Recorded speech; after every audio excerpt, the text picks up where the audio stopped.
Before they left for the coast on the 8:19 a.m. United flight out of Dulles, Sherlock called her parents in San Francisco. "Lacey, you're flying into a real mess here," her father, Judge Corman Sherlock, said. "Ramsey's shooting is all over local TV, and everyone is out for blood. What with his martial arts heroics in his own courtroom 5 years ago, you'd think most of the media around here would imply he's unevolved and uncivilized. Go figure.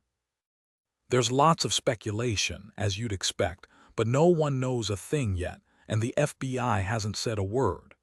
The police commissioner's got a press conference scheduled at noon.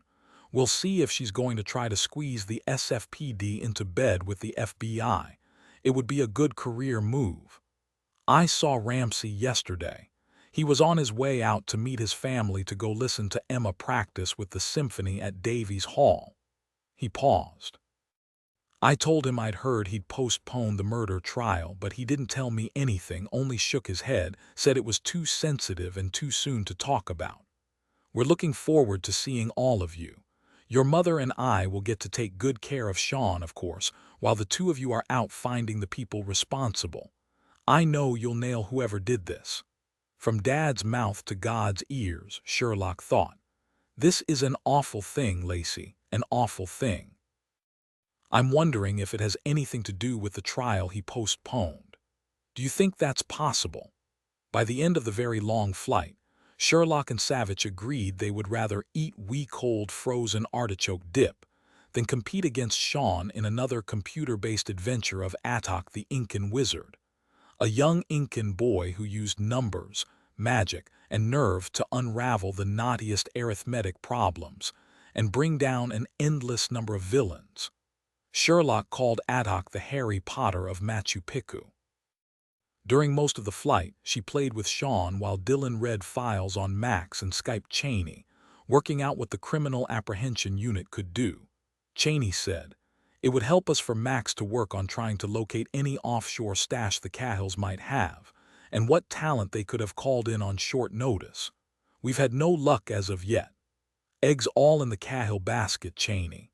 "No, but it makes more sense than some sort of foreign government conspiracy to shoot Ramsey. I mean, if a foreign government was paying the Cahills for Mark Lindy's top-secret materials, and they threatened to talk if they weren't somehow found innocent, said government would more likely have them eliminated, not a federal judge or a federal prosecutor.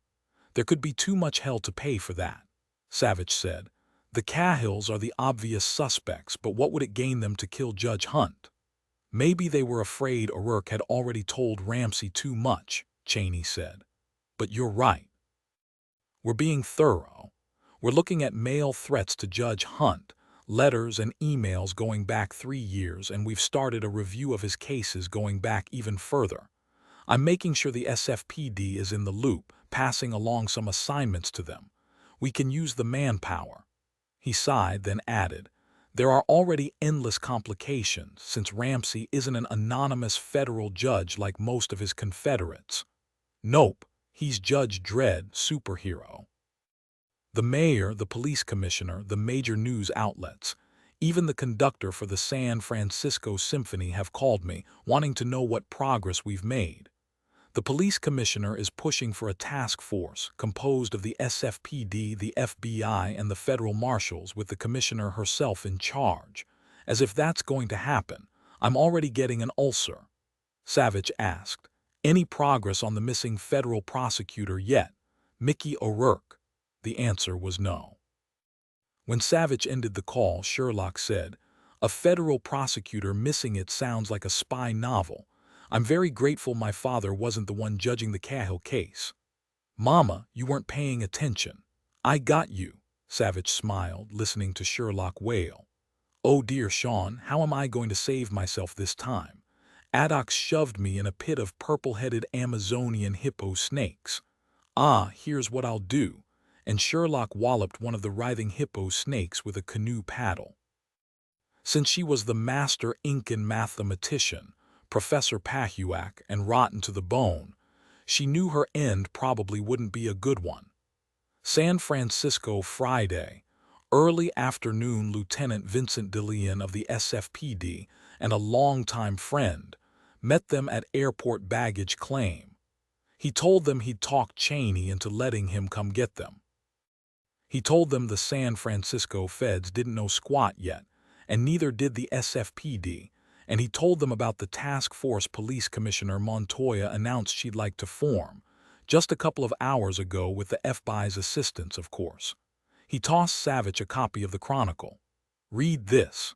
Savich and Sherlock looked at the big block headline, "Judge Dredd Shot." Dillon soon pulled his Crown Vic into the heavy 101 traffic north to the city. At least Ramsey is holding on. None of us wanted a murder case, particularly not his. I can't imagine what would happen to Emma, Molly, and the twins if he died. There was a punch of hard silence then. No, they won't lose him, they can't. Dillon shook his head, lightly stroked big fingers over his pride and joy. He smiled, remembering Sean Savich telling him in grave confidence at the baggage carousel, "I think your mustache is shinier than Hercule Poirot's." Dillon told Sean he was a fine judge of mustachios and that his was particularly shiny this morning in honor of meeting the bigwigs from Washington, D.C., their kiddo included. Dillon plowed his hand through his hair. "I'm hoping Ramsey will be ready to speak to us soon at the hospital," Sherlock said. "How's Molly?" "She's trying to show she's solid for the kid's sake."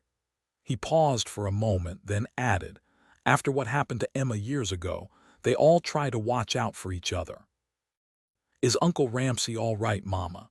They told Sean they were coming to San Francisco because Ramsey had been hurt, nothing more.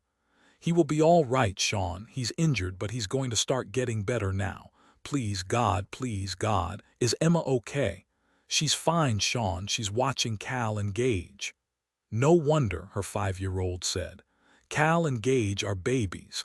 They need all the watching they can get. I'll help her." Sherlock said to Dillon, "When we flew out here for Memorial Day weekend 6 months ago, Sean spent 3 hours with Emma and the boys, and announced to us he was going to marry Emma and help her teach Cal and Gage about life. I asked him about Marty Perry, his girlfriend next door, and the love of his life. I also asked him about Bowie Richards' daughter, Georgie, also the love of his life, up in Connecticut." Sean just smiled, "Didn't you, kiddo?" Dillon said to Sean, "I agree with you, Sean. Emma's a champ. As for Marty and Georgie, they sound pretty cool, too. Hey, kid, the older you get, the more you look like your old man." Sean considered that. "Mama says I'm more handsome than Papa since I have her smile. She says that makes all the difference." Dillon laughed. "Handsome is as handsome does," Savich said, and Sherlock saw Sean repeating his father's words to himself. She rolled her eyes. She leaned over and ruffled Sean's thick black hair.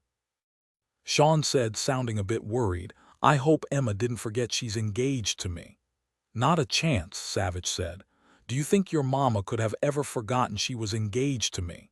"Not a chance," Sean said. When they passed by Candlestick Park, Sean said, "That's where Dwight Clark made the catch way back in the old days, right, Papa?" Savich grinned. "It sure is." Sherlock said to Dillon, "Can you believe he remembers that?" Dillon said, "Yeah, well, his hard drive works better because it isn't as full as ours." All the adults realized any more discussion about Ramsey's shooting had to wait.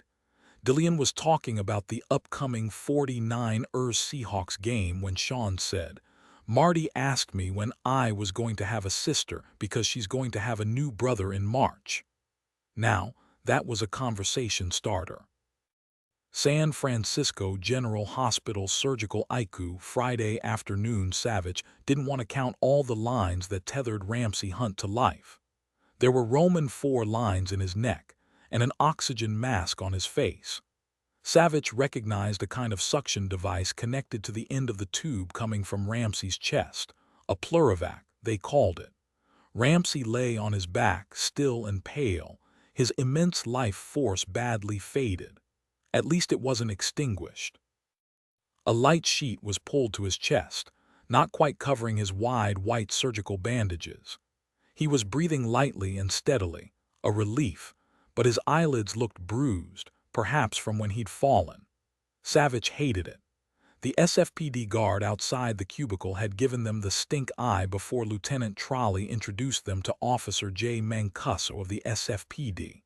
Since only 2 visitors could go into the small cubicle at a time, Savich went in first to stand beside Molly. She didn't look away from Ramsey, merely took Savich's hand in hers and squeezed hard. "Thank you for coming so quickly. The Valium Cheney suggested the doctor give me its magic stuff. It's helped unparalyze my brain. I'm sorry I lost it when I called you." "Don't worry about it," Savich said. "Ramsey's breathing is solid and easy, Molly. That's a good sign." Ramsey had told him once that Molly's hair was as vibrant a red as a sunset off the cliffs of Moher in Ireland, and Ramsey was right. You'd think Ramsey was describing Sherlock's hair, but it wasn't the same color at all.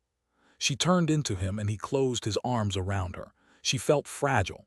It was odd, he thought, but Molly's hair didn't feel the same as Sherlock's hair and didn't smell like her hair. Either it was jasmine he was smelling, jasmine mixed with lemon, not the faint rose scent of Sherlock's. "He'll make it, Molly," he said against her hair. "He'll make it. He's strong and determined, and he wants to stay here with us." She pulled back in his arms and smiled up at him. "I think he will too, but I'm so scared, Dillon. What if no what-ifs? Has he been awake at all? In and out, mumbling words I can't understand for the most part, then saying Emma's name over and over. I think he's remembering back to the time he found her unconscious in the forest near his cabin." "Has Cheney come in yet?" "Yes, we spoke briefly. I told him what I could, which wasn't much of anything at all, and he said he'd see me later today after Ramsey was awake, and the doctors were satisfied he was going to be okay. I think he wanted to give me more time to consider who and why, but I can't think of a single person who would want to kill him. Cheney told me about the Cahills and how Ramsey had postponed the trial, and how that federal prosecutor was missing. Ramsey hadn't said a word to me, but in all honesty, there wasn't time." She walked away from him, then turned, her hands fisted at her sides. "No, there was time, but damn him, he's always trying to protect me. He knew something hinky was going on and he kept it to himself. I will have to seriously consider hurting him for that." She picked up Ramsey's limp hand. "He's so strong," she said, more to herself than to him. "So tough, always a rock, you know."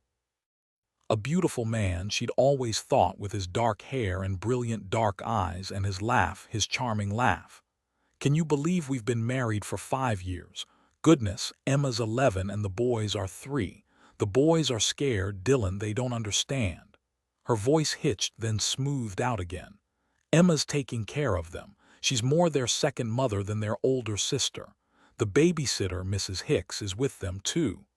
She raised wet eyes to Savich's face. "They won't let the boys come see him, Dillon, and that only makes them more scared." Ramsey moaned deep in his throat. She leaned over him, lightly kissed his cheek. "Ramsey, you have a visitor. Come, wake up now." His eyes opened slowly, blind and empty of knowledge, but they cleared slowly and focused. Savich leaned close. "I'd rather we were fishing in Lake Tahoe and I was catching that 4-pound trout and you weren't." An attempt at a smile, but he didn't quite make it. "I don't remember it just like that." "Okay, I'll give you the trout since you were the one who fried the sucker. It's nice to have you here with us either way." Ramsey whispered, "Molly." "I'm here," she said, squeezing his hand. Ramsey looked back at Dillon, and now his voice was stronger, some of the familiar steel sounding through. "I remember now, someone shot me." Molly said, "You were turning when I called out to you and someone shot you in the back." "I went down like a rock, lights out," he said. He looked thoughtful. "I was shot once before in the leg, and you know, wherever you're shot, it doesn't feel too good." He closed his eyes against a vicious lick of pain. "My chest feels like it's been flattened by an 18-wheeler. Savich put the morphine plunger in his hand. "Squeeze this, it's your pla, and it'll cut the pain." Ramsey had never seen one before. He closed his eyes in gratitude and pressed the button. They both waited silently until he said, "That's better already. I can control this if I don't move too much." Savich said, "I'm glad you turned when you did. Do you know what direction the shot came from? Ramsey looked blank. The direction? I suppose it had to be from the ocean. Someone in a boat. It's hard to imagine someone firing at me from a boat, what with all the motion from the waves. That would take a professional, and still I can't imagine it'd be a sure thing. Savich said, "Did you see a boat?" Ramsey looked perfectly blank, not totally with them, and then pain hit him again and he went stone silent. Savich said, "You feel a little muddled, Ramsey. Don't worry about it. The important thing is you're alive and you're going to get better every day." The Cahills, it's possible, we're checking. I don't know why, Savich, do you? We don't know yet either. Have they found the prosecutor, Mickey O'Rourke? Not yet. Molly lightly shoved Savich away when Ramsey's eyes closed. She whispered next to his cheek, "I want you to think about healing yourself, Ramsey. Think about tossing me and Emma around on the mat. You need to get better to do that. And you need a shave." He managed a rictus of a grin. "IQ nurse Janine Holder said from the doorway, I like the dark whiskers. They make him look tough and dangerous. Dr. Kardec is here to see you, Judge Hunt." Savich introduced himself, stepped back to let Dr. Kardec examine Ramsey. He was an older man, tall and thin as a whip handle, and he looked tired, like he'd gone 10 rounds with death and just barely won. When Dr. Kardec noticed Ramsey's eyes on him, he said, "Ah, Judge Hunt, you're awake and with us. Excellent. My trauma team and I operated on you last night and I've come to check how you're doing." Without waiting for an answer, he started to examine the Roman 4 lines and the fluid in contraptions Ramsey was tied to. All the while, he kept up a running monologue about what they had found at surgery, the broken ribs, the torn lung, the blood in the chest cavity, as if it were all business as usual and nothing to be worried about. When he at last listened to Ramsey's chest and examined his dressings, he said, "You sound good, Judge Hunt. I'm hopeful your lung will stay fully expanded and that we can pull out the chest tube this weekend. You need it for now, but I know it can hurt like the dickens." When Dr. Kardec straightened, Savich asked him, "How close a thing was it, doctor?" Dr. Kardec said, "Tough to say, but he got to us a level 1 trauma center in what we call the golden hour." He touched long, thin fingers to Ramsey's pulse. "Your major risk was blood loss, Judge Hunt, and that's behind you. You're going to live. That's not to say you're going to be happy for a while, but it beats the alternative." "Amen," Ramsey said. "Thank you. Make full use of the morphine. We can give you something else if it doesn't hold you." Ramsey pressed the button again. "Now that I know about this magic button, I'm thinking I'll empty it pretty fast." Dr. Kardec said, "Not a problem. 3 of us worked on you in or Judge Hunt. Dr. Janes kept reminding us you were Judge Dredd and we'd be tarred and feathered and ridden out of town if you went down on our watch." He gave Ramsey a fat smile, then turned to Molly and took her hands in his. "Your husband is strong and healthy, and trust me, the team here is excellent. Try not to worry. Oh yes, I forgot to tell you. I heard your daughter play Bach's Italian Concerto at the children's concert with the symphony 2 years ago. My wife still remembers how well she played it. In fact, I remember she wept when Emma played the second movement. I read she'll be playing Gershwin with the symphony in early December. Congratulations. She is incredible. Now, Agent Savich, Judge Hunt should rest." Ramsey said, his voice low, a bit slurred, "Special Agent Dillon Savich is a long-time friend of ours. He knows all about gunshot wounds and he's here to help." "Is that so?" Dr. Kardec shook Savich's hand again, even though he'd already met him. He said, "I met your wife in the hall. Hard to believe 2 FBI agents married as into each other. How does that work? I'm her boss. It's up to me to make it work." "And how do you do that? Men everywhere would like to know." "I tell her to focus when she disagrees with me." This brought a laugh and a good luck with that from Dr. Kardec. He said, "I'll be in the hospital all day if you have any questions or concerns." Molly grabbed his sleeve. "Why is that? You said Ramsey would be all right." "Yes, I did. I mentioned my being here close by only to help you feel confident and supported. It will be just me you need to ask for, no residents or medical students. Judge Hunt, if you want to sleep, Simply close your eyes and everyone will go away. Dr. Kardec was a very nice man, Savich thought. Molly, do you think you and Sherlock could trade off for a while? Molly didn't want to leave. It was plain to see, but she did after kissing Ramsey and promising to bring him a pint of his favorite pistachio ice cream. San Francisco General Hospital, Friday afternoon. U.S. Federal Deputy Marshal Eve Barbary leaned against the hallway wall, outside the SICU, her knee bent and her arms crossed over her chest, waiting for her turn to see Judge Hunt. His surgeon, Dr. Kardec, had told everyone Judge Hunt was doing fine, but she still wasn't over the soul-wrenching fear she'd felt when she'd been called at 4 a.m. to be told Judge Hunt had been shot. Would he live? Her boss, Carney Maynard, didn't know, but Hunt had survived surgery and he had a chance. He told her matter-of-factly, because Judge Hunt was made of pure titanium. Thank all the powers that be, and thank Dr. Kardec's team. Maynard had told her the SFPD would be part of the protection detail along with the U.S. Marshals Service while Judge Hunt was in the hospital, but she was to stay close, as any questions about coverage or assignments would be directed to her. When Judge Hunt was discharged, she would be officially responsible for his and his family's protection. She looked through the window door of the SICU at Officer J. Mancuso of the SFPD, seated by Judge Hunt's cubicle, and watched him study every face that came near. He looked angry, like most other cops she'd met since Judge Hunt had been shot. She wondered if every single law enforcement agency in the city would try to be involved in hunting down the man or woman who tried to kill him. Judge Hunt was a big deal, an American hero. She closed her eyes for a moment, thankful Ramsey would live and thankful for how well she had got to know him and his family over the years.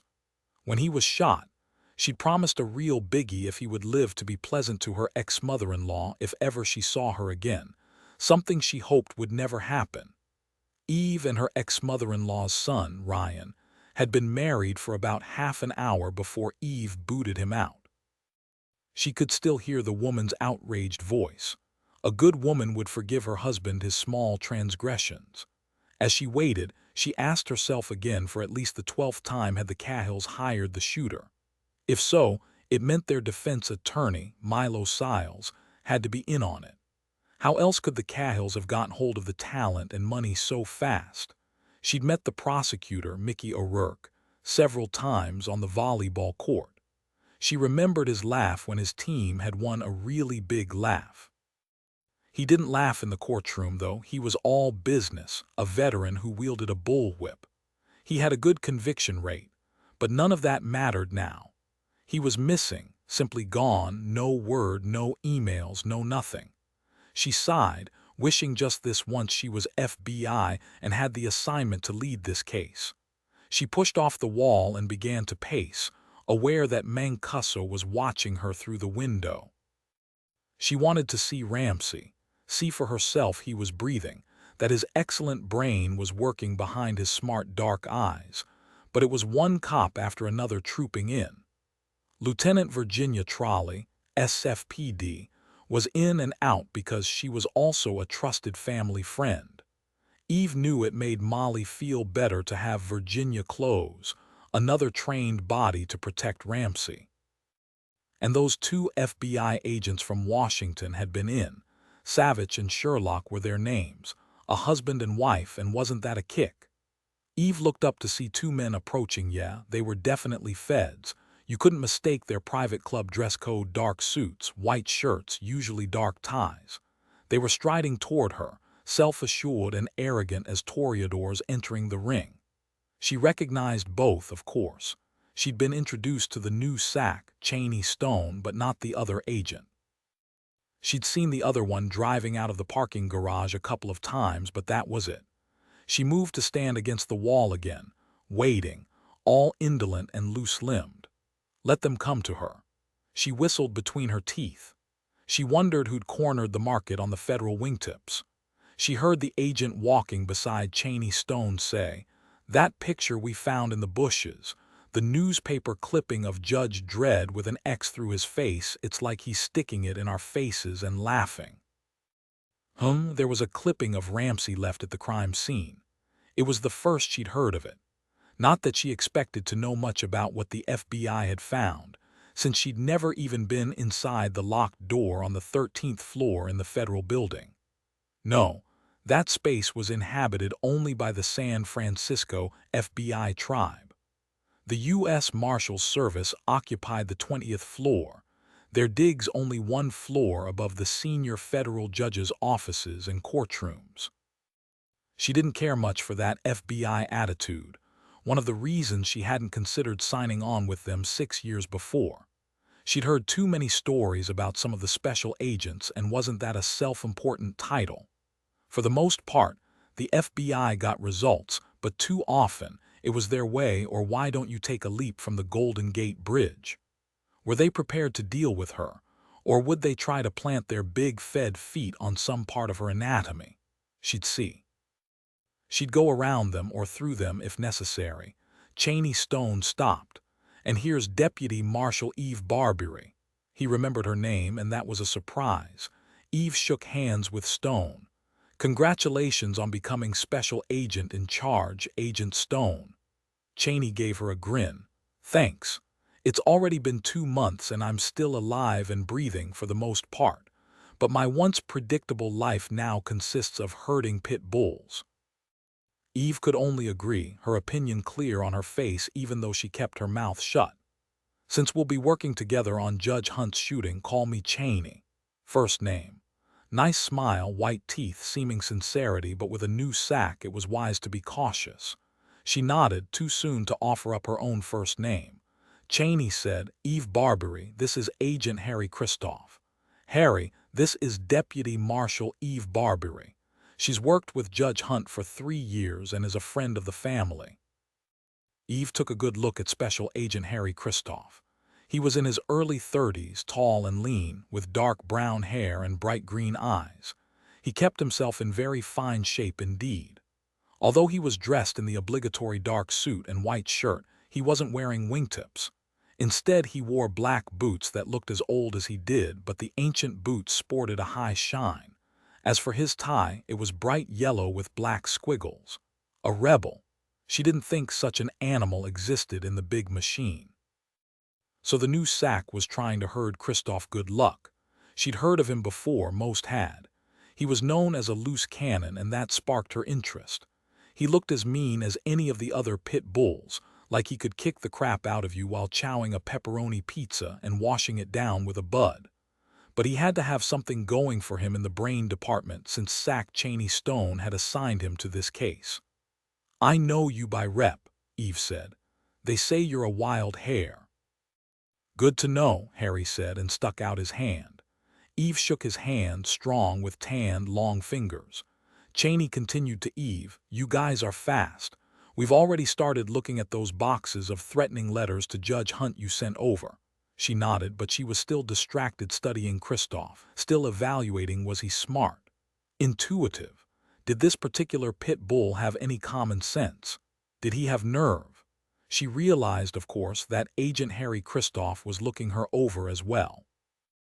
Ever have any problems before? Christoph asked her. Eve shook her head. Looks like the first time a problem cropped up none of you were around. Nice shot. She said on a yawn, guess I was out drinking grappa in North Beach, not camping out in Judge Hunt's backyard stroking my Glock. Not bad, Harry eyed her. She hadn't taken the bait, hadn't tried to belt him. He liked attitude, wanted to grin at her amused in your face. You're not worth my time, Agent Moron, look. He'd seen Barbery before and thought she was a real looker, but he'd never seen her up close. The close-up reality surprised him. With her long legs in black pants and her black boots that put her close to 6 feet tall, she nearly reached his eyebrows. They were really shiny black boots, too, maybe shinier than his. Nah, probably not. She wore a raw-looking red leather jacket over a black turtleneck, topping off the tough U.S. Marshal look, but her face spoiled the effect.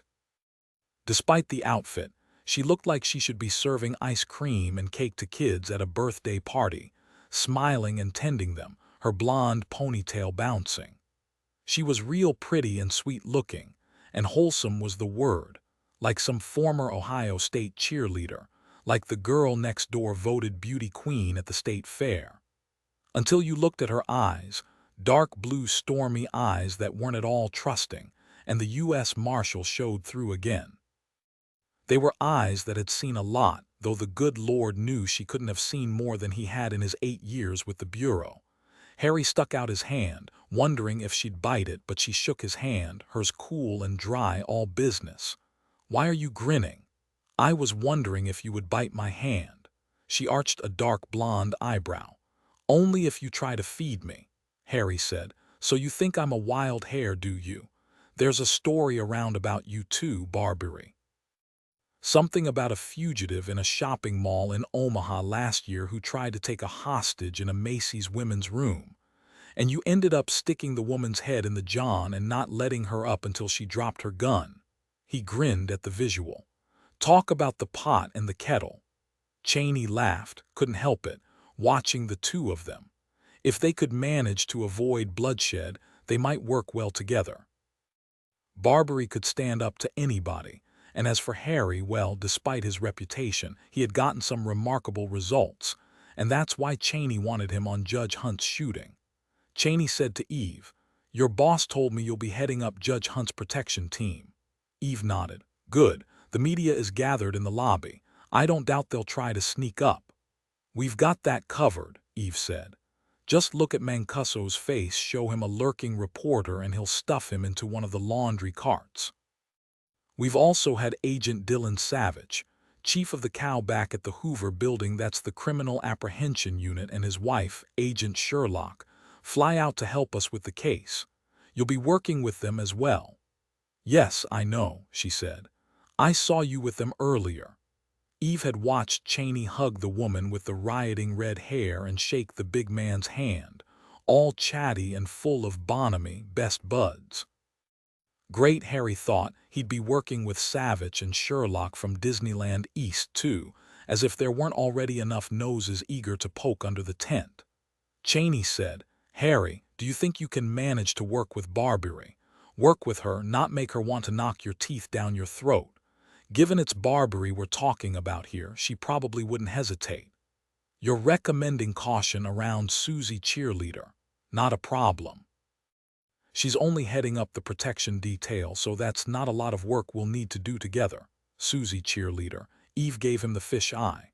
"I'll get the job done whether you work with me or not," and she shrugged as an eyebrow went up. "The question is, will you, Christoph? In the FBI we have cases, not jobs."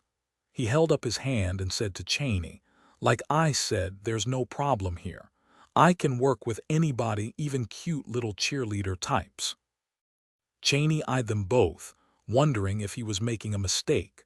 No, but he'd talk to Harry again privately and ask Marshal Carney Maynard to make sure Eve Barbary would work with Harry, not go herring off on her own. He had to admit there'd been a time or two when he'd wanted to rip Harry's face off himself. He said, "Deputy Barbary, Harry will be point man on this. Your boss has asked that you assist him as time allows. No hot-dogging from either of you, especially you, Christoph, all right?" Harry said, "Me hot-dog, not a single lick of yellow mustard on me." Eve took one last look at Harry, gave a little finger wave to Cheney, and turned away down the hall. Cheney said, "I'm serious about this, Harry. Not only does she know Judge Hunt, she knows about most everything that goes on inside and outside the courtroom. You want to use her?" Harry nodded. "Sure, but bottom line, she's just the protection." He gave his boss a maniacal grin and strode off. "Hey, Barbary, wait up. You and I got stuff to work out here." San Francisco General Hospital, Friday afternoon. The first thing Eve heard when she slipped into Ramsey's cubicle was the sound of machines, some beeping, some humming. Then she saw all the lines running into and out of his body. She couldn't imagine trying to rest like that. She saw Molly standing over Ramsey, her head lowered, speaking to him quietly. She looked up when Eve came in. "Eve, it's good to see you. Do come in." "Ramsey, it's Eve." Thank the good Lord he was awake. Eve nodded to Molly, leaned over Ramsey, and felt her throat clog. Not a single word could get through without risking tears. She stared down at him, taking everything in. Ramsey saw her fear, and he wanted to reassure her, at least smile at her, but it was hard to make his mouth muscles work. He felt oddly detached from his own body. He thought it was all the drugs that were making it hard to focus his mind on anything. But there was no pain, and that was a profound blessing, thanks to the magic morphine pump. He felt her clasp his hand and squeeze, felt her warm breath like lemons, he thought, when she leaned close. "You're looking good, Ramsey. I gotta say I'm really happy about that." For a moment he couldn't find words. Where were the words? "So are you, Eve. Don't worry, I'm going to pull through, Molly told me so. And don't cry. I don't want to walk into the men's room and read Barberry's A Weeping Wuss scratched on the wall. What would that do to your reputation?" She started to say she never cried, but that lie would perch right on the end of her nose. His voice was thin, insubstantial, and that scared the bejesus out of her. The last thing he needed was for her to fall apart. "We got a regular hoedown outside, FBI everywhere. They're all huddled together, so I slipped in to see you. I'm glad you did. I can't imagine why anyone would want to shoot you of all people." Ramsey frowned. Eve squeezed his hand again. "I know, why shoot the judge? Can you tell me what happened, Ramsey?" Surely he could try to do that again for Eve before his lights went out. "It was late, nearly midnight. I was out back, staring up at the stars and over at the Marin headlands, and I was remembering Cal asking if he could sink his fingers into those pits on the surface of the moon. Was it her imagination, or did he sound stronger? Pits in the moon. This hard-as-nails federal judge was wondering about the pits on the moon. I didn't hear a thing out of the ordinary, nor did I see anything or anyone. One shot and I was down and out." He paused, and the pain suddenly surfaced. He jerked, gritted his teeth, but it didn't lessen, it was pulling him down. He pressed the morphine button. Molly said, "If I hadn't called out to him, Eve, he wouldn't have turned and moved, and the bullet would have hit him in his chest." Saying the words broke the dam, Molly burst into tears. Ramsey said, "No, sweetheart, I'll be okay. No need to cry." He hated to see her cry, but there was nothing he could do, only lie there helpless, wanting to howl. "Eve, I remember now. There was a boat. A Zodiac pulled up near the beach. I saw it." Eve's heart speeded up. A Zodiac, now they had a place to start. She saw his eyes were squeezed tightly shut, his mouth in a thin seam. "Just a moment," he said, and she watched him press the button again. But she couldn't stand it. She went to get the nurse, but when she came back, he was out again. Molly was huddled over him, her shoulders shaking. It nearly broke Eve's heart. Sea Cliff, San Francisco, late Friday afternoon. Emma Hunt pushed back her piano bench and rose. She couldn't concentrate on Gershwin's Rhapsody in Blue, though she loved the sheer romantic exuberance of it. How the music built and built until its grandeur, its firecracker opulence, made her fingers tingle and her heart beat faster. But not today. Emma sighed. Ever since her dad was shot the night before, she'd felt deadening fear. She heard Cal and Gage squabbling in the next room, speaking their twin talk, taking pleasure in knowing their mother had no clue what they were saying. Neither did she, but the two of them understood each other perfectly. Did they realize no one else could understand them? Oh yes, she'd bet a week's allowance on it. "Emma," she turned to see her mother standing in the doorway, holding Cal and Gage's hands. Both of them looked grubby from playing underneath the big oak tree outside the music room door. Her mother looked frazzled, but she was trying to pretend she was fine. Emma smiled, though it wasn't easy.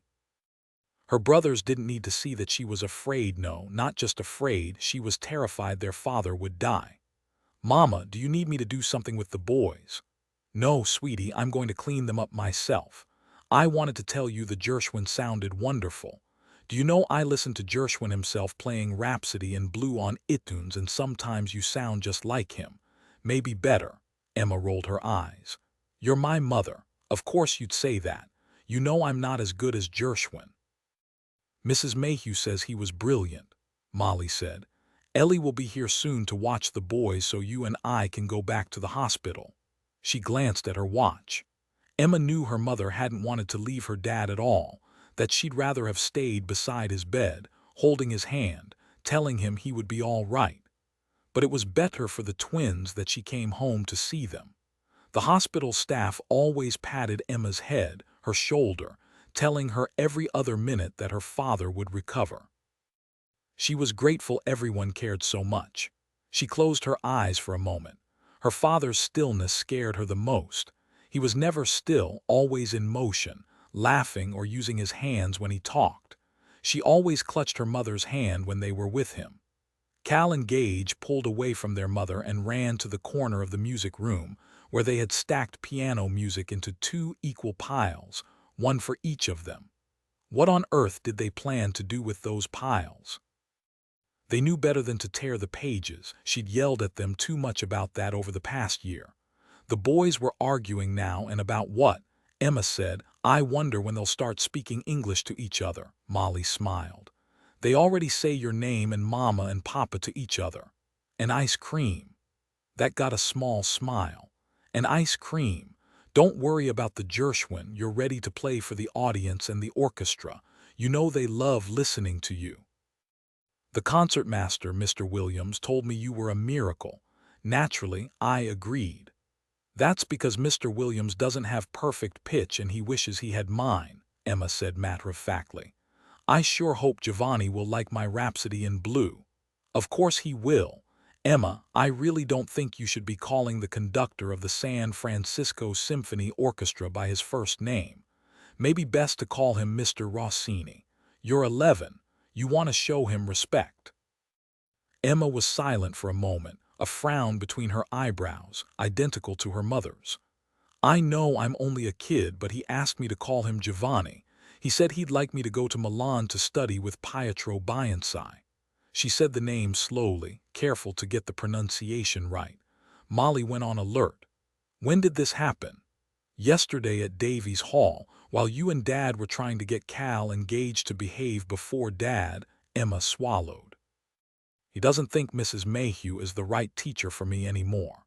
Molly, momentarily distracted, said, "Not only does Mrs. Mayhew know every single serious piece of music for the piano in the universe, she's played most of them, including Gershwin, both in Paris and London." "Mrs. Mayhew is very old, Mama. That's what Giovanni Mr. Rossini said. He told me her teaching isn't what it used to be." Emma's 82-year-old piano teacher had elegance, style, and immense talent and goodwill. She had known George Gershwin. Who cared if she didn't play as well as she did 50 years ago? As for Emma going to Italy to study at her age, not a chance. She wanted to tell Emma she wasn't about to let her out of her sight until she was 21, maybe even 35, not after what had happened 5 years ago, but the words fell out of her head. She swallowed. She would have a talk with Mr. Rossini, but even that didn't seem important now. Ramsey was fastened to more high-tech machines than she'd ever seen in one place. He could still die. Tears gushed up into her throat and she had to swallow to keep them down. But Emma knew, of course. She rushed to Molly, squeezed herself against her. "Dad will be all right, Mama." She pulled away a bit. "I had a dream about him on Wednesday night, the night before it was Thanksgiving, and we were all sitting around the table and he was carving a turkey about as big as our backyard, and he was singing 'Roll Out the Barrel.' He looked really good, Mama. He looked happy." Molly drew in a deep breath. Thanksgiving was 6 days away. She was not going to lose it again in front of her child. "I've never heard your father sing that song." "Neither have I, but he sang it in a big, deep, booming voice. It was sort of catchy." "I wonder how much that turkey weighed," Molly said. "Do you think Safeway will have one that big?" Emma smiled. "Not a chance. That turkey must have weighed 100 pounds. I think we'd eat leftovers for a year. I hear Mrs. Hicks."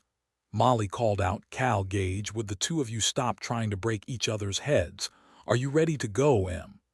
But Emma wasn't looking at her mother. She was staring out the window.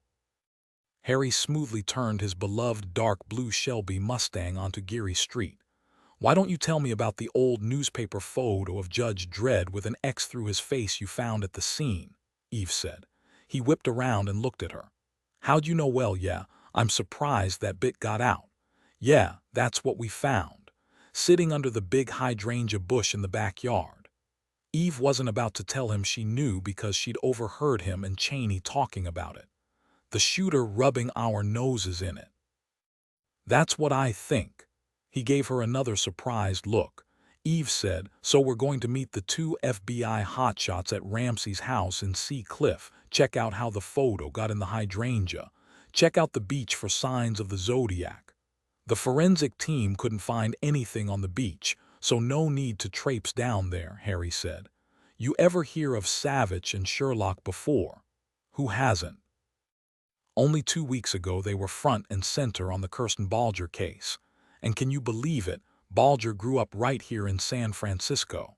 She'd savored the colorful reporting, even felt a good dollop of envy, although she'd never admit it, at least to an FBI agent, particularly this FBI agent. Harry said, at least the local coverage has finally run out of juice on Kirsten Balger's family. They'll be taking a rest until the trial begins next year, when they'll light up their torches again. Eve marveled at the two agents married. What could two people in such stress-filled, dangerous jobs possibly have to say to each other after, say, a violent shootout like the one with Balger in a North Carolina tobacco field?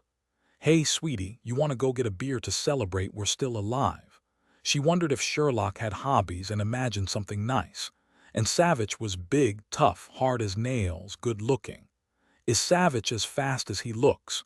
Harry nodded as he braked for a red light. He is. He's a 4th-degree black belt. Sherlock is a 1st-degree, a Shodden. Yeah, I also know when you're a 6th Dan you wear a red-end white belt.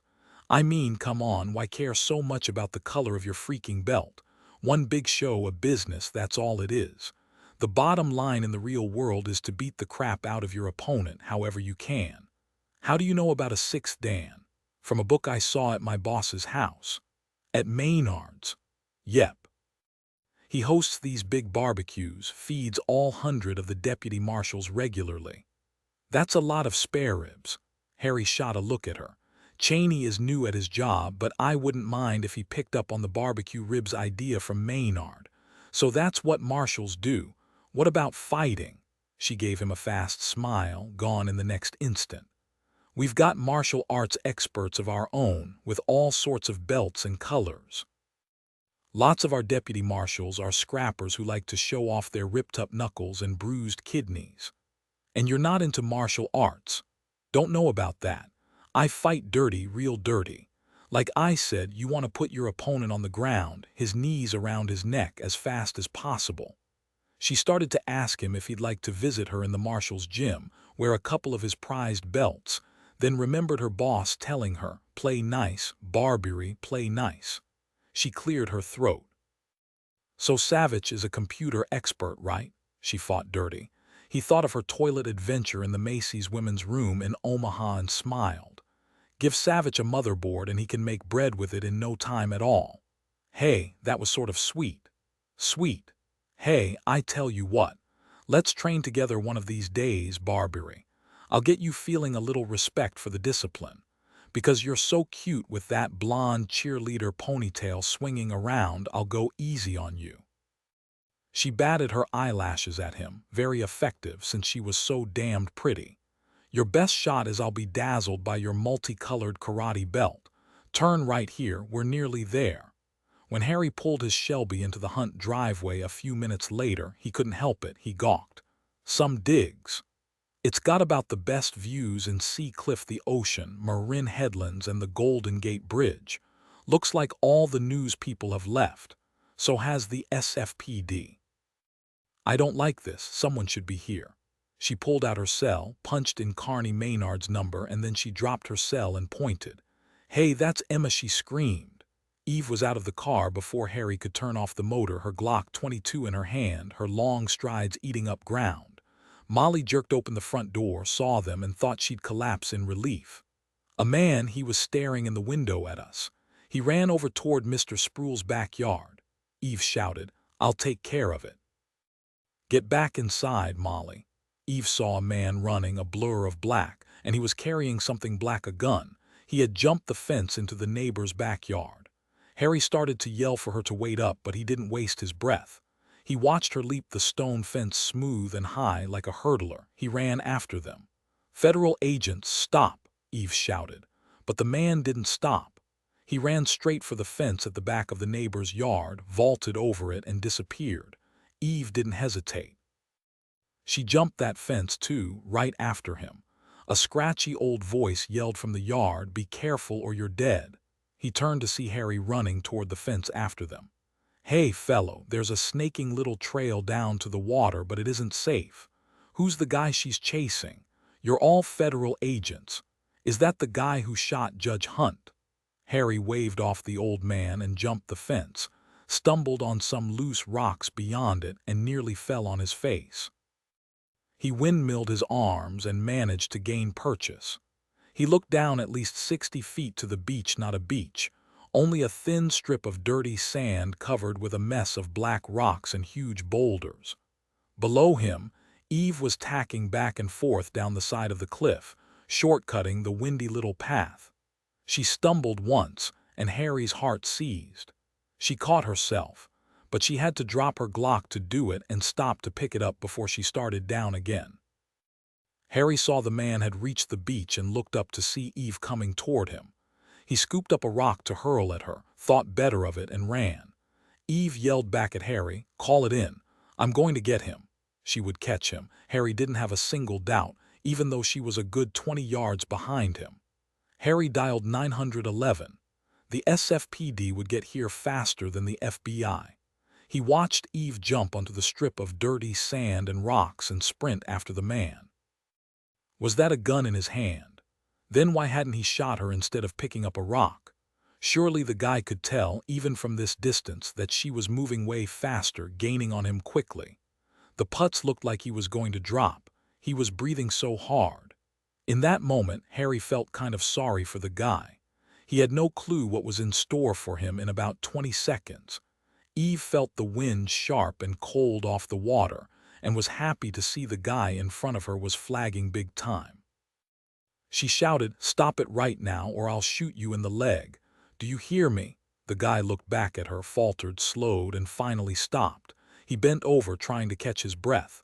"Well, now isn't this easier?" "I didn't do anything," he managed to say between breaths. Eve jogged up to him, her Glock pointed at his chest, and threw him to the ground.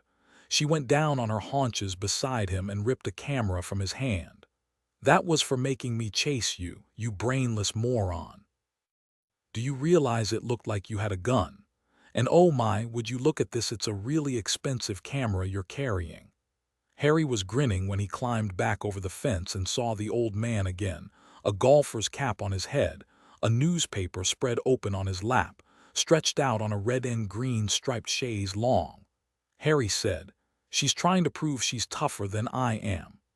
I gotta say she proved it, since you're not screaming she's dead. That fence is there to keep idiots from flying off the edge, but that first idiot headed to it like a homing pigeon. Didn't even see me, he was moving so fast. You said you're federal agents." Harry pulled out his creds, introduced himself. The old man said, "FBI Special Agent Harry Kristoff. I think I've seen that girl before. Who is she?" "Another FBI agent. She's a U.S. Marshal and a friend of the Hunt family." "Yeah, I've seen her over at the Hunt's house. I'm Decker Spruill." "You people are here because of Judge Hunt, aren't you? Was that guy the one who shot him? Why would he come back? I haven't ever understood that old saw about a criminal returning to the scene of the crime." Harry said, "I don't know who he is yet. We've got to wait until she brings him up." They heard voices from over the fence and watched Barbary heft a young man over it, his hands cuffed behind him.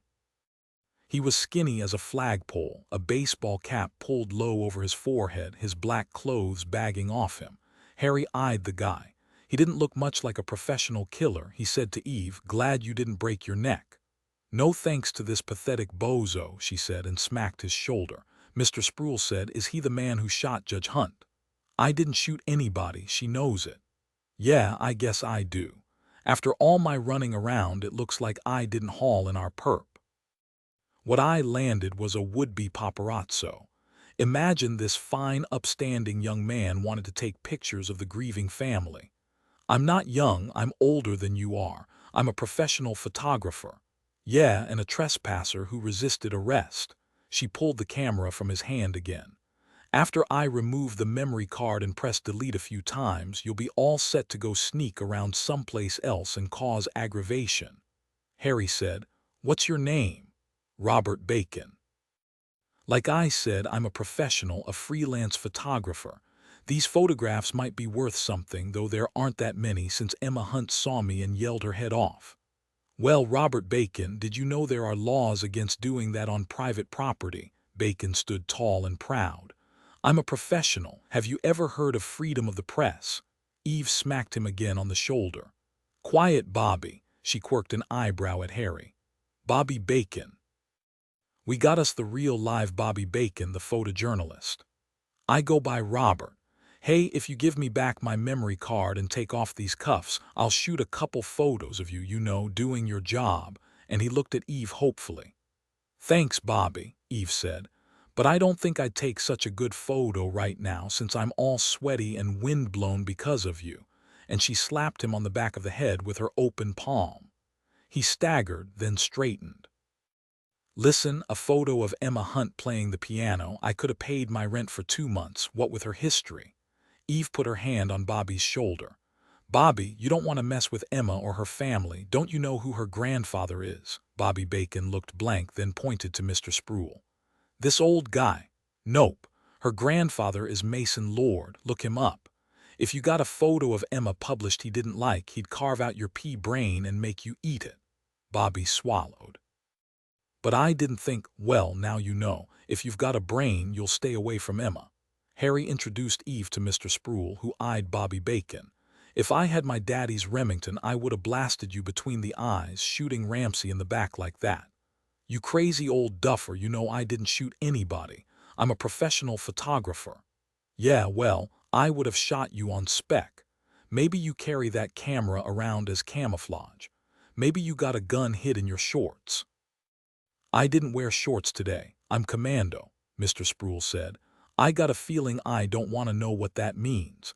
You trespassed on my private property too, and for calling me crazy I'm going to press charges myself. Put your skinny butt in the slammer.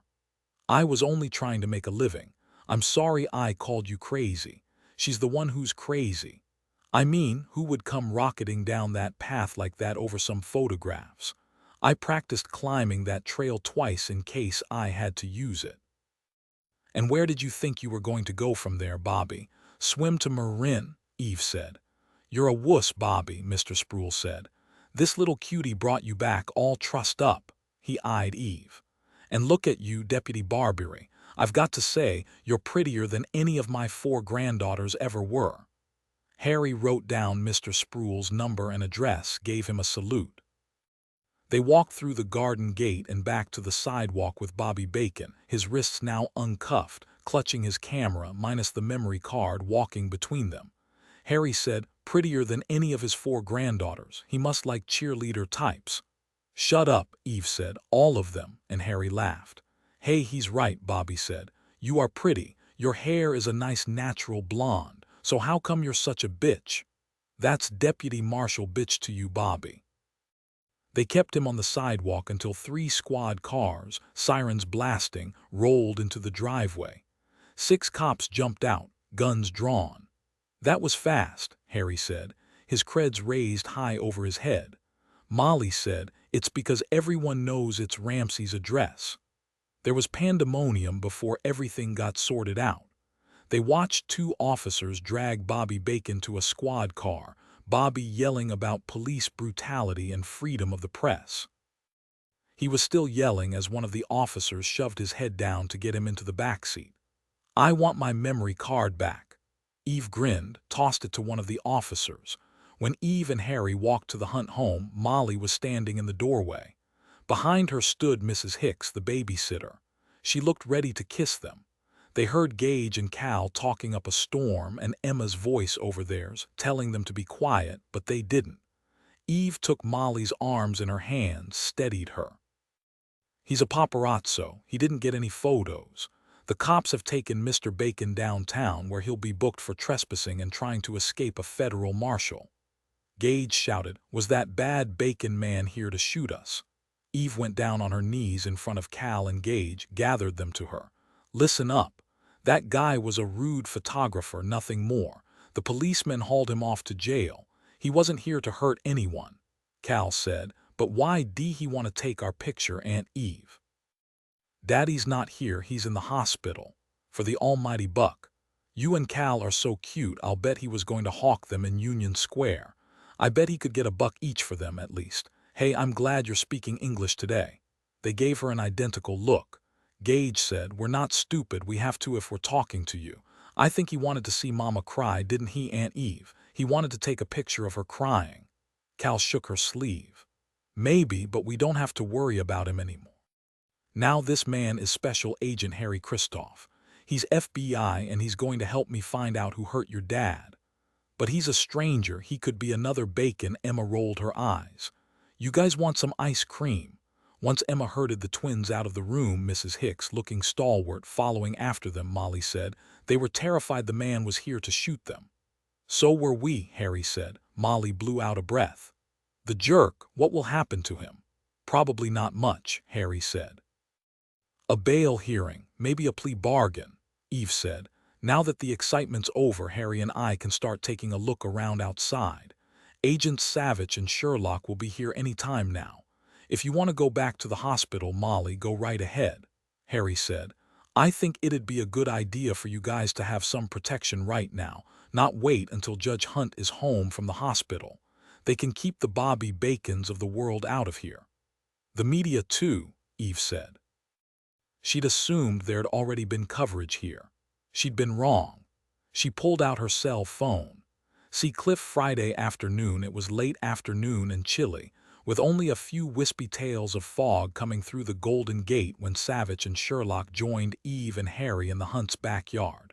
Sharp gusts of wind blew off the water.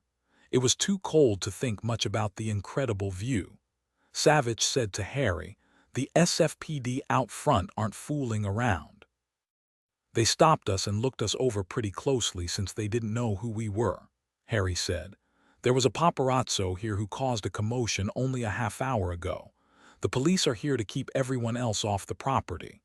Deputy Marshal Barbary here, Eve, will be heading up security," Savich said. "Good to know. I can see from that police tape and the height of the stone wall pretty much where Ramsey had to be standing when he was shot.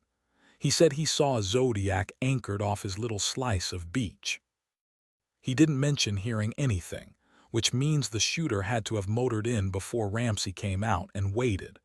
Ramsey is about my height, and he was shot from the rear under his right shoulder blade with the exit wound higher. He looked over the wall and studied the terrain below.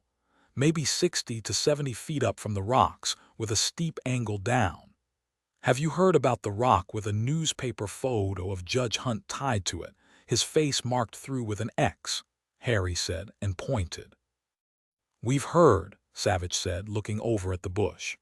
"The conundrum is, do we have two people, the shooter from the beach and someone else who dropped the rock up here? Seems like an awfully risky thing to do just to leave a message. There's an active neighborhood watch, according to Mrs. Hunt, that she herself helped start 5 years ago.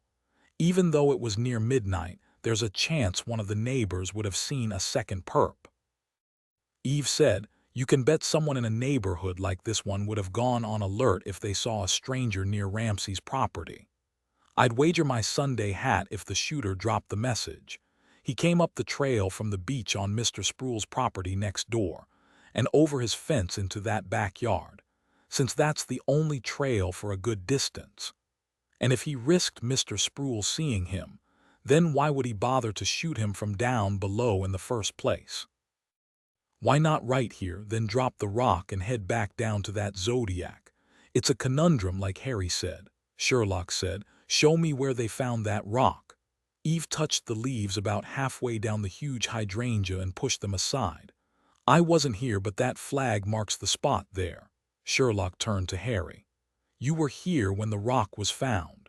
Tell me how the rock was set under the hydrangea. Did it look carefully placed, or like it was simply tossed there like an afterthought? Harry said, the note attached to the rock was actually upside down and set partially into that soft soil. It looked freshly placed, not covered by any dirt or leaves. The forensic team didn't find it until it was full daylight because the rock was under the hydrangea. Sherlock stuck her hand in among the leaves, felt around with her fingers. Then she went down on her haunches and continued to carefully poke around inside the hydrangea. She looked up and cocked her head to one side, something Savich had seen her do many times, a sure sign she was picturing what had happened. How did the shooter know Ramsey would be outside by himself late Thursday night? Surely he didn't simply hang around to see if his target happened to come outside. So did Ramsey have a habit of coming out here at night by himself? To look at the Marin headlands, the Golden Gate? Eve pulled her cell out of her pocket and dialed. Molly. Did Ramsey have a habit of spending a few minutes outside every night before bed? She listened. Thank you, that helps. I'll tell you later, I promise. We're still out here at the house trying to make sense of how this all happened. I'll see you soon. She punched off, slipped the phone back in her red jacket pocket. Yes, every night. Molly said it was a ritual that Ramsey came out sometimes even in the rain. She said it made him feel blessed to be able to look out from his own Wuthering Heights like it was the center of the world. Harry said, that means the shooter or the people who hired him knew that. They had to know his family well, or they had to be watching his house long enough to be sure he would be there. Are the Cahills even a possibility? Could they have found out a detail like that about Ramsey's habits from jail? Eve said, you're right. How many people could have known about Ramsey's habits at night in his own backyard? And Ramsey was shot within 24 hours of his closing down the trial. That's a small window of opportunity for the Cahills. So, what is it you've been thinking about down there, Sherlock? Savich asked. She pulled her arm out of the hydrangea bush. I've been thinking about why the picture, why the message. Someone seeing it sitting handily under the bush, not 20 feet from where Ramsey fell, might conclude we've got two people involved, as Harry said. But if the second man's job was to plant the picture for the police to find, to make some sort of statement, why on the ground under the bush? And what message were they sending? The first impression it leaves, Eve said, is that Ramsey was shot because of what he'd done as a judge, because of his reputation and what it means to people. The crossed-out picture is a sort of in-your-face sneer. That's what Harry thought. I suppose, Harry said, that it could be some kind of misdirection to point us away from the trial or from some personal motive. Sherlock nodded. Here's the deal. I agree the Xerox itself could be misdirection, but what about where it was found? It makes it seem like there were two people involved, but the fact is there was only the shooter and he was on the beach. Harry said, then how'd the rock get here? Did the guy climb up the cliff to drop it under the bush, then scramble back down to the beach and climb back aboard his Zodiac before the cops got here? Sherlock smiled. There's a freshly broken branch inside that bush, and I doubt it was one of our forensic team who broke it. Something heavy broke it from behind, from the rear, and it's maybe 2 feet directly up from where the flag on the ground marks where they found the rock. That means the rock wasn't just laid on the ground under the bush, it hit the bush hard, Savich said, so it came from a distance. He looked down over the wall again. It's too far down to throw it up and hit the bush with much force, but a small rock could easily be shot up here with a slingshot, say. One of those leather Truemark models they use to hunt jackrabbits and such. It would reach up here easily, aimed at the hydrangea, a nice big target. Good going, Sherlock. Eve stared at her. How'd you think to even look for that? Sherlock said matter-of-factly. There had to be a solution to Harry's conundrum, and this was the only one I could think of. The shooter was careful, he studied Ramsey and picked his spot carefully, so it didn't make sense he'd give up that advantage by climbing up the trail to drop a message. Amazing, Eve said. So much for our second perp. But Harry wasn't convinced. Sherlock said, answer me this, Agent Kristoff. If there was a second man, Why didn't he come out from his hidey hole to make sure Ramsey was dead? No, what the shooter wanted was to kill Ramsey and didn't care too much if he missed with that rock. In the grand scheme of things, that attempt to sneer at us, to misdirect us, or whatever, wouldn't have worked if we didn't find the rock. So what? Everyone chewed on that. Harry said, "Okay, one shooter then. I can't get over the timing. Ramsey postponed the trial and he gets shot. It's got to be the Cahills behind this, or someone they're involved with. The timing makes it too coincidental, and I, for one, don't believe in coincidences." "I don't either," Savich said. "But as Sherlock pointed out, a stranger couldn't predict Ramsey would be standing out here exactly when he needed him to, and so someone's been studying him for at least a week, I'd say." Eve rubbed her hands over her arms. "Someone who followed him around for a week. That's hard to take in." Harry said, "Okay, say it isn't the Cahills. But the timing is still what it is, even if it was planned for some time. Someone may be cashing in on a wonderful opportunity, since the Cahills are hanging over the crime scene like a black cloud." "Judge Hunt closing down the trial was mentioned on the local news at noon yesterday," Eve said. "If someone had already planned to kill him, they moved very fast." "There's another big question with the Cahills," Savich said. "The way it looks now, there'll be a mistrial because the federal prosecutor may have been compromised and now he's missing. Ramsey's being shot doesn't change that. It will all begin again for them with a different set of players." Eve said, "Molly said that was one of the first things out of Ramsey's mouth when he woke up. Why shoot him? A judge's job is to be impartial, unlike the prosecutor who'd spent months preparing for the trial." "What difference did it make to the Cahills who was sitting up there in the black robe?" Eve looked over at the crime scene tape that marked where Ramsey had fallen.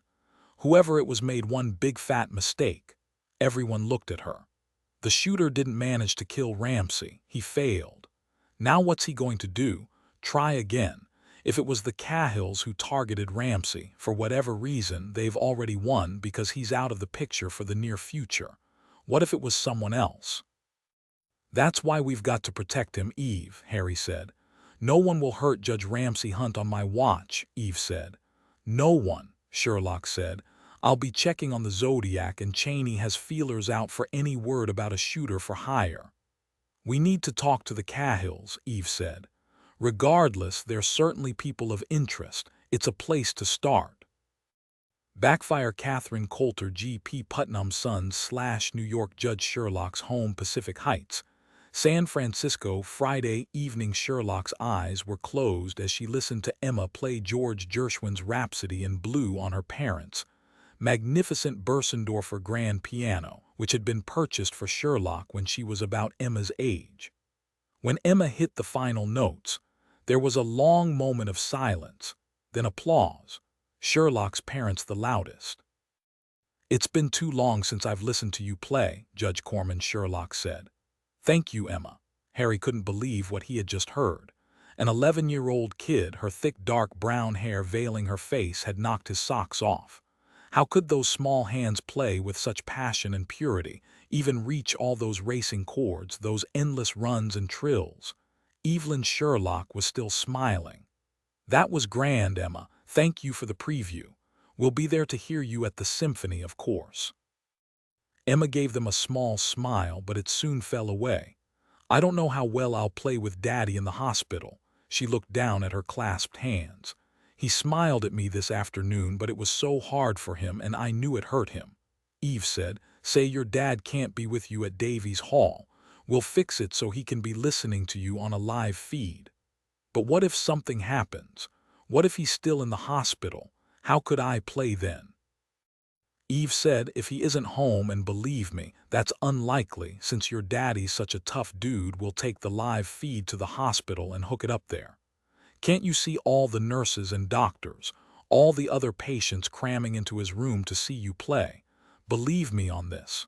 Wherever your daddy happens to be in a week and a half, you know he'll be right on stage with you." What a perfect thing to say, Savich thought.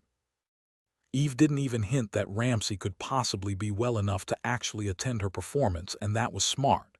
He squeezed Sherlock's hand. Emma tried to smile at Eve. That means I can't make a single mistake. You never do, Eve said. Sherlock said, do you like the Bursendorfer, Emma? My parents got it for me a very long time ago. It's too bad you aren't here very often to play it, Emma said. Mrs. Mayhew, she's my teacher, she says a piano has to be played or it goes stale. Do you think the Gershwin sounded stale? Emma shook her head. No, it sounded perfect. I'm used to my Steinway, but I like this piano too. I wish Mama were here. Eve said, look at the big picture, Emma. Your daddy needs her attention right now more than we do. Emma thought about that and nodded. She touched middle C, the action's perfect. Evelyn Sherlock said, Emma, would you like to have Lacey play for you? Emma's eyes shone. Oh, yes. Do you know Bach's Italian Concerto? Sherlock rolled her eyes. I haven't played that killer in a long time. I can feel my fingers yelling at me not to try it, Harry said. Tell your fingers to man up. I'd sure like to hear you play, Sherlock. Sherlock took Emma's place at the black piano bench. She played some scales, ran some chords, and realized the feel of the keys on this magnificent instrument was a deeply embedded memory that came back quickly. Still, she wasn't about to try the first movement, far too wild and hairy without practice. She played the second movement, slow, evocative, and sorrowful. As she played, she felt the power of the music burrow into her. When she finished, Sherlock slowly lifted her hands from the keyboard, letting herself settle for a moment, another embedded memory she would thankfully never lose. Emma jumped to her feet. Oh goodness, that was beautiful. I can play that movement, but not like that, not like it makes everyone want to cry. The last time you played that second movement for me, I cried, Eve said. You're easy, Aunt Eve, Emma said and gave her a fat kid grin. Yeah, your music is my downfall, Sherlock hugged her. You're 11 years old, Emma. You'll make everyone weep when you have more life under your belt. Molly arrived at 9 o'clock to take the children home. Savich brought down Cal and Gage, both deeply asleep, one draped over each shoulder. He saw Molly speaking quietly to Sherlock. Molly even managed a smile. Excellent, then it was his turn. An SFPD black and white was parked across the street to follow Molly home. Sherlock asked, what were you talking to Molly about, Dillon? Ramsey was more lucid this evening. He described the Zodiac to Molly again. He cupped his wife's face in his big hands. Cheney will find it. Now, I don't think I woke Sean up when I fetched Cal and Gage, but he's got ears like a bat. We should check on him again. Russian Hill Friday night. It had been a lovely evening, Eve thought, as she unlocked the front door of her condo on Russian Hill, only a 10-minute drive this time of night from the Sherlock home on Mulberry in Pacific Heights. She couldn't get over Agent Sherlock playing the piano like that. She pictured Agent Savich, no, Dillon. He'd told her his eyes never leaving his wife's face. He said that after you shared a dinner of barbecued pork spare ribs and finger-licking, only first names sounded right.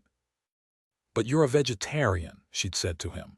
You didn't eat any of those delicious ribs, he said. Licking your fingers is the operative image here. Eve wondered what Harry had thought of the odd evening, an FBI agent playing Bach and no talk of who had tried to kill Ramsey. When she'd mentioned that to Dillon, he'd said only, don't you think your brain does better when it gets to stir a different kind of stew for a bit? Good people, she thought, full of life, so much of it.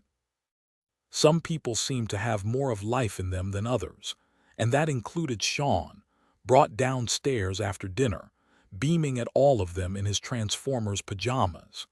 She saw Harry in her mind's eye, frankly astonished when Emma had played Gershwin's Rhapsody in Blue.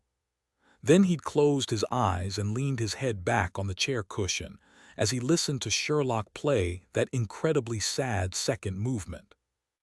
She heard a noise, something close, something dangerous. She jerked around, her hand going to the Glock at her waist. Harry said, raising his arms, palms toward her, don't shoot me. It's only 10 o'clock. I thought we should talk. Sorry to alarm you. I thought you saw me following you here. Her heart was pounding. She couldn't make him out clearly, but she recognized his voice. I can't believe I didn't hear you sooner. I can hear ants nesting. I never noticed you behind me, and here you were driving that hot Shelby. How can you protect Judge Hunt if you don't pay more attention to who's on your tail? He got her, curse him. Yeah, you're right, but that'll be the last time. Talk would be good. Come on in. I'll put on some coffee. So it's only 10 o'clock. What does that have to do with my shooting you? No shooting until after midnight, that's the rule. Haven't heard that one. I think it's smart to talk about the case. So what do ants sound like when they're nesting? She grinned at him over her shoulder as she unlocked the door to a small lobby with a black and white tiled floor, black mailboxes set against a stark white wall, and a half-dozen palm trees in green and blue pots stationed in the corners. She waved him in. The elevator's a 1920s job that creaks and groans all the way up. Scares most people, but I love it. Still, I prefer to walk up. Keeps yummy things like spare ribs from making a home on my thighs. They walked steep, wide stairs to the third and top floor. I'm on the end. The corridor was wide, covered in a red carpet splashed with cabbage roses that should have made Harry bilious. Instead, he found it curiously charming. She stopped in front of a blue door, unlocked it, and stepped in. She flipped on the light, waved him in. Eve's living room wasn't what Harry was expecting, although he wasn't quite sure what that would be since he'd only met her earlier in the day. Maybe a black leather sofa and chairs and lots of gym mats on the floor. No, the living room was light, airy, filled with color. There was a view of the city through the big windows and a sliver of a view of the bay. He followed her to the kitchen, streamlined but softened with fresh flowers in a vase on the two-seater kitchen table, herbs in small pots lining the windowsill over the sink. It was painted a soft yellow. Nice apartment. It's mine now, bought it when the building went condo 5 years ago. It's the right size for me. Eve smacked the heel of her hand to her head. I'm an idiot. After she turned on the coffee maker, Eve pulled out her cell and typed on the small Google screen. Well, okay, that's only because you aren't FBI. What are you doing? She stared at him. What? Oh, I'm picturing you lying flat on your back, out like a light, me standing over you rubbing my bruised knuckles. That's a pretty solid fantasy scenario. What are you doing really? She punched in numbers she'd looked up on her cell.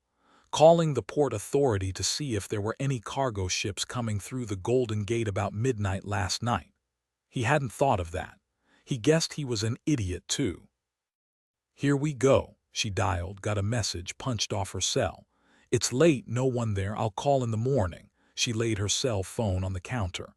Where do you live, Harry? Over in Laurel Heights. She knew it was a lovely area near the Presidio with streets named after trees. You have a house, he nodded. After my wife left, he cut off like a spigot run dry, nodded at the coffee pot. As Eve filled 2 large mugs, a hank of her blonde hair fell along the side of her face. He watched her tuck it behind her ear. This is decaf, so we'll both have a shot at some sleep tonight. What do you take in your coffee? Black is good. When they were seated across from each other at the kitchen table, Harry waved his hand toward the window. What have you got planted in that first pot? Thyme. Yeah, you put that in birthday cakes. Again, he saw her in a pretty swingy summer dress, long legs in open-toed sandals, serving cake up to a noisy herd of kids at a party. Not unless my specialty was pasta primavera cake, he laughed. I called the hospital on the way over. Judge Hunt is sleeping. No setbacks so far. I hope he makes it out of the hospital in time to see Emma play at Davies Hall. If he can make it without causing a stir and disturbing the audience, he'll be there, Eve said, with the paramedics if he needs them. He's a local hero. The paramedics would be thrilled. Emma blew my mind tonight. I guess I've heard her play so many times I'm used to it. It was Sherlock who blew me away, made me feel inferior. Judge Sherlock told me she chose being an agent over trying to make it as a concert pianist. When I asked him why, he only smiled and shook his head. I wonder what happened. Who knows? Maybe in the pursuit of her blood, Eve said. It's hard to imagine Savich and Sherlock are actually married. Cheney told me he's heard stories about Sherlock going toe-to-toe with Savich when she disagrees with him. that she can be as stubborn as he imagined his mother-in-law would be if he had one. But despite that, he says what impresses him the most about Sherlock is her loyalty. He studied his coffee, swirled it in his cup. Imagine that, loyalty in a woman. Whoa, best move right along. Tomorrow's Saturday, Eve said. Virginia Trolley has asked to be part of our protection team.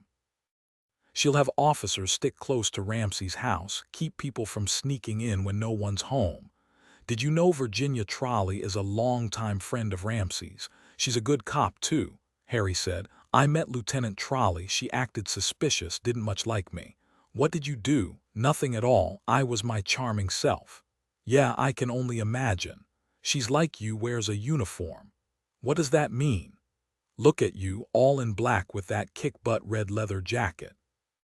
I'll bet your socks and your underwear are black, too. He'd nailed that one. You didn't tell me what you did to make Virginia dislike you. Strange, really. I only happened to mention that the San Francisco cops are really good at writing parking tickets. Eve rolled her eyes, then grinned.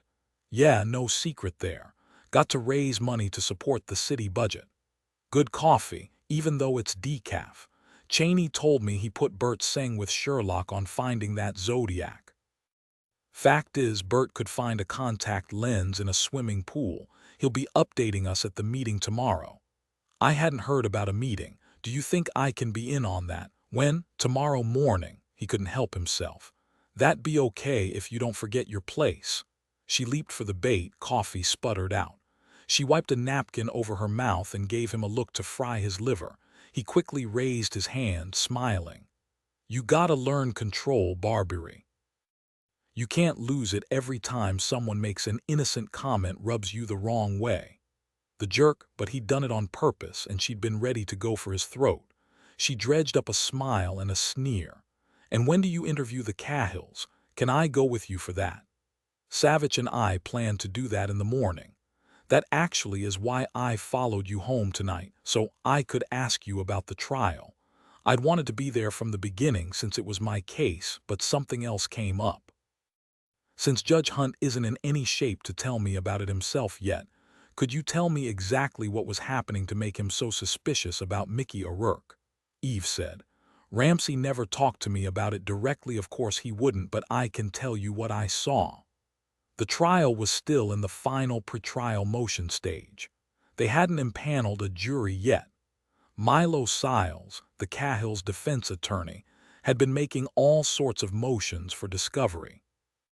He demanded proof of everything the government accessed from the murder victim's computer, especially anything that was considered top secret. He kept going on about the Brady rules giving the defense the right to any documents it needs to defend their clients, even in the case of espionage. It was pretty obvious, really. Siles was trying to force the government to disclose exactly what Mark Lindy, the murder victim, did for them. Yeah, I know all about Mark Lindy, since it was my case, like I told you. So it sounds like Siles was trying to get the government to drop the case rather than have what Mark Lindy was working on compromised. That sounds nuts.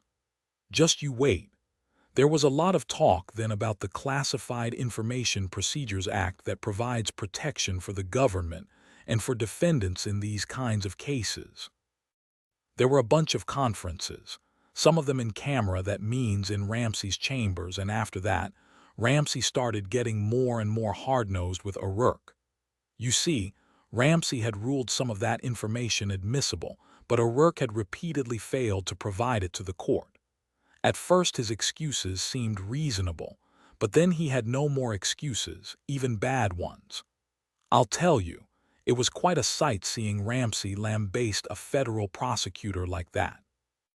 He said the court would have to impose sanctions, possibly dismiss the federal indictment, and you could tell that really burned Ramsey, and that's when he suspended the trial, the same day he was shot. Harry nodded. Since Judge Hunt's known O'Rourke pretty well after working with him for years, he realized he wouldn't behave like that, ignoring the judge's directives time after time if something weren't seriously wrong. No way would a federal prosecutor want a case dismissed, except if there was bad stuff going on and he was directly involved. Yes, that fits nicely. Thanks, Eve. I've got a better handle on it now. About the Cahills, Savich wants to meet with them as soon as possible before they have a chance to talk all this through with their lawyer. We're going to offer them a chance to spend some time together if they're willing to talk to us immediately without waiting for Siles. They're going to want to see each other real bad. One reason is so they can both be sure they can still trust each other. A lot has happened in 2 days. Who knows what they know, what they've heard, what they're thinking. Maybe they're ready to deal. Maybe, Eve said. Harry rose. Gotta go, thanks for the coffee. She followed him to the front door. Do you think I could go interview the Cahills with you? That'll be up to Savich. Eve didn't think her chances were that good. Besides, there was so much to do, best not to overload anywhere. She dropped it. Hey, what tree are you heading for? An eyebrow went up and then he grinned. Yeah, my street name. I live on Maple. My house is in the center of the block. I'm really close to pizza and Szechuan and the dry cleaners. All the comforts, lots of people driving around, parking to shop or eat. The cops love to ticket in that neighborhood. Imagine Virginia not liking you when, I'm sure, you just happened to mention that to her. She heard him whistling as he walked away down the corridor. She was in bed 10 minutes later. So his wife had left him the house on Maple, and he'd stayed there. Hall of Justice, 850 Bryant Street, San Francisco, Saturday morning. 2 guards walked Cindy Cahill over from County Jail No. 2 to the interview room on the 6th floor, where the men were housed in the Hall of Justice. She shuffled into the room ahead of the guards, wearing her prisoner's 3-piece suit, cuffs, belly chain, and leg irons. She looked up and saw her husband, Clive, dressed as she was, sitting in one of the uncomfortable chairs. Clive, she said, and tried to move toward him, but the guard stopped her. Clive rose slowly, smiling at her. Hi, gorgeous. I liked you in the blue suit Milo brought you to wear in court last week, but hey, orange looks great on you too. You okay? I'm okay, but I wish I knew what's. Cindy shot a look at Savich and shut up. Savich rose slowly as the guard seated Cindy beside her husband, then left the small room with Savich's nod. Savich introduced himself and Eve to the Cahills. He said, before we begin, I'd like you to confirm you've both agreed not to have your attorney, Mr. Siles, present. Is that correct? Sure, Clive said. Like I already said before my sweet wife arrived, we don't need Milo for this. We didn't do anything wrong and we have nothing to hide. And how could I pass up the chance to spend some time with Cindy? Even talking to you clowns is better than being bored. He sat back in the uncomfortable chair like a seasoned lounge lizard. Savich asked, Mrs. Cahill. Okay with me, Cindy said. So call me Cindy. I heard the guards talking about you. Agent Savich said you were from Washington and you were real important. Clive said, hey, where's Special Agent Kristoff? That boy needs manners, you know. He's a hard man, that one. Not much fun at all. Savich watched them look at each other for a moment affectionately, wondering if the other would spill the beans. He didn't know, but allowing them to be together in the same room without their lawyer present was a good start. With everything that had happened, suspension of the trial, the federal prosecutor O'Rourke gone missing, and Ramsey shot Savich, knew both of the Cahills would want to find out as much as they could about what the feds knew. He doubted they'd fold their tents and want a deal given what had happened, but maybe they'd let drop anything to give him some leverage, particularly with Milo Siles, since even on a good day the chances of getting the truth out of a defense lawyer were harder than getting a bipartisan bill out of Congress. Savich said as he sat down, you needn't worry. Agent Kristoff won't be joining us. There will be only myself and Marshal Barbery. As Savich spoke, Cindy didn't look away from his face. She rested her cheek on her long white fingers, her fingernails not so lovely now. Those dark eyes of hers saw deep into a man's soul. No, not his soul, Savich thought. She made a direct connection to his sex, and the pull of her was powerful. He recognized he was new prey to her, and so Savich clicked away, knew she recognized that he'd turned her off, and hoped she would work really hard to snare him. He wanted to observe her methods. When Cindy turned her eyes to Eve with her fresh, very pretty face and blonde ponytail, she didn't look happy, and he was pleased. What came out of her mouth pleased him even more. "Well, now, aren't you the cutest little thing? All blonde and blue-eyed like a little princess, and yet here you are, a big U.S. Marshal all dressed up in red and black like a hard-ass. I thought all you marshals did was chase bad guys who escaped from the real cops, like Tommy Lee Jones." "My hero," Eve said.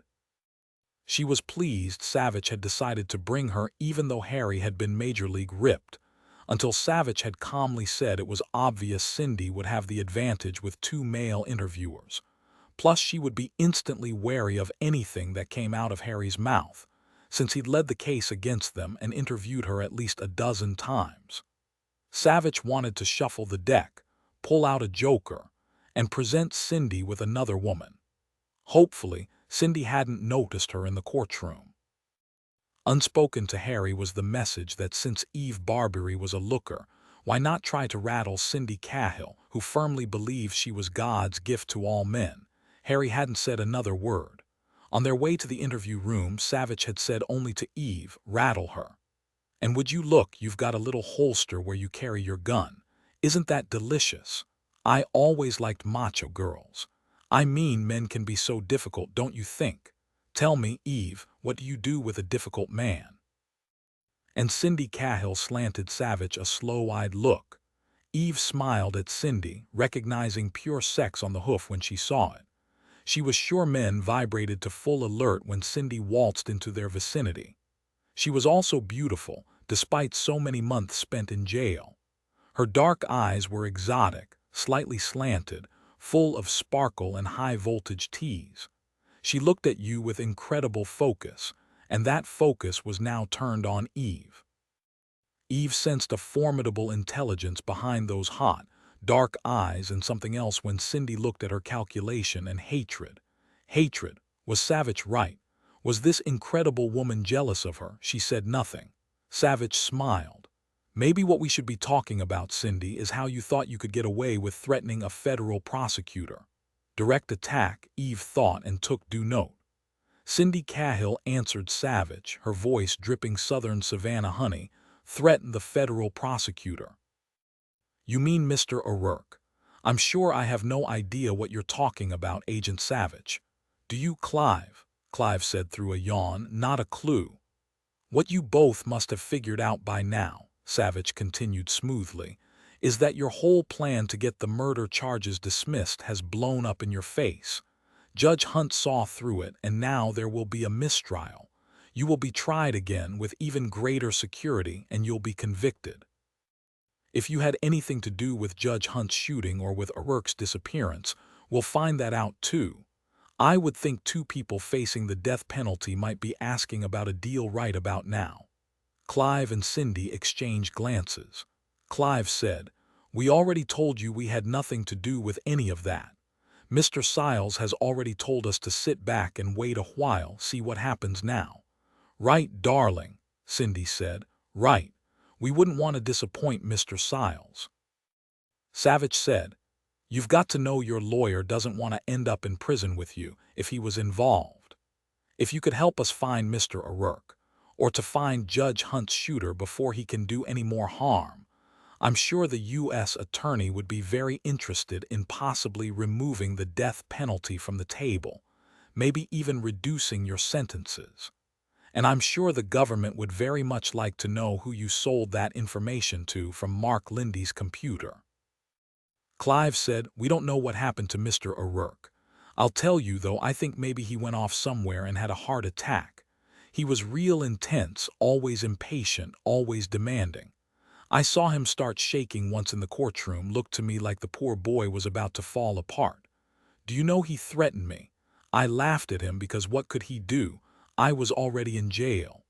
Cindy said, "O'Rourke's a schmuck, no sense of humor." Clive's right, he's probably dead in a ditch somewhere of a heart attack. If he is, I sure won't miss him." Eve said, I guess you don't know Mickey O'Rourke's a great volleyball player with a serve like a bowling ball, and he can spike the ball down your tonsils. His wife tells him he's a killer, then she punches him and he laughs. He's a nice guy, loves his daughters. Did you know he has 2 daughters, teenagers? Clive shrugged and began whistling. Cindy continued to study Savich, but Eve knew she was well aware of her. She'd come out swinging at her, Eve thought, something she had to admire. Well then, time to go for it. Eve said, I've wondered exactly what you did, Cindy. I mean, you had sex with Mark Lindy. It's your tried and true method, isn't it? And then Mark did most anything you wanted because he was so pleased with himself that this beautiful woman was sleeping with him, telling him he was a stud.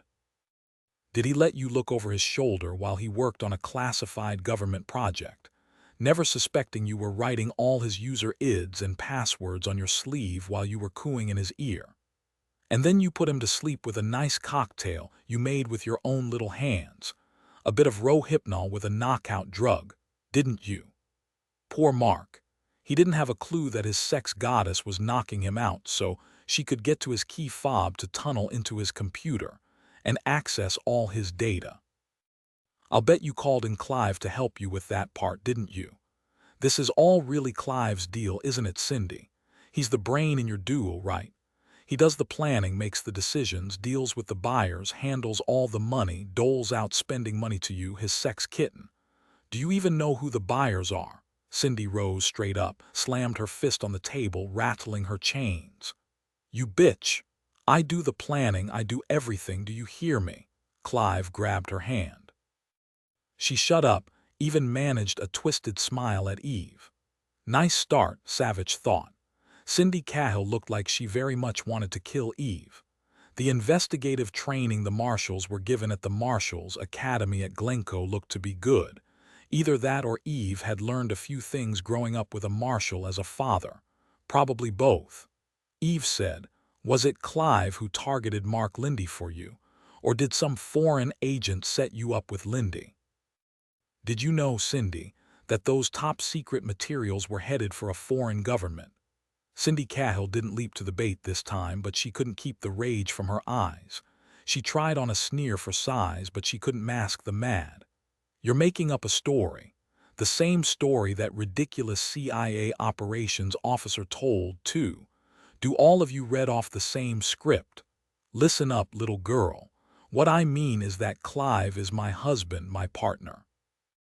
She gave Clive Cahill an adoring look and patted his hand, making the chains rattle again. He's my sweetie pie, not my boss, never my boss. Eve arched an eyebrow, gave her a yeah, right look. Your sweetie pie didn't mind you sleeping with Mark Lindy so long as there was a big payoff.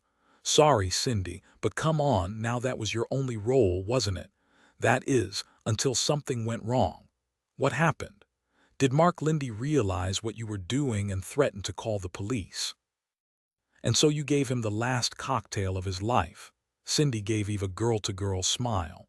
In my experience, guys usually prefer beer. Eve sat back in her chair. That wasn't a bad comeback, Cindy, but maybe Clive could give you a cooler line since he's smarter. I wonder what your folks would think about how you've grown up, what you've finally done. Cindy Cahill never looked away from Eve's face.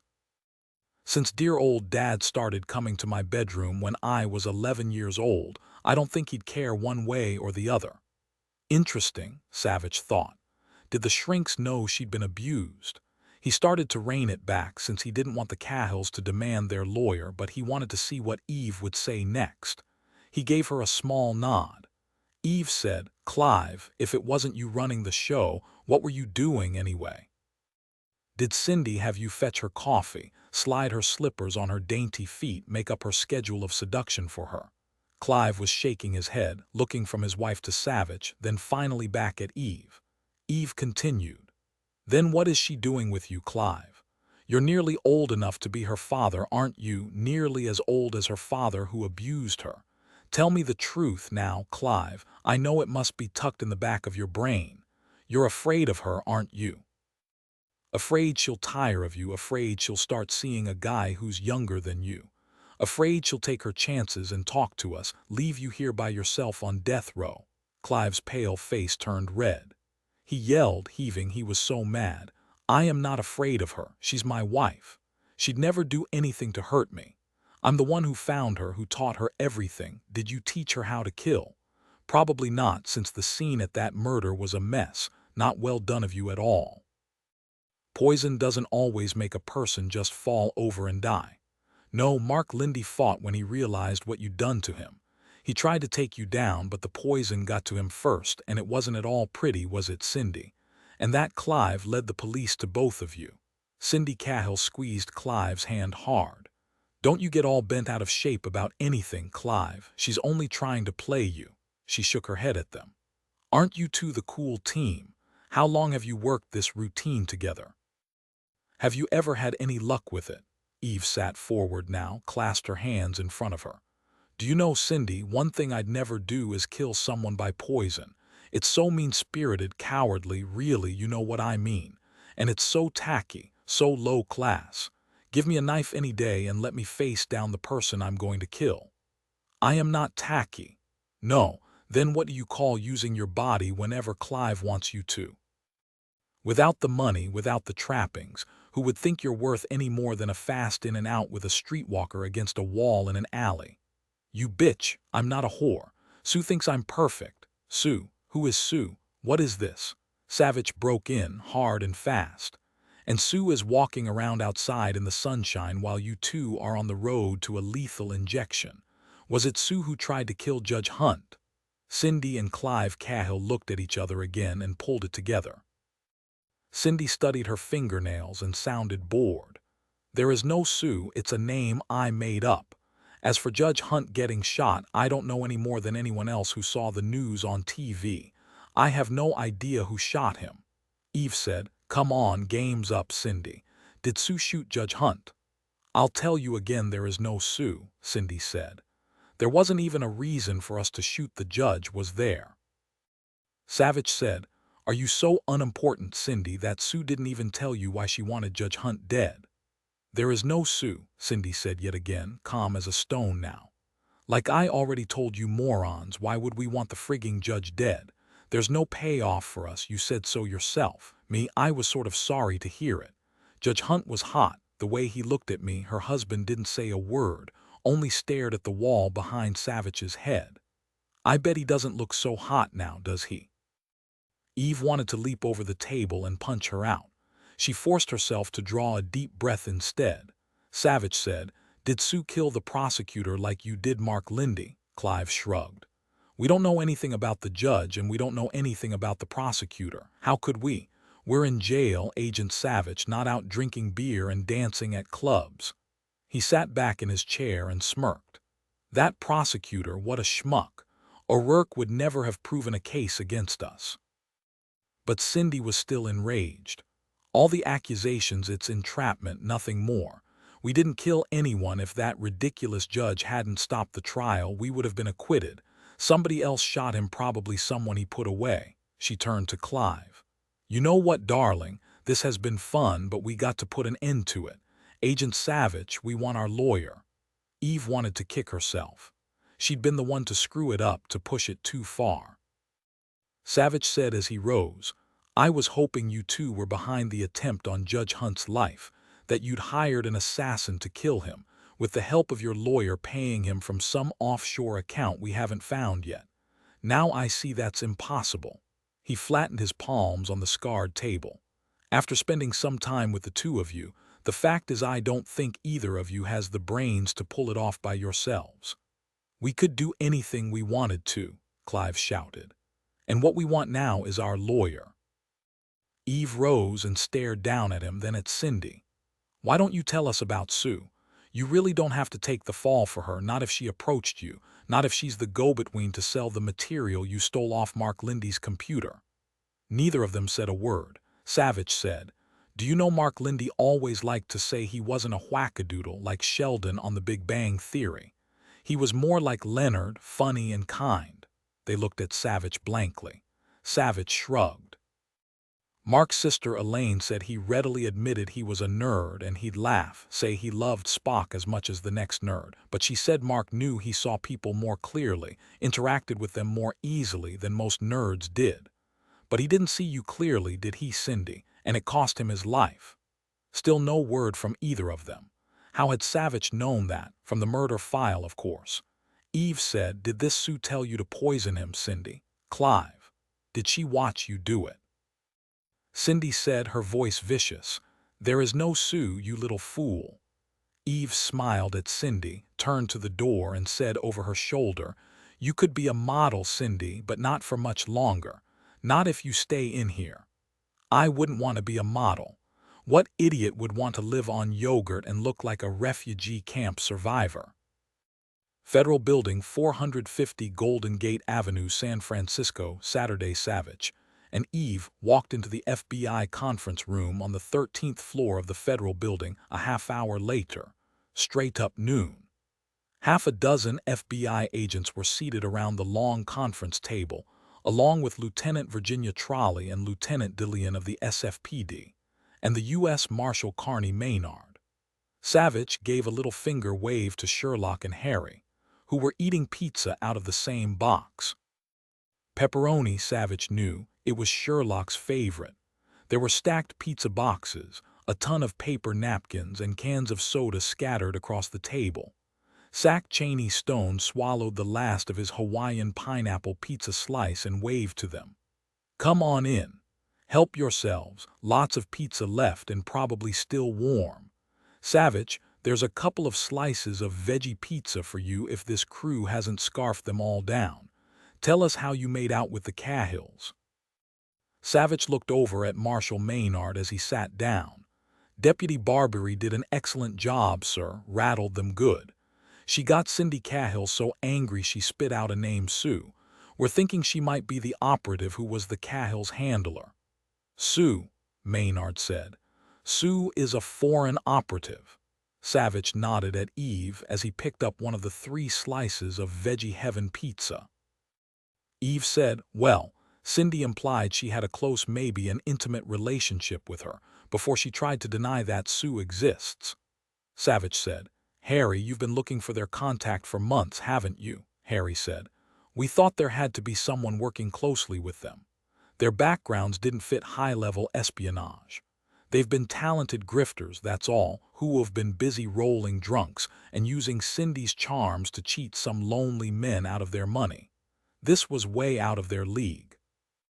Savich nodded. "So now this Sue is our best bet for the one who made contact with the Cahills, maybe recruited them?" Cheney asked. "So this woman might be the shooter. You think the CIA knows about this and they didn't bother to tell us?" "We can ask the CIA if they have a file on her," Harry said. "But so far the CIA hasn't even told us what it was the Cahills managed to steal. Only that it was in the area of cybersecurity, quote unquote. Maybe now we have something to trade them." There were smiles around the table. Eve said, "We might have gotten more out of them, but their survival instinct kicked in and they backpedaled like crazy and hollered for their lawyer." She sighed. "It was my fault. I handled it wrong, pushed them too hard." Savich said, "You did good, Eve, lots better than Harry would have done.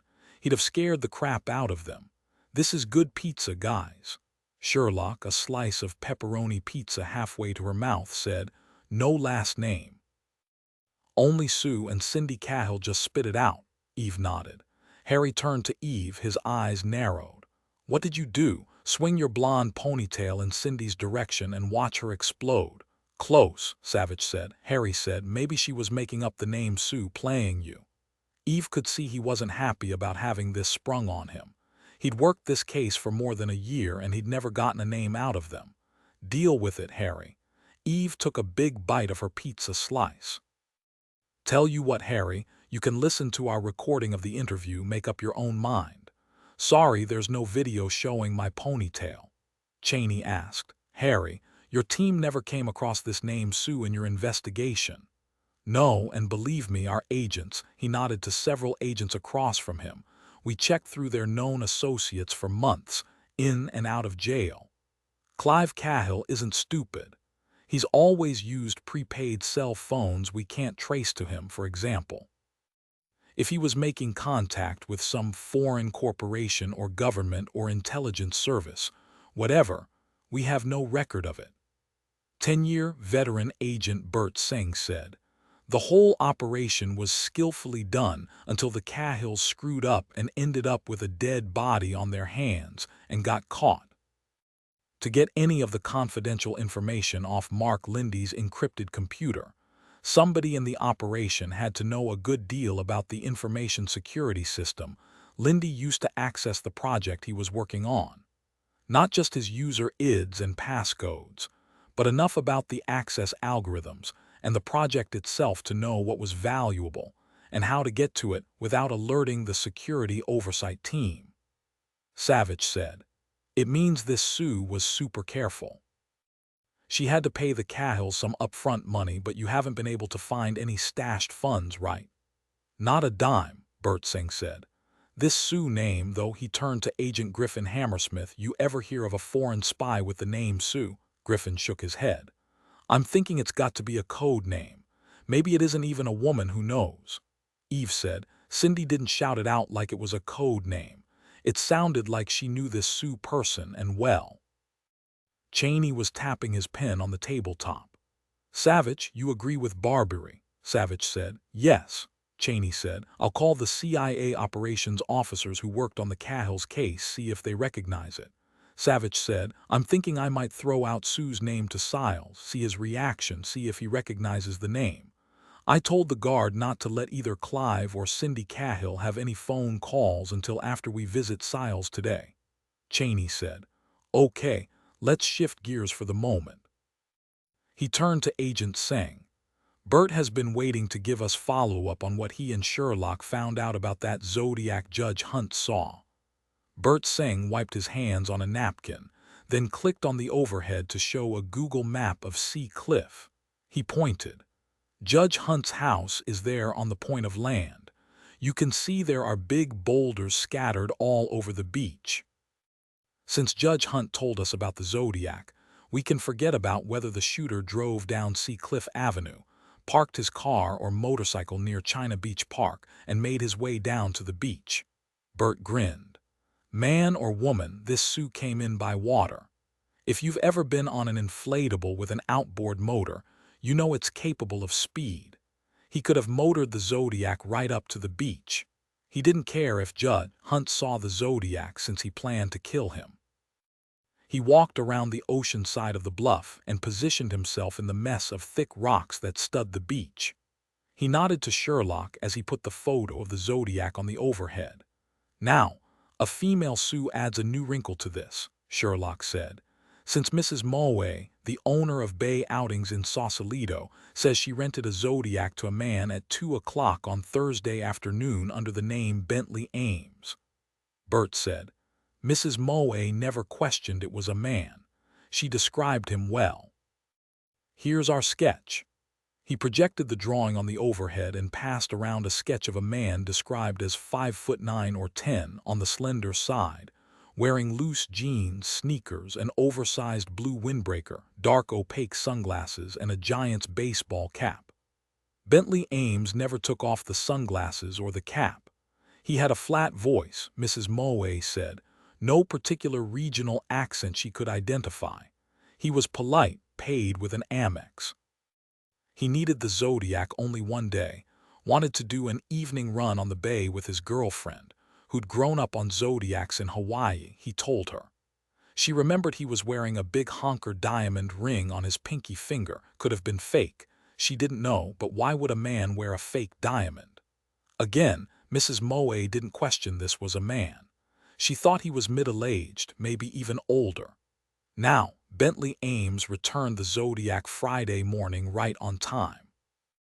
Mrs. Mulway said they didn't even have to wash it down. It was so squeaky clean. Sherlock picked it up.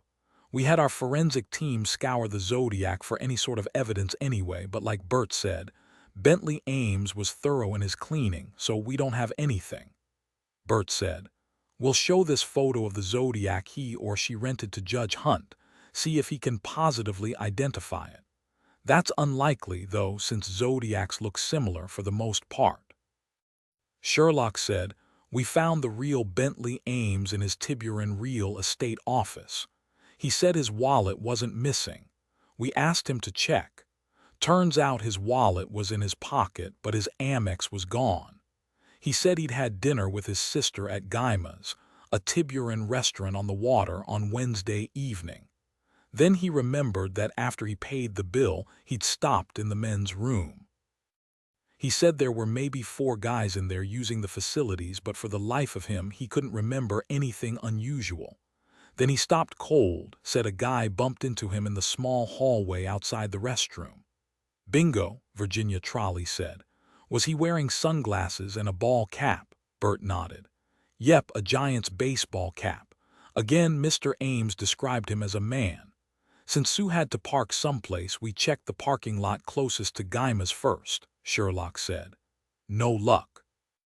We didn't think he'd use the parking lot next to the Tiburon Theater and take a chance of being seen, but we checked anyway," Sherlock said.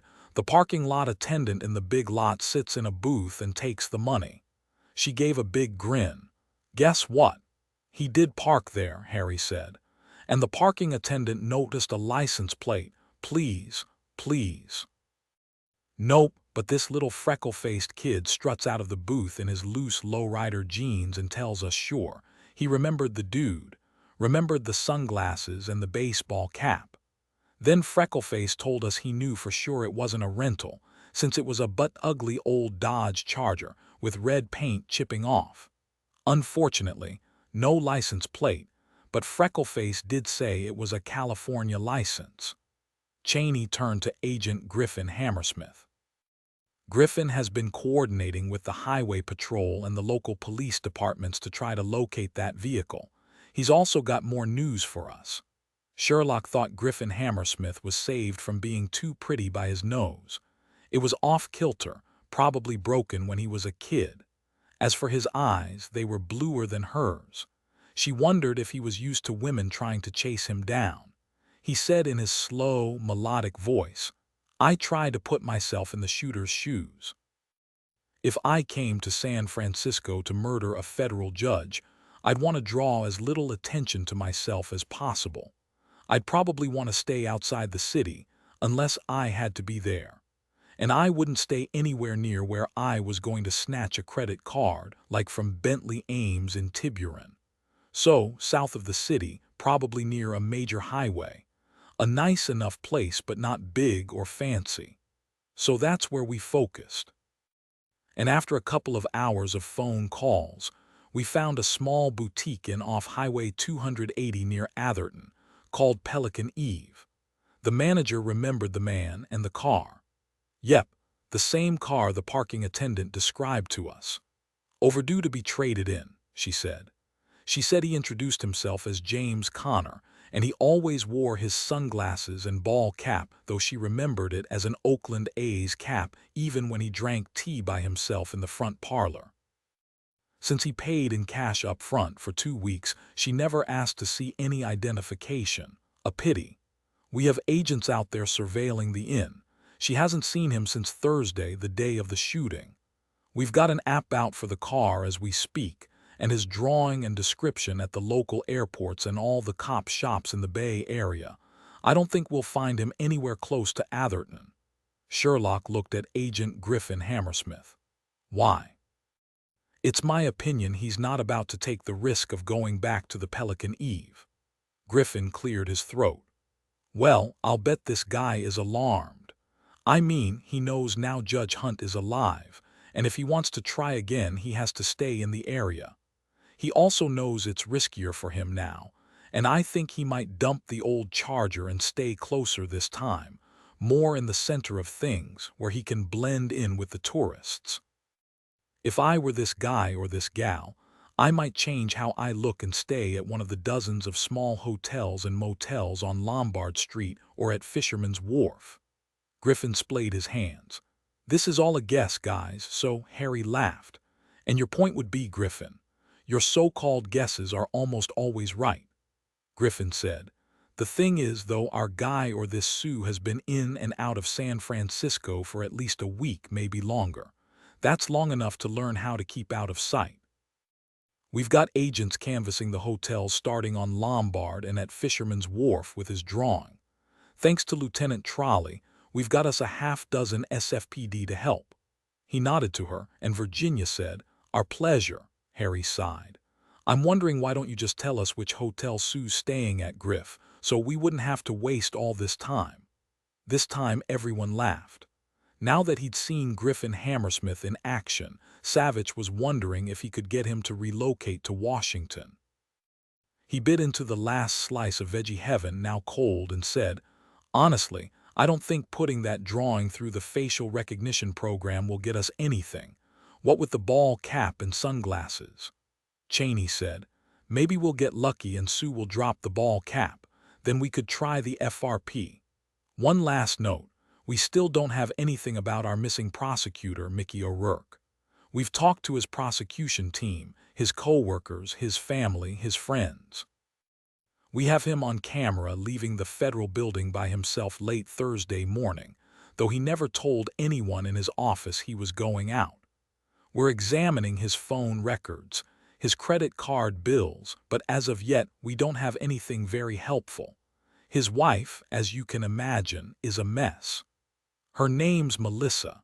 She told us Mickey had seemed distracted the last week or so, but he wouldn't tell her what was wrong.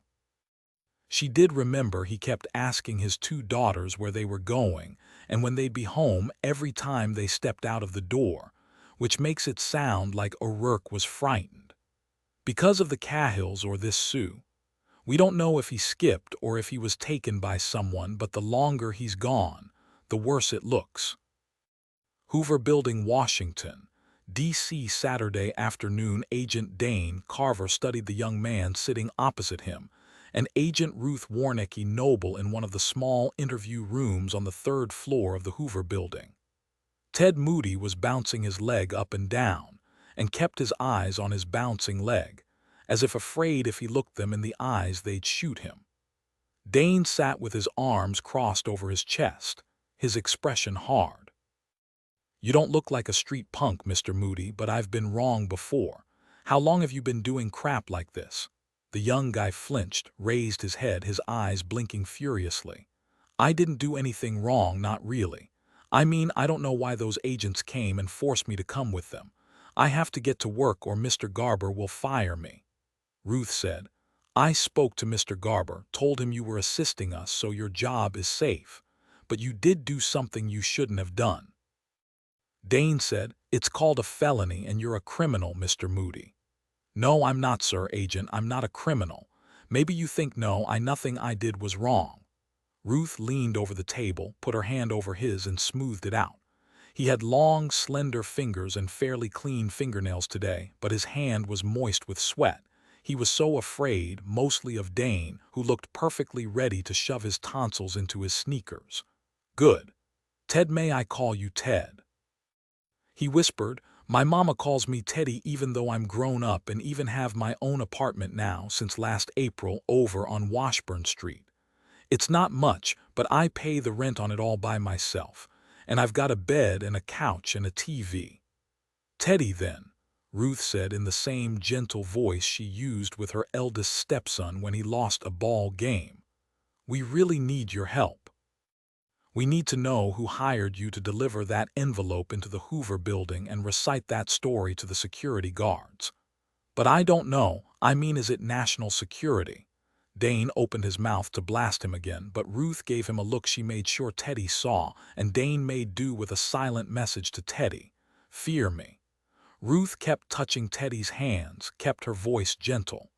"Teddy, was it a man or a woman who gave you the envelope?" Teddy shot a look at Dane, grabbed Ruth's hand like a lifeline. "All right, ma'am, I'll tell you. It was a man. Look, I really needed money because I lost most of my pay in a poker game, and I didn't want to have to ask my mom to help me with the rent. He offered me 2 crisp $100 bills, and all I had to do was deliver that envelope here. I didn't have to run over anybody or break any laws, nothing like that, which I wouldn't do anyway." Ruth beamed at him. patted his hand. "Tell us about this man. What did he look like? Was he young, old?" Teddy leaned really close to Ruth. "I never saw him, I swear." Bummer. Both Dane and Ruth knew he was telling the truth, so there was no reason for Dane to pound the table and yell at him. "Then how do you know it was a man, moron?" Dane asked him, sitting forward. "He sounded like a man on the phone. I mean, why would a woman do something like that? Really, he sounded like a man, honest." Dane said, "All right, then tell us how you happened to connect with him." Teddy said, "You know, I work at the Union 76 gas station over on Boner Avenue. Mr. Garber hired me because I'm real good at figuring out what's wrong with a car. So anyway, this guy called me on my cell phone, said he'd seen me work, said he'd heard people say they could count on me, that I was reliable." Teddy Moody tried not to puff up, but he did. "Really, ma'am, Agent ma'am, I don't know anything about him, but he said he knew I was good to the bone, and he surely admired responsible young people like me. That's what he told me exactly. My mama's always telling me I was good, but you can't always believe your mama." And that made all the difference, Dane thought. It was strange logic, but he understood it. A nerdy 20-year-old kid with one shining skill, and the guy had the brain to praise him, drew him right in. That was clever. "So then he told me what he wanted me to do, and I didn't see anything wrong with it. I swear I didn't." Ruth said, "He called you only once." Teddy nodded. "Did he tell you his name?" "I asked him who he was, and he laughed. He said people used to call him the Hammer, but his name didn't matter. He told me he would mail me an envelope inside another envelope, and in the second envelope there'd be 2 $100 bills and a script. That's what he called it. My script. And all I had to do was tell the security guards in the lobby exactly what he'd written on the script. And that was, exactly." Teddy closed his eyes and repeated word for word the conversation Ruth and Dane had heard on the security tape. "That's very impressive, Teddy," Ruth told him. "The Hammer told me to practice the script in front of the mirror until I had it memorized and it sounded all natural, and so I did. That was all, Agent ma'am, I swear." Teddy's eyes shimmered with tears. "He promised I couldn't get into trouble. He said it was only a joke on this agent Dillon Savich. He said no one would ever even find out who I was. How could they? I'm a law-abiding person and I could just walk out." I believed him. I was in this knot of tourists and everything happened like he said it would. I simply slipped back into the crowd when the guards were talking about the envelope." He dropped his head again, studied his hands. "I wanted to believe him, you know. I mean, I really did walk out and nobody said a word to me. And there were the 2 brand new $100 bills. I really needed that money. What was in that envelope? Was it bad?" Ruth said, "Yes, very bad." "The Hammer wasn't trying to help you out, Teddy, and deep down you knew that, didn't you?" Teddy swallowed. He looked scared and miserable. "Yeah, I worried about it, Agent ma'am, but it was $200 and I didn't think it could be that bad. I mean, it was only a dippy white envelope, nothing lumpy in it like a bomb or anything. I'm sorry, I really am." He looked from one to the other. "Am I in real bad trouble?" The kid looked so scared Dane hoped he wouldn't pee his pants. He said, "Let's see if you can redeem yourself. Agent Warnicki asked you if the guy sounded young, older, or really old. Tell us what you can and we'll see." Teddy's head snapped up, hope beaming out of his eyes.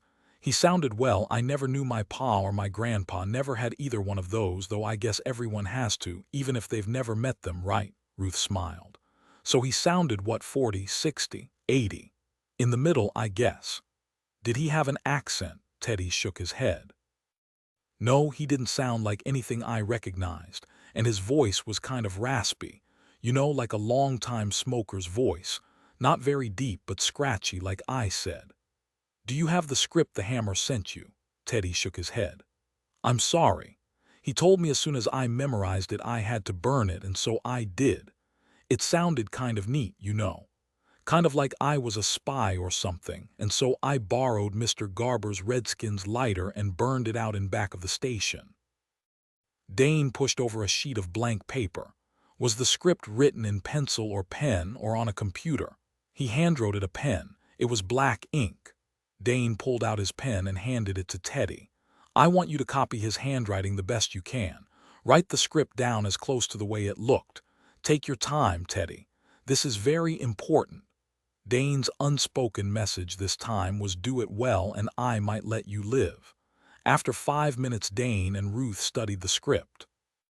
The lettering was cramped and slanted really far to the right, like the hammer had fisted the pen and written nearly upside down.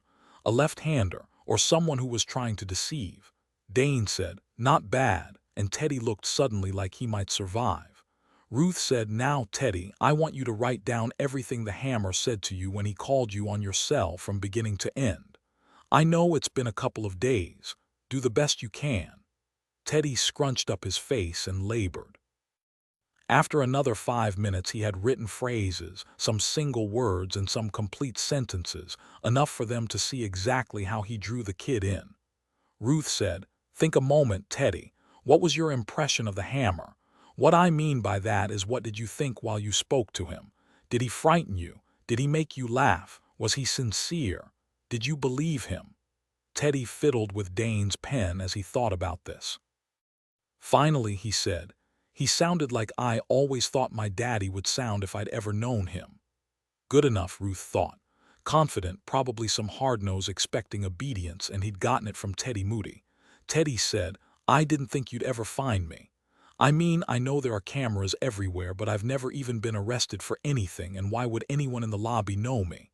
The hammer told me you'd never find me since I was just another tourist. See, I wrote that down right there. And he pointed. How did you find me? Dane said. An agent who watched the security video saw something black under a couple of your fingernails. Once we enlarged your hands, we saw it was something thick and oily. We had photos of you. All we did was show them around some of the gas stations and body shops in the area. There aren't that many. We found you on the third try. Teddy Moody blinked. He looked from Ruth to Dane and back again. That is so cool, he said simply. I'd sure like to do stuff like that. Ruth smiled at him as she patted his shoulder.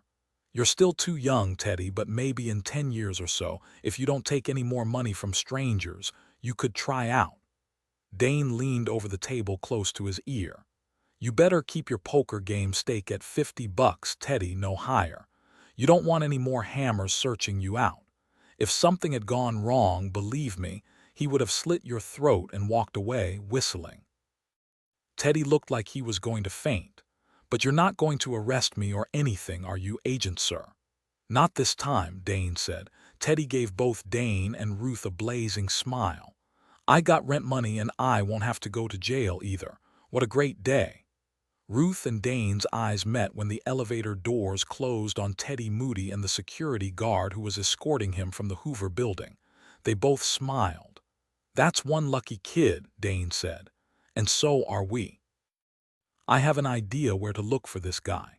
California Street, San Francisco, Saturday afternoon. Harry carefully steered his Shelby into a parking space in the California Street garage of the Mason building, which housed Milo Siles's law firm. He looked over at Eve. Savich told me he hates driving that rental car, says it hurts his soul. Eve laughed, flipped her hand one way, then the other. Well, red Porsche, octane rental, tough choice. Harry cut the engine, fiddled with his keys. Congratulations, by the way, on what happened with Cindy and Clive. You did good. It was Dillon who told me to rattle her. I'll tell you, though, when she spit out Sue, I nearly fainted. Harry fiddled some more with his keys. I guess I never made her mad enough. Yeah, I scared her, but she never stopped trying to play me, and all the while Clive sat back and grinned like a fathead and watched her work me over. What she did to the other agents who interviewed her was just as sad. He hit his fist hard against the steering wheel, then looked closely to see if he'd done any damage. Luckily, he hadn't. What, Eve wondered, would he do if he'd wounded his baby? He looked out the window, watched Savich pull the octane Taurus into a parking slot. I'd like to have been there when she lost it. Eve grinned. She claimed right away she'd made it up, then she tried to provoke me back. She's really pretty good at it. What I liked best was when she asked me what I'd do with a difficult man like Savich. He turned her off, you see, and she saw he wasn't interested and couldn't stand it. You can tell me later how you answered that, Harry said, getting out of the Shelby. He said to her over the roof of the car, but none of that means you need to be along on this interview. She tilted her head, swinging her ponytail, and one of her eyebrows went straight up. What? You don't want my incredible brain at work on Milo Siles? Hey, he might spit out Sue's name, too. How can you afford to miss out on that chance? Harry was being a dog in the manger. He knew it and wanted to punch himself out. He sighed and stepped away to join Savich. Savich said, I like the Shelby, Harry. It oozes style. How do you like driving a stick in San Francisco? Newbies around here tend to pray hard when they have to stop on a steep incline, but not us old-timers. All we old-timers ever worry about is how often we have to buy new tires. Eve poked him in the ribs. You're telling me you never pray when you're stopped dead on one of those Pacific Heights inclines? He shook his head and gave a tug on her ponytail. I guess you drive a wuss automatic. And I'm proud of it. Siles's law firm has the entire 18th floor, Savich said. There are a total of 10 equity partners, a gazillion assistants, lawyers, and secretaries on salary. I verified Siles is in, but I didn't make an appointment. Better to catch him by surprise. It seems a lot of folk work on Saturdays, including Silas's secretary. Harry, this guy knows you very well. Eve, how about you? The Cahill's trial is the first time I saw him in federal court. I doubt he'll recognize me. I always sat in the back of the courtroom. Harry, any advice? He's fast on his feet and trying to pin him is like nailing jello to a tree. Savich grinned. We're here to try anyway. Harry, Cheney says you do contempt and scorn really well. Feel free. A little fear couldn't hurt either. Eve, go with your gut, depending on how he reacts to you. And what will you do, Dillon? Eve asked, as she swung her black bag over her shoulder. He thought about that for a moment. If you guys leave any blanks, I'll try to fill them in. They were greeted on the 18th floor by a stylish young woman with dark hair, the only receptionist manning the large, curving mahogany counter on this fine Saturday. Savich looked at her name badge, smiled, and showed her his creds. Alicia, we'd like to see Mr. Siles. Alicia drew back, alarmed. Do you have an appointment, agent? Ah, special agent, Savich said, his smile warm. We don't need one. Isn't that handy? She looked at Harry, then at Eve. Who are you? Eve and Harry showed her their creds. But point us to his office, Alicia. They followed her along a wide hallway with polished wooden floors to the end office, both Savich and Harry admiring her red power suit, her stiletto heels, and her walk. Eve poked Harry in the ribs. Before Alicia could precede them into Siles's office, Savich gently pushed her to the side and opened the door himself. Thank you, Alicia. Please hold his calls and any clients that show up.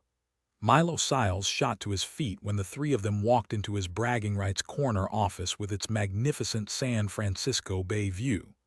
The fog had burned off earlier, and it was a postcard day, warm by San Francisco late fall standards in the upper 60s.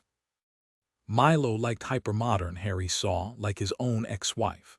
Show Nessa any piece of furniture that combined glass and chrome in a weird shape and she'd embrace it, while Harry hunched over with a belly cramp. Savich introduced the three of them to Siles. Siles said, I recognize Deputy Barbary. She sat at the back of the courtroom during our very short trial. I didn't know you were a marshal. I pegged you as a TV reporter.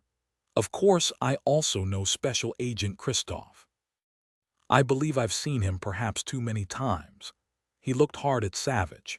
You, however, I've never seen before. You're not with the local FBI, are you? Savich shook his head. I'm from Washington. What may I do for the three of you? Somehow Eve thought Savich knew it should be she who answered, and he gave her a small nod. She said, smiling at Siles, who, even in his lifts, was a good 3 inches shorter than she was, Cindy told us about Sue, but she forgot to give us a last name. Could you please provide that, sir?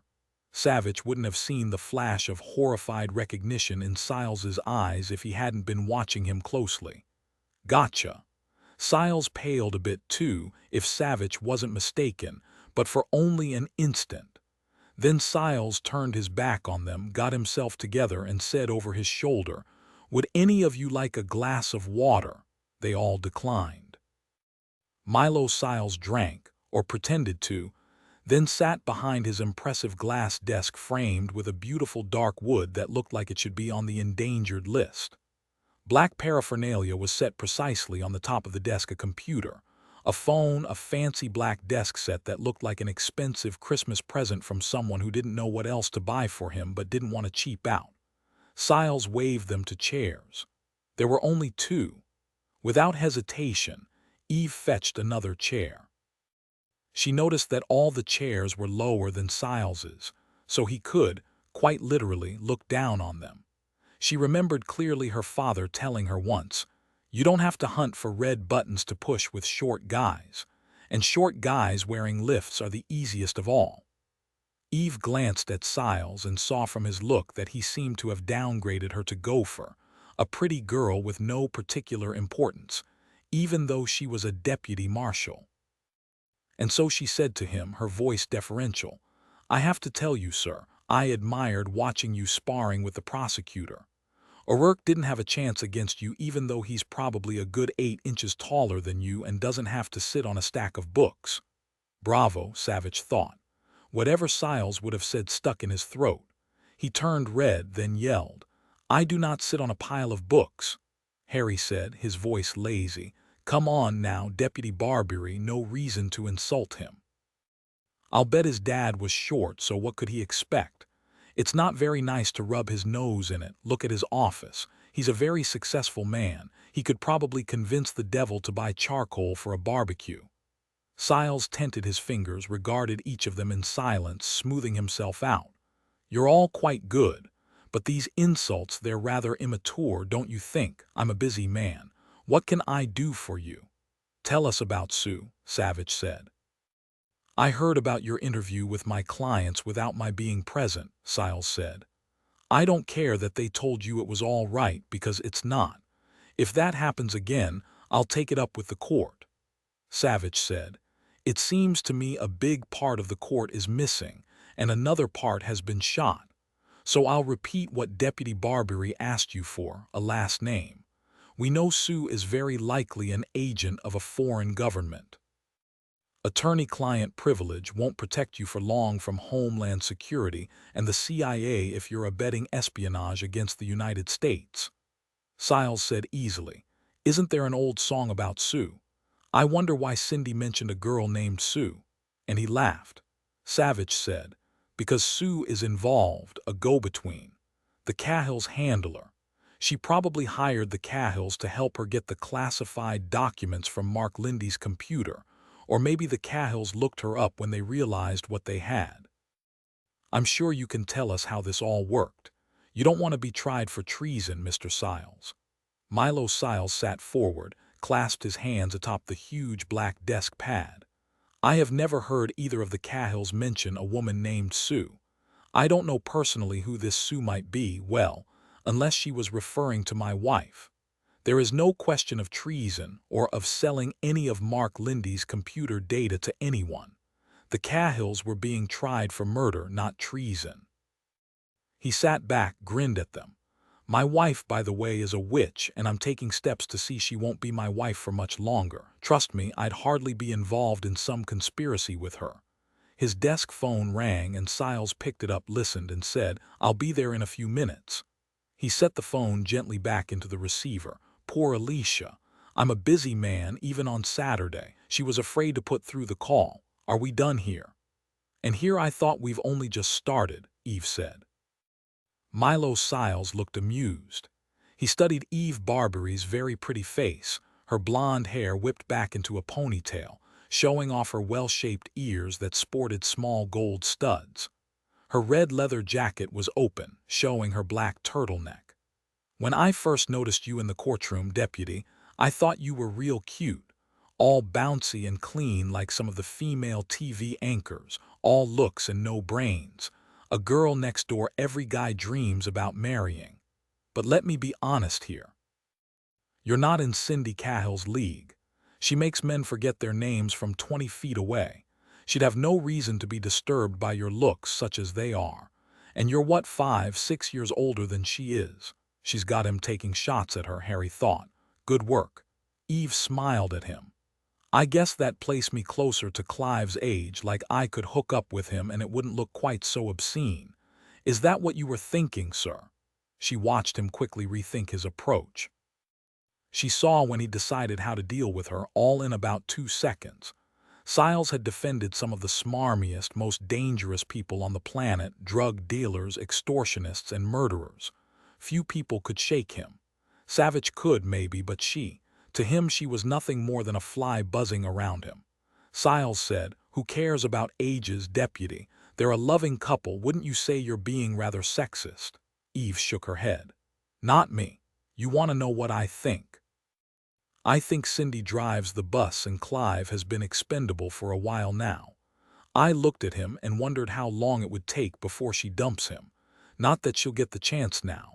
I mean, she's never getting out of prison unless she talks to us, right?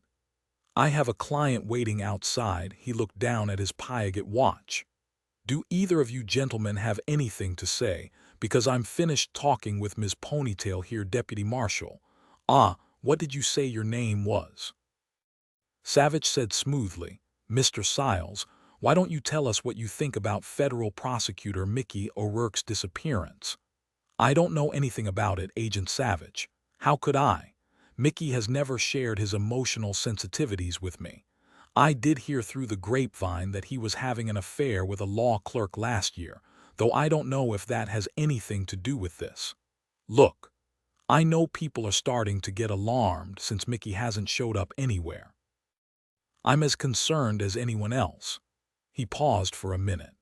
"We all noticed he was behaving pretty strangely in the pretrial hearings, like ignoring Judge Hunt's direct orders to hand over needful documents so I could give my clients the best defense. I chalked all his balking up to the intense cutthroat competition in the federal prosecutor's office finally getting to him. They have about 100 federal prosecutors, and they're always jockeying for position. Did you know the prosecutors themselves keep actual records of their wins? Who gets the toughest prison sentences in the least amount of time for the least cost? This is a death penalty case, and Mickey was going to have to convince a jury without using any of that classified information. Information I'll bet he couldn't even access himself. Information he either couldn't or wouldn't turn over to me. Can you imagine the stress? I think when Judge Hunt finally called him on the carpet, O'Rourke panicked. Once he failed to show up in chambers without a good reason, his career was over. I wouldn't be surprised if Mickey took off and kept going." Siles smiled and sat back in his chair, his fingers laced over his Italian vest, obviously pleased with himself. Eve said, "You said your wife's name was Sue." "It isn't, sir. It's Marjorie. Her middle name isn't Sue either, it's Anne. And she's divorcing you, sir, not the other way around. I understand finances are the big bone of contention between you. Seems you have reasons to feel stressed yourself." Siles looked momentarily poleaxed, then wiped the look off his face. "Didn't think you'd know that," he said slowly. "Yes, sir, I do. Why did you make that up?" "A joke, deputy, only a small joke." Siles looked at his Piaget again and rose. Savich said, "It's not a joke that Mrs. Siles's divorce attorney plans to strip you down to your boxers. With those very embarrassing photos they say they have, I'm wagering you know you're going to need a lot of money soon." Harry picked it up. "And what better way to get it than to join in a little conspiracy and earn a couple of million getting the Cahills off?" "I'd like all of you to leave now," Siles said. Savich paused in the doorway. "I'm sure if we find your offshore accounts, Marjorie will be very interested. She'll probably help us any way she can when we tell her you're colluding in selling information to a foreign government."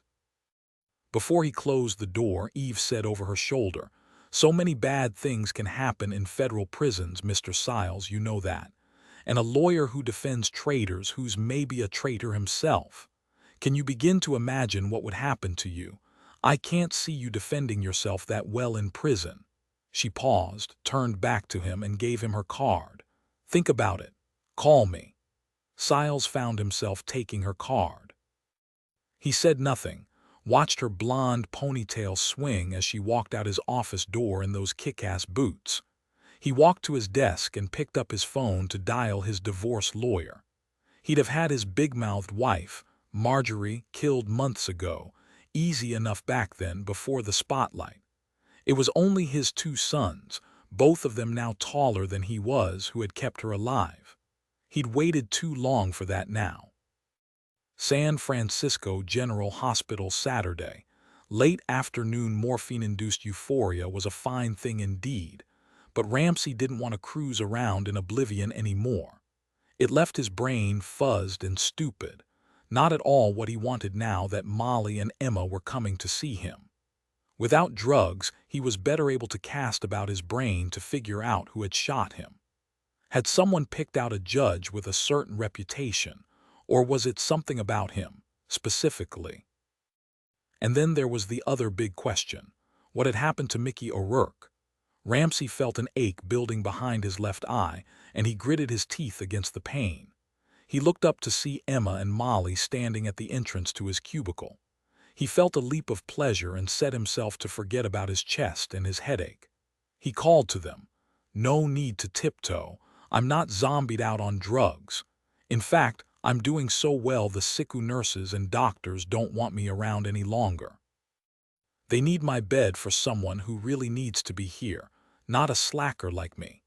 They're going to move me very soon now to the biggest private room in the hospital. They call it the Taj, can you imagine? They're gathering the troops right now." He didn't mention the long conference at his bedside that morning with Dr. Kardec and Marshal Maynard, debating the pros and cons of moving him. There was too much traffic through the ICU to suit the security team, and too many interruptions by law enforcement to suit the nurses and the medical staff. They had compromised by agreeing he would leave the ICU a bit early for a secure room on one of the inpatient floors with an extra staff nurse assigned to him.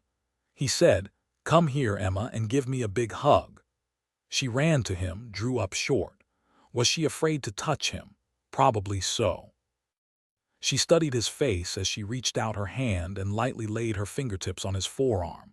When she realized his eyes were clear and focused on her, she seemed to accept that he wasn't lying to her because she was a kid. If they're going to move you away from all these machines, it for sure means you're getting better. She moved her fingers to hover over his whiskered cheek. "I don't want to hurt you, Daddy." He grinned up at her. "Nah, no chance of that. Do you remember a long time ago when I told you I was tough and you could always count on me? Forever," she swallowed, nodded. "Nothing's changed, Emma. I'm still the same. There's nothing here your old man can't handle." He knew even a small movement might hurl him into a well of pain, but he raised his hand to gently stroke her face. Slowly, Emma leaned down and hugged him. "Doesn't it hurt to lie on your back?" "Not much. They wrapped me up like a mummy. Don't be afraid, Emma. Everything is all right now." But how could everything be all right? Emma wondered. Whoever had shot her father was still out there and he might try again. Would there be guards around him forever? Emma said, "Officer Hughes told us he heard you laugh this morning. He said it was a good sign." He'd laughed. He couldn't remember. Ramsey had probably been riding the morphine express to La La Land and heard a nurse say something funny or not funny at all. It wouldn't matter. "There you go," he said, looking over at Molly, who cocked her head toward Emma and nodded. She was pleased he was finally getting some alone time with his daughter. Emma's fingers stroked his face, as light as butterfly wings.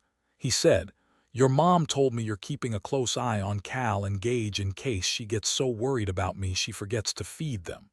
I tried to think what Gage would do if food didn't magically appear whenever he wanted some. It wasn't a pretty picture. Emma laughed.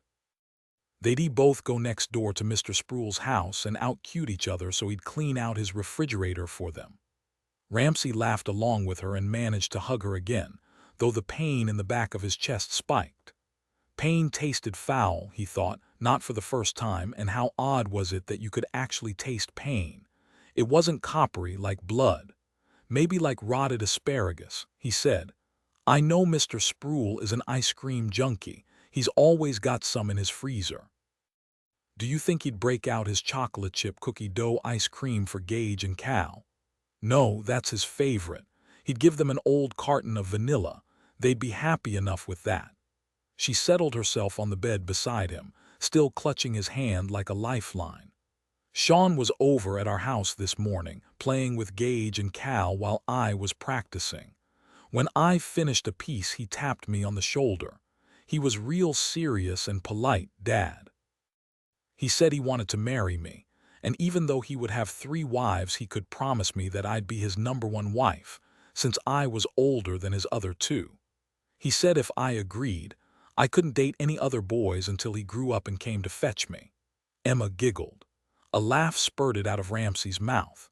He couldn't help it, though it made him groan. He breathed slowly in and out, and when the pain settled into a steady throb again, he asked, "So what did you say about being Sean's #1 wife?" Sean wasn't done. He asked me if I wanted a big wedding. When I told him I probably would, he said he was going to have to get 3 jobs since both Marty and Georgie wanted big weddings too. Emma looked thoughtful. Maybe 2 other wives would be good since they could keep Sean company while I was practicing or away playing somewhere. His practical girl, and that twinkle in her eyes. It wouldn't have occurred to her to dismiss a 5-year-old boy and make him feel small. Lucky Sean. Ramsey said, I wouldn't be surprised if Sean grew up to be as cool as his daddy. And his mama. And his mama. Trouble is, your Aunt Sherlock told me she doesn't want her son to go to jail. 3 wives could push him right into the slammer. Again, Emma looked thoughtful. That wouldn't be good.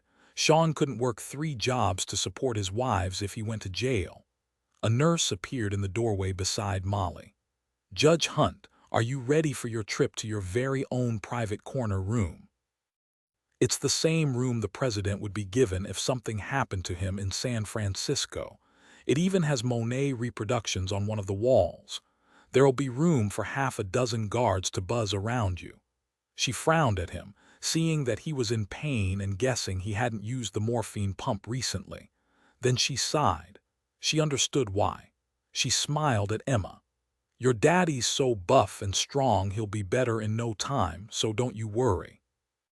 My dad's real tough, and he's going to have my back all my life. He told me so. ICU nurse Janine Holder hadn't cried in the hospital for a long time because it never helped, but she felt tears come to her eyes. This beautiful young girl was hovering protectively over her father, and what he'd said to her, so simple, so heartfelt, Janine swallowed and smiled. If you're ready, Judge Hunt, I'll call everyone in and get it done. Mrs. Hunt, you and Emma need to come with me. 2 days was long enough in the surgical ICU, Ramsey thought. Too much beeping and clanging and buzzing all day and night. At least he hadn't heard any flatline whines, hadn't heard anyone dying. He'd have some peace and quiet now, even if there would be half a dozen guards. If he wasn't yet ready to be released into the wild, at least he would have a more comfortable cage. Ramsey heard Molly say outside his cubicle, Emma, we'll go get some sandwiches in the cafeteria, then go to your daddy's new room and wait for him there. Did you know Uncle Dillon and Aunt Sherlock are outside? We can say hello. Ramsey wasn't stupid. He pumped in some morphine for the move. No matter how careful everyone was, he imagined there would be jostling and it wouldn't be fun. Officer Mancuso came to stand in the doorway. You're not to worry, Judge Hunt. Hughes and I will be accompanying you. Nothing will happen to you, sir. Ramsey could only marvel at the odd mix of pride and promise in the young officer's voice. He realized he didn't know his first name and asked him. It's Judge Hunt, Mancuso said. It looked like an honor guard, Sherlock thought, when they finally got the bed wheeling down the hall toward the east elevators. Officer Eddie Hughes was on one side of the bed and Officer J. Mancuso on the other side. Eve and 15-year veteran Deputy Marshal Alan Milton walked at the head of the bed, and a muscular orderly with a big Fu Manchu mustache steered and kept an eye on the IVs dangling from the headboard and the chest tube pinned to the sheets. Ramsey had tried to smile at them as they wheeled him by. Sherlock saw Ramsey's face was white with pain. At least Molly and Emma weren't here to see him. But Ramsey would live, and they would catch his shooter. She wondered how she'd be holding up if Dillon had been the one shot and nearly killed. She gave him a fast kiss. Savich, Sherlock, and Harry got in the back of the line behind Ramsey's bed. Eve stood beside him, her hand resting lightly on his arm. She leaned over for a moment to say something to him, and her ponytail swung down to lie against her face. Sherlock smiled. After the interview with Milo Siles, Dillon had told her, "I learn something new every single day. Do you know there appears to be power in the ponytail?" And he'd grinned like a bandit. When they reached the elevator, they looked up and down the now empty hospital corridor. They watched the doors open, and 5 people squeezed into the elevator around the bed. The doors closed behind them. An SFPD officer waited with them for the other elevator, which seemed to be tied up on the 7th floor, while yet another deputy marshal used the stairs. They stood quietly, watching the arrow of Ramsey's elevator leave the 4th floor and hover at the 5th floor. They heard a loud clanging noise and the sound of muffled gunfire. Savich ran to the stairs door, yelling over his shoulder, "Sherlock, Harry, find out where the shooter got access to the elevator. Get him."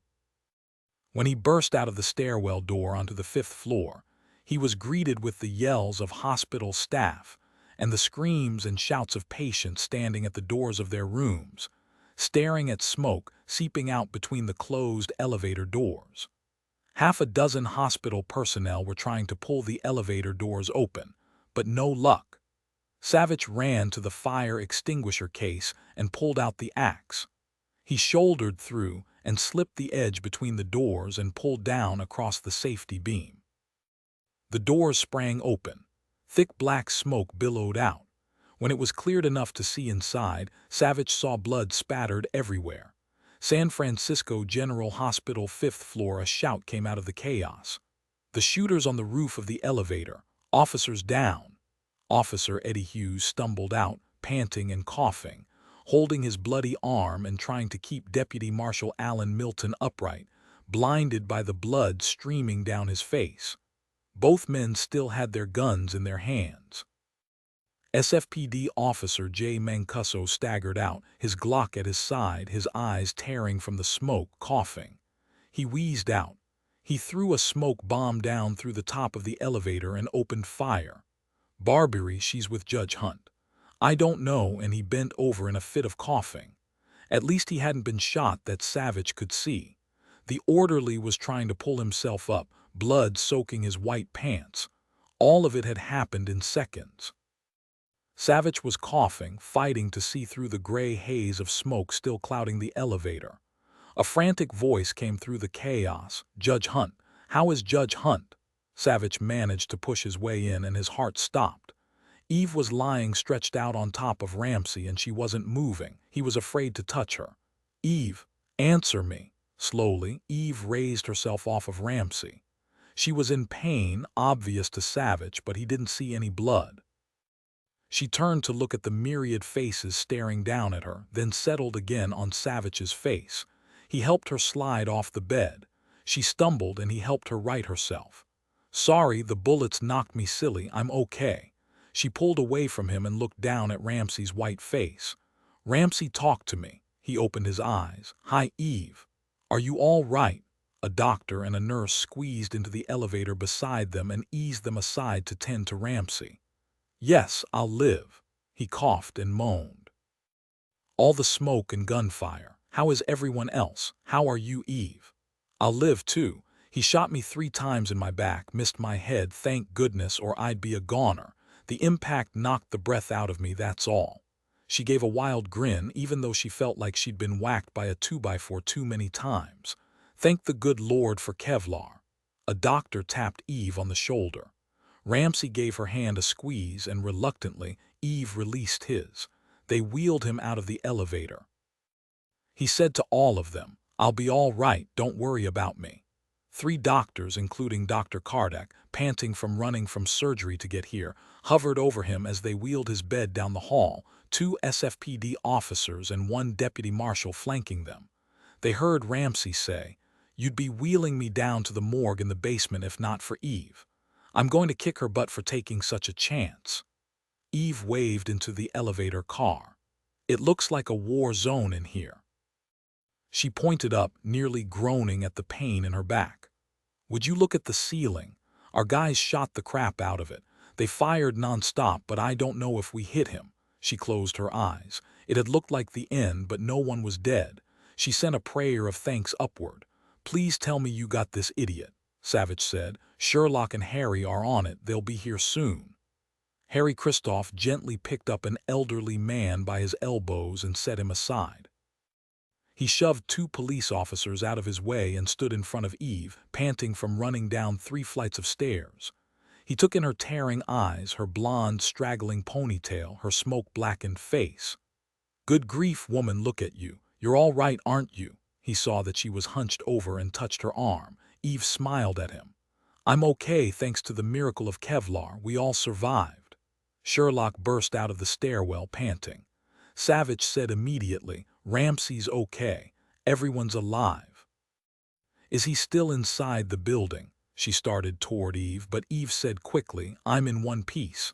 Did you get the guy?" Sherlock ignored the god-awful mayhem in front of her and forced herself to calm. "He made it out of the elevator shaft. We started a search, but we can't lock down the whole hospital. He's probably out on the street by now." "How could he have pulled this off?" Eve asked.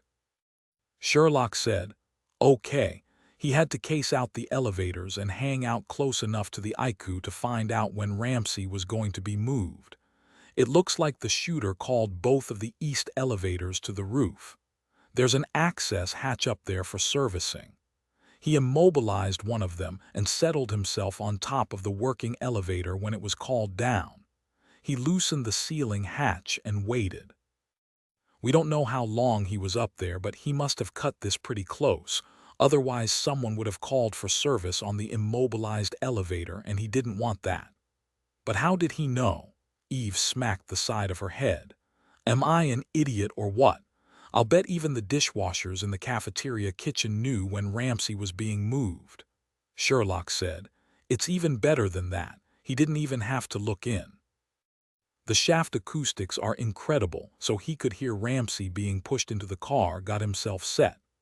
The moment the car started up, he shoved the hatch aside, dropped the smoke canister in and started firing. He couldn't see any better than you guys could through all the smoke, but he must have seen where Ramsey's bed was, focused his fire there." "Eve, what happened inside?" Eve tried to straighten, but a jab of pain punched her ribs. She felt Harry's hand tighten on her arm. She said, "I didn't think. I threw myself on top of Ramsey and right away 3 shots hit me in the back in the blessed Kevlar. He kept firing, but our guys were firing back, so his shots were pretty wild. Whatever he hit was random after that. I'll tell you, my heart nearly stopped while I was lying there, thinking of how helpless Ramsey was." She paused for a moment. "You know, I'm betting the shooter thinks he killed Ramsey." Sherlock stared at the blood splattered on the elevator walls, stared at Eve and at Harry standing behind her. She knew that 3 close-range shots in the back, even through Kevlar, would make you feel like you'd been beaten with a baseball bat. If you hadn't been wearing the vests, he'd have killed all of you. She felt such rage she was shaking with it. Sherlock asked Officer Mancuso, "What about Hughes and Milton? How badly are they hit?" Officer J. Mancuso said, "Deputy Milton's head wound looked bad, but they always do. I heard one of the doctors say it was only a scalp wound, though. Eddie Hughes, he got it in the arm, through and through. The orderly who got shot in the leg went right off to the ER." A nurse, still looking on, called out, "Doug was pressing on his leg wound himself. You'd better believe he was hollering for the trauma team. He'll be all right." Jay said, "Both Eddie and I got 2 shots in the Kevlar, but we're okay." "We didn't get hammered like Deputy Barbieri," Savich said. "Eve, tell us what else you remember." "Jumping on Ramsey, covering him as best I could, screaming at the orderly to take cover. There was so much gunfire after a second or two, most of it from our guys, shooting wildly upward through the thick smoke, and then there wasn't any more return fire. The shooter was gone. Sherlock patted her arm. Yeah, he got out, but guess what? I've got some good news. I haven't told you one of you wounded him. I saw some blood drops on the top of the elevator car, bloody handprints on the shaft ladder, and a couple of drops on the roof and in the stairway. Then he must have managed to get himself bandaged enough so he didn't spill any more. That means we can spot him on the security cameras, see how badly he's hurt, but best of all, we'll have his DNA. She cocked her head to one side. Or Sue's DNA. Excellent, Savich said. At last we've got a break. Harry cupped his elbow around Eve's arm and said without looking at her, "You think you got any broken ribs? They feel like they're in splinters. Don't worry, I'll get it checked out." She knew she wouldn't be up for smelling the roses for the next couple of days. Bruises would cover her back. She prayed no ribs were cracked. She wondered who'd managed to nail the shooter. DNA. Dillon was right. At last they'd caught a break. The last people Eve wanted to see here came running up in the next moment. She walked toward them away from the elevator and said quickly, "Emma, Molly, Ramsey's all right. The doctors took him back to his new room. He wasn't hurt, I swear. He's okay." Emma clung to her mother and swallowed, but she couldn't stop shaking. Neither could Molly. Emma stared at Eve and the drifting dirty smoke, and then she looked toward the elevator. "How can everything be okay, Aunt Eve? I can see the blood." "I'm not lying to you, Emma." Emma still stared into the bloody elevator. One very old man called out from a doorway, "Is Judge Dredd dead?" Emma turned on him.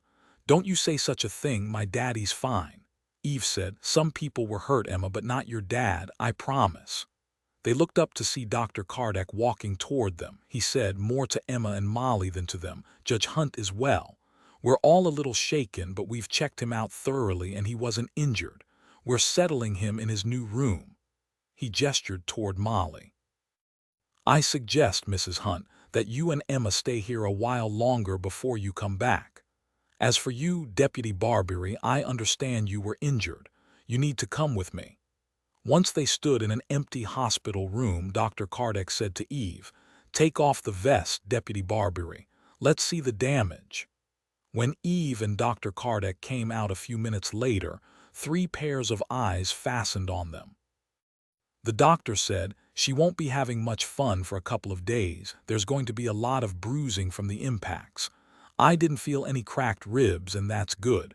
We're going to get an X-ray to be sure." He pulled a pad out of his coat pocket and wrote a pain prescription for her. A nurse trotted over and handed her a pill. "Take this, it'll help." She closed her hand over Eve's wrist. "Thank you for saving Judge Hunt."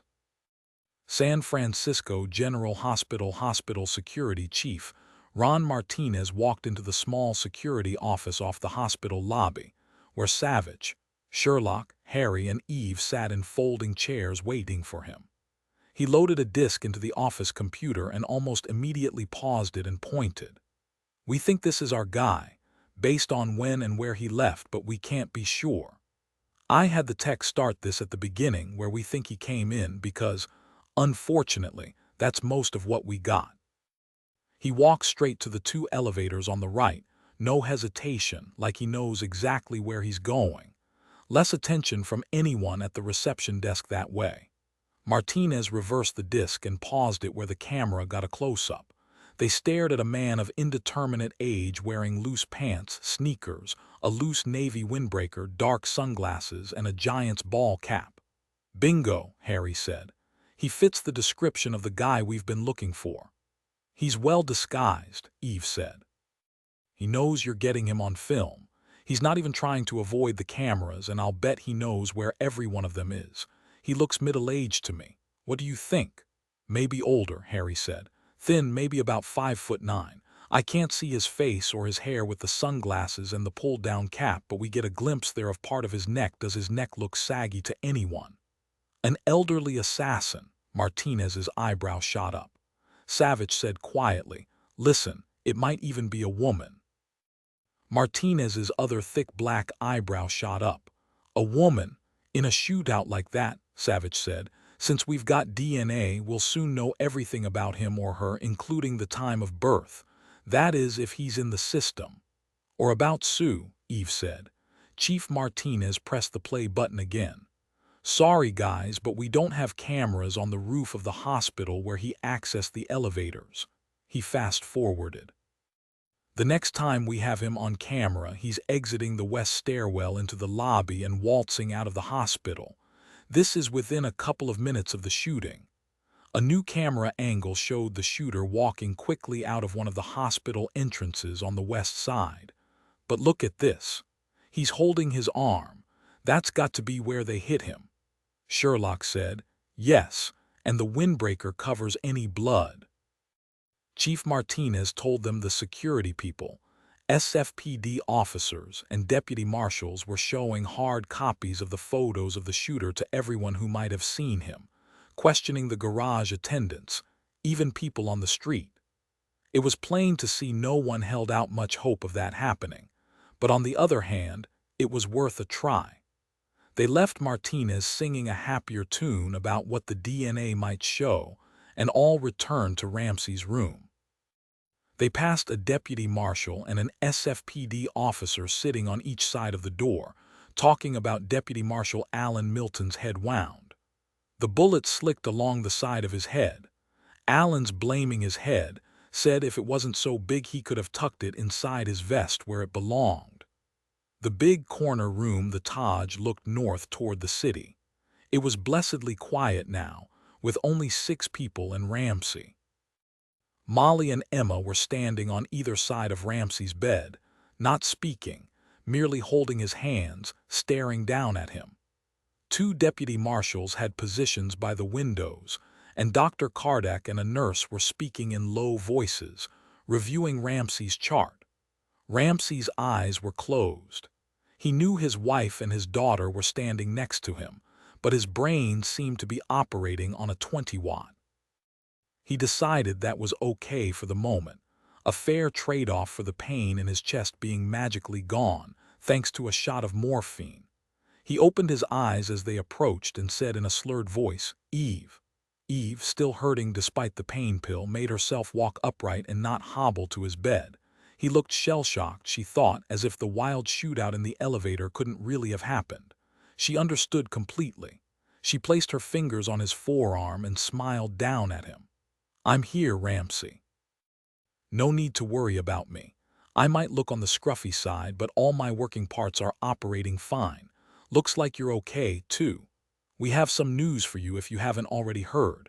We shot him, Ramsey, and we found his blood in the elevator shaft, and that means we'll have his DNA. There's a really good chance we'll identify him. Eve looked over at Dr. Kardak and raised a questioning eyebrow.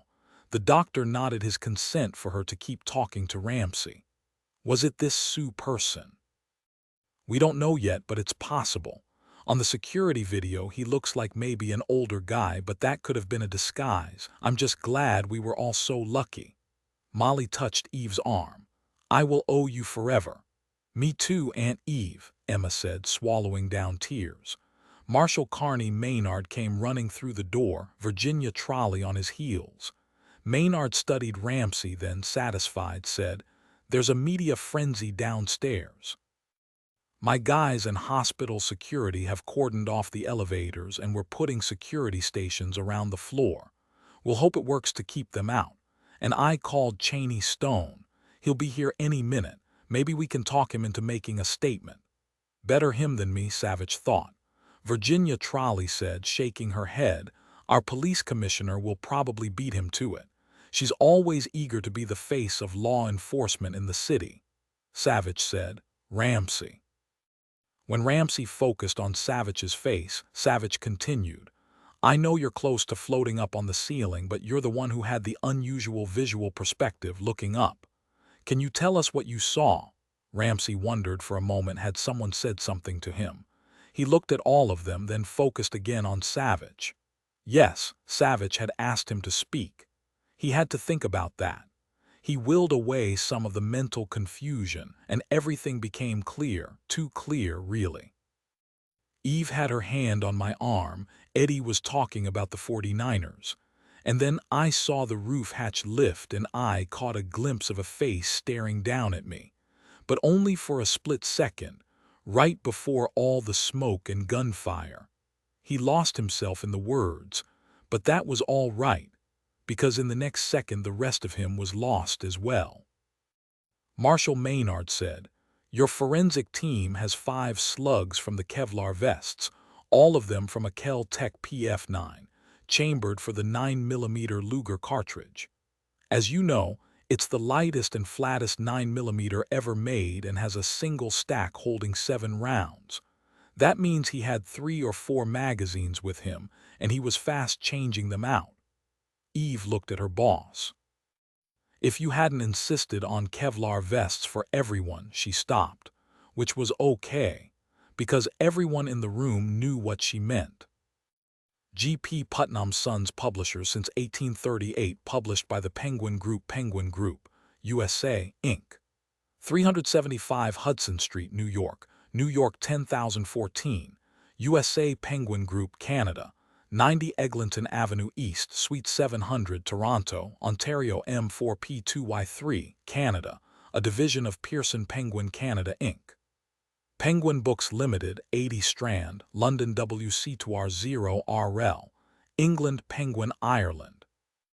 25 St. Stephen's Green, Dublin 2, Ireland, a division of Penguin Books Limited, Penguin Group, Australia.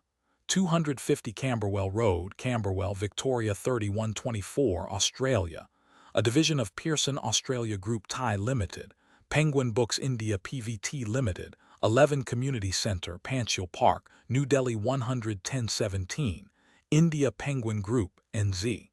67 Apollo Drive, Rosedale, North Shore 632. New Zealand, a division of Pearson New Zealand Limited, Penguin Books, South Africa, Thai Limited, 24 Sturdy Avenue, Rosebank, Johannesburg 2196, South Africa. Penguin Books Limited, registered offices. 80 Strand, London WC2R0RL, England. Copyright 2012 by Catherine Coulter, all rights reserved. No part of this book may be reproduced, scanned, or distributed in any printed or electronic form without permission. Please do not participate in or encourage piracy of copyrighted materials in violation of the author's rights. Purchase only authorized editions. Published simultaneously in Canada Library of Congress Cataloging and Publication. Data Coulter, Catherine. Backfire / Catherine Coulter. PCM. ISBN 978-0390-91573-251. United States. Federal Bureau of Investigation Fiction. 2 Savich, Dillon, fictitious character fiction. 3 Sherlock, Lacey, fictitious character fiction. 4 Murder investigation fiction. Title. PS 3553. 843 B33 2012 2,012,015,360 813.54 DC 23. This is a work of fiction. Names, characters, places, and incidents either are the product of the author's imagination or are used fictitiously, and any resemblance to actual persons, living or dead, businesses, companies, events, or locales is entirely coincidental.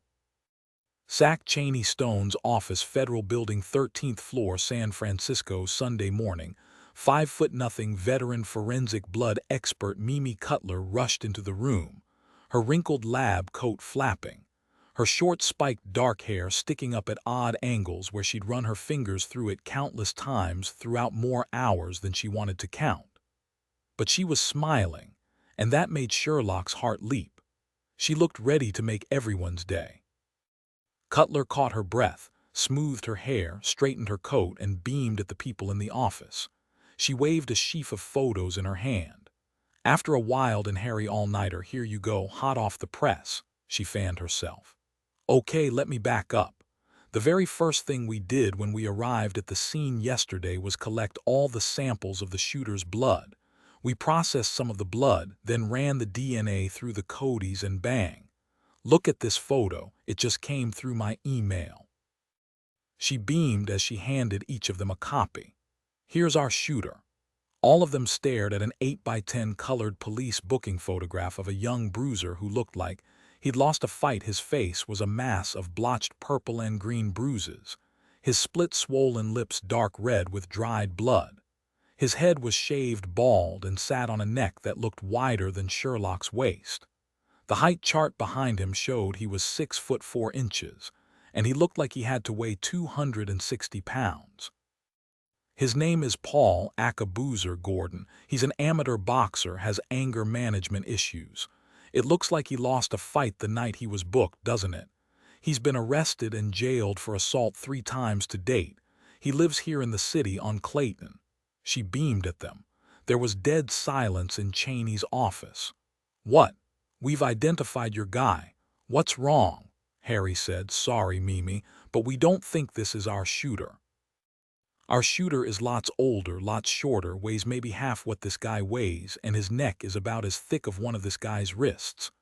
But this is an exact match. The probabilities are off the wall. You've got to be wrong. I guess it's time to back up again, Mimi, Sherlock said. I don't suppose there's a chance of a lab error or a mix-up with the samples, she added with a smile. Maybe more than one person's blood. Naturally not, Mimi said, not appeased by the smile.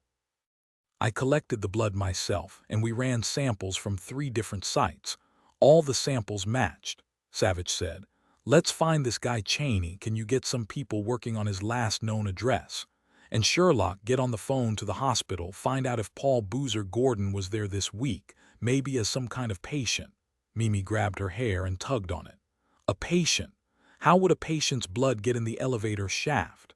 There was only one possibility, Savich thought, far-fetched, but still. He said slowly, Mimi, did you happen to test the blood samples for traces of heparin? Heparin? No, why? Savich said. There's lots of blood in a hospital, in the blood bank, in the laboratories, at nursing stations waiting to be picked up. And that includes heparinized blood that wouldn't clot right away.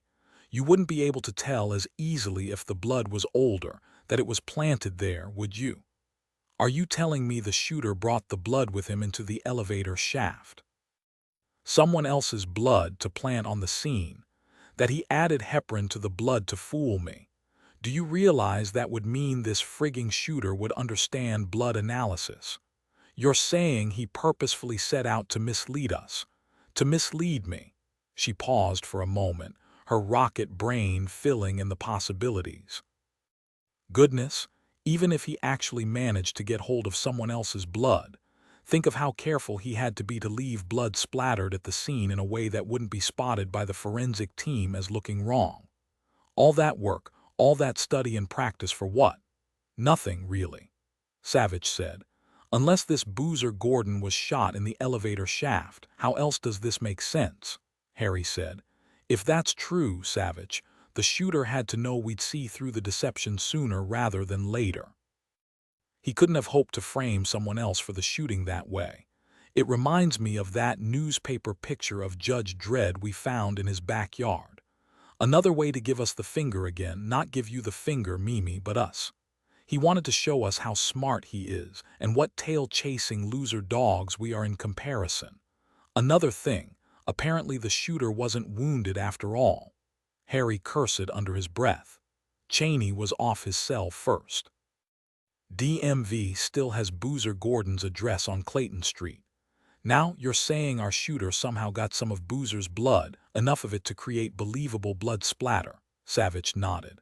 Only explanation I can think of. Sherlock closed her cell. Medical records has Boozer Gordon discharged from the hospital late Friday morning, the day before Ramsey was attacked in the elevator. He came in through the apparently looking beat up as badly as in that mug shot. I spoke to an nurse. She was not very happy with my question. She said no one had ever walked in and stolen blood from them, for heaven's sake, that it simply couldn't happen.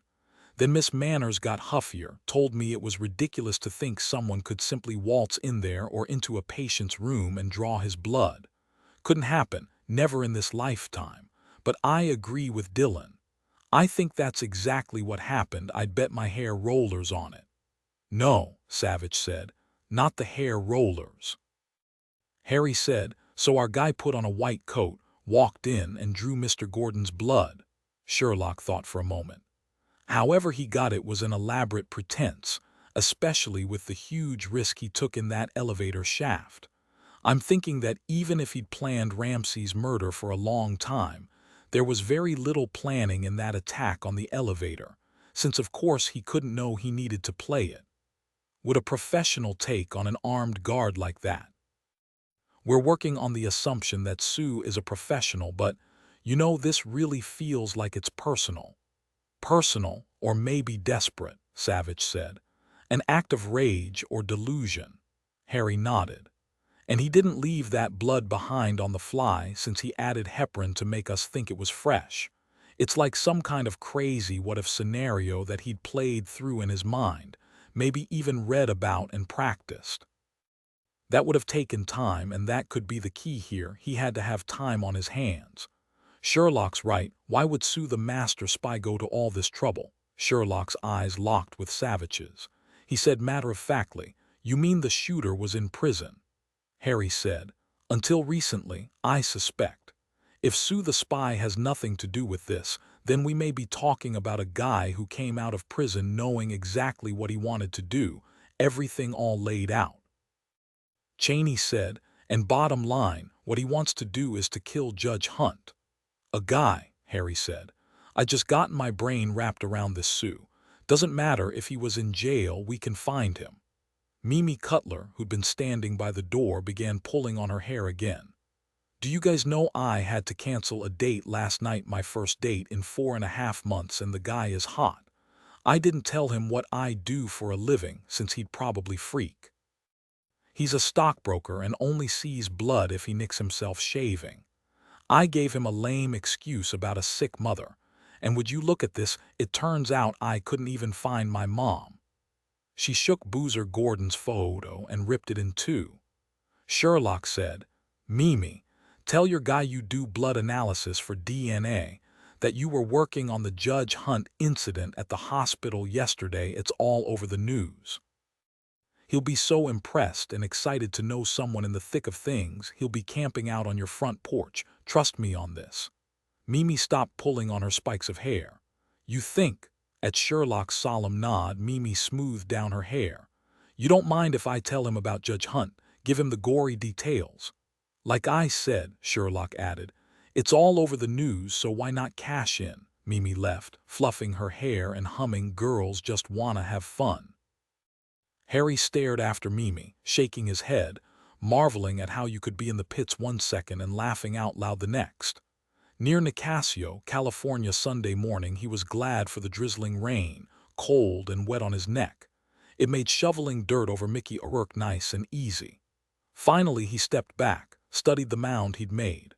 Not good, too high, too easy to find.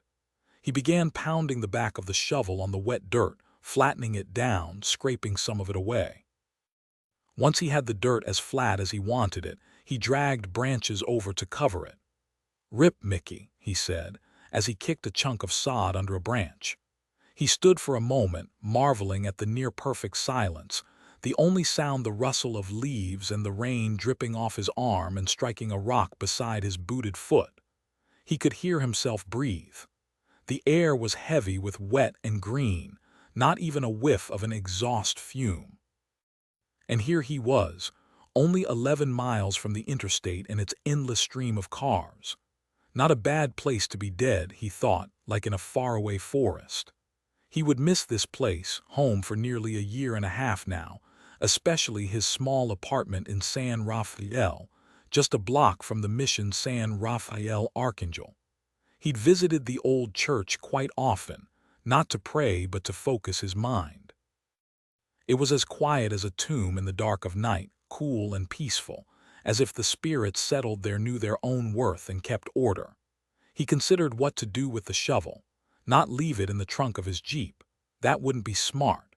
He would dump the shovel, but not around these grassy hills and not in these woods. They were too close to Mickey and his tatty shroud. No, he'd dump it in some thick trees on his way back to San Rafael. Maybe a hiker would find the shovel and think it was good fortune. He turned his face to the sky, felt the cool drizzle seam down his cheeks. Then he shook himself like a mongrel and trotted the quarter-mile back to his Jeep. Clayton Street, San Francisco, late Sunday morning. Boozer Gordon didn't look so hot. The tiny black stitches on his chin, running up his cheek to his ear, looked like one-sided beard bristle. The bruises covering his face were now a faded purple, and both his eyes were still black. He was wearing an ancient green fleece bathrobe, and his big feet were in thick black socks. Boozer was very big. Savich had to look up at him. "Yeah, what do you clowns want? It's Sunday. You're supposed to be in church or at least getting out the chips and salsa for the football games." Sherlock gave Boozer her patented sunny smile. Savich thought, "We'll see if your smile is as powerful as the blonde ponytail." "We're not just any clowns," Sherlock said. "We're FBI clowns, and we labor every day to bring criminals to justice. What you see is your taxpayer dollars at work. We have some questions for you about a shooting that happened yesterday." And she flipped out her creds. After a thorough study, Boozer looked at Savich. "You her bodyguard?" "That's right," Savich said, and handed over his own creds. "Just what I needed," Boozer said and sighed. "Federal cops on a Sunday, doesn't that make my day? It will only get suckier if the 49ers lose." "Listen, you're wasting your time. I'm innocent of anything that's happened in the past 2 days. Look at me, I've been in the hospital. I got the crap beat out of me, not in the ring, but in a stupid bar. 4 morons wailed on me. Don't get me wrong, I could have taken them if I didn't have beer leaking out my ears. 6 sheets to the wind. Yeah." He smiled down at Sherlock. "Only lucky thing is I never get hangovers." Savich thought, "You're only 23. You just wait."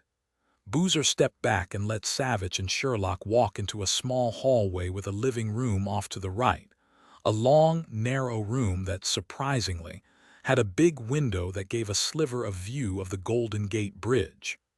The room, even more surprisingly, was neat, down to the Sunday Chronicle stacked beside a big black La-Z-Boy with a beautifully crocheted dark blue afghan hanging over the arm. Boozer waved them to a pale green sofa with 3 colorful throw pillows set just so along the back cushions. "Nice pillows," Sherlock said.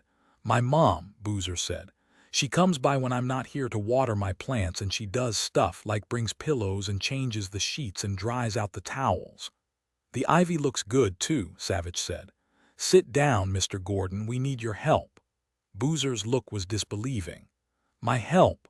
I told you, I've been out of commission for the past 2 days. I've never shot anybody well. I couldn't have even tried if this happened in the past 2 days." He eased himself down in his big chair and pushed up the footrest. He gently unfolded the afghan and pulled it over his legs and leaned his head back against the headrest. Sherlock and Savich sat on the sofa, careful not to disturb the artful placement of the throw pillows. Sherlock said, "You were in San Francisco General Hospital until noon Friday. Isn't that right, Mr. Gordon?" His head came up and his eyes popped open. "Listen, I didn't hurt anybody at the hospital. I was too out of it even to get pissed off at anyone, and well, everybody was nice to me." Sherlock said, "That's good to know. I'm nice too. Now, Mr. Gordon, we need you to think back. You're lying in your room on Friday, you're by yourself. You've got some nice pain meds working and you're feeling pretty good, right?" "Yes, but it didn't last all that long, maybe 4 hours, then I hurt again." Savich said, "This is very important, Mr. Gordon. While you were lying in your hospital bed, did any hospital technicians come in to draw your blood?" That roused Boozer. "Oh man, did that torturer accuse me of having bad blood? Did the hospital send you over because I've got that avian virus?" "No, your blood is splendid," Sherlock said. "No viruses. We need you to tell us about the torturer." Boozer looked from one to the other. "Why should I? You're cops like those other yahoos who hauled my butt to lockup for no good reason." My manager had to bail me out, and he was yelling at me too, and there I was, hurting since I was the one that got knocked crazy, not those 4 other bozos who ganged up on me. At least the cops sent me to the hospital. Why should I tell you anything? Savich said. We think the person who drew your blood has tried to murder Judge Dredd twice. Boozer blinked raccoon eyes at them. Judge Dredd? You're kidding me, right? I mean, they used to have a poster of Judge Dredd at the martial arts school since he used to work out there. You're telling me the dude who took my blood is the one who tried to shoot him in the elevator yesterday? Yes, Sherlock said. Judge Dredd is okay for the moment, but we want to find the shooter before he tries again. You called the man who drew your blood a torturer. Tell us about it. The front door opened, and a very beautiful woman strolled in. She was wearing a black pantsuit and low-heeled shoes, and she was as blonde, porcelain-skinned, and fine-boned as a storybook princess. She was carrying a bag of groceries under her left arm with what looked like a pair of folded boxers sticking out of the huge tote in her right hand. What is going on here, Paul? Who are these people? You're not one of those missionary groups, are you? If you are, you're out of luck. Paul's a devout Catholic. Oh, hi, Mom. These here guys aren't Christians, they're FBI agents, and they need my help to find the guy who's trying to kill Judge Dredd. Now it was her turn to stare. Goodness me, she said finally, and accepted their hands to shake in their introductions and creds. Boozer said, oh, yeah, this is my mom, Cynthia Howell. She doesn't have my name because she divorced my pa for being a mean drunk and married Daniel, my stepdad. He gave me that black Ford 150 last Christmas. You saw it in the driveway, didn't you? Savich said, a fine machine. Well, that about sums it up, Mrs. Howell said. My Paul can help you, really. Mom, it turns out I saw the guy who shot Judge Dredd in the hospital. He drew my blood. I see. Paul, you tell these agents everything you know about this man while I get you another pain pill. Oh, I brought over 2 homemade pizzas with lots of pepperoni, the way you like it. I know you're hungry, but let me warm them in the oven for about 10 minutes. And she walked out of the living room and into the kitchen. His mother made him pizza, pepperoni. Sherlock felt her mouth water. Mrs. Howell came right back with a glass of water with 3 ice cubes and a slice of lemon wedged on the side of the glass. Boozer took the pill, drank the water, and gave a sweet smile to his mother. She gently cupped his face. It doesn't look as bad this morning.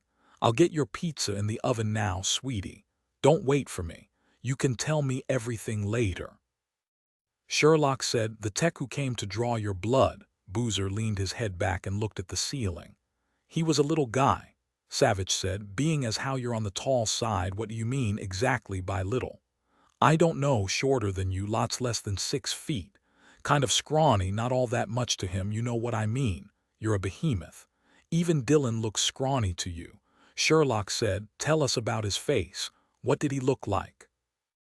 I can't tell you much about his face because he was wearing one of those surgical masks, you know, like he needed protection from me, like I was contagious or something. That's why I thought when you showed up the hospital had found something was bad. Savich said, no, Mr. Gordon, there's nothing wrong with your blood. How about his hair? What color? He had a green scrub hat on his head. Could you see his hair at all? I remember thinking the cap was too big for him. It covered his whole head, came down over his ears. If he didn't have that big needle in his hand, I would have said something like, why didn't the hospital give him caps that fit him, but I kept quiet. Sherlock said, how tall is your mom, Boozer? They heard a lovely voice call from the kitchen. I'm 5'9", Agent Sherlock. Paul is tall too, he takes after me. Sherlock smiled at Boozer. Picture the guy in your mind, he's standing by your bed. Is he taller than your mom? Boozer thought about this. Nah, he's about the same as my mom, maybe a little bit shorter. Is there anything you can tell us about him that stood out when you met him? You called him a torturer, so he wasn't very good. That's for sure. He would have really hurt me if I hadn't been a little looped from all the drugs. He had a real hard time getting the needle in a vein, had to go to my other arm. I don't know how many times he stuck me. I was wishing I could knock his block off, even with the drugs. But he finally got the needle in a vein, Savich said. Do you remember how many blood vials he filled? Boozer shuddered, scrunched up his face like a kid. I didn't want to look, but after a while I did. 3 of those vacuum vials with the purple stoppers. I asked him what all that blood was for, and he said something like, I guess they want to make sure your insides didn't get as wrecked as your face. I remember that because I thought it sounded kind of nasty what he said. Then he left, didn't say anything else to me. I guess he was the only one at the hospital who wasn't nice to me. Savich studied Boozer's face for a moment. He could see the pain meds were starting to work. Boozer was sitting more easily in the big chair, his muscles loose, his hands smoothing out the Afghan. He said, Go ahead and close your eyes, Mr. Gordon. Relax. Imagine you're watching him draw your blood. Is there anything unusual about him? I heard him cursing under his breath when he couldn't find a vein. Anything else? Well, he stopped in the door when he was leaving and turned around. Look at him, Boozer. Was he old? Hard to say, over 50, I'd say, somewhere in there. Sherlock wanted him to compare his age to his mother's, but she wasn't stupid. She heard Mrs. Howell coming into the living room carrying a huge tray with a pepperoni pizza so hot you could feel the cheese dripping off your chin. I have another pizza in the oven, so there's plenty for all of us. Agents. Boozer had his slice of pizza in his hand when he said, I remember now. The guy was wearing this but-ugly ring on his finger, and another ring with a big diamond on his pinky finger. I saw them when he pulled out those surgical gloves to put on his hands. The same diamond pinky ring Mrs. Moe described the man wearing when he rented the Zodiac in Sausalito. Sherlock chewed a bite, then asked him, How big was the but-ugly ring? Boozer studied her face for a moment. You have a piece of cheese on your chin, Agent Sherlock. She laughed, swiped her napkin over her face. Thank you. The pizza is delicious, Mrs. Howell. Now the ring, Mr. Gordon. It looked like a religious ring, you know. It looked real old and solid with some dull jewels sticking up in the middle. Why do you say religious? Boozer shrugged. I don't know, just a feeling, I guess, when I saw it. I was flying sort of high and it popped out of my mouth, you an ex-priest. He asked me why I thought that, and I pointed to his ring. He said, Nah, it's just a ring I won off this old guy in a poker game. Nothing more, that was it. I didn't really care because I was worried about that needle in his hand and I wanted it over with. 20 minutes later, the pizza settling happily in their stomachs, Mrs. Howell showed them to the door. Sherlock simply couldn't help asking her, May I ask you how old you are? You look like Boozer's sister instead of his mother. Mrs. Howell laughed. If I told you, it might get back to my husband. It's the strangest thing, but it embarrasses him that I look so much younger than he does. The joys of cosmetic surgery, but don't tell Daniel. He thinks I'm perfect, and I don't want him to think otherwise. Isn't my Paul an amazing young man? As they walked away from Boozer's apartment, Savich stopped by their rental car, pulled Sherlock against him, and kissed her. Yep, pepperoni. I got to eat all yours, too. Poor Mrs. Howell, she was mortified that she hadn't brought a vegetarian pizza, just in case. Do you think our shooter really won that but-ugly religious ring in a poker game? Hyde Street, Russian Hill, Sunday after 4 long knocks, Eve opened her door to Harry Kristoff. I had this feeling it was you, but I was sort of hoping I was wrong. Why, you wanted maybe the postman. It's Sunday, no delivery on Sunday. A laugh spurted out of her. No, I'm not really up to acting all social and civilized. I'm sorry I missed the meeting this morning. You'll tell me everything. I will, but you have to invite me in first. I figured you'd be in pretty bad shape, so I came bearing gifts. He held out a bakery bag and a covered go-cup that sent the aroma of dark roast coffee wafting to her nose. Eve took the bag first, looked upward, and said, Thank you, then. You're amazing, Harry, and you even brought coffee. No, you're more than amazing. You're a prince, Agent Kristoff. Are there any glazed? He looked down at her scrubbed face, her hair hanging loose around her shoulders over a faded red robe, her bare feet. You look like the homecoming queen on a reality show. I'm glad you slept in this morning. How's your back? She forced herself to stand up straight. I'll be good to go after 3 donuts and this wonderful coffee. Come in, let's go to the kitchen. Are there maybe more than one glazed? There are 3, but I was hoping for one myself, he said, as he followed her into her kitchen. He still couldn't get over how streamlined and cool it looked, with pale green granite counters shot with black and hanging copper pots over a small center island. He said, "My kitchen's right out of the 40s. As long as everything's clean and works, who cares what decade it comes from? It's all about the food and the person making it, right? You want milk in your coffee. You don't want a glazed donut, do you? You somehow knew it was my favorite. Nah, give me a chocolate with sprinkles. I'm a real man." How many donuts? 6. She set everything out on the small kitchen table, and they started in on the donuts and coffee, neither saying much of anything until only one donut, not glazed, was left on the paper plate between them. Eve wiped the sticky glaze off her mouth and her fingers, laughed, and leaned forward to flick a red sprinkle off his chin. She sat back and sighed, contented. "Thank you. Before you came, I'd just gotten out of the shower and wondered what I was going to make for breakfast. Nothing appealed, then you showed up." She toasted him with her coffee cup. He asked, "How'd you sleep last night?" "In the arms of the angels with the help of 2 aspirin and a sleeping pill chaser. I'm trying to stay away from the codeine." She stretched, froze, then began very slowly to stretch again. Harry stood up. "Let me see how bad the bruising is today." She stared up at him. "You mean you want me to drop my bathrobe?" "Well, yeah, but don't feel like you have to put on a show for me, even though I did let you eat all 3 of the glazed donuts. No, just show me your back. You know, if you can't think of me as your doctor, you can pretend you're an artist's model draped with a towel. Come on, Barbary, I'm not going to jump you. You're safe. I'm not desperate enough, and fact is, you're too pathetic looking right now."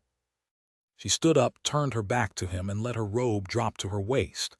Harry pushed her hair out of the way, even though he didn't need to, and studied the shades of her green, black, and yellow back. "You got a modern art painter living with you." She tried to look back over her shoulder. "That bad?" He lightly touched his fingertips to one bruise. She didn't flinch. "Do you have some muscle cream?" She pulled her robe back up. "Yeah, I do, for all the good it did me. I can't reach the bad areas." "Get it." "I'll do it for you." She gave him a look, then left him in the kitchen to finish his coffee and stare out at her small back garden with its 6-foot stone walls and single cypress tree. Everything looked dormant now, but he imagined there'd be lots of color in the summer. He ate the last donut since it was chocolate. She came back into the kitchen in a minute, handed him a white tube. It was brand new. "It's supposed to be good stuff, not only for muscle soreness but for bruising as well. I bought it yesterday before I realized I couldn't reach anything." She again adjusted the robe to her waist. She grinned over her shoulder. "Am I really that pitiful?" "Not quite. You combed your hair." "Well, I looked in the mirror and nearly fainted. I had to do something." Harry covered his fingers with the cream, stared at her long stretch of back, closed his eyes for a moment to get a grip on himself, and touched his fingers to her skin. "I'm a solid, consummate professional doing my job." He wished she did look pathetic, but the fact was she didn't, not at all.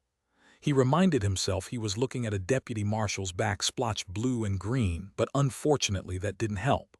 "Am I rubbing too hard?" she said over her shoulder. "No, it feels grand." "Would you like to lie on your stomach, speaking as one solid professional to another?" She laughed, then groaned. "Not a good idea, even speaking as a professional. You've got really good hands, Harry. Really good professional hands." He started whistling as he continued applying the cream on her back in steady, smooth motions, deepening when he realized he wasn't hurting her, and if his hands went a bit lower than the bruises, surely there were sore muscles at her waist and the application couldn't but help. "You can't see the bruises now," he said. "You're all white since I've used half the tube on you. Feels like it, nice and hot." He didn't want to stop, but he did. He stepped back. Slowly, she shrugged back into her robe. She turned. "Thank you, look at me, I think I can straighten without groaning." He went to the sink to wash his hands. He could feel the heat deep and knew it must feel good on her back. "Tell me more about your meeting this morning with Cheney, Savich, and Sherlock." So he told her, answering her questions until she had no more. His cell phone chimed. "Yeah, Cheney here, Harry. They found Mickey O'Rourke. 2 kids in Nicasio saw a man bury him. Thank God they had the sense to keep quiet so he never saw them." The Marin County Sheriff, Bud Hibbert, had a photo of Mickey on his desk, recognized him, and called me. I called Savich and Sherlock. They finished interviewing Boozer Gordon. I don't want to call Barbary, she's probably still flat on her stomach, high on codeine. "Actually," Harry said, "I'm with her now and she's doing okay. She's got to get dressed, but we'll be there as soon as we can." "Good. Ask Eve to requisition a Chevy Suburban out of the Marshall's pool, that way the 5 of us can ride up together." Harry punched off his cell. He looked up to see Eve standing in the doorway to the kitchen, unmoving, her face set. "You heard what Cheney said," she nodded. "I didn't want to believe Mickey could be dead, it hurt too much, so I tried not to think about it." She swallowed. "But I knew he had to be. Harry, he's dead, just dead. That monster murdered him." Harry said, "Yes, the monster murdered him, but we've got 2 kids who saw him. We've got witnesses, Eve. Cheney wants us to go up there. We'll catch him, you know we will." She turned to go into her bedroom, saying over her shoulder, "I can't stand this, Harry, just can't stand it."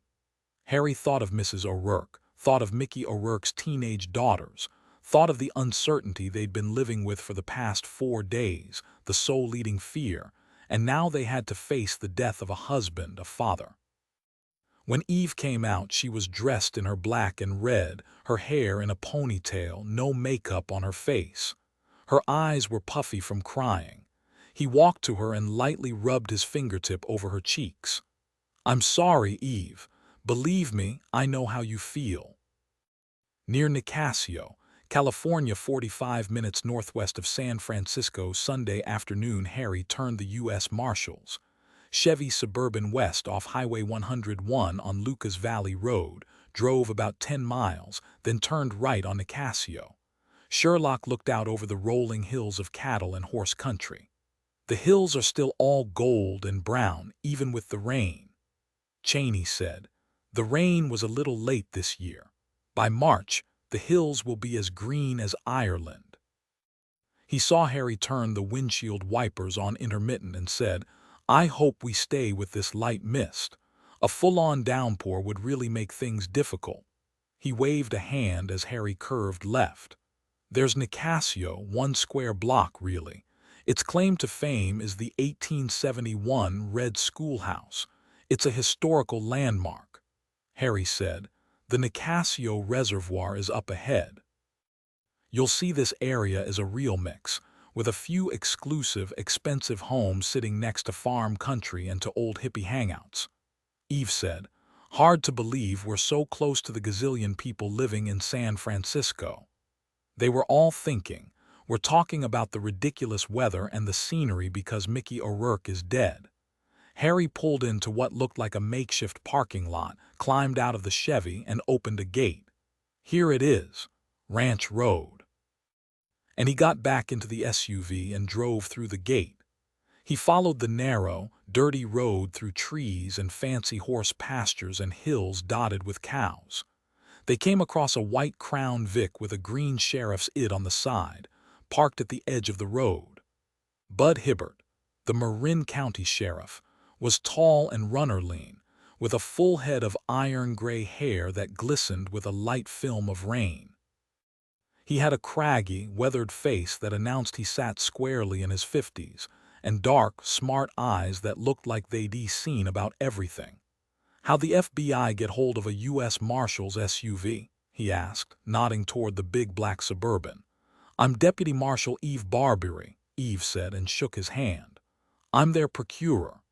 She introduced everyone, and Sheriff Hibbert introduced his 3 deputies, all from Civic Center main station.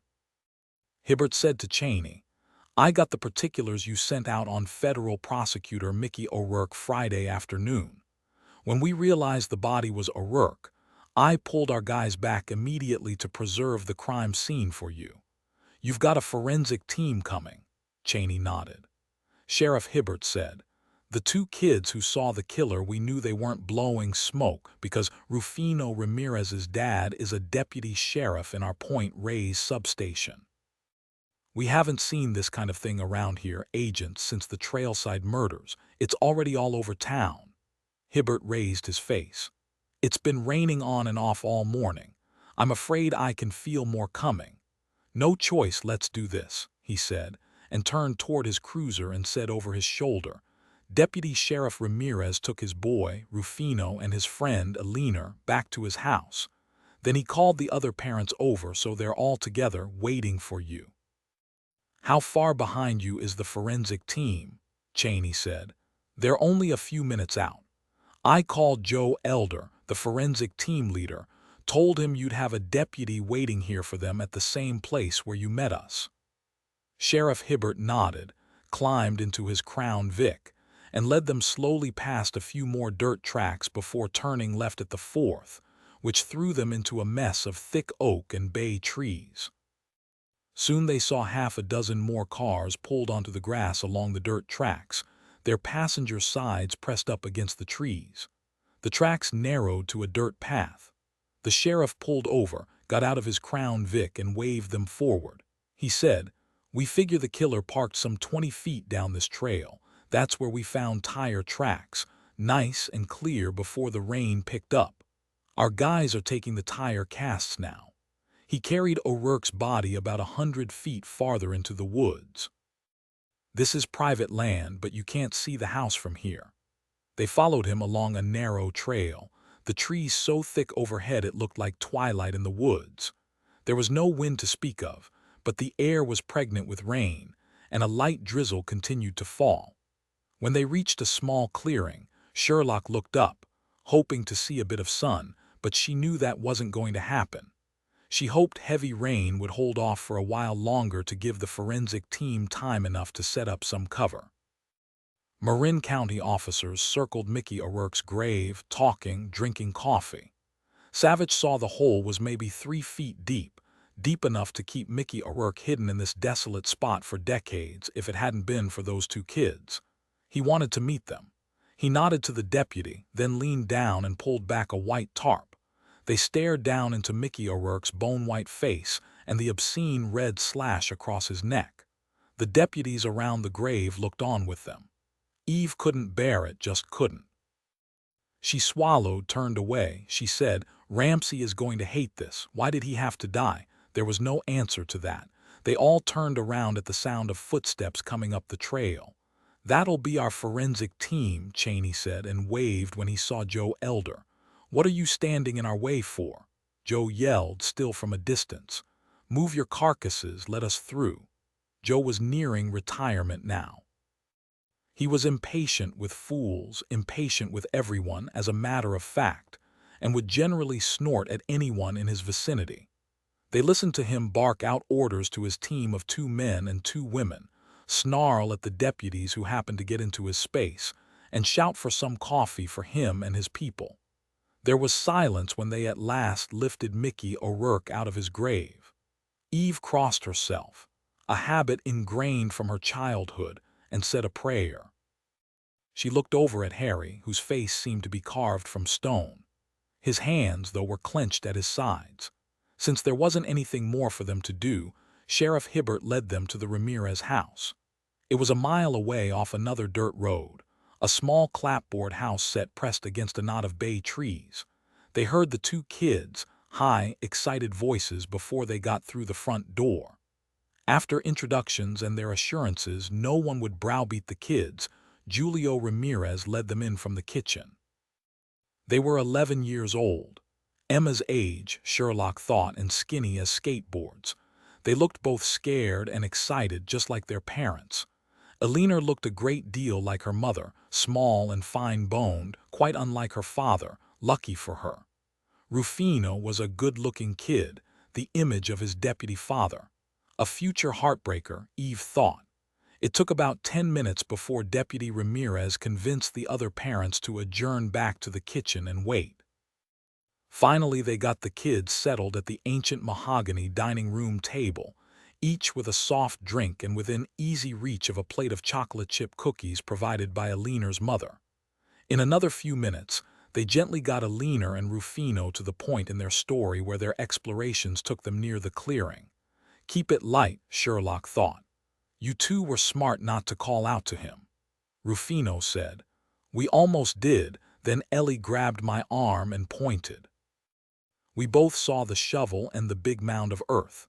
Ellie nearly peed her pants, she was so scared. Ellie punched him in the arm. Yeah, well you did too, rough. Sherlock grinned at both of them. I can sure understand that. Can you tell us what the man was wearing? Aliner said. A raincoat, it was brown, and he was wearing a giant's ball cap. It was drizzling. Rufino said, we were trying to find a double rainbow, but we didn't. We never saw his face because he had his back to us. He was pounding down a big pile of earth. Then he pulled branches over the grave, Aliner said, and squeezed Rufino's fingers. It was really gross, Rufino said, and we knew right away it was a grave and we knew this man wasn't good, so we were real quiet. Eve thought, you're both alive because he never realized you were there. There was no doubt in Eve's mind the man would have killed both children and buried them with Mickey O'Rourke. Her ponytail swung forward as she leaned toward the kids. Did you see any part of his face, like his profile? No, Rufino said. We were always behind him. His boots were real dirty. His feet were small like my dad's. Harry asked, was your impression that he was tall, short, fat? He was kinda tall, Ellie said without hesitation, and he wasn't fat but not as skinny as Ruff's dad. Was he about your dad's height, Rufino? Eve asked. Rufino wasn't sure. The guy was pretty far away. He knew the deputy marshal was disappointed, but he didn't want to make anything up, and she smiled at him when she realized it. He smiled back. Yes, indeed, a girl slayer, Eve thought again. She said, did he seem old to you? Young. Old, both kids said at once. Older than your parents. Neither child was sure about that. To these kids, anyone over 20 was old. Cheney said, then what happened? Rufino drank the last of his soda and wiped his hand across his mouth. After he put some branches over the grave, he leaned down and picked up the shovel. Ellie said, he said something, then he walked away. Harry felt his heart pick up. Did you hear what he said? Ellie said, yes, sir, but it didn't make any sense to Ruff or me. It was something like Rip and then a name Mickey, I think. We were afraid to move, so we sat there for another 5 minutes. Rufino said, we heard a car motor start. It was a long ways away, but we heard it. We figured he was leaving, so it was okay to move. Ellie said, her small voice trembling, it was horrible. We sat there and stared at those branches and all that black earth and knew there was a dead body under the ground. Rufino leaned over and patted her back. It's okay, Ellie, it's okay, Cheney said. Let me tell you kids, you're both heroes. Without you, the man you saw buried would probably never be found, and you've really helped us. Rufino patted Ellie's back again. Since you're a girl hero, I guess it's okay for you to be scared. The little girl stopped shaking. Another chocolate chip cookie each, and everyone at the table knew the kids were tapped out. They were still excited but wrung out. They all went out into the kitchen to thank the parents and tell them how incredible and smart their kids were. Sherlock studied Rufino's dad, maybe 5 feet 10 inches. Give or take, 150 pounds, give or take. Was Sue the taller of the two? When they returned to the grave site with Sheriff Hibbert, they stared down into the empty hole. The rain had picked up and the dirt was fast becoming mud and sliding into the hole. Rip Mickey, that's what he said over Mickey's grave. The sheriff looked at each of them. I really want you to nail this bastard. There was a moment of silence. Sherlock said, the killer matches the general description of Ramsey's shooter, more or less. Harry said, if it is the same guy, it's got to tie into the Cahills. But it could be a woman, this Sue, I suppose. He pushed one of his fists into his palm. Savich nodded. Okay, we don't know exactly when O'Rourke died yet, but my guess from seeing the body is he was murdered fairly recently. Did the killer head back from the hospital after his attempt to kill Ramsey on the elevator to where he'd stashed Mickey O'Rourke in order to kill him? Yes, he had, Harry thought, and nodded. Eve turned to Sheriff Hibbert. So he might have stashed Mickey O'Rourke somewhere near here. You have any ideas about that, Sheriff? Sheriff Hibbert nodded. Deputy Ramirez told me there's an old farm shack in the woods near here, on property that belongs to a new house a developer built some 6 years ago. As for the shack, it's been deserted for years. Let's go see. They fell in behind the sheriff's car and soon turned off another dirt road onto a rutted path. They slowly made their way about 50 feet until they couldn't go any farther. Sheriff Hibbert leaned out the window. We can't see the new house from here because the dirt road Mason's Cross is set at a 90-degree angle in the middle of a bunch of oak and bay trees. We've got to walk the rest of the way to the shack. They climbed out of the Suburban into the drizzling cold rain and mud and trudged after the sheriff for about 20 yards. Hibbert stopped. There it is. They stared at a dilapidated wooden shack, probably older than Sheriff Hibbert's parents. Sheriff Hibbert motioned them back. He opened the creaky wooden door, his gun drawn. They heard him suck in his breath. He stepped back, his face set and pale as death in the dim light. You're not going to like this. The shack was a single room, maybe 12 by 12, the floorboards rotted through. Part of the roof had caved in, probably years before, and rain flooded in. A single metal cot was shoved against the back wall, beneath some remaining roof. There was a dirty blanket hanging off the bed, nothing else. The blanket and the mattress were soaked with blood, dried black. There was blood splattered on the wooden floor planks, even on the walls.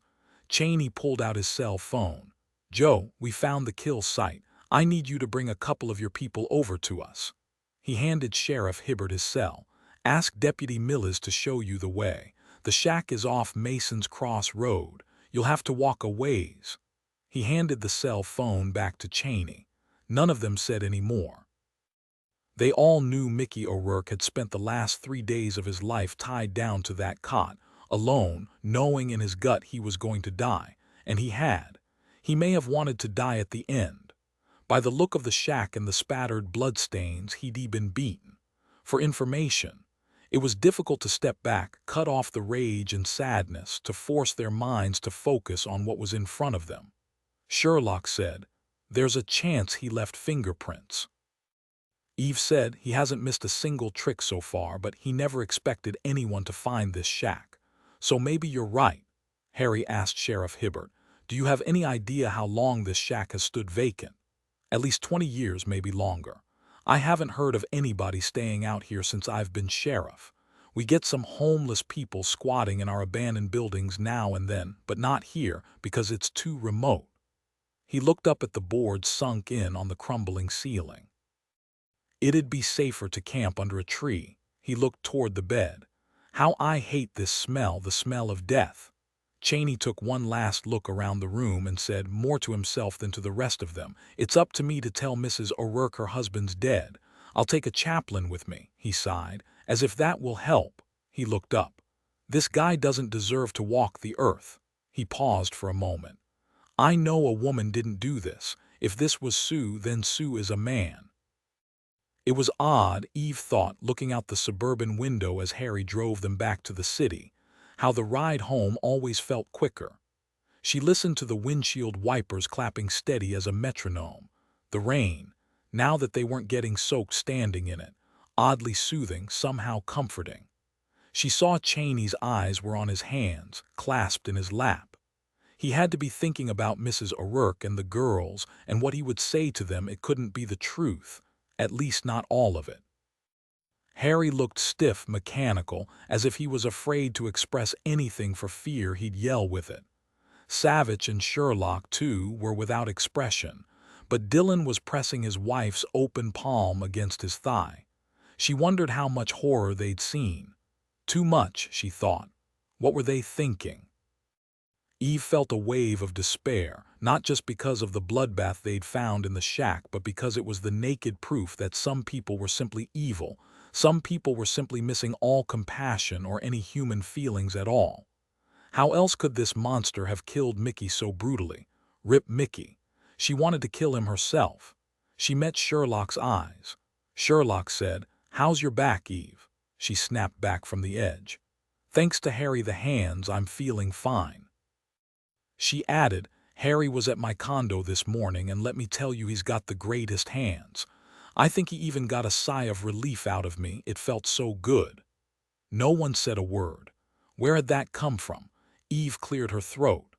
What I meant to say was that he applied muscle cream to my back and let it go, Eve, Harry said. No one thinks there were any inappropriate thoughts in your head or mine. Your back is purple and green, and you were hobbling around like a crippled old deputy marshal retired lady. Insanely, Eve wanted to laugh. When they arrived at the federal building, Cheney said, I'm going to pick up the chaplain in my own car and drive over to see Mrs. O'Rourke. As for the rest of you, it's Sunday. Take some time off, try to let go of all this. We need all your brains ready tomorrow morning. We can bank on hearing from forensics and the medical examiner first thing. He paused for a moment. Wish me luck. They did, all of them grateful they weren't walking in his shoes today. Eve said her goodbyes and went walking in the rain. She realized her mistake a couple blocks later when every step made her back hurt. She saw a taxi, and miracle of miracles, it stopped for her. She directed the Ukrainian driver to St. Francis Church on Larkin, a fixture in her Russian Hill neighborhood for nearly 100 years. The rain was coming down heavier when she opened the side door and slipped inside. It was warm and dim and ancient. She breathed in the soft air scented with incense. She always felt safe here. She sat a while, absorbing the quiet and gazing at the many symbols of hope that surrounded her, hope she knew was embedded in the very walls. She eased forward on the pew and sent a prayer of gratitude that Alina and Rufino were alive. She prayed to find this man who'd wantonly killed Mickey O'Rourke, who tried to kill Ramsey. She didn't pray that she would kill him. She didn't think she should push God on things like that. And she prayed for Mickey O'Rourke's soul. When she walked back to the vestibule, she saw Father Gaudier standing by the big closed double doors, arms crossed over his chest, an umbrella open at his feet to dry. He was St. Francis's longtime pastor, always soft-spoken and patient. Father Gaudier gave her a long look. I hope you found what you needed, Eve. I noticed you weren't in church today. Is something troubling you? She told him that Mickey O'Rourke, whom Father Gaudier had known as his parishioner far longer than she had, was dead, a violent death. She gave him no details. He took her hand as he closed his eyes a moment. He whispered, I am so very sorry for his family, for all of us. Requiem in pace. They stood quietly for a moment, then Father Gaudier said, You're wet, and his voice held a touch of humor, bless him. Eve said, Not so much now, it's so very warm inside, I think I'd like to stay that way. When Father Gaudier left her, she pulled out her cell. Harry, sorry to call when you're just getting home. Would you come get me at St. Francis Church on Larkin? It's not too late and I could use the company. I can make us something to eat if you like. If you're up to it, so am I, he said. Judge Sherlock's home, Mulberry Street, Pacific Heights, San Francisco, Sunday evening. Sean was lying boneless against Savich's shoulder, Savich stroking his back. He'd fallen asleep between his grandparents in front of the TV watching Sunday night football. He took Sean to the second guest room next to his and Sherlock's bedroom, gently eased him down on his back on the twin bed, the crib long stored away in the basement. He pulled the dinosaur sheet and 2 blankets over him since Sean liked to be warm when he slept. He kissed him, breathed in his kid's smell, and straightened. He felt the light touch of Sherlock's hand on his arm. He's so beautiful, so perfect, and we made him, she whispered. Isn't that amazing? Savich turned and hugged her. He said against her ear, I was thinking that right now it'd be good to be as innocent as Sean. He closed his eyes and pressed his face against her hair. I can't get Mickey O'Rourke's face out of my mind, or that farm shack where he was beaten and murdered. He hugged her more tightly. Life is so fragile. You're here, then you're not, and it's final, no going back, no changing anything at all. She held him, stroking her hands up and down his back, and said against his cheek, Dillon, I've been thinking about what Cheney said, that a woman wouldn't have killed Mickey O'Rourke like that. I don't see it either. Not only was the killing savage, she would have had to carry O'Rourke back to the car, a good distance from the shack, and then she would have had to carry him an even longer distance to bury him. Remember, Ellie and Rufino said after he left O'Rourke's grave, they heard the car start up from a good ways away. Sue is slightly built. Even with superior upper body strength, I don't see how she could have managed. O'Rourke was a big guy taller than you. What does it mean? Savich said. It means our Sue isn't a woman. Hyde Street, Russian Hill, San Francisco, Sunday night. Eve's back hurt so badly when they arrived at her condo.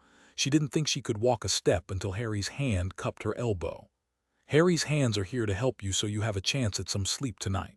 First, though, you need a long, hot shower. I don't want you getting sick. I can make you some coffee. I'll make it while you shower. After you're dry and warmed up, I'll see to your back. I'll call Feng Nian Palace and get us some Chinese delivered. We can stretch out in front of the TV, watch what's left of the football game, and munch on egg rolls. After her shower, Eve walked into the living room to see the Patriots. QB Tom Brady complete a pass to Wes Welker and gave a small cheer. I think Wes Welker would make a great marshal, she said. He's strong and fast, and you can tell that brain of his is high voltage. She grinned down at Harry as she tossed him the tube of muscle cream. She carefully sat beside him on the sofa, eased her robe off her shoulders, and leaned forward. Her hair was loose down her back. He looked at her hair for a moment, then shoved it over her shoulder and began smoothing the cream over her back. He applied it until the final whistle blew. She really didn't want him to stop, but finally she said, "Your hands will cramp up. I'm fine now, thank you. I can't believe how stiff I was. Goodness, it's almost 9 o'clock. Are you hungry yet? Dinner should be here any minute. You feel okay?" "Better," she said, "much better." She realized her robe was still down. She quickly shrugged it back up, closed it, and tied the belt. She turned to face him, lightly laid her hand on his arm. "You're very kind, Harry, thank you." Harry was silent for only a moment, then said, "Sherlock told me about Mrs. Howell's homemade pizza for her son, Boozer, how delicious it was at 11 o'clock this morning. I was thinking we eat too much pizza, so we're having Szechuan. That okay with you? It's great. Do you know I can't imagine an amateur trying to find a vein in my arm and poking that needle in a dozen times. It's too bad the guy had his face and head covered up." Harry said, "Yeah, but we were real lucky today. If those kids hadn't seen him, we'd still be looking for Mickey O'Rourke." "Yes, forever. Hey, what do you want with your fried rice?" "A beer." Harry asked for water. He watched her walk to her kitchen. She looked looser, walked more easily. He said, "I called Cheney while you were in the shower. He said Mrs. O'Rourke was brave. That was the word he used. I guess he was expecting her to fall apart, but she didn't. She told him she wanted to be the one to tell her daughters. The chaplain stayed, but Cheney's home now. I hope I don't ever have to tell someone their husband or wife is dead by violence." "Agreed." I called Officer Mancuso and asked him to unplug the TV and call if Ramsey happens to find out something. He said he'd alert the nursing staff to keep quiet as well. "That's good, Harry. I'll tell you, Molly looked so beaten down, so afraid for Ramsey today, that she shouldn't have to handle any more tonight." "We should be okay until morning now," Harry said. Eve handed him his water. "I'm thinking our killer has been making a few mistakes, like the kids seeing him today. You know, he never wanted Mickey O'Rourke to be found, and he failed to kill Ramsey twice." Harry took a drink from the Pellegrino bottle. "I can't help but think he's not altogether sane." He stopped, shook his head. "Just shoot me. I don't know what to think anymore, but I do know this has got to be a huge hit for him. Any time now he's going to listen to the news and hear about Mickey O'Rourke being dug up." "So what does he do now?" Eve said. "Good question. He isn't going to give up, that's all I'm sure of. If Savich is right, he's in the spy business. I don't imagine you can survive very long doing that unless you're real careful. But he hasn't been careful, has he, at least with his 2 attempts on Ramsey's life," Harry said. "He tried to be with burying Mickey O'Rourke. Just bad luck for him there. We'll find out from forensics tomorrow if he left any prints in that shack. And if Sherlock is right that he spent time in prison, we'll have him. Eve took a pull of her beer. Why did you and your wife divorce? The doorbell rang. The food, she said. Give him a big tip, Harry. I'm really hungry. They were eating hot and sour soup when Eve said, I'm sorry I asked you about your wife. I didn't mean to, it popped out. My ex-wife, Harry said mildly and finished off the bottle of Pellegrino. Nevertheless, it's none of my business. I've only known you for a matter of days. Isn't that amazing? So much has happened, it seems much longer. He said nothing, but she was right. It felt very odd. Eve sat back against the sofa and immediately sat forward again at the stab of pain in her back. I hate not having control. My dad's the same way. I'll tell you, Mom had to belt him lots over the years when he tried to be her camp commandant. I'll bet they've both lost count. My 4 brothers are all grown up, and they laugh at him now when he tries to throw his weight around. She drank the last of her beer. My dad's amazing. He reminds people of Tommy Lee Jones, though the 2 Marshall movies came out before he started his service there. Service where? In Chicago. Didn't you know my dad's the U.S. Marshal in Chicago? He served as Marshal there through 2 presidents. I thought the Marshal changed out with every new administration. Once in a great while, an appointed Marshal is so well regarded he's left in place. My dad says he's trained the toughest hardasses in the United States Marshal Service right there in Chicago. He says they take no grief since they have a responsibility to Tommy. She paused for a moment. He's very good, my dad. How does your dad treat you?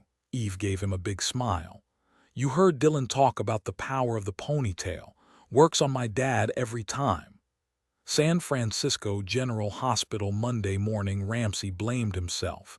Eve saw it clearly on his freshly shaved face, just as she'd known he would. It's obvious to me that by suspending the trial, I alerted the Cahills or whoever is working with them that I suspected something going on with Mickey's prosecution. If only I'd held off that day, let the pretrial motions continue until I could talk to him privately, he might still be alive. Eve said, It isn't like you to sit back and watch a train wreck, is it, Ramsey? You did what was appropriate, what your experience and your training told you to do. Who could have known what would happen? Ramsey plowed right over her, shaking his head back and forth. No, I should have thought it through better. I should have realized that with the death penalty on the table, whoever was controlling Mickey wouldn't draw the line at anything. It's my fault they killed him, no one else's. Eve said patiently, Ramsey, say Mickey had succeeded in manipulating you, and you had ruled to dismiss the federal case against the Cahills. Do you think they would have let Mickey live? I think you know as well as I do after what happened that Mickey was dead the minute they threatened his family. If he'd come to you, maybe it would have turned out differently, but he didn't. Slowly, he shook his head. She hated it. He looked defeated. I should have approached him differently, gotten him to confide in me if he'd told me. I could have made sure he'd be safe. And his family. She lightly tapped her fist against his arm. Stop this, Ramsey. You're pissing me off. A monster hiding in a human skin did this. No more blaming yourself or I'll have to punish you for it when you're well again. He didn't smile. I've been thinking about why they shot me, of course. I'm a judge, and if a judge is doing his job, he's providing an even playing field to give the jury the best chance of arriving at the truth, not to influence the jury in any one direction. So why me? Most of my pretrial rulings had been in the Cahills' favor, in fact. And the bigger question, why did they try to kill me again after the trial was dead in the water, at least in my court? We were done with each other, so why? He looked at each of them. The only answer I've come up with is that they think Mickey may have talked to me before they could grab him, told me something dangerous for them, either about the case itself or implicating whoever had threatened him.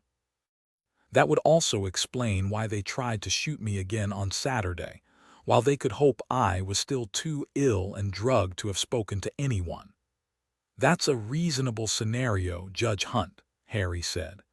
We're certain someone was working with the Cahills, probably a professional. And the man we're calling him Sue for the moment might have a great deal to lose if he's exposed. As a matter of fact, Sue did try to find out if Mr. O'Rourke told you anything before he kidnapped him, but O'Rourke didn't have any information to give him, and so he ended O'Rourke's life. Ramsey said, so whoever this Sue is, you can be sure the Cahills are up to their earlobes in this with him. There's simply no other explanation. He paused for a moment, his eyes narrowing. Molly already knew Mickey was dead last night, didn't she? She knew, and she kept quiet about it. Eve said, no, I didn't tell Molly. The TV didn't work either. I wondered why not. What you do, agent, unplug it. I asked one of your guards to unplug the TV, Judge Hunt, Harry said. I hate lying here feeling helpless, everyone guarding me, shielding me. I'm pretty sick of it. He smacked his fist on the bed and swallowed. Eve waited a moment until he had himself together again, then looked him straight in the face. I had nothing to do with it. It was all Harry's idea. What moxie! Harry had to work hard to keep the laugh in. She was a piece of work, fast on her feet. He couldn't help but admire that. She'd succeeded in distracting Judge Hunt. Harry saw incredulity, disbelief, and then humor in his eyes. Harry said, yes, sir, it's true. I ordered Deputy Barbary to keep her mouth shut, and I told everyone here in the hospital to keep this from you or I'd have them all fired. But still, Ramsey said, but Eve overrode him. You want guilt. Give me a big share, okay? I allowed you to very nearly get killed in the elevator only 2 days ago. Ramsey frowned at her. Get real, Eve. I will if you will. Listen, we all do our feeble best, and sometimes things simply don't go the way we planned or we prefer. Did your recovery take a hit from that fiasco Saturday? No, the elevator business didn't faze me, Eve. Dr. Kardec even told me I was such a superb physical specimen he felt comfortable taking out the chest tube this morning. They took away my morphine pump too. I'm on oral pain medication now, and I'm thinking a lot more clearly. He looked from Eve to Harry. You two are quite a team, aren't you? We're not a team, Harry said. That's a vicious rumor. That's right, Eve said. If we were a team, Harry would be saluting me by now. In your dreams, Harry said. Ramsey didn't laugh.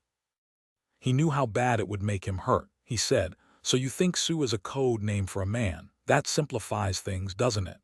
It's a start, Harry said. All we can do is keep digging. If we were a team, Ramsey, Eve said, you could count on me telling the boy here where to dig. A laugh came out this time. Ramsey closed his eyes and took some light, shallow breaths against the stabbing pain in his chest where the tube was removed. Slowly, too slowly, he eased. He said, Emma's performance is in a week and a half. I keep telling my body to get over it and stop whining at me. I really don't want to miss it. He managed a smile. Do you know what a pain it is to have to lie here and let people come in and out and torture you? Amazing that the hospital makes you pay them for it. He realized he had come full circle. Sorry for the complaints. I'm a loser. Just belt me. Nah, Eve said. Not until you have a prayer of belting me back. He was exhausted. Eve saw it, knew Harry saw it too. Not only exhausted, he seemed flattened emotionally like Molly. She knew he'd think about Mickey O'Rourke's murder and blame himself for a very long time. She watched Ramsey close his eyes. He said, barely above a whisper, You've got to find the worthless son of a bitch who did this. She took his hand, squeezed it. We will, Ramsey, I swear we will. There were 2 marshals and 2 SFPD officers nearby, 2 outside and 2 inside the room. Of course they'd been listening. She knew they'd all discussed the O'Rourke murder with Ramsey after she and Harry left. Perhaps they'd come up with something. She knew the deputy marshal who was stationed outside Ramsey's room was smart and committed to keeping Ramsey safe. Not a single sign of trouble, he'd said when they'd arrived to see Ramsey. She hoped it stayed that way. She said to the guard standing by the window, Hey, has Judge Hunt talked you into playing poker with him yet? Ramsey groaned. What, you haven't stripped them of their paychecks, Ramsey?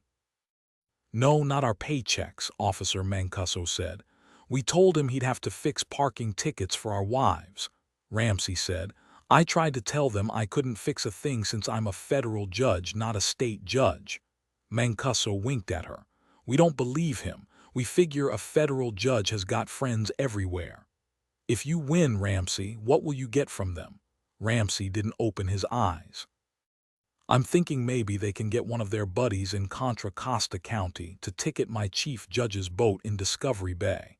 He's having way too much fun on Cyrano, his big bad cabin cruiser, and drives way too fast.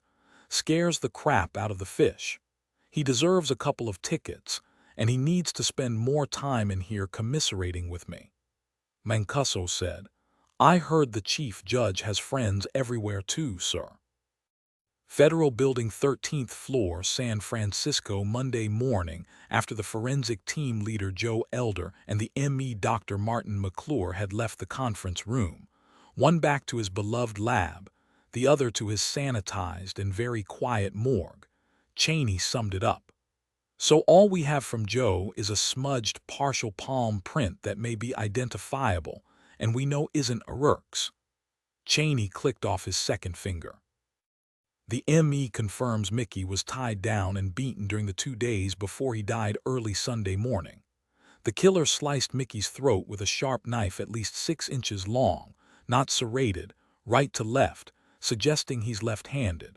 And last, Sheriff Hibbert let us know the tire tracks were made by a worn Goodyear all-weather, a popular replacement tire for a whole lot of subs. So we haven't got a lot, Savich said. Nothing from Hammersmith about the Dodge Charger he's been looking for. He's had no luck with that, Cheney said, and no useful leads yet from any of the hotels in the city on the man or woman who was driving it. Savich said, after what the killer did to Mickey O'Rourke, we should stop talking about a woman. We all think you're right, Cheney. It's a man who killed Mickey O'Rourke. Bert Singh said, still, guys, it could have been a very strong woman. Hey, Eve here could carry lots of dead weight. Not that much, Eve said. Dillon said, Mickey O'Rourke weighed 210 pounds and everyone has described the perp as slender, not very big, so it's got to be a man, a very fit man. Harry said, I agree, even the ponytail couldn't have managed it. Eve said, I know I couldn't, so it's a man for sure. Now I don't think Cindy was putting us on either about the name Sue, it was too raw, too fast. I don't know who this Sue is, but I agree she can't be O'Rourke's murderer. Maybe an accomplice, but not the killer. Sherlock said, Boozer Gordon described a man too, not a woman. There was no question in his mind. So yeah, goodbye, Sue. Without those kids, Harry said, not only wouldn't we ever have found Mickey O'Rourke, but bigger yet, we still would have been trying to fit our killer into a female body. Cheney said, I say we buy those kids tickets to a 49ers game. Savich repeated slowly, if Sue is an accomplice, was she with the killer when he beat Mickey? Did she question him? Did she tell him to slice Mickey's throat? If so, then why wouldn't she go with him to bury him? As his lookout, his helper, whatever, but she didn't. Savich stopped cold. He looked very thoughtful, then without another word he started quickly typing on Max's keyboard. Sherlock cocked her head at him since she knew that Eureka. Look, well. He'd thought of something big. She said, we've been working on a bit of information Boozer Gordon gave us. When the man was putting on plastic gloves to draw Boozer's blood, Boozer noticed 2 rings on his fingers. The diamond pinky ring sounds like the one Mrs. Moe described the shooter wearing when he rented the Zodiac. As for the other one, Boozer said it looked sort of religious, and actually asked the man if he was a priest. The man said no, he'd won it in a poker game. But still it could be an easy lie. Since it was an odd sort of ring to wear, it could have significance, it could be important. Eve said priests don't wear rings, not in the Catholic Church, though bishops do. Sherlock nodded at her. We sent a police artist to meet with Boozer and get a sketch of the ring. Here it is, to the best of Boozer's memory. While everyone looked at the drawing, Sherlock said, even though it's pretty rough, we sent the sketch back to the Hoover Building. Given all the ecclesiastical rings I looked at on the internet, Boozer's description of the ring isn't far off. We should know soon if our people can find anything. But Sherlock didn't look hopeful. Harry pointed to the sketch. The ring does look faintly religious. I hope you're right and it's important to this guy for whatever reason. Well, would you look at this, Savich said. He looked down at Max again for a moment, then smiled at everyone. In all the talking we've done about Sue, we've assumed Sue is an American woman because it's an American name, short for Susan. But it occurred to me to ask if there are names in other languages that sound like Sue, since this case revolves around espionage. I ran it as a search through Max, and it turns out there are names in Chinese that are pronounced Sue or close to it. The closest one is a family name, written in English as XU or SU either way. Since it's a surname, it can be a man or woman's name, but no matter, I'd say Sue is a man and very probably Chinese. Cheney rose straight up, slammed his fist to the table. That's got to be right. It fits too well not to be. It all makes sense now. The Cahills had a Chinese handler named Sue who probably recruited them to get access to Mark Lindy's classified information. Question is, why is Sue still in the country? Why is he still around more than 8 months after the Cahills were arrested? Maybe he's trying to clean things up before he checks out, Harry said. Eve said to stay here over 8 months, he'd have to be an American citizen, whether he's working for the Chinese or not, or have excellent fake papers, Harry said. And the reason he's still here is because the Cahills know exactly who he is, and they could announce his identity to the world at any moment they liked. Savich said, say Sue is an agent for the Chinese. They can't be happy with him that the simple retrieval of information of Mark Lindy's data, meant to be done with stealth and alert, no one it was even taken turned instead into the very messy murder of a U.S. citizen, one working for the federal government.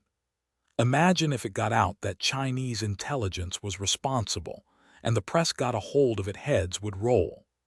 This Sue's continued usefulness to his employer, maybe even his life, might depend on the Cahills keeping their secrets. He had no choice but to stay here, Cheney said, so Sue had to try to get the Cahills off or make them think he would to prevent them from giving him up. Cheney said, I wonder if the CIA already suspects Chinese involvement. If so, they probably beat us to this Sue name days ago. Savich said, I'll speak to Billy Hammond at the CIA again, give him a heads up. They're much better placed to follow this up quickly if they haven't already. Will he tell you the truth? Eve asked him. I suppose it's a vague possibility. On the other hand, Hammond was a stone wall when I asked him what kind of intelligence the Cahills were after on Lindy's computer. It's possible they don't know, Eve said. I mean, who knew the 49ers would be having a winning season? They were interrupted by a knock on the door. Come, Cheney called. The door opened to Agent Andre Devereaux. Behind Andre stood Molly Hunt. She needs to see you, Cheney, so I brought her back. Cheney nodded and Agent Devereaux closed the door behind Molly. Eve was on her feet. Molly, what's happened? Are you all right? Molly was wearing jeans and a sweatshirt, sneakers on her feet. Her vivid red hair was wild around her head, no makeup on her face. She looked like a teenager. She said to Eve, a phone call came in a half hour ago. You told me never to pick up and to record every call, and I did. I didn't want to stay there and wait, so I came right over. Eve, call my home number. The voicemail access code is 1559. Eve picked up the landline and punched the speakerphone. She dialed Molly's number and they all heard it ring, heard her punch in the code. There was the date and time, then a muffled, gravelly voice. Mrs. Hunt, the mole on the back of your left thigh is very distinctive. I'm thinking you and I will get together after your murderer husband is underground. It will be you and me and Emma. She can teach me to play the piano and I can teach her other things. The murdering bastard won't be with us much longer. Molly, may I call you Molly? I'll come for you, I promise. Eve knew if she even breathed deeply, everyone would hear it as she pressed the stop button. Molly stood as pale as the morning fog snaking over the bay behind her, her hands clenched at her sides. But when she spoke, her voice was calm. I can't figure out why he called Ramsey a murderer. He said it twice, Sherlock said. Does he believe Ramsey is a murderer because he was presiding over a death penalty trial, namely the Cahills? Eve walked to Molly, placed her hands on her shoulders. She looked her right in the eye. Molly, how could this guy have seen that mark? Molly ran her tongue along her bottom lip. The bathroom has a large window looking out at the ocean, right beside the jacuzzi. Ramsey and I like to, she broke off, swallowed. There are blinds, but we never use them. There are no neighbors to look in, after all, and it's a direct view to the ocean and the headlands beyond.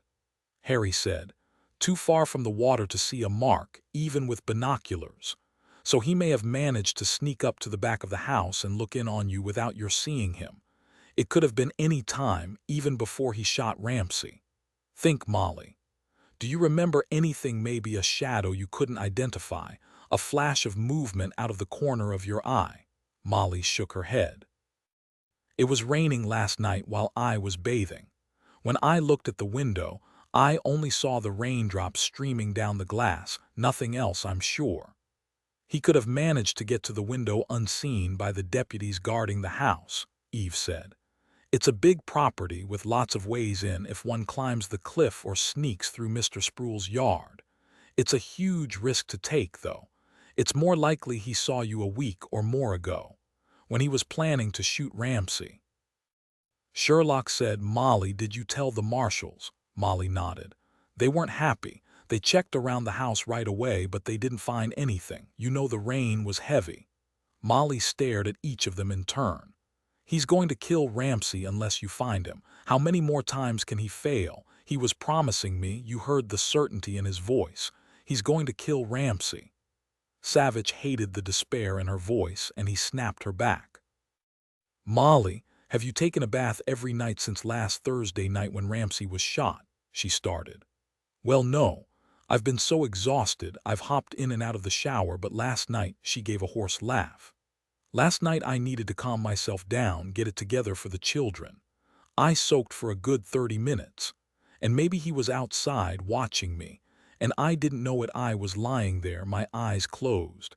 And I was so thankful Ramsey had survived the elevator attack. She looked at them blindly. I know he was there watching me, all the time he was watching me. And in everyone's mind, could he have gotten to her last night, broken into the house without alerting the marshals outside? Sherlock said with infinite calm, he's not going to try to take you. His whole purpose is to terrify you, to scatter your focus and our focus. The best thing for your peace of mind and for ours would be to take you and the kids to a safe house for the duration. Cheney nodded. I can arrange it. Molly said, that's like in the movies. I can't believe any of this, it's all so surreal, and Ramsey, she broke off, pulled herself together, cleared her throat. All right, good. I'll try to make the boys think it's a mini vacation, maybe down by the zoo. We'll need to transport Emma's piano since she plays at Davies Hall in a week and a half, Harry said. It'd be less risky to rent one, bring it to the safe house. No, that wouldn't work. Emma's piano, it's been her lifeline since Ramsey was shot. Cheney said, don't worry, we'll figure it out. Thank you. I'll head home then and get everything ready. But what if he's watching the house? What if he sees us leave and follows us? He'll know you're taking us away, he'll know it. Savich said, no, Molly, he won't know where you're going. Listen to me, this guy isn't some kind of Superman who knows all, sees all. He's only one man, and we've done this before. Trust me, this is going to throw him off his game. But not for very long, Eve thought. They had no idea whether his game included continuing trying to kill Ramsey, or even what his game was. Not that she would say that to Molly. He knew they would all hear his phone call to Molly. If he thought about the consequences at all, which of course he had, she knew they were going to have to be very careful while moving her. Molly slowly nodded. I don't want to tell Ramsey about this. There's nothing he can do. I can't stand worrying him more when he's helpless. It would destroy him to know he can't protect us. All right, I'll get Emma out of school now. To my splendid other half, Anton, with your sharp brain and, thankfully, ultimate knowledge of all things medical, Crandall Building, California Street, San Francisco, late Monday morning. Damn her eyes. I'm one of the most famous defense lawyers in the world. How can she do this to me? Milo Siles mashed the elevator button once more, then another couple of times for good measure. The elevator doors opened and he stepped in. 8 other people surrounded him, most taller than he, and he felt the familiar punch of claustrophobia. He closed his eyes and thought about the .38 he'd left in his glove compartment. He'd managed to wheedle a permit for it, not an easy task in San Francisco. It was a good thing he'd left it there, or he might have shot the selfish cow and her greedy moron of a lawyer. How demeaning it was to be forced by a lame-brained judge to meet with a lame-brained mediator on the 12th floor of the Crandall building, in her lawyer's conference room, to listen to her lawyer demand $500,000 from him every single year for the rest of her selfish, self-centered life, plus the house in Claremont, plus the shares in the vineyard in Sonoma, plus support for their 2 boys until they were 18. $500,000 a year. Milo was so angry at his soon-to-be ex-wife's outrageous demand, he'd nearly outshouted his own divorce lawyer. And that officious cow of a mediator had counseled that they all take a deep breath and sit back and close their eyes for a moment. And then what? Sing Kumbaya. He wouldn't be surprised, not in San Francisco. He'd taken that deep breath and closed his eyes anyway, and that did help him relax, because what he saw was a huge number of zeros flashing in front of his eyes, the $10 million, or so he had stashed in his holding company in the Grand Cayman Islands. No way Marjorie or her lawyer would find out about that. He'd been very careful through the years that it couldn't be traced to him, not by anyone. He grinned to himself. You never knew, when you went the extra mile to make some real money in this business, if you might have to make a quick exit. This trial with the Cahills was a disaster, but at least it had pushed his nest egg up to that nice round number, more like the nest omelet he'd always wanted. He should never have taken the risk of defending the Cahills, worthless butts after they screwed up and got themselves indicted for murder. The case was hopeless from the start. He should have known that for all that money there would be risks far beyond keeping the Cahills quiet and cooperative, making his motions and sitting back to wait. Well, he'd done everything as agreed, and he deserved that money. It was Marjorie's overspending that had pushed him into it, wasn't it? He pictured his wife staring at him across the table, her eyes narrowed beneath her dark brows, which always needed plucking. It made bile rise in his throat. He'd supported her lazy butt for 17 years, and what had she done to earn it? Be a housewife. As in be the loving wife who tended the house, took care of the children, maybe cooked the occasional dinner. That was a joke. Marjorie had a maid, a cook, and a gardener and a nanny when the boys were younger. She did nothing at all useful, spent her hours on herself and on her idea of playing, whatever that happened to be. She'd probably had a half-dozen lovers, all of them buff and 20 years younger than she was. He knew it to his gut, and it was he who had paid for them. When he'd stormed out of that ridiculous meditation session with her lawyer, the lead-faced dyke who didn't make any bones about hating him, Marjorie had come up behind him and whispered in his ear, easy for her to do, since she was 2 inches taller than he. The cow, I know more than you think, Milo, about this Cahill trial, about how you've cheated your firm. Think about it, dear. $500,000 a year is a lot better than sharing a cell with Clive. He'd turned on her, his mouth working with no coherent words at first. I let you do what you want. What's in this for you? She laughed. Let me paraphrase Nicole Kidman when they asked her how she felt about splitting up with Tom Cruise. I don't have to wear flats any longer. He'd nearly decked her. Tom Cruise wasn't that short, and neither was he. Milo would have smashed his fists against the elevator doors, but he couldn't lose it since there were too many people looming over him in the elevator. Marjorie was divorcing him because he wasn't tall enough for her. He had to get hold of himself. She'd overheard a conversation with Clive. He couldn't remember any such conversation, but obviously he hadn't been careful enough. Well, she'd keep her mouth shut. If she spilled to the cops, then the feds would seize all his assets under the RICO Act and she wouldn't see a bloody dime. Maybe sharing a cell with Clive would be worth it, knowing she'd have to get a job, maybe selling bagels in one of those outdoor kiosks at her favorite mall. Milo walked a block over to the Mason building, which housed his law firm, and directly into the underground garage to his new Beamer parked next to the express elevator. He admired its sleek lines for a second, still got a kick out of how the door opened for him with his key fob still in his pocket. As he squeezed in, he saw Marjorie's smiling face again, her smile so big she showed the gold tooth in the back of her mouth she'd never bothered to change out. He smacked his fist on the dashboard. This wasn't his fault. None of this was his fault. He was a good provider, and he would still send his boys to Princeton, his alma mater. He buckled his seat belt and settled smoothly onto the sinful dark gray leather seat and pressed the magic button that's what his youngest son called the ignition. No, he wouldn't worry about his sons. They'd get over this. They were old enough to understand. He would make them understand. His baby roared to life. Calm down, calm down. So what if you give the witch $500,000 a year? You can afford it. But it was his hard-earned money, and she would spend it on those vacations she was always taking by herself, with the boys, with her frigging friends. Never with him after the first 5 years. All right, so he was usually busy.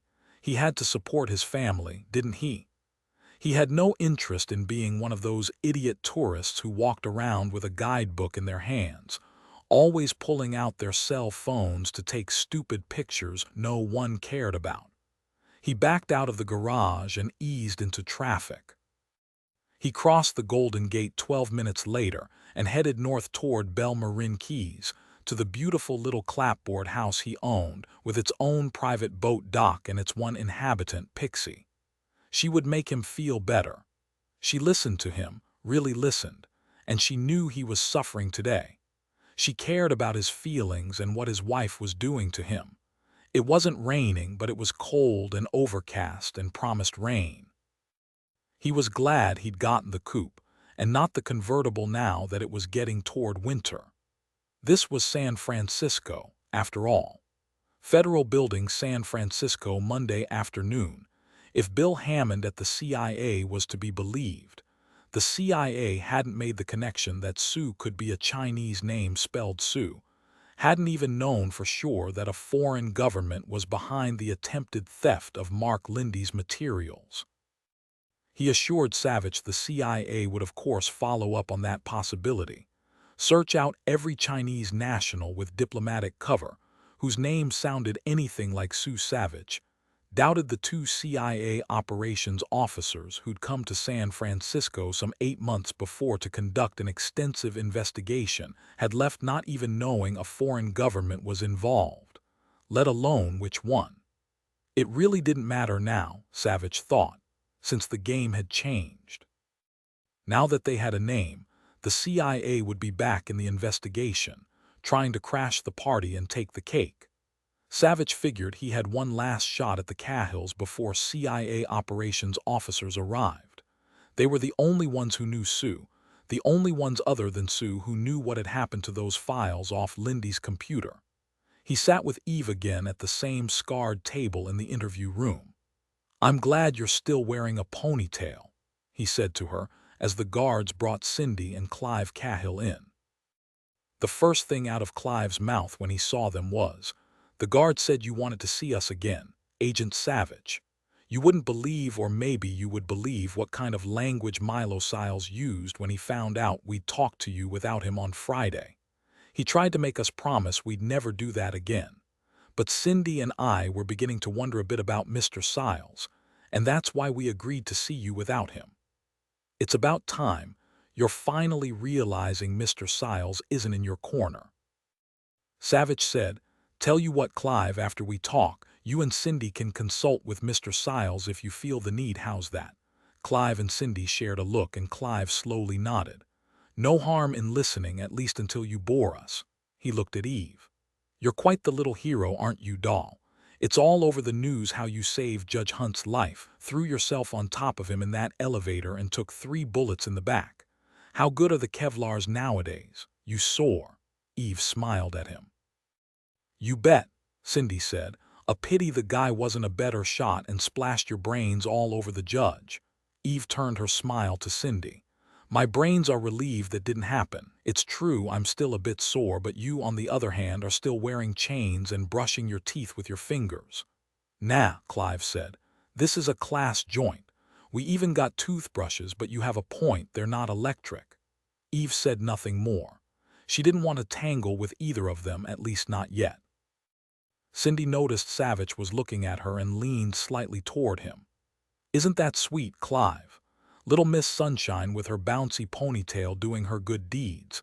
She saves a life, then visits us poor put-upon prisoners again with her sidekick, Mr. Tough Guy.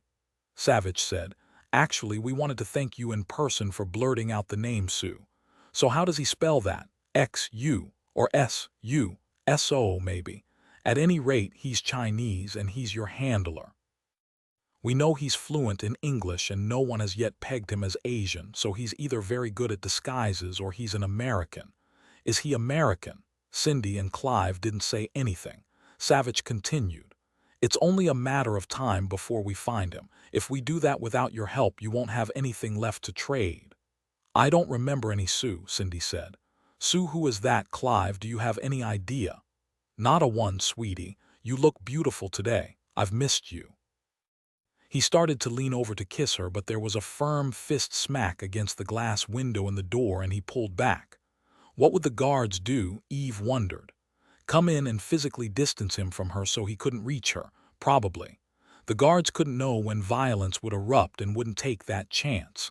Savich said, You know we found Mickey O'Rourke, your federal prosecutor, dead yesterday. We heard about that, Cindy said. Gossip moves at the speed of light in prison, makes my old neighborhood look like slow-mo. Imagine O'Rourke getting himself killed. I didn't find out too many details because the cops on TV are keeping a lid on it. Only that he met with foul play. I've always thought that phrase sounds wussy, don't you, Agent Savich? She said it again. Foul play, like they're going to hand out some kind of football penalty. Clive, did you hear about poor Mr. O'Rourke getting whacked? That idiot man who preened and strutted around in court and only finally managed to get himself in big trouble with the judge. Clive nodded, his lips seamed. How did he die? Eve said. Sue cut his throat. Clive's hand went unconsciously to his neck, his fingers lightly rubbed against his skin. That wasn't very nice. No, it wasn't. Savich sat back and regarded the two of them. You can't think this is part of some master plan to get you out anymore. It seems to me Sue is snipping off loose ends, killing anyone who might know who he is. Do you want to know who the big whopper loose ends left are? He suddenly sat forward, pointed at one, then at the other. You and Cindy. The Cahill's eyes met briefly, then Cindy laughed. That's a stretch, isn't it, Agent Savich? Unbelievable, that's what it is. We've been in this lovely facility now for 8 months, 14 days, 13 days, Clive said. Cindy shook her head. You know, I believe 13 is unlucky, Clive. Nope, this is the 14th day. Being here means we're safer than you two are driving on Highway 101 at rush hour. Do you know, if I were this mythical Sue you talk about, I wouldn't be too worried about your catching me, any more than you could catch a box of smoke. Smoke? Did Sue describe himself that way to you? Savich said. Cindy smiled broadly. Oh, I don't know any Sue. That's only what I say. I mean, he is leading all of you around by the noses, isn't he? Eve said. Sue has managed to get away so far, but Smoke. When we take him down, we'll ask him how he wants to style himself then. Clive said, Yep, the guy sure made you look like incompetent morons. Oops, I guess I shouldn't say that, should I? You might order up the waterboarding. Eve leaned forward. You might as well know we wounded him. Well, not quite, but close enough. We have his DNA, and when we match it, we'll know exactly who Sue is. You know, the CIA will have his prints, even if Sue is a brand new alias for him. As Agent Savich said, it's only a matter of time. And Eve sat back, crossed her arms over her chest, and continued, The CIA is coming back soon to talk to you again. She gave an elaborate shrug. Waterboarding. I hear they don't use that anymore, old hat now. The CIA has much better methods. You know they've got a lot of motivation to find out everything you know, since Mark Lindy's project was highly classified. They won't even tell us about it. Believe me, everybody wants to catch this guy before he leaves the country. So Agent Savich and I have been talking with the U.S. Attorney, and he's willing to make you an offer if you tell us what you know. The Cahills were silent again, but there was something in the air between them. Fear of Sue getting to them. Savich picked it up. Suppose for a moment you get out by some quirk, even on bail. Sue would have every reason to kill you. Eve shrugged. Of course, if you wait until the CIA gets here, they could bollocks everything up, or Sue could be captured or killed. Either way, we wouldn't have anything to offer you then. Cindy Cahill yawned. Her wrist chains rattled as she raised her hand to pat her mouth. She froze. Too bad the rattling chains always ruined a good performance. Cindy said, Agent Savich, we don't have any idea what you're both talking about. We're United States citizens, and we haven't been convicted of anything. You can't think we believe the CIA is going to haul us off to Guantanamo Bay. And we didn't steal anything, Clive said, his voice parroting Cindy's tone, as convincing as his lawyer's. Cindy and I have maintained our innocence throughout this debacle. We know nothing of this Sue or O'Rourke's murder or the 2 attempts on Judge Hunt's life. We don't know anything at all. We're in jail. Get over it. I'm getting bored, Clive, honey, Cindy said. Me too, sweetie, Clive said, but hey, at least we get to see each other.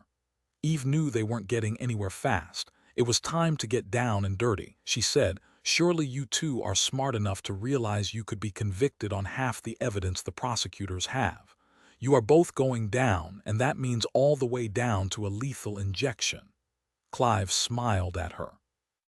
I thought you said the CIA was going to haul us away, never to be seen again. Eve turned to Cindy. Tell me, Cindy, do you have any idea what you're going to look like in 5 years? 10 years? In 15 years, right before you get the needle in your arm? Let me tell you what I've seen. You'll probably exercise for another year to keep your body in shape, but you'll be fighting a losing battle. They feed you lots of carbs and fat, and you'll gain weight because there's not much else to do in prison but eat. After a while, you'll stop exercising. Why keep it up? Who is there to admire you? A bunch of women who could view you as too pretty and hate your guts and hurt you. Your skin turns pasty in jail because there isn't much sun available to you and no good beauty creams. In 5 years, you'll be a fat slob, and anyone you know now who sees you will hardly recognize you. Clive will, and because he might still care about you in theory, he'll try not to gag. When they finally put that needle in your arm, you'll be a ruin, and they'll be putting you out of your misery. You'll end up only a name and a carcass to be disposed of. Eve kept quiet and waited. They were crude threats, but they were all she had left. She listened to Cindy Cahill's pumped-up breathing, watched the appalling comprehension in her eyes before she managed to smooth it away. But Cindy couldn't veil the rage that followed. It beamed out of her eyes like a flashing beacon. She said, I hope Sue cuts your face up before he kills you, bitch. That's not going to happen, so listen up. Tell us about Sue and what he has, and you won't have to worry about him or about dying in here. There was a heavy lump of silence while the two of them looked at each other. Clive gave Cindy a small shake of his head. Eve felt Dillon's hand pat her knee. He said, You know what I admire about you, Clive? You're a real gamer. You know how to spot the perfect mark. You know how to manipulate your mark into doing exactly what you want. You picked out Cindy, didn't you, because you knew you could mold her to be exactly what you needed, Clive said. Then I'm smart enough to know when I'm being gamed, right, Agent? Sure you are. There'll be lots of games in prison, Clive, but you won't win many of them. You won't even get to play because you'll be the game. The inmates will recognize you fast enough as a GQ sort of guy who's used to the good life and sees them as a bunch of low-life yahoos. Believe me, they'll detest you on sight. They'll make you very sorry you look good, Clive. The chances are they'll make you their bonus buddy at least for a while as long as you're looking good. After that, it depends on how bored and sadistic they are. Eve heard the tension in Clive's voice. Come on, that sort of thing doesn't happen anymore. I've been here 8 months. No problems like that. Sure, there are disagreements among the inmates, but nothing violent, nothing sexual. Savich shook his head at Clive. This is local lockup, Clive, not a big bad federal prison where you're headed. Did Milo Siles try to convince you that if you're found guilty, you'd be headed to one of the federal country clubs for beef felons? If he did, he lied. No, you're going to a place designed for people like you, violent felons and cold-blooded murderers. They're to mark time on death row. You're a thinking man, Clive. I told you I admire that. But you're not a tough guy. You won't be able to protect yourself. And you won't have any money to buy yourself out of bad situations. Actually, I doubt you'll even last to the end of all your appeals unless they put you in solitary. At least you wouldn't get a hunk of soap pushed down your throat in solitary. On the other hand, who wants to spend the rest of his life in a concrete box by himself? The only sound in the small room was the hitch in Clive's breath. Clive cleared his throat. What sort of deal are you offering? Cindy hissed at him, but Clive didn't look at her. Savich said, the death penalty's off the table. You'll get 25 years, but it will be in a kind of prison you can look forward to walking out of instead of being carried out in a green body bag. Clive looked at Cindy, but her eyes remained on Savich's face. This is bull, Clive. Don't listen to them, they're playing us. She said to Eve now, venom pulsing in her voice, when I get out, I'm going to kill you if it's the last thing I do. Eve's eyebrow shot up. What did I do to you? I've told you the truth, nothing more, nothing less. Eve sat back, touched her fingers to her ponytail. Do you hate me because I look healthy and clean, and my breath is fresh, and I can drink Starbucks coffee every morning if I want to? Get off your high horse, Cindy. I'm not the one here who murdered Mark Lindy. Tell us the truth, and you might survive to see the light of day outside of a prison.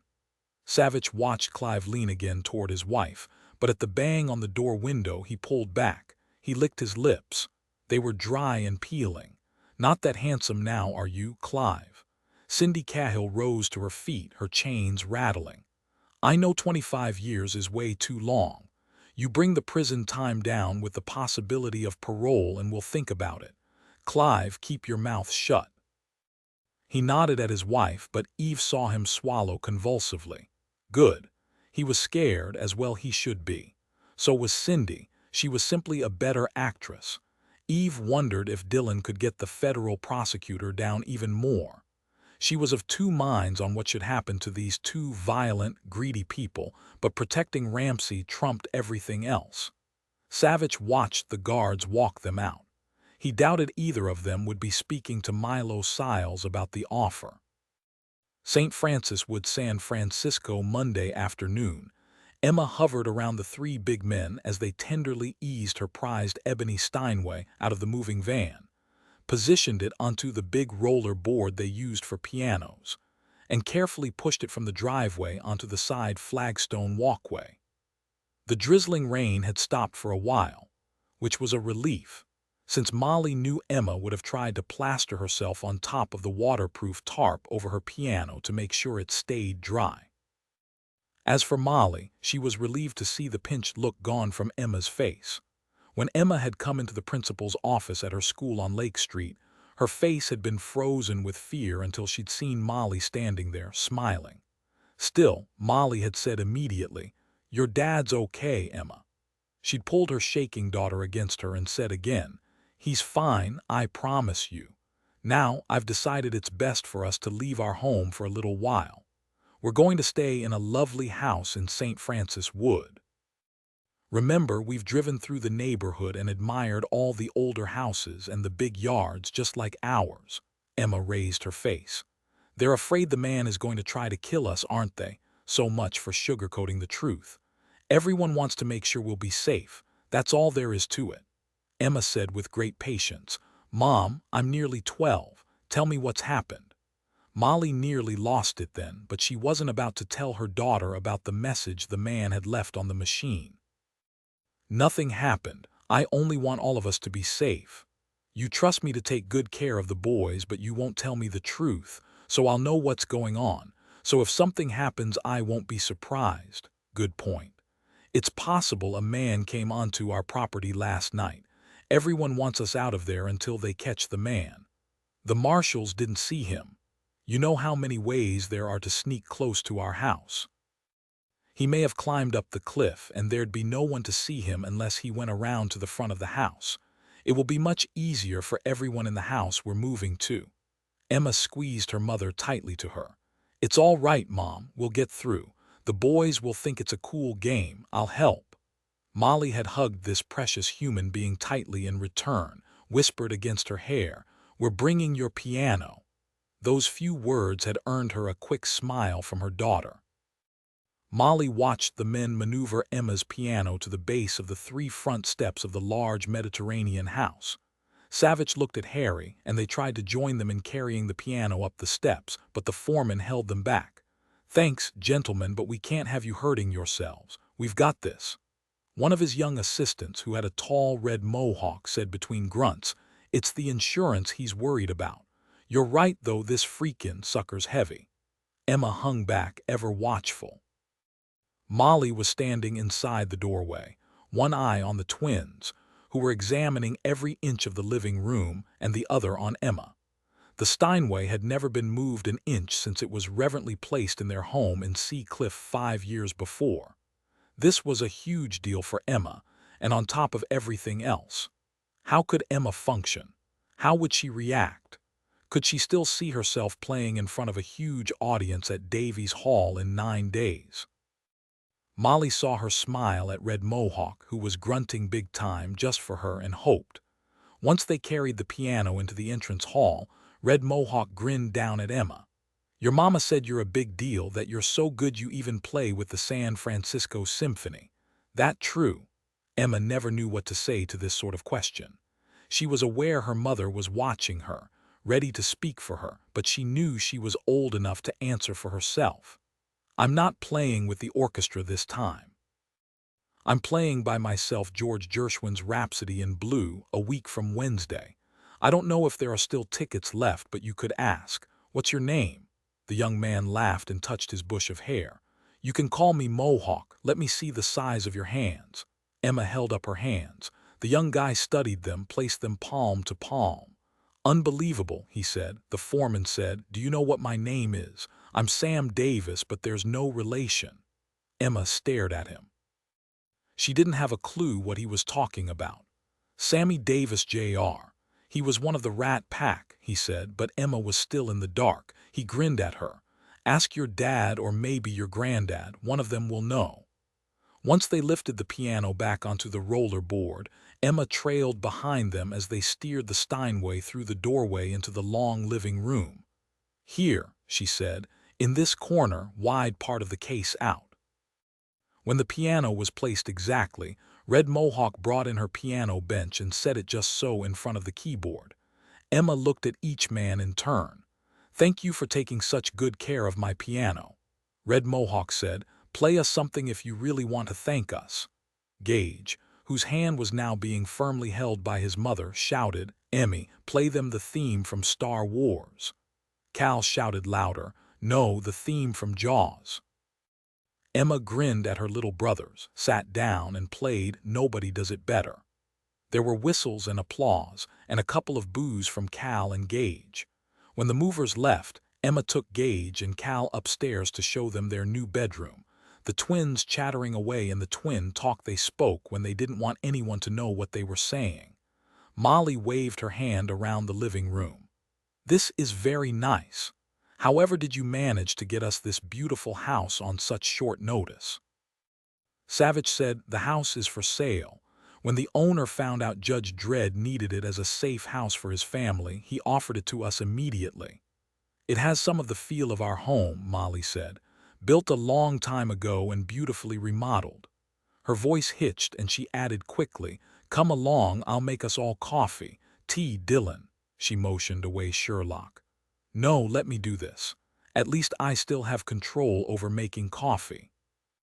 When they were all seated around the authentic-looking fake Chippendale dining room table, Molly said, The red and cream walls blend so well with this rich furniture.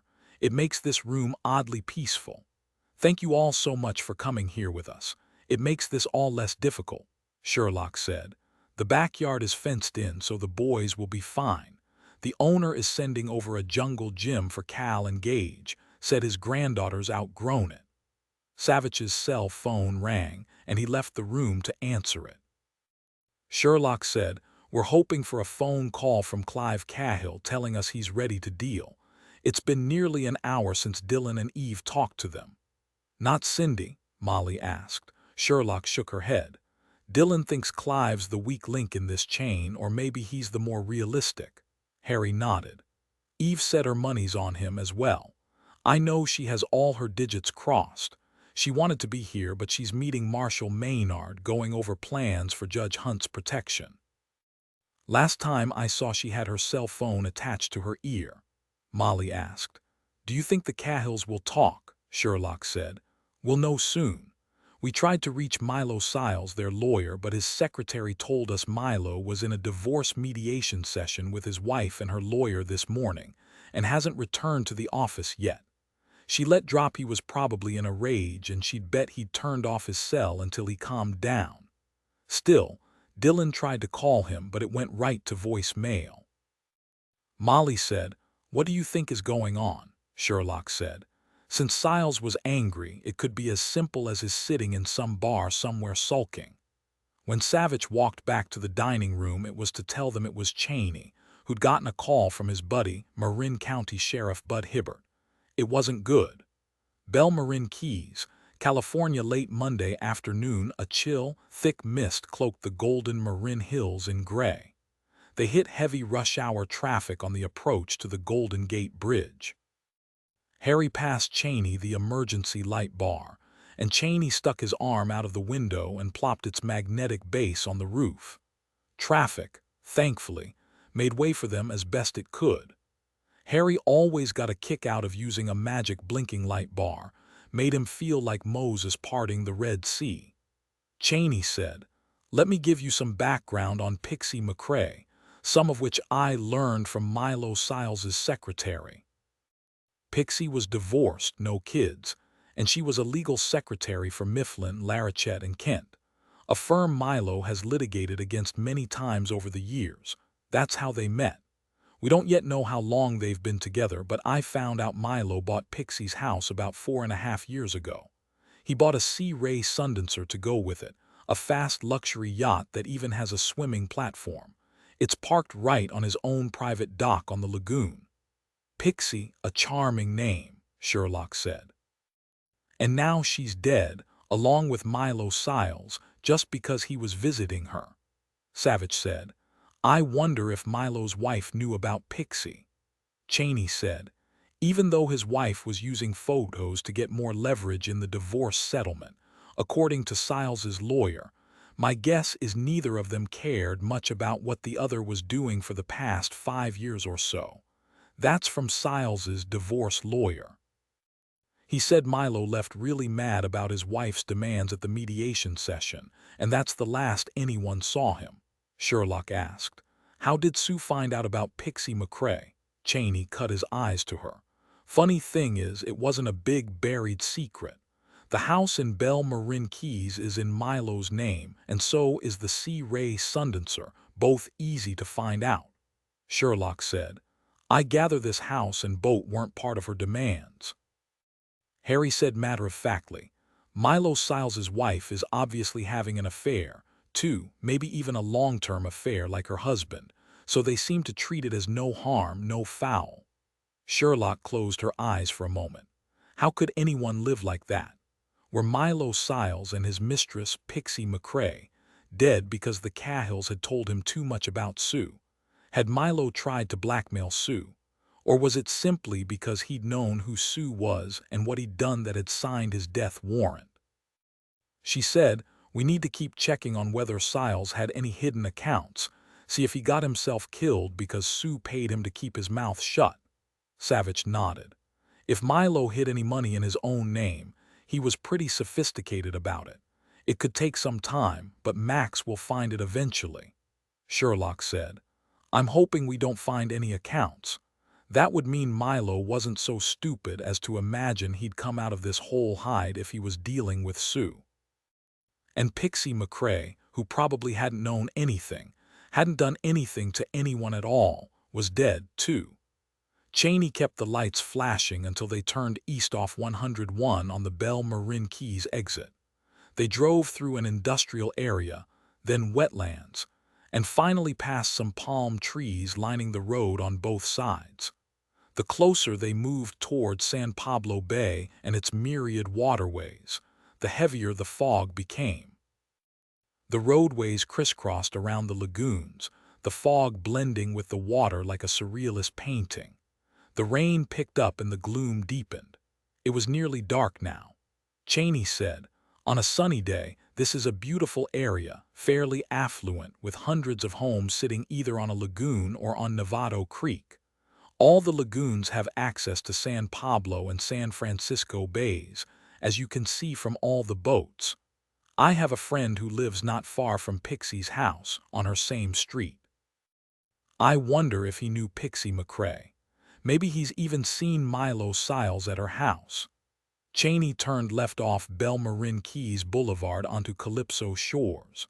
The houses were set close together, the landscaping mature and well-maintained, a great place for both families with kids and retirees.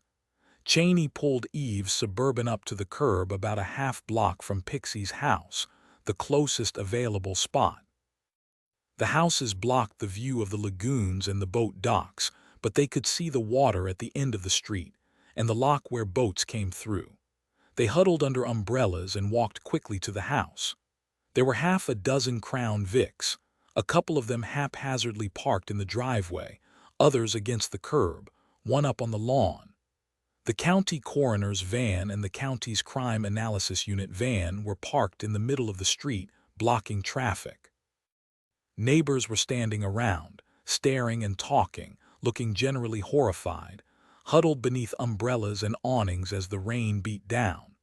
The white wooden house was a single story with a big solar panel on the roof, built some 30 years ago. It still managed to look stylish, its 3 palm trees in the front yard adding a bit of tropical charm. Sheriff Bud Hibbert met them at the front door. "I'd just as soon not have seen you guys until the Christmas party. What this guy did, how fast he moved, it's frightening. They're in the bedroom."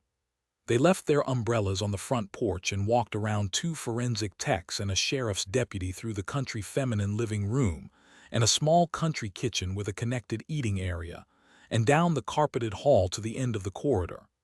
Sheriff Hibbert asked for the photographer to stand back for a moment and motioned them around the big king-size bed. It was a god-awful scene, Sherlock thought, so much blood. There was always so much blood. She sometimes wondered how a human body could hold that much blood. The sheriff said, "I haven't let them touch the bodies. The crime scene's just as it was when a deputy arrived after we got a call from a neighbor who heard Pixie's dog carrying on and came to see what was happening." None of them really wanted to, but they looked closely at what had once been 2 living, breathing people until Sue had slit their throats. The sheriff said, "All their clothes are in place, so no sexual activity had begun even though they were lying on the bed. Look at the blood splatter, the way their bodies ended up when they died. Siles's head has nearly fallen off the near side of the bed, and she's fallen nearly off the other side of the bed. I've been trying to figure out exactly what happened." Savich pointed at Sherlock. She was standing quietly at the foot of the bed, and he knew she was putting it all together in her mind, using her special gift to picture what few people could see at a crime scene. "Sherlock," she said. "He came in quietly, saw them. He was fast, silent, and smart, even managed to lock Pixie's terrier outside without alerting them. Milo was first. He grabbed him by his hair, jerked his head back, sliced his throat again, right to left. Not even a second, that's all the time it took. He let Milo fall, reached over him, grabbed Pixie by her hair, jerked her head toward him, then back so violently it snapped her neck. When he sliced her throat, he must have been staring down at her, watching her eyes as she realized she was dying. The coroner might be able to determine which of those things killed her, not that it makes any difference. You can see the dried tears on Milo's cheeks. He was crying, his head probably against Pixie's shoulder. She was comforting him. Sheriff Hibbert stared at Sherlock for a moment. He said slowly, "Yes, I can see that now, thank you." Cheney said, "Milo came to her for comfort and he got her killed." Sheriff Hibbert said, "Let's back out now, let the coroner and the cow people do their jobs." Sherlock paused. "The cow?" "Yeah, the crime analysis unit, that's what we call our forensic section." Sherlock said, "Of course. We're from the cow in Washington, the criminal apprehension unit." Sheriff Hibbert said as he walked them to the back of the house that gave onto the waterway and the boat dock. The neighbor Mrs. D. Cotter saw Pixie's terrier Bob. He was locked out of the house, and that surprised her since it was raining. She knocked on the door, found it wasn't locked, and found them. She told us Milo was a twice-a-week fixture at Pixie's house, her longtime boyfriend. He was always polite, spoke to the neighbors who spoke to him, and made Pixie happy. She said it was sort of a joke with Pixie, always saying why marry a man and put up with the toilet lid being up all the time. Better to have him visit, orderly and planned, and that was the way she liked it.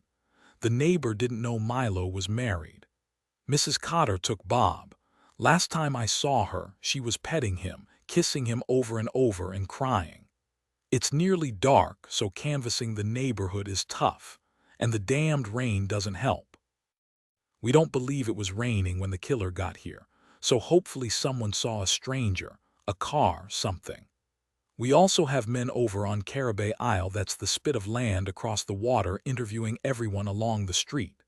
There's a small park at the end of the spit, and a narrow beach with a nice view of the back of all the houses along this street, including Pixie's house. Even though there was a break in the rain, I don't know if anyone was in the park or on that skinny beach. So far, we don't have anything, Savich cursed. Sherlock was so surprised she nearly tripped over a Christmas cactus on the wide back porch. Savich said, "I just realized Sue's got two major loose ends left, the Cahills. You know, he's going after the Cahills. Ramsey at least is safe from him for the moment. He got Eve on the first ring. Barbary. He's going after the Cahills next. I know in my gut he's got a pipeline into the jail. Sue has to know they're going to flip on him now he's killed Siles. Eve, get over to the jail, get them to safety." When Savich punched off, he said, "She's going to bring the Cahills to the 20th floor, put them in one of the pre-court holding cells."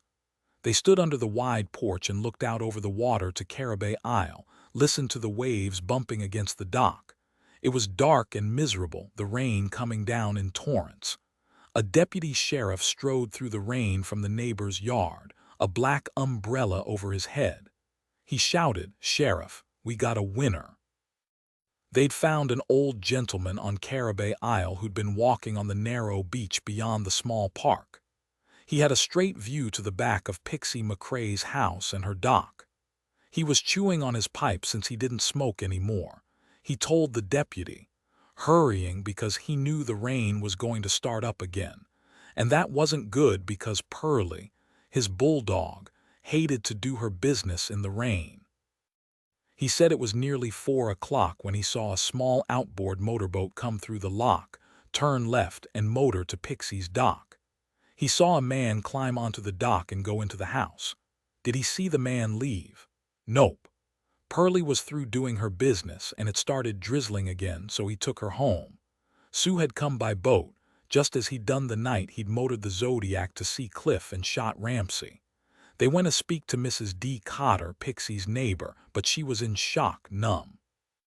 She was crying again, holding Bob close, both of them shivering in disbelief and horror at what had happened here in Belmarin Keys, and nothing ever happened here. San Francisco, Monday night. Sue stood beneath the striped awning of Maury's Deli on 7th Street, looking through the rain at the Hall of Justice across the street, and waited. It really didn't make any difference that he was there because there wasn't anything more he could do. But even if he couldn't control what would happen, he wanted to be close. He hated feeling impotent. He'd had no choice but to put his trust in people he hardly knew to carry out his plans, too often a recipe for disaster. His Chinese trainers had dinned into his head over the years never to give anyone else a task that was critical to a mission, and nothing could be more critical to him than Cindy and Clive Cahill dying tonight. It was at moments like this that he wondered what his life would be like if he had stayed Joe Keats, the name he'd picked for himself when he was 18 and tired of having Xian Su mangled, and then mocked as a girl's name by the uneducated idiots in Lampo, Indiana. No one ever mispronounced Joe Keats, except for some of the braying asses he'd trained with in Beijing, who thought it shameful that he, with a Chinese father, had taken on an American name. He drew a calming breath. He had done what he could, and if his plans went south, he was ready to run from the FBI, even from Chinese intelligence if he had to. He would survive. Joyce Yang, the girl who'd turned him to the dark side, she'd say and laugh her husky laugh that made him mad with lust. And why not? He'd been only 20 years old. He'd loved her with everything in him, at least in those long-ago days before she'd betrayed him with a mid-rung operative, Li Han, in Chinese intelligence. And Sue had cut her throat and buried her deep near her precious hometown of Beijing, where he knew the choking sand from the Gobi Desert would score her grave until her bones were uncovered in the years to come. A fitting place for her, he'd thought at the time. As for Li Han, a man who looked like he was supposed to Chinese through and through, Sue had left him with a slit throat in an alley in one of the many nasty parts of Beijing where murder was as common as girls selling themselves for a bowl of rice. Would their kids have looked Caucasian like him or like their mother, a full-blooded Chinese? He looked at his watch. 9:20 on this dark, rainy night in San Francisco. Soon he'd be drinking scotch at the Fairmont Hotel, watching the football wrap-up of the Monday night game on the big flat-screen TV in the sports bar. He whistled, realized he didn't have enough spit in his mouth. For 12 years he'd survived indeed.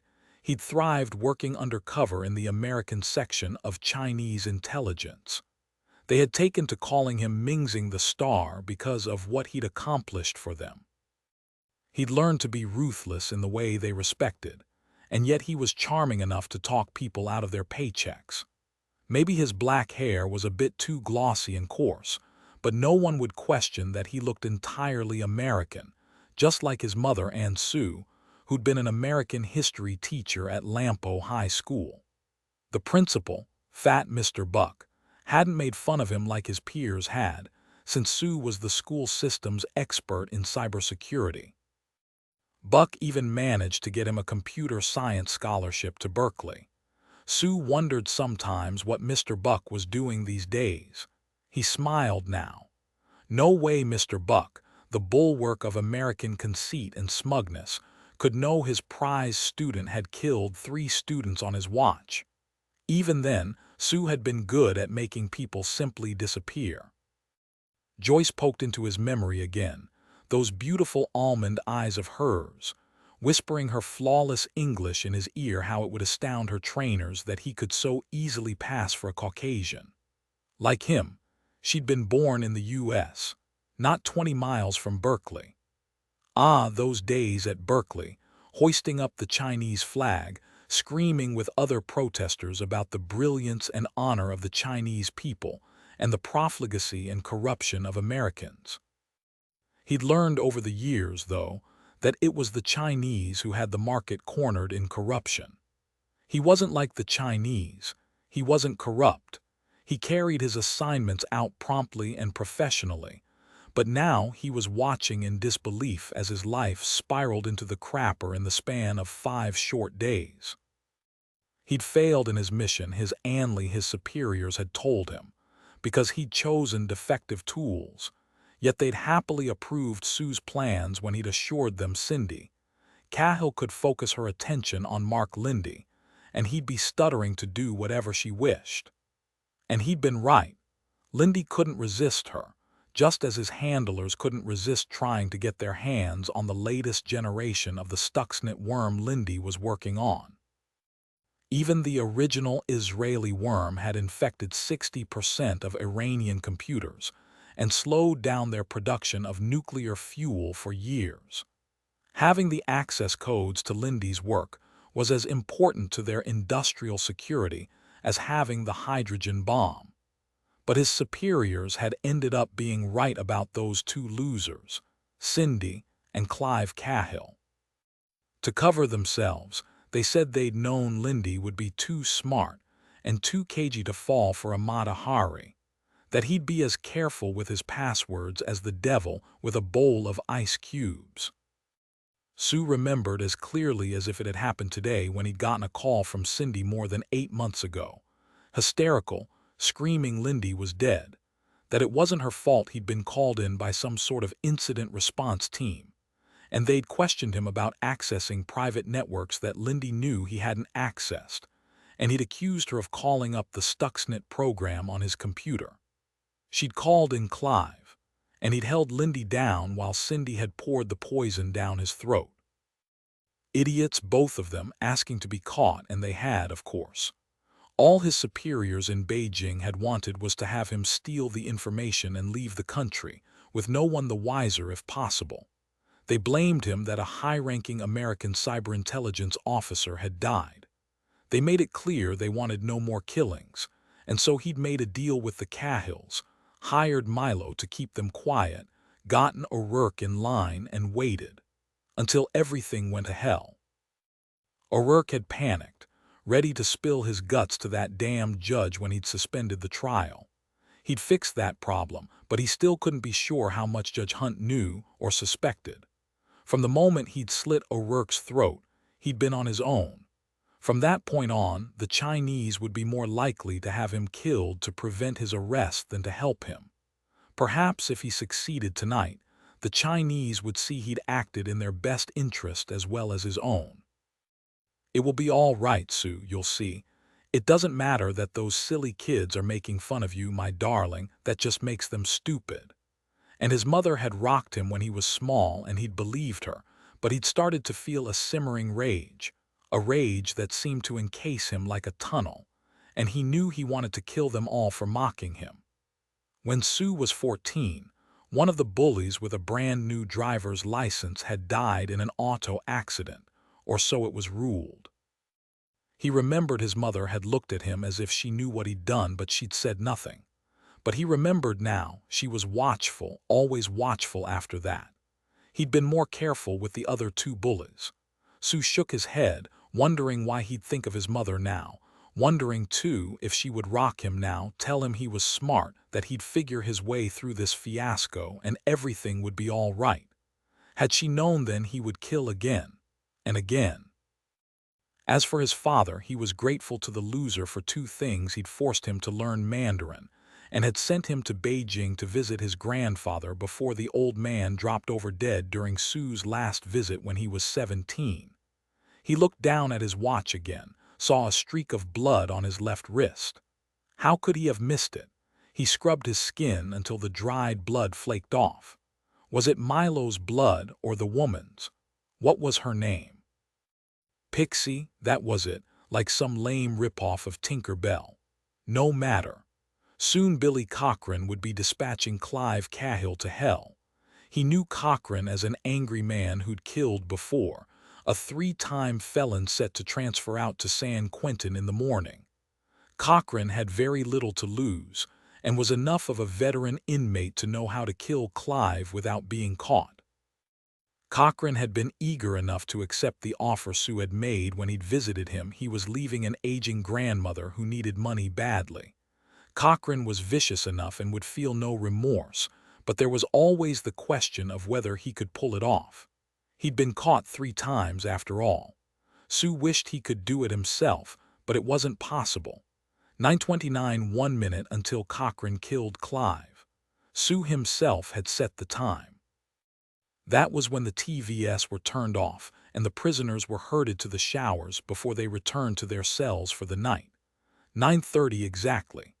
Cochrane should be smoothly slipping his shiv into Clive's back to penetrate his heart, and he'd fall dead without a sound, leaving trails of his blood to mix with the water going down the shower drain. Cochrane would be gone in the morning, and there was no missing that fool. Sue looked through the big window into Maury's deli and thought about a corned beef on rye. He realized he hadn't eaten all day, but not yet, not just yet. Cindy's death might be more problematic, and a pity, really. He thought of the last time he'd been with Cindy, remembering her confidence and energy. Yes, a pity. Once, a long time ago, he'd thought they might work together again. The best he could find was a scared little Asian woman, maybe 5 feet tall and 100 pounds.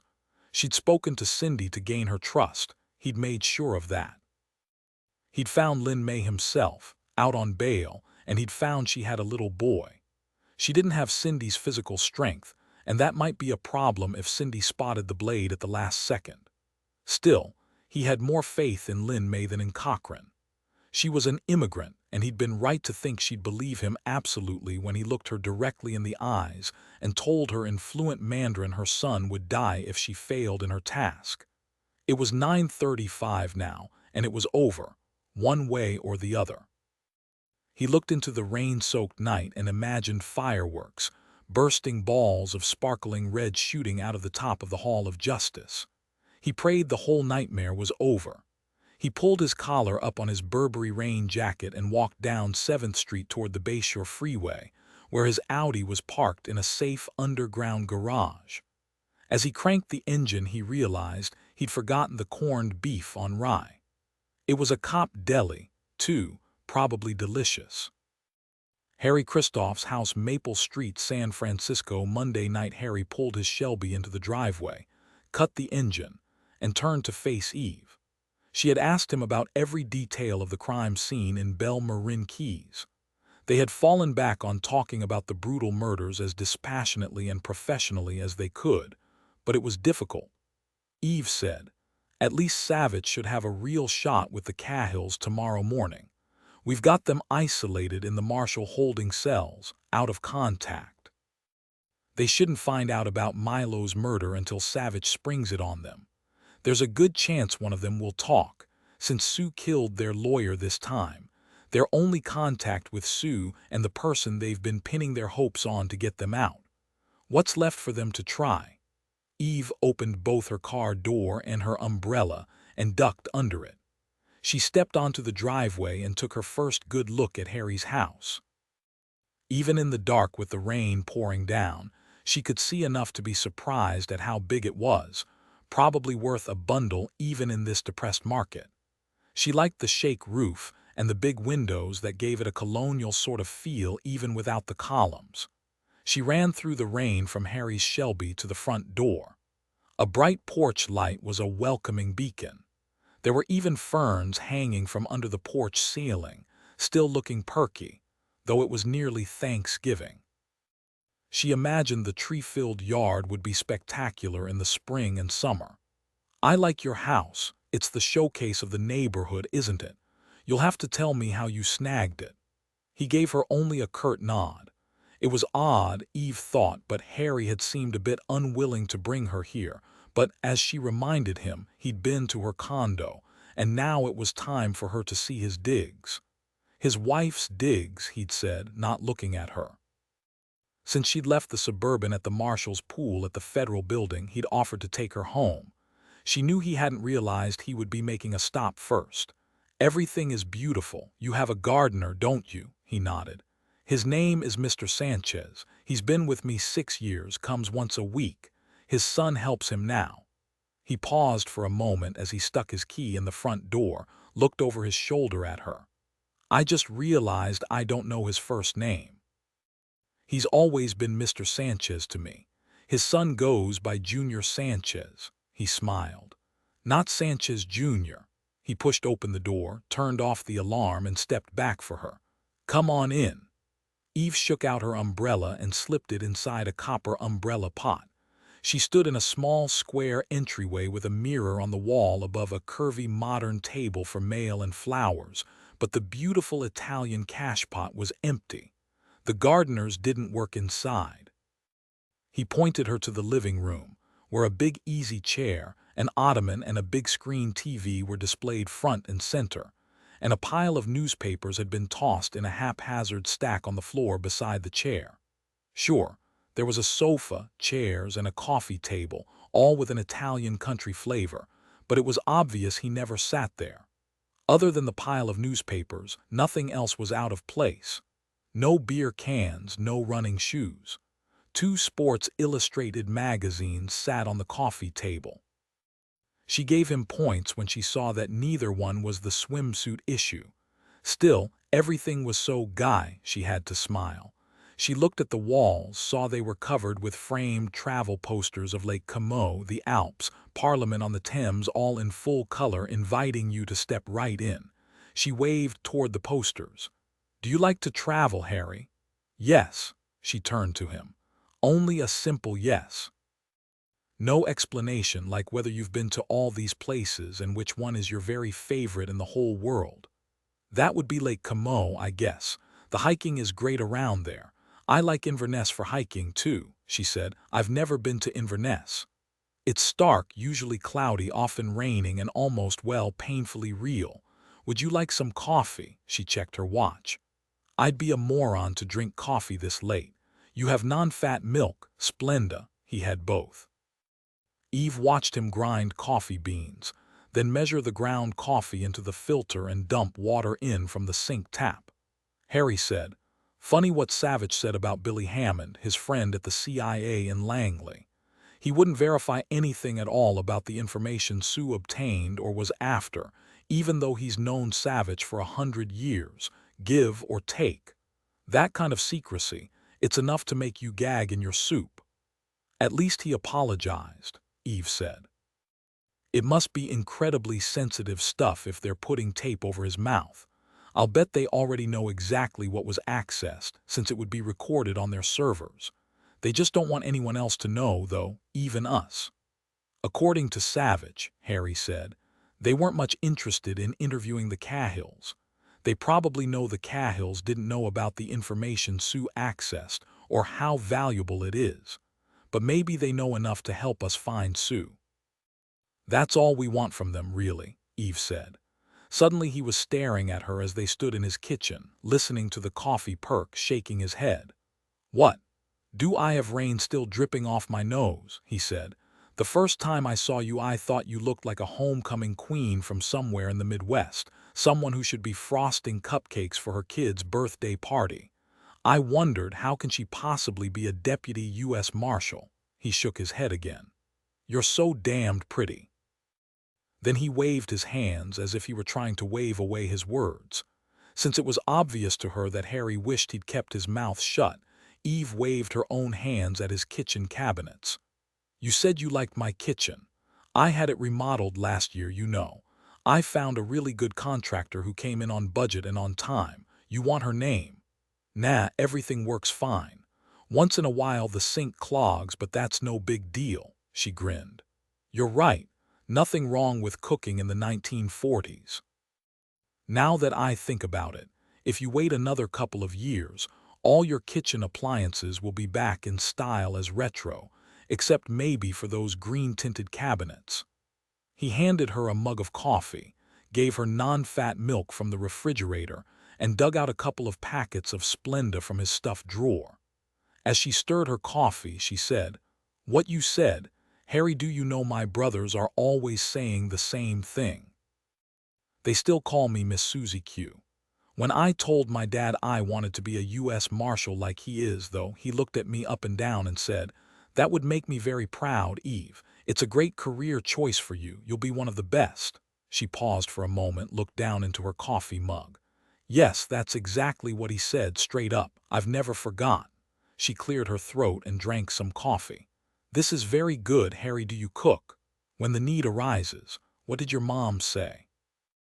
Eve took another sip of her coffee, enjoyed the zing of caffeine, though she knew she'd be cursing herself at 2 a.m. When my dad told her what I wanted to do, she laughed. And laughed. She was happy. I saw her kiss my dad and shake her head and say something about the apple not falling far from the tree. I look just like my mom, you know.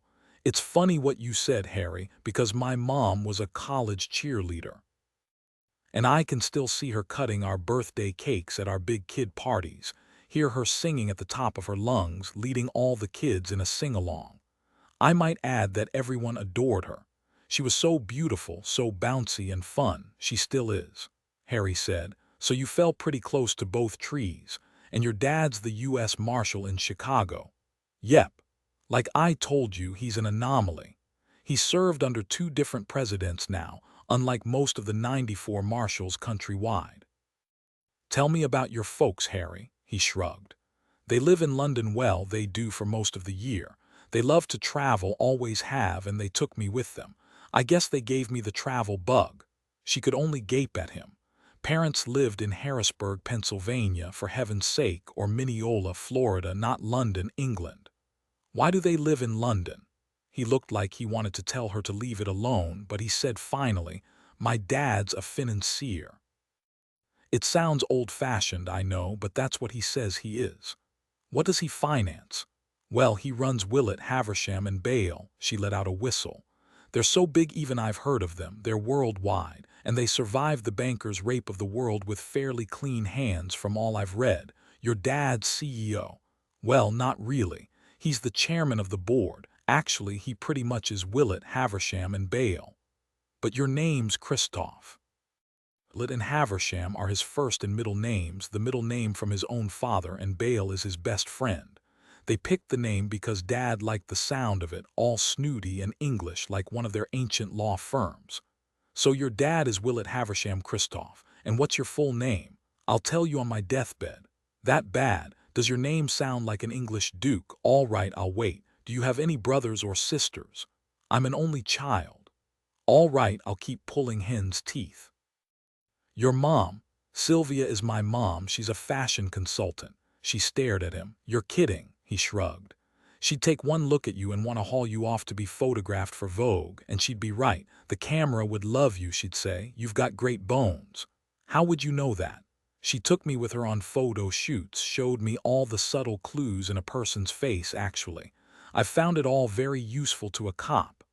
With that background, why'd you want to be a cop? Harry said without hesitation, my Uncle Roy, my mom's brother, is FBI. When I was 6 years old, he told me I had the heart of a cop. He was right. Harry's cell rang. Yeah. His face remained impassive, but his eyes hardened. We'll be there in 12 minutes. What?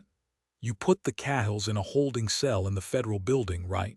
Someone evidently cleared the Cahills to go back to the San Francisco jail. Cheney called, found out they were transferred at 8:45 tonight. No, that's not possible. I mean, what happened? Hall of Justice Women's Jail Monday night. Cindy Cahill shook her hands to regain some circulation as plump Mina Snake Annette in her too tight uniform trousers unlocked her wrist chains. Welcome home, Annette said. Hey, you weren't over in the federal building for very long. What was that all about? Cindy shook her head. No one said a word, dragged me and Clive over there, then brought us back. Your hubby okay? Clive would be thriving if it was World War III. She and Clive had been taken to the holding cells on the 20th floor because Savich had wanted to scare them, and not about the CIA either, but about Sue, as if he'd have a chance of getting into the jail and killing them. Of course, no one had said that, but she'd known it to her toes. Why hadn't that bitch Marshall Barbary told her what this was all about? Because Barbary was only a drone, and drones kept their mouths shut if they even knew the answers. As she knelt down to unfasten the ankle chains, Annette said, Maybe this moving you around has to do with your lawyer being murdered up in Belmarin Keys this afternoon. Both him and his girlfriend. Cindy's heart stopped, her breath caught in her throat. She put her hand out to the wall so she wouldn't fall over. Milo was dead, murdered. Of course Sue had killed him, she knew it, and that meant he was cleaning house. O'Rourke, Judge Hunt, Milo, she and Clive were the last ones left. Well, Judge Hunt was alive, but why Sue gave a crap about the judge was a huge question in her mind, since he had nothing to do with anything. Had Milo tried to blackmail Sue into giving him more money? Could he have been that stupid? Or was Sue ready to leave the country? He didn't want to take the chance of anyone finding out his name or anything about him. And now she and Clive were the only ones left who could tie him to anything at all. It was bad enough Sue had murdered O'Rourke, but she believed he'd had to, since O'Rourke had screwed everything up and alerted the judge. It even made sense to her. Both she and Clive had believed Sue would find some other way to get them out. But to murder Milo, even though in the last couple of days both she and Clive had begun to have doubts about Milo, he'd always calmed her, always made her feel like she was in charge. And he always reminded her that Sue was backing them, the man who had all the money and would spend as much as it took. Sue wasn't bad in the sack either. Now he'd murdered Milo. Hey, you hadn't heard. That's amazing. The lieutenant burps and everyone in this place knows a meatball sub was delivered before he's finished it off. No, I hadn't heard, Cindy said, and she thought, screw the 25 years. She suddenly didn't care how old she'd be when she got out of prison. At least she'd have a chance of getting out. Were she and Clive really safe here? If Sue really wanted them dead, could he somehow make it happen? She felt fear so corrosive it was like her stomach was turning in on itself. I need to use the phone. I need to call Agent Savich at the FBI. Annette gave Cindy her patented, I can do whatever I want with you since I'm the boss look and shook her head. Nope, sweetheart, you can make your call to Agent Savich during business hours tomorrow. This isn't a hotel. Come on, time for you to shower and get your butt to bed. But it's urgent. It's a matter of life and death, Annette simply sneered at her. Like I said, Cindy, this isn't a hotel. Let's go. Cindy knew Annette wouldn't budge, and so she bowed her head and followed her to the showers. She'd call Savich first thing in the morning. She didn't pay attention any longer to the guards seeing her. It hardly even registered. There were several other women in the showers before lights out, some of them sullen and quiet, others usually loud and foul-mouthed. She'd learned to avoid the 2 or 3 bullies, to stick with those who stayed quiet and left her alone. How could she get Savich to agree to 15 years now? He knew she was terrified of Sue. She managed a bit of lather out of the crappy soap bar as she considered what she'd say to Savich. Better to leave Clive out of it, let him deal on his own. She'd known yesterday Clive wanted to tell Savich and Barbary everything he knew down to Sue's sock size, and she'd stopped him. Had that been a mistake? No, tomorrow morning it would be fine. She knew Savich would interview Clive separately soon enough after her to make sure she'd told him the truth. She'd still try to bargain for 15 years. No more 15 years. It wasn't a lifetime of years. She could get through it, she would get through it.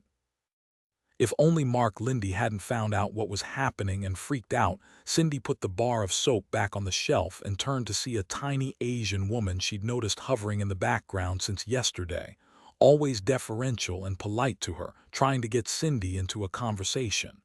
What was her name? She couldn't remember. The woman was standing in front of her, something in her hand. In a blur, Cindy saw it was a blade.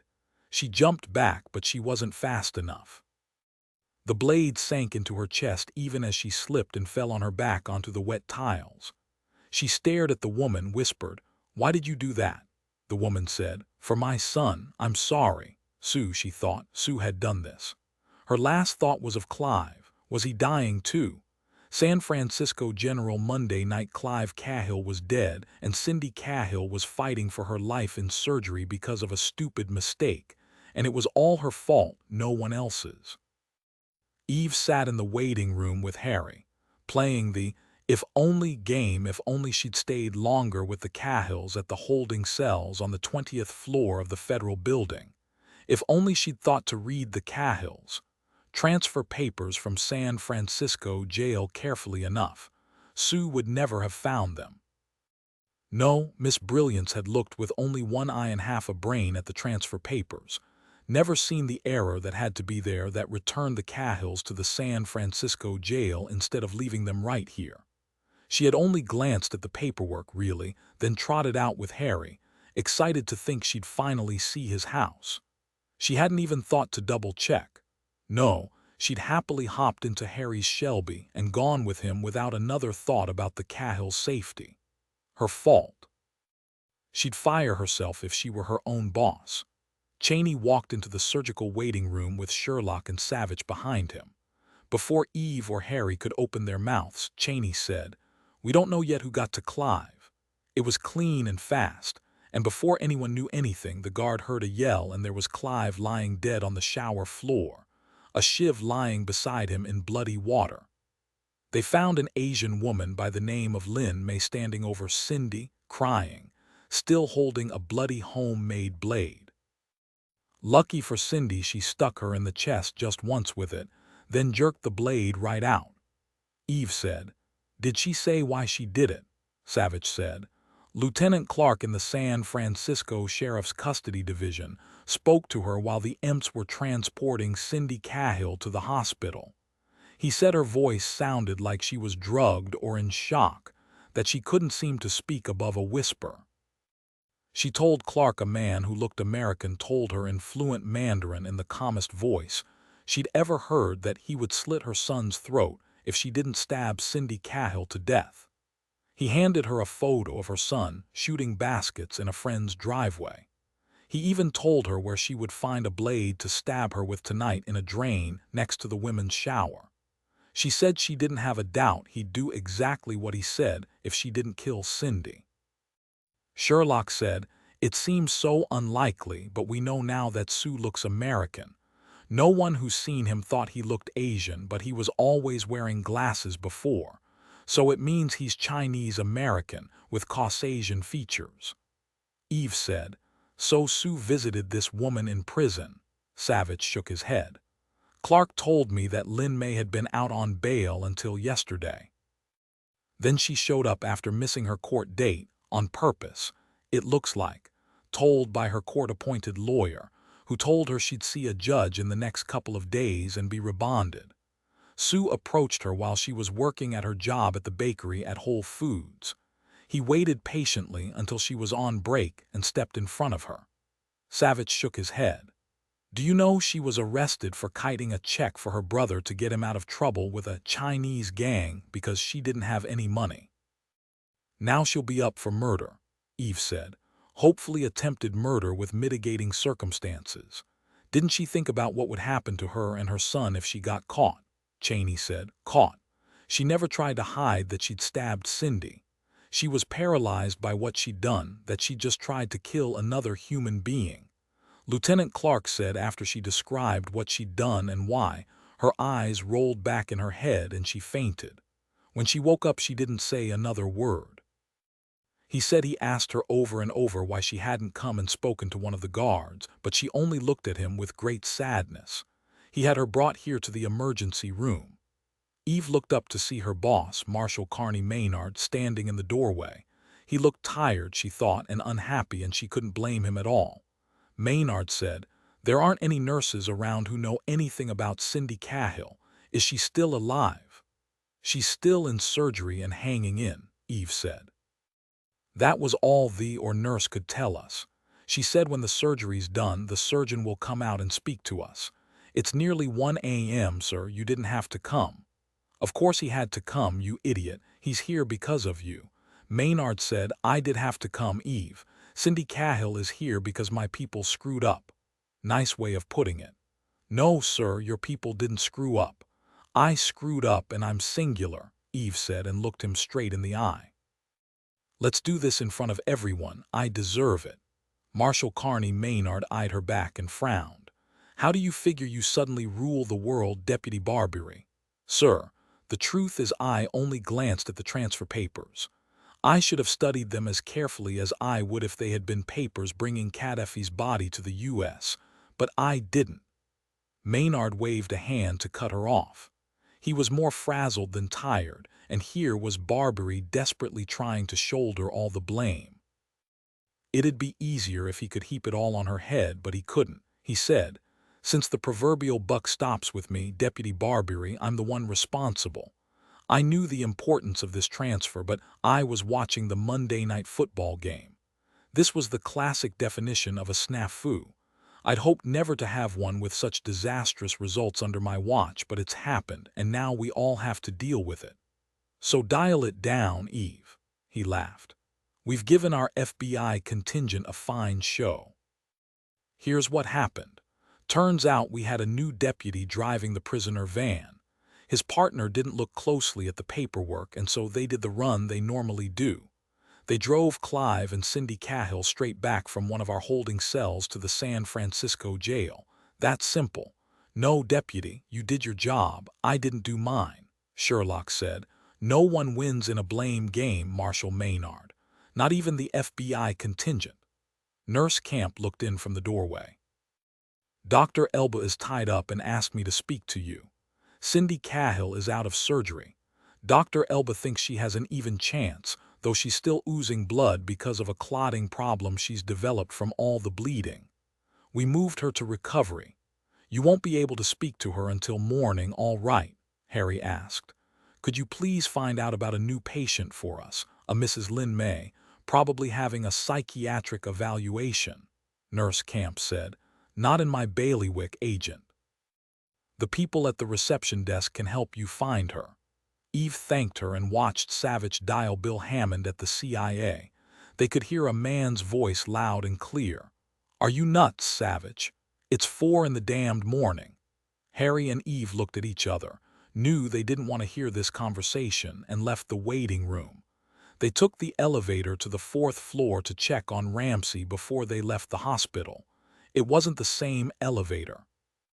That one still had crime tape plastered over the doors on every floor. Eve didn't think she'd ever want to ride that particular elevator again in her life. Judge Sherlock's home, Pacific Heights, Tuesday morning. Judge Corman Sherlock said to his son-in-law the next morning across the breakfast table, "You're frustrated, Dillon, and no wonder, after last night. How about I give you my membership card for the Pacific Heights Club over on Union Street and you get a good workout? I can call Mr. Eddie, he's usually there, and he's been looking forward to mixing it up with you. He outweighs you by a good 20 pounds, all of it muscle. Even though he's older than you, he's one tough bald bugger." Savich hated to say no. He couldn't think of anything he needed more than a sweaty, hard workout. He shook his head. "I've got to take a rain check with Mr. Eddie. Lacey and I have to get over to the hospital as soon as we can. Cindy Cahill's awake, more or less, and this is our first chance to talk to her."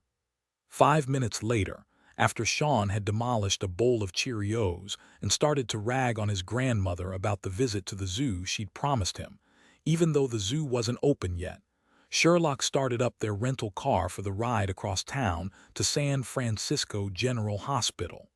Savich booted up Max as they drove toward Market Street. Cheney is already working on getting a sketch of Sue from Lin May. He said he'd have it out to Hammersmith about now, but it doesn't look like he's posted it yet. I wonder how Cindy will react to it. I only hope she'll be able to talk to us, Sherlock said. Cheney said she wasn't doing well. If she can, I know in my gut that now she'll tell us everything she knows about Sue since he tried to have her killed. He sat back for a moment, closed his eyes. Until Sue murdered Milo Siles and his game plan became clear, it was a nightmare trying to predict him. Sometimes he was controlled and logical, sometimes not.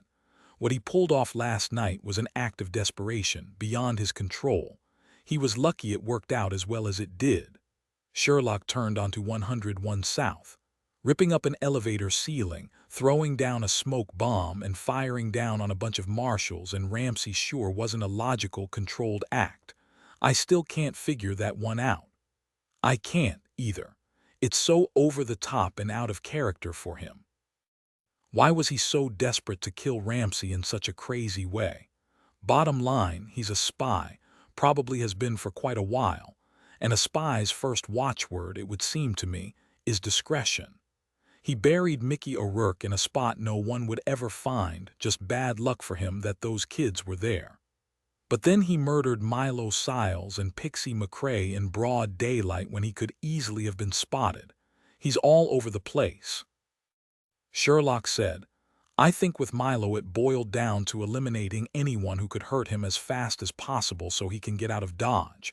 It was desperation, like you said. I think if he'd thought he had a choice, he'd have waited until he could get Milo alone, bury him deep like he did Mickey O'Rourke. I'll tell you, Dillon, it gives me a headache. Savich grinned at her. I'm hoping Sue is deluded enough or desperate enough to make a try to kill Cindy in the IQ. I doubled her guard. She's as well covered as Ramsey. If Sue shows up, we'll get him, no doubt in my mind. You know he's got to try. The last thing he wants is for her to talk to us, and he's got to know she would talk since he tried to have her killed. Ah, here comes the sketch. Sherlock looked over at Max's screen at the man's face. Not very distinctive, is he? Not a single Asian facial characteristic except maybe for the thick black hair, green eyes, and a thin, longish face. What age would you say? About 35. Savich said, "Yeah, that's about right." He stared at the man and found himself wondering how Sue had hooked up with the Chinese government and why he'd become a traitor to his country of birth. Does he feel more Chinese than American? Or is it all about money? Savich knew neither was the whole of it. Fact was, though, Sue was a psychopath who happened to be half Chinese and had found a perfect fit getting paid to do what he took pleasure in. San Francisco General Hospital Tuesday morning. They found Cindy Cahill in the surgical ICU, only one cubicle away from where Ramsey had fought for his life, shot by the same man who'd ordered Cindy killed. Officer Colley looked them over from beside Cindy's cubicle and smiled at them. He'd also done a guard shift when Ramsey had been here. "Good to see you, Agent Savich, Agent Sherlock. Agent Kristoff and Deputy Barbary have been waiting inside for you for a couple of minutes. There've been lots of doctors and nurses in and out. I think she's in trouble." He held up his cell phone to show them the sketch of Sue. "Just got it." He nodded to Sherlock. "No sign of him. You can bet they'll strip search any guy who looks like him before he leaves the lobby, ball cap or not."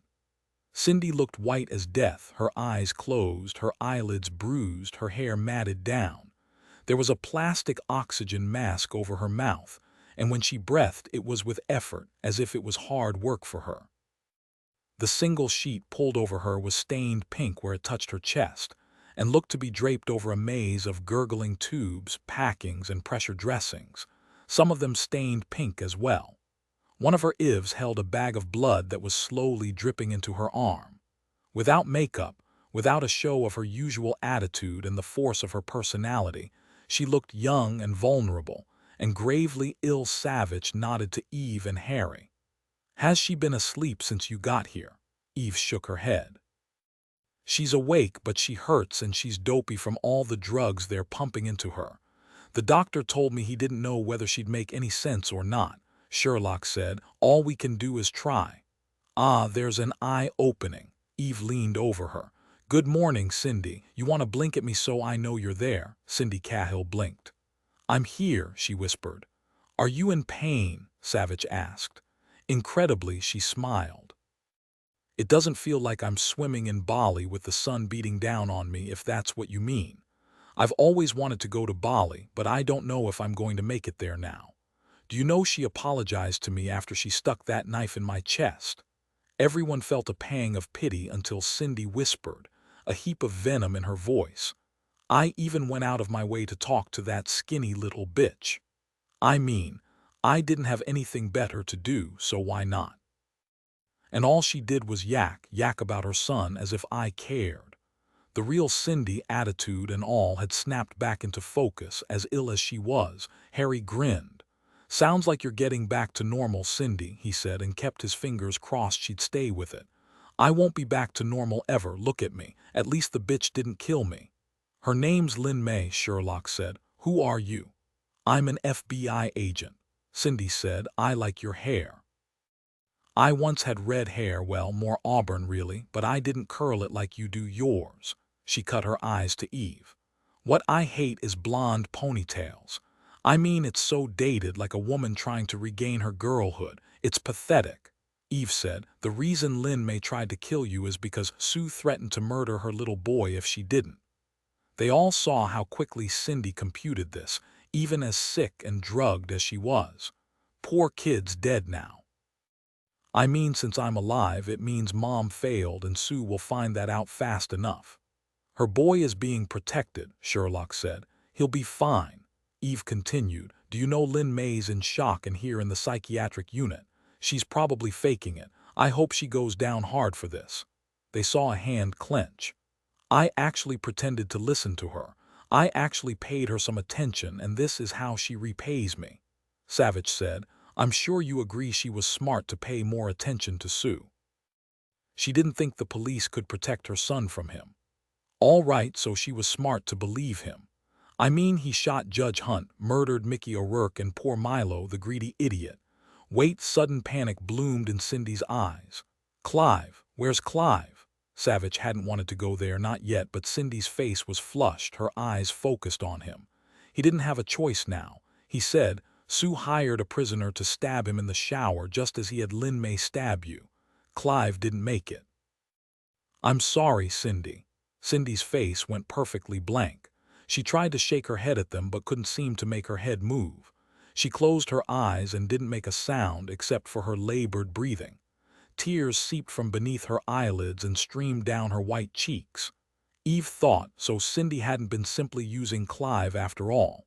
Savich said, You can't help Clive now, but you can help yourself.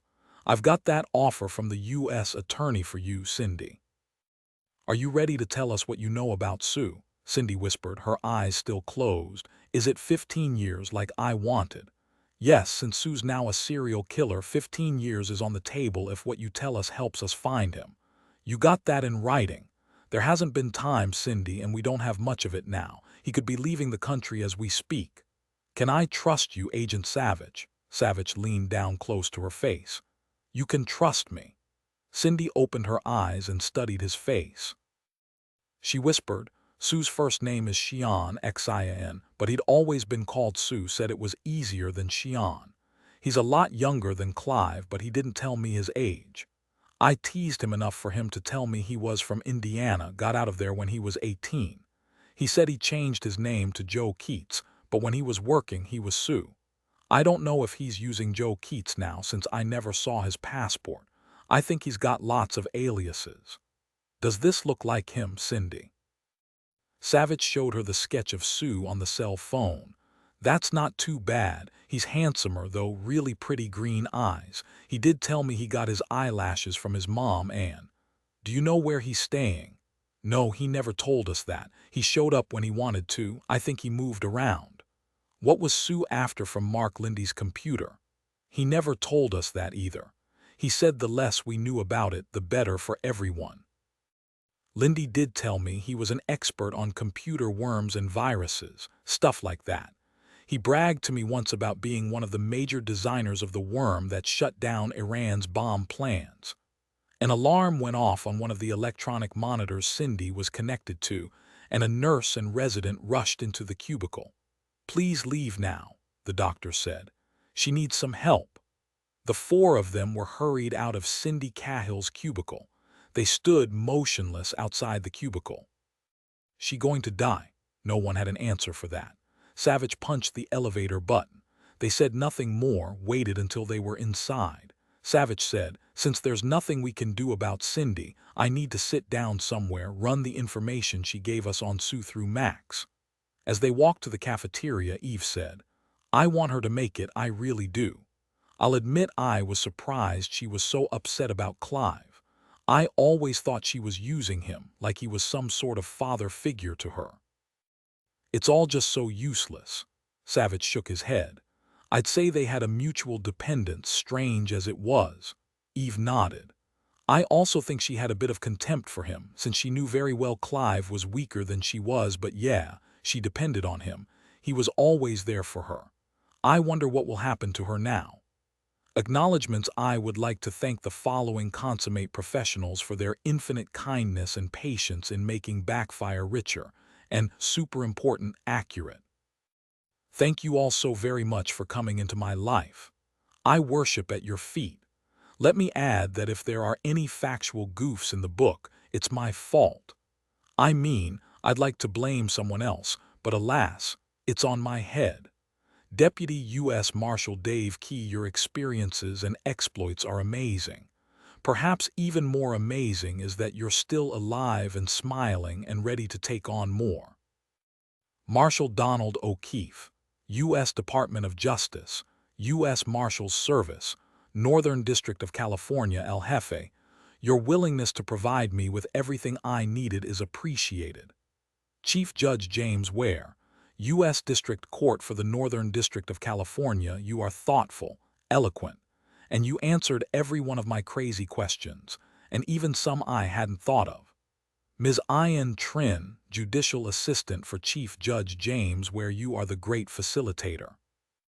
I appreciate all your assistance and your wonderful enthusiasm for my books. Lieutenant Donald Wick, Marin County Sheriff Department, I was told you were the man, and I find I must agree. You added richness and verisimilitude to the Marin County scenes. Ms. Angela Bell, FBI Office of Public Affairs, Hoover Building, Washington, D.C. Thank you for your plot-saving idea to get the letter into the lobby of the Hoover Building without breaking any rules, and for telling me the cow moved to the 3rd floor. Mr. Alexander Deangelis, Director, China Office, National Science Foundation, I'm not just saying this because you're my brother-in-law. Your brain and succinct insights are a pleasure to behold. Thank you for providing me accuracy in all things Chinese. San Francisco General Hospital cafeteria. Sherlock set down her coffee cup as she looked over Dillon's shoulder. Sue had been born and raised in Lampo, Indiana. He was the son of a Caucasian mother, Ann Sue, a history teacher at Lampo High School, and a Chinese father who had first immigrated to the Gulf-side town of Paxico, Florida, before moving to Indiana and buying a gas station. At 18, Sue and his parents had left Lampo for a long summer vacation at Bronson Lake, 50 miles from Lampo. Mrs. Sue had told neighbors. The family had simply never returned. The gas station Mr. Sue had owned remained vacant. The history position at Lampo High School had been filled when Aunt Sue hadn't returned for the fall term. No one ever heard from the son. Cursory inquiries were made, but there was simply no sign of the Sue family after they'd gone on vacation.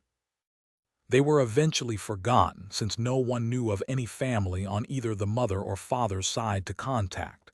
Sherlock said, "Do you think Sue killed his parents?" "Oh, yes," Savich said. "There's no trace of Sue after that. If he changed his name legally to Joe Keats, we'll find him." The critical thing was that they had Sue's first Indiana driver's license, with a photo taken of him when he was 16. Dillon had already sent the photo to the image processing lab at the Hoover Building to have it updated to show how he would look now, nearly 20 years later. They were waiting for the aged picture now, ready to compare it to the sketch Lynn May had given the police sketch artist, and then would forward it to Hammersmith and his team as soon as it arrived. "His features really are Caucasian," Sherlock said, looking at the driver's license. "Look at those green eyes. There doesn't seem to be any resemblance at all to his Chinese father, except they are both on the slight side. He's a good-looking kid, isn't he?" "Look closely," Savich said. "He's already got an arrogant tilt to his head, and there's a dead-on look in his eyes, staring you right in the face, like he doesn't care what you think or about much of anything." A message notification popped up and they were soon looking at the same face, though more filled out, lines about his mouth and eyes, yet his eyes were more intense and still had the same dead-on look, easily recognizable. Savich forwarded it to Hammersmith, waited a few seconds and called him on speakerphone. Savich said, "Griffin, did you get that picture of Sue I sent you? It's going out over the network now. I was wrong about Sue moving from the Atherton B&B to a middle-of-the-road motel on Lombard or down by the wharf or any of the motels in the Tenderloin. We've checked, he ain't there. I'm still convinced, though, he's got to be close by. I don't think he knows we've identified him yet. It could be he's staying at one of the most exclusive hotels like the Stanford or the Fairmont or the Mandarin, figuring we wouldn't expect that. I'm thinking the Fairmont. Why the Fairmont in particular? Sherlock asked. A pause, then Griffin said, a feeling, just a feeling. No guarantees. None needed, Savich thought. Also, from what we know about him and his contacts, he's not short on money, so why not be comfortable? Then why did he stay at that bed and breakfast in Atherton when he first arrived to kill Judge Hunt? I don't know. I've realized he's not so easy to figure out. Griffin sighed. Until he killed Mickey O'Rourke, I had him pegged differently. We'll canvass all the hotels we can, this time with Sue's photo in hand. We'll have them put up his photo behind the registration desks. He might still be wearing that ball cap and sunglasses. Well, there's nothing we can do about that except give them a heads up. Griffin, do me a favor. Sure, Sherlock, whatever you need. Be careful, Griffin. He's a very dangerous man. Please don't forget that. I will. Listen, I could be all wrong about the Fairmont. They tell me that doesn't happen often, Savich said. Call when you get something.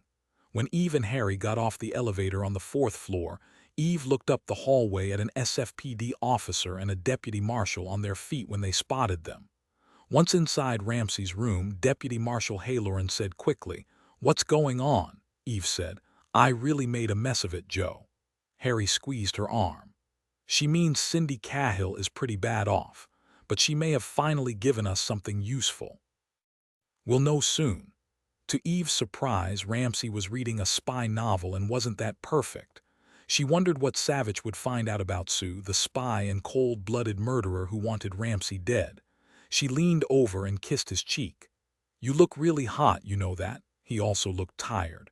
But he was back, all hard, dark edges, and the killer smile, Judge Dredd in the flesh. "I look hot. That makes you as much of a liar as my wife. Happy to see you, though, liar or not." He paused.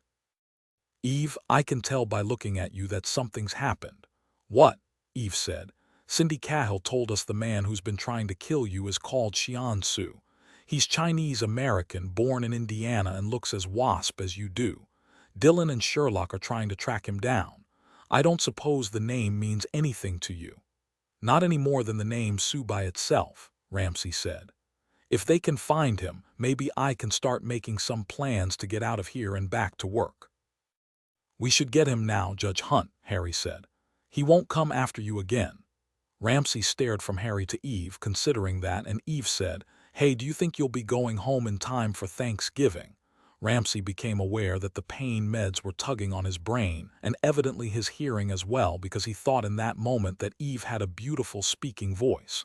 He forgot about Thanksgiving, forgot everything but her voice. He stared up at Eve. "You ever have voice lessons?" "Me? Goodness, talk about playing a rusty saw. That's what my vocal cords feel like." "Ramsey, have you had your pain meds recently?" "Well, yes, a couple of minutes ago. You're lucky I'm still awake." She took his hand, squeezed it. Hey, Lauren, if you want to play more poker with Judge Hunt, now's the time." Sherlock and Savich were seated in the security office off the lobby, Griffin on the phone.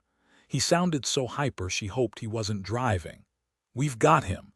Amazing what a difference that picture made." Sherlock said, "Let me put my cell on speaker, Griffin. Okay, make our day. Sue's here at the Fairmont Hotel." The registration clerk on duty recognized him after studying the photo. She was used to seeing him in sunglasses and his ball cap, but this morning he came trooping out of the restaurant after he'd had breakfast and asked the concierge a question. She said good morning to him. He said good morning back to her and smiled. She added he had a very nice smile. So it appears our Mr. Sue either forgot his sunglasses or he didn't care this morning about hiding his face from prying eyes. Maybe he doesn't intend to stay much longer. They cheered loud enough for Griffin to grin. The guard at the hospital video console turned toward them and toasted them with his coffee since they looked ready to high-five the world. Sherlock said, "Griffin, you're a genius. I worship at your feet. Tell us everything." "He's not at the hotel now. The registration clerk told us the last time she saw him, he was headed toward the hotel front doors." Savich asked. Griffin, did the registration clerk say he was carrying anything like luggage? I didn't ask her. Hold on. 2 minutes later, Griffin came back online. She doesn't remember seeing him carrying anything. Savich said, if he believes Cindy is dead, he may think his job here is done. He could have put his luggage in his car before he went in to breakfast. Griffin, speak to the concierge. Find out what questions Sue asked. Griffin was back on the line in a minute. The concierge who spoke to Sue is off duty. I'll try his cell to see if he remembers what Sue wanted. I'll get back to you. Savich said. Griffin, stay around the lobby. If Sue comes back, call us, but don't try to apprehend him, okay? How many agents are with you? There are 2 of us. Make sure you all look like happy tourists. Cheney or I will call you. When he punched off his cell, Savich said, I'm thinking keep it simple. We wait for him in his room, that way there's no chance of any bystanders getting hurt. Sherlock cocked her head at Dillon. Do you think he's leaving for good? I don't know. He's careful and he's smart. He didn't check out when he left the Fairmont this morning, but if he's got luggage with him in the car, he may not go back. I would bet he knows Cindy is alive by now, and of course Ramsey is too. Do you think he's giving up on it all, running? Nothing he does would surprise me. There are only 3 places we know he might go back to: the Fairmont, one of the airports, or here, the hospital. He's got to know we're ready for him here, Dillon, and that Ramsey and Cindy Cahill are well protected, Sherlock said. So was Ramsey in the elevator. Call Eve, have her alert the deputies with Ramsey. Something big is going to happen today. We just don't know where. They were walking toward the parking lot when Savich got a call from the ICU. Cindy Cahill had gone into convulsions. She hadn't made it. She was dead. San Francisco General Hospital. Sue walked at a brisk pace through the San Francisco General Hospital campus to Potrero Avenue. He turned right and walked to 22nd Street, where he'd parked his Audi on a quiet residential side street. The San Francisco air was fresh and chill, clouds scuttling across a gray sky. Finally, he could take a second to look at them and breathe a sigh of relief. He grinned.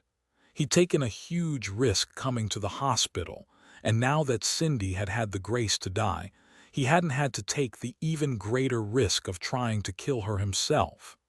That little scrap of a woman, Lynn May, had ended up a murderer after all.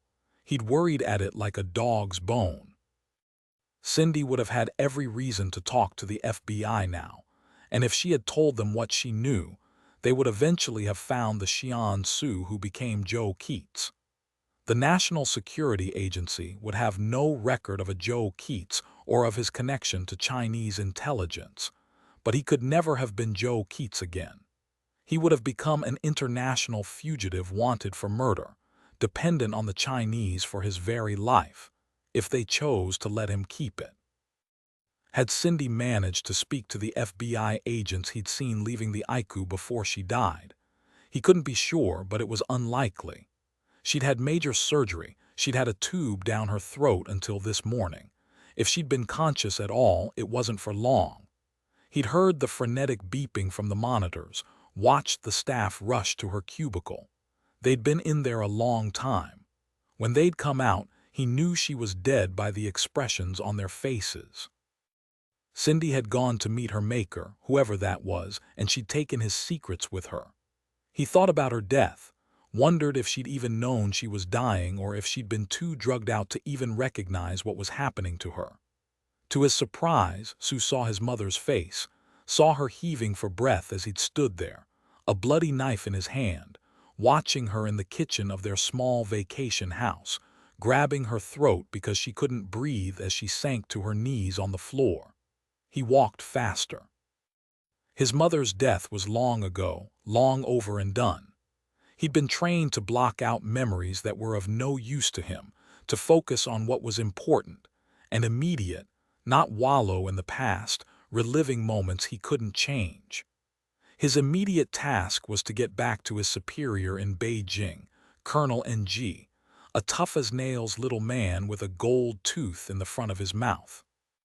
He would have to rehearse carefully, convince NG that there were no more witnesses to hurt them, that NG's cyber intelligence unit could not be tied to anything that had happened. Sue had, after all, brought them a great prize, the latest American Stuxnet research, or a good part of it. Who could fault him if he'd had to dirty his hands, so long as they were all safe? In the end they would do as they wished, of course, but he hoped they would find him too useful to waste. After 8 long months, things had finally turned around for him, and he no longer needed to stay. After he picked up his luggage at the Fairmont, he and his Audi would make the 6-hour trek to Lax. No way was he going near SFO Airport. He momentarily pictured himself waving goodbye from 33,000 feet on his way to Honolulu to the idiot FBI agent still looking for him. Sue was whistling when he reached his Audi 10 minutes later. He fobbed open the door and slid in. He paused for a moment, staring out the windshield. The sun had peeked out from behind the clouds, full and hot. He loved this beautiful city, with its swirling pristine fog that rolled in through the Golden Gate and left again.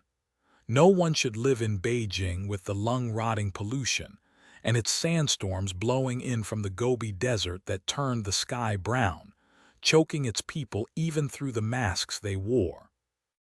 Crowds of people, endless millions of them scrabbling to survive in a city where buildings seemed to go up every second. So poorly constructed they began to fall apart around you the next day, that is, if some unscrupulous local officials didn't evict you first. As he drove north toward the city, he thought back to his college days at Berkeley, where he'd protested with all the vigor and ignorance of youth against the cause du jour, usually a variation of the theme of America as a decadent wasteland. He smiled now at how he'd lapped it up with Joyce's help, both of them ardent young communists. Except Joyce had been more, so much more. He hadn't realized until he'd lived in Beijing that the Chinese government at all levels could give the bozos here in America lessons in corruption.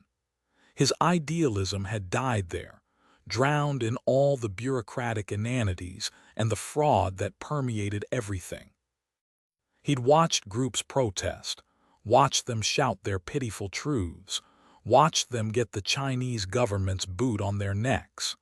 How could you continue to believe in a society in which you couldn't even trust the food you ate or the air you breathed? The only people you could trust in China were your own family, and he had no family left.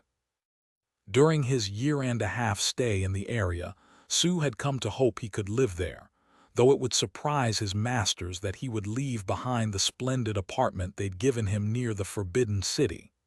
Perhaps in a year or two, when all of this was behind him, he could think about working for himself. He had a reputation in some important circles. He would see. He honked at a driver who cut in front of him as he turned onto California Street. He knew the locals thought the traffic here was insane, and he snorted a laugh. Even LA couldn't compete with Beijing, the traffic snarl capital of the world, with its endless streams of bicycles weaving in and out of traffic on the overcrowded roads. Once he'd even seen a skinny little kid pedaling away on top of a thick stone wall. He looked at the people walking on the sidewalks, most of them with phones attached to their ears, most of them busy with the little problems in their little lives. They had no idea what was going on in the world around them. It was time to go back to Beijing and make his case. He hadn't contacted them since he'd taken Uruk, and now he decided he'd wait. Best to do it in person. Sue felt a taste of fear in his mouth. It was viscous, foul, like the pumping blood from Mickey's throat spraying the walls of that miserable little shack. He started whistling again. He'd be in and out of the Fairmont in 10 minutes, no longer, and on his way to La La Land. Fairmont Hotel, California Street. Sue left his Audi with the valet. He'd be back in 10 minutes, he told her, pressing a $10 bill into her hand. Pretty girl. He walked through the elegant hotel lobby with its yellow granite columns, scattered huge palm trees, and sculpted seating arrangements spread throughout, and arrived at the elevators. He punched the button for the 6th and top floor. There were two couples in the car with him who obviously knew one another, the men carrying shopping bags, the women flushed and happy and chattering about lunch. Both couples got off at the fifth floor. He wondered if they had views as incredible as his. He'd miss seeing the Golden Gate in the distance, and the downtown beneath him to the east, a tight knot of multifaceted buildings shining with reflected light in the bright afternoon sun. He got off the elevator and walked down the beautifully carpeted hallway to his suite at the end of the wide corridor. He didn't see a soul except a maid standing beside her cart in front of the door across from his suite. He didn't recognize her, and he always made a point of knowing who was around him when he was in an unfamiliar place, staff included. She looked up at him, smiled and nodded, then said, "Is there anything you need, sir?" He shook his head and thanked her. He watched her sort through a stack of towels. There was something about her he couldn't quite pinpoint that was a bit off. Was she new? Was it simply because she was working a different shift? Or had he simply not seen her before? He smiled back at her. "You having a good day?" he asked.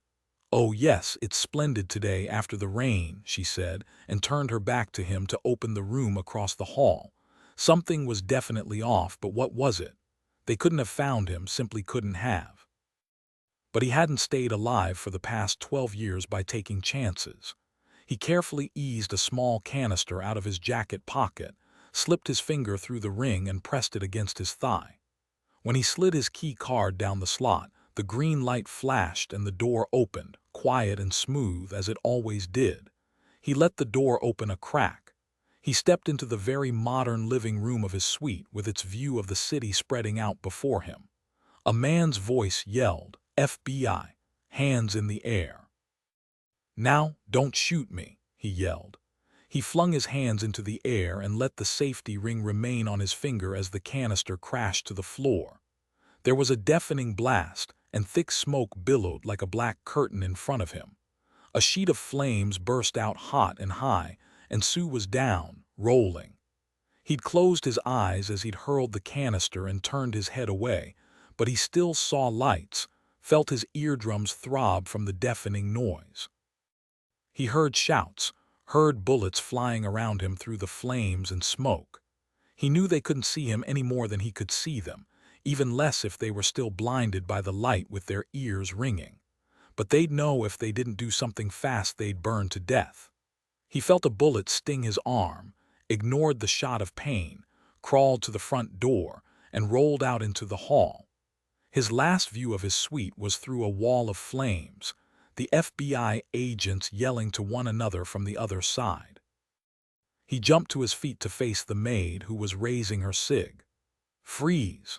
A shout and 3 more bullets came through the smoke, striking the wall behind her close to her head, and she flinched. He kicked the cig out of her hand, backhanded her face, knocking her to the floor, and took off down the nearest stairs. His left arm hurt like the devil, but he took 2, 3 steps at a time, hoping he wouldn't go flying on his face. With his useless arm, he'd break his neck if he did. He forced himself to slow and straighten his clothes before he reached the lobby and took a second to regain his breath. He saw blood had soaked through his jacket sleeve. It was a dark material, thankfully. It wouldn't be all that apparent at a glance, but it hurt, really hurt. He knew he should be applying pressure, but there wasn't time.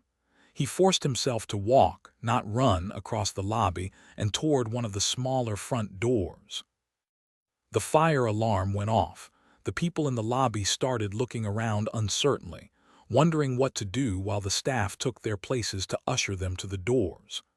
Very soon there would be pandemonium, he would see to that. Enough craziness that even the FBI agents would be too busy trying to save their own butts and protect all the innocent bystanders to care about catching him. He heard a shout from behind him over the alarm bells. "It's Sue! Stop! FBI!" He kept walking as he reached into his pocket and pushed a preset number on his cell phone. There was a loud explosion, and soon there were screams and the sounds of people running. The chaos was beginning, and the FBI agents waiting for him in the hotel lobby would be drowned in the stampede. He held his arm as he walked quickly to the valet station. He saw his car, but the girl wasn't there. No one was, none of the bellmen, none of the valets. He saw her then, but she was dashing back into the lobby, yelling something to the doorman. Where were the keys to his Audi? He didn't see them, and he couldn't wait. He had to get out and grab a taxi, and where was a taxi stand? He didn't register the dark van parked across the street until the van door slid open and a red-headed woman jumped out. He saw a gun pressed against her side. Another fricking FBI agent, he thought, and she was running right at him. Sue took off, weaving through the growing crowd of panicked people clogging the sidewalk. He heard sirens in the distance. How had the FBI found him? How? Cindy, he thought, she'd been able to talk. He could hear her, knew she was gaining on him. She was a woman, and if she made the mistake of getting too close, he could kill her in an instant. He could nearly smell her now. He heard angry, panicked voices as she shoved people out of her way. Sherlock heard an explosion. Her heart stopped as she looked up to the top floor and saw a window flying outward, sending shattered glass raining down, smoke and flames gushing out after it. It was Sue's room. What had he done? Eve, Harry, and Griffin Hammersmith had been in that room waiting for Sue, and Agent Willa Gaines outside in the hallway, dressed as a maid. Were they still there? Sherlock couldn't believe it was Sue she saw coming out through the luggage door of the hotel. She saw people running out of the hotel behind him, heard yells, felt the rising panic. She jerked open the van door and jumped down. Two agents monitoring the hotel exits shouted after her, but she paid no attention. She ran full speed after Sue. He was fast, but there were so many people around, all of them excited and looking up, wondering what had happened. He disappeared for a moment. She stepped around a couple of tourists, saw a blood trail on the sidewalk. Good, he was hurt. Who else was hurt? Stop it. Focus. Sherlock saw him again, holding his arm as he ran. She took a flying leap past two civilians who stood in the middle of the sidewalk gaping up at the flames and landed on his back, her arms around his neck. The force drove him to his knees. He was larger than she was and stronger, even wounded, but she was well trained, her adrenaline level off the charts. She had to flatten him, get his face against the sidewalk. She struck her fist as hard as she could against his wounded arm, and he howled. He fell to his belly, yelling in fury and pain, cursing, trying to flip her off him. With his good arm, he tried to grab her to pull her beneath him, but she didn't let that happen. People were standing around them now, looking to see what was happening but not understanding. "Keep back," she yelled. "FBI, this man set the bomb in the hotel." Sherlock raised her cig, shoved it against the back of his head. Sue froze. Sherlock leaned down beside his ear. "Give me an excuse, Sue. Come on, twitch or move your finger, anything. Let me blow your brains out." "How did you know?" "We're FBI. You're not." She leaned back and clipped a handcuff around his right wrist. "And it turns out you're not as good as you thought you were. You have the right to remain silent." "You have the right to." She grabbed his wounded arm and was pulling it back, Sue yelling in pain and fury, to fasten them together, when her brain registered the sound of a shot and a spear of sharp, bright light before everything went black. Something was wrong. Savich double-parked the Taurus and ran toward the FBI van across from the Fairmont, where he knew Sherlock and two other agents were positioned. He heard the explosion, saw the glass bursting outward from the 6th floor, followed by gushing smoke and flames. And then he saw Sherlock through the throng of panicked people, barreling through the crowds, shoving people aside. She was after Sue and Sherlock was catching him. Savich watched her leap forward and tackle him. They disappeared from sight. He shoved people out of his way, yelling Sherlock's name. Then he saw her astride Sue's back, cuffing him. Suddenly there was a loud cracking sound from somewhere behind him, a rifle shot. He registered it in an instant, and he saw her head bloom red. His heart froze in his chest. Sue threw her off and scrambled to his feet, one handcuff dangling off his right wrist, and disappeared into the crowd. Savich couldn't believe what he'd seen, simply couldn't accept it. He had to get to her, had to see her smile at him and tell him it had all been a dream, nothing more. Above the mayhem, he heard a ferocious growling sound he realized was coming from his own throat. He saw frightened faces staring at him, but he ignored them. People dove out of his way. His vision narrowed to an arrow of misting red, like blood. No, not blood.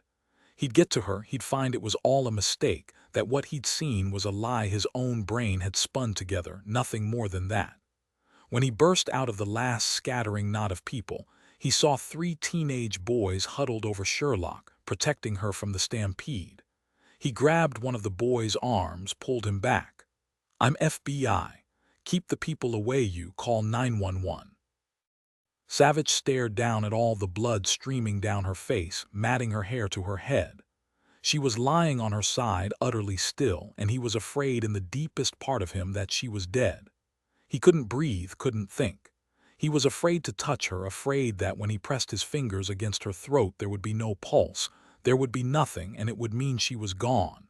His fingers hovered, then finally touched the pulse point in her neck, pressed in. He felt her pulse. Yes, she was alive. He ripped a sleeve off his white shirt and pressed down on the blood streaming from her head. His hands were steady and strong, but his brain was a wasteland of chaos. But she was alive. Nothing else mattered. One of the boys asked, his voice shaking with a mixture of fear and excitement, "Is she dead?" Savich barely registered the question. It was outside of him, not important, only she was important. He could see he was pressing on a deep gouge the bullet had made along the side of her head. But how deep? There was so much blood with a head wound, too much. He pressed down harder on the wound and put the fingers of his other hand against her bloody neck to find her pulse, to reassure himself again it was there. He touched her vivid hair curling over his hands, wet with blood. He said, more to himself than to anyone else, "She's alive." Saying the words helped to make them real. One of the boys said, "The 911 operator said everyone in the city is rushing to the Fairmont." "Billy, what are you doing? What is going on here?" "Mom, we're okay. We're helping the FBI. One of the agents got shot." Savich blocked out the parents' voices, leaned close to Sherlock's bloody face. "It's okay, sweetheart. You're going to be fine. You've been shot well. Let me say it's more than a graze, but still, the bullet didn't hit your brain." He pressed his cheek against her bloody hair and thanked God the shooter's aim wasn't true. He wondered for only an instant who the shooter was. "Savich, where's Sherlock?" It was Eve. Billy's parents pulled him and the other 2 boys out of the way. Eve fell to her knees beside her. Savich raised his face, now nearly as bloody as his wife's. "I saw the explosion blow out that window in Sue's suite. Are you all right?" Eve waved that away. "Your face, it's Sherlock's blood," he said. Eve said, Is she okay?" He made himself nod. "The bullet didn't kill her. She's alive, but she's out." There weren't any more words. He pressed his shirt sleeve hard against the wound, his eyes not leaving her face. He didn't care about Sue, didn't care if the Fairmont burned to the ground, only about Sherlock. "No, get yourself together, Sherlock's alive. You have to take charge, there's no one else." She'd captured Sue and then someone else had shot her. Who? It didn't make sense. Sue was alone, always alone. Wasn't he? He looked over at the 3 boys, Billy's parents standing protectively behind them, and Savich registered that Billy was as red-headed as Sherlock, tall, gangly, and skinny as a plank. He nodded at them and manufactured a calm, steady voice. He said to Eve, "These boys protected Sherlock from the crowd. Get their names." He managed a smile at Billy's mom. "Ma'am, your son is a hero. All 3 of them are heroes. Thanks, all of you." He looked back down at Sherlock. "Eve, where's Harry?" He went after Sue. No more words. He never looked away from Sherlock's face until Eve touched his arm. "The imps are here, Dillon. Let them take care of her." Imp Nathan Everett lightly touched Savich's shoulder. "You all right, sir?" "Yes, okay. I see now it's her blood. You need to let us take care of her now." Savich raised his face to a man he'd never seen before in his life. "She's going to be all right." "Yes, sir, yes, she will," Nathan said, and turned to direct 2 other imps to bring a gurney. Eve pulled Savich to his feet. He watched them lift Sherlock onto the gurney. She looked nearly lifeless. No, she would live, she had to. "I got the boys' names and addresses." Savich forced himself to focus on Eve's face. Are you okay, Eve and Harry and Griffin?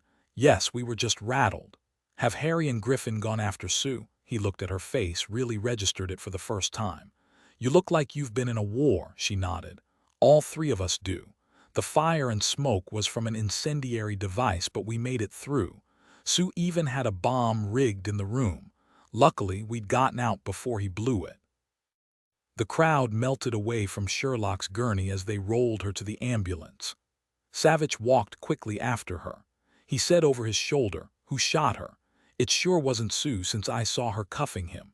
So who was it?" "We'll find him," Eve called after him, as he climbed into the ambulance with Sherlock and they shut the door. It was slow going getting through the snarled traffic, the gawkers milling around, but finally the ambulance pulled onto Market Street on the way to San Francisco General. Savich held her hand between his, never looking away from her face. "I know it's a lot of blood, sir," Nathan said, "but head wounds are nasty like that." "Yes, I know," Savich said. "I've seen them before." He watched the imp check her pupils again and look at her head wound. He prepped her arm and slid a needle into a vein at her elbow. "My name is Nathan. The bleeding from her scalp has stopped. She needs this Roman 4 in case we have to give her medication. She's getting saline now, nothing more." Savich nodded. "My name's Savich. Give me an alcohol pad and I'll wipe the blood away." Nathan Everett wanted to say no, you shouldn't touch her, but he saw the big man with only one shirt sleeve, his black leather jacket on the floor beside him, was desperately trying to keep control. "Sure, here you go, but stay away from the wound. We don't want it to start bleeding again." He watched Savich lift up her hair and wash it with sterile dressings Nathan had soaked in saline from a plastic bottle. He was gentle, his touch light. After a half-dozen dressings, he got most of the blood cleared from her hair. Nathan handed him another dressing. "You need to wash your face as well, sir." Savich did as he said. So much blood, he thought as he wiped his face. Thank goodness, Nathan thought, the wound wasn't as bad as he'd feared. It was a deep gouge along the side of her head. But was her skull fractured? Her brain injured? Was she still bleeding inside her skull from a lacerated artery? Nathan didn't know, but he did know the bullet had passed only a few millimeters away from exploding her head open. Nathan swallowed. The important thing now was that she wake up soon. The sooner she woke up, the better the chance she was still the person she was. He said aloud what he was hoping for. "It isn't fatal, but she needs to wake up. Are you an FBI agent?" "Yes, I'm Agent Savich, Dillon Savich." "You work with her. Is she an agent too?" "Yes, she's an agent. I live with her as well." "She's my wife."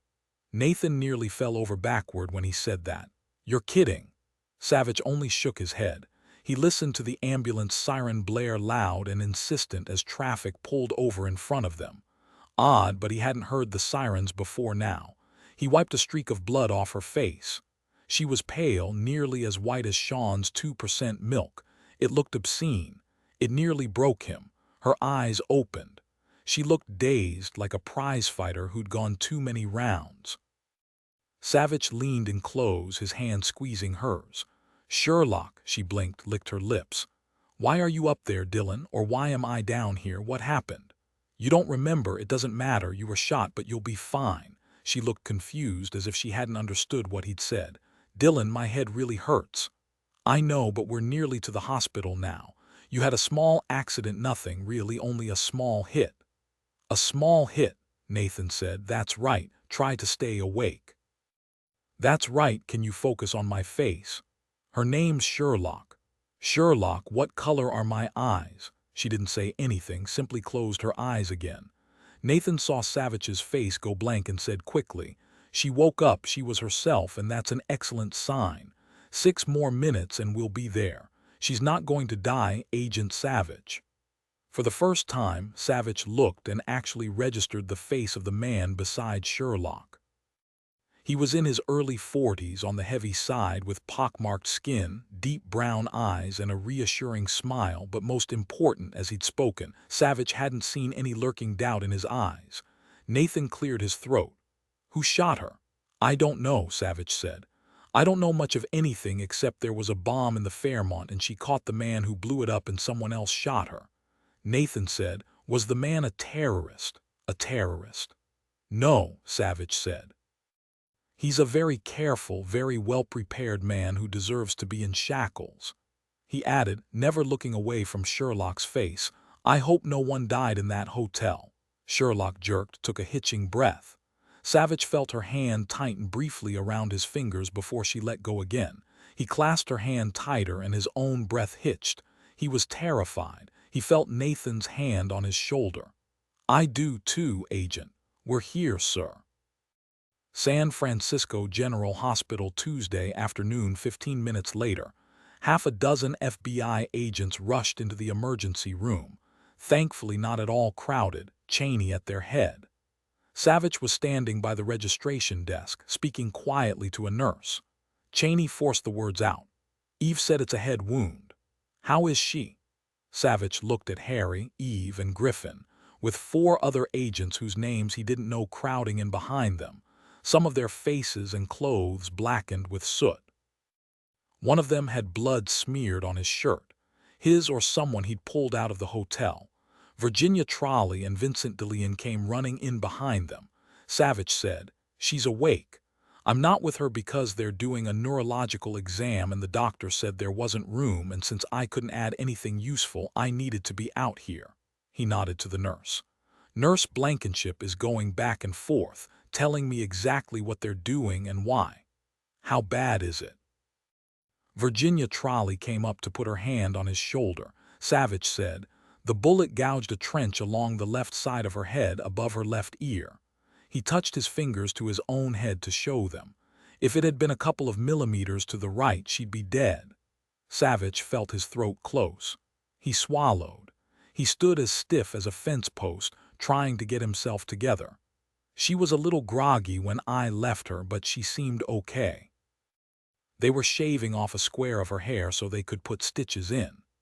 Odd, but saying those words nearly broke him. He said nothing more. He knew he needed to stop to keep control. Nurse Blankenship looked from Savich to the group and said to all of them, as I told Agent Savich, the fact that they're ready to stitch her scalp so soon is great news. They're not taking her to CT right away, and that means they're not worried about a skull fracture, and her neurological exam must be normal, or nearly so. Is there something wrong with her exam? Savich asked. Nurse Blankenship hastened to say, no, sorry, I only meant she's had a concussion, that's all. I tell you what, I'll go back in and check on them again so you'll know what to expect, okay? She smiled at them all, walked quickly down the hall into Sherlock's cubicle, and returned in under a minute. They said she'd be going for a CT scan in a few minutes, just to be sure. The doctors say the odds are good the scan will be normal and that she'll be staying for only a day or two, that she'll make a complete recovery with only a small scar for a souvenir. Now, if all of you would repeat to Agent Savich that his wife should be up within the week, I would appreciate it. She patted Savich's arm and excused herself. There was a collective sigh of relief. Harry studied Savich's face, saw he'd finally accepted Sherlock wasn't going to die. Savich turned toward them, focused again. What information do you have? Do you know who shot her? Do you know what happened to Sue? Harry said. A couple of Virginia's officers who were positioned 2 blocks up on California ran into a young guy waving his fists and yelling after a white Infiniti that was fishtailing down the street. Sue had jerked open the guy's car door, clouted him in the head, and shoved him into the road. We've got an app out on the car and the license plate number. Sue is hurt. One of us, Harry nodded toward Eve and Griffin, shot him in the suite from behind a wall of flames. Agent Gaines, our maid in the hallway, said Sue was shot in the upper arm and bleeding pretty heavily when he took off down the stairs. He broke her nose but didn't kill her. When she got herself together, she came in to help us get out. A good thing, since Sue had left a bomb to detonate when he got clear. Griffin singed a bit around the edges. We all are inside and out, coughing a bit, but nothing worse. We followed Sue's blood trail down the stairs to the lobby, and we were in the stairwell when he detonated the bomb. There was pandemonium in the lobby, but we didn't stop to help. We ran directly outside to find Sue. You were already there, leaning over Sherlock. Harry looked at the others. That's all we know. Agent Kine, who'd been one of the agents manning the van with Sherlock, said. Sherlock spotted Sue. She didn't say a word, jumped out of the van and took off. We ran after her fast, but there were people clogging the road and the sidewalk. Then that window blew out on the top floor, and people were screaming and trying to escape the flying shards of glass. When we got to you, Savich, you were with her along with those 3 teenage boys. A second agent said. She had him flattened on his belly with one of the cuffs already snapped on when we heard that single shot. It sounded like a rifle, which meant it could have been fired from anywhere behind us. We'll have a trajectory as soon as they get forensics out there, Savich said. But who? Sue didn't know we'd be there at the Fairmont waiting for him. How could he have arranged for someone with a rifle to be covering his back? Cheney said. I don't know, Savich, but how likely is it that a brand new player suddenly shows up when Sherlock has Sue down and nearly restrained and then, for whatever reason, shoots her? Savich slammed his fist down on the counter. She had him, it should be over, but now he's in the wind again. And it must be that Sue isn't flying solo. The Chinese? Eve asked. It's possible, Savich said, but I don't see the Chinese doing this. In their position, I would have shot Sue if anyone, not Sherlock. Virginia Trolley said in a voice that could cool boiling water, We've got half the force out near the Fairmont. Someone must have seen him, seen something. Keep the faith, Dillon. Cheney said, It's a mess at the Fairmont, the streets blocked with fire trucks and police cars. We moved your Taurus, Savich, not to worry. So far, Sherlock's the only one they seem to have ambulanced out. There were only cuts and bruises from what I could see. The media were already there when we left, Eve said. It's national by now, since it's the Fairmont Hotel in San Francisco. They've got everything going for them with this story, a bomber they're calling a terrorist and an FBI agent shot in the head. Cheney's cell rang. He glanced down and frowned. It's KTCU. Savich watched him think for a minute, then answer. He turned away from them as he said, Agent Stone. Almost immediately, Cheney said, Yes, but I'm not there. What do you know for a fact so I'll know if I can add anything? Smart, Savich thought, pulling information from the media for a change. Cheney punched off his cell, rejoined the group.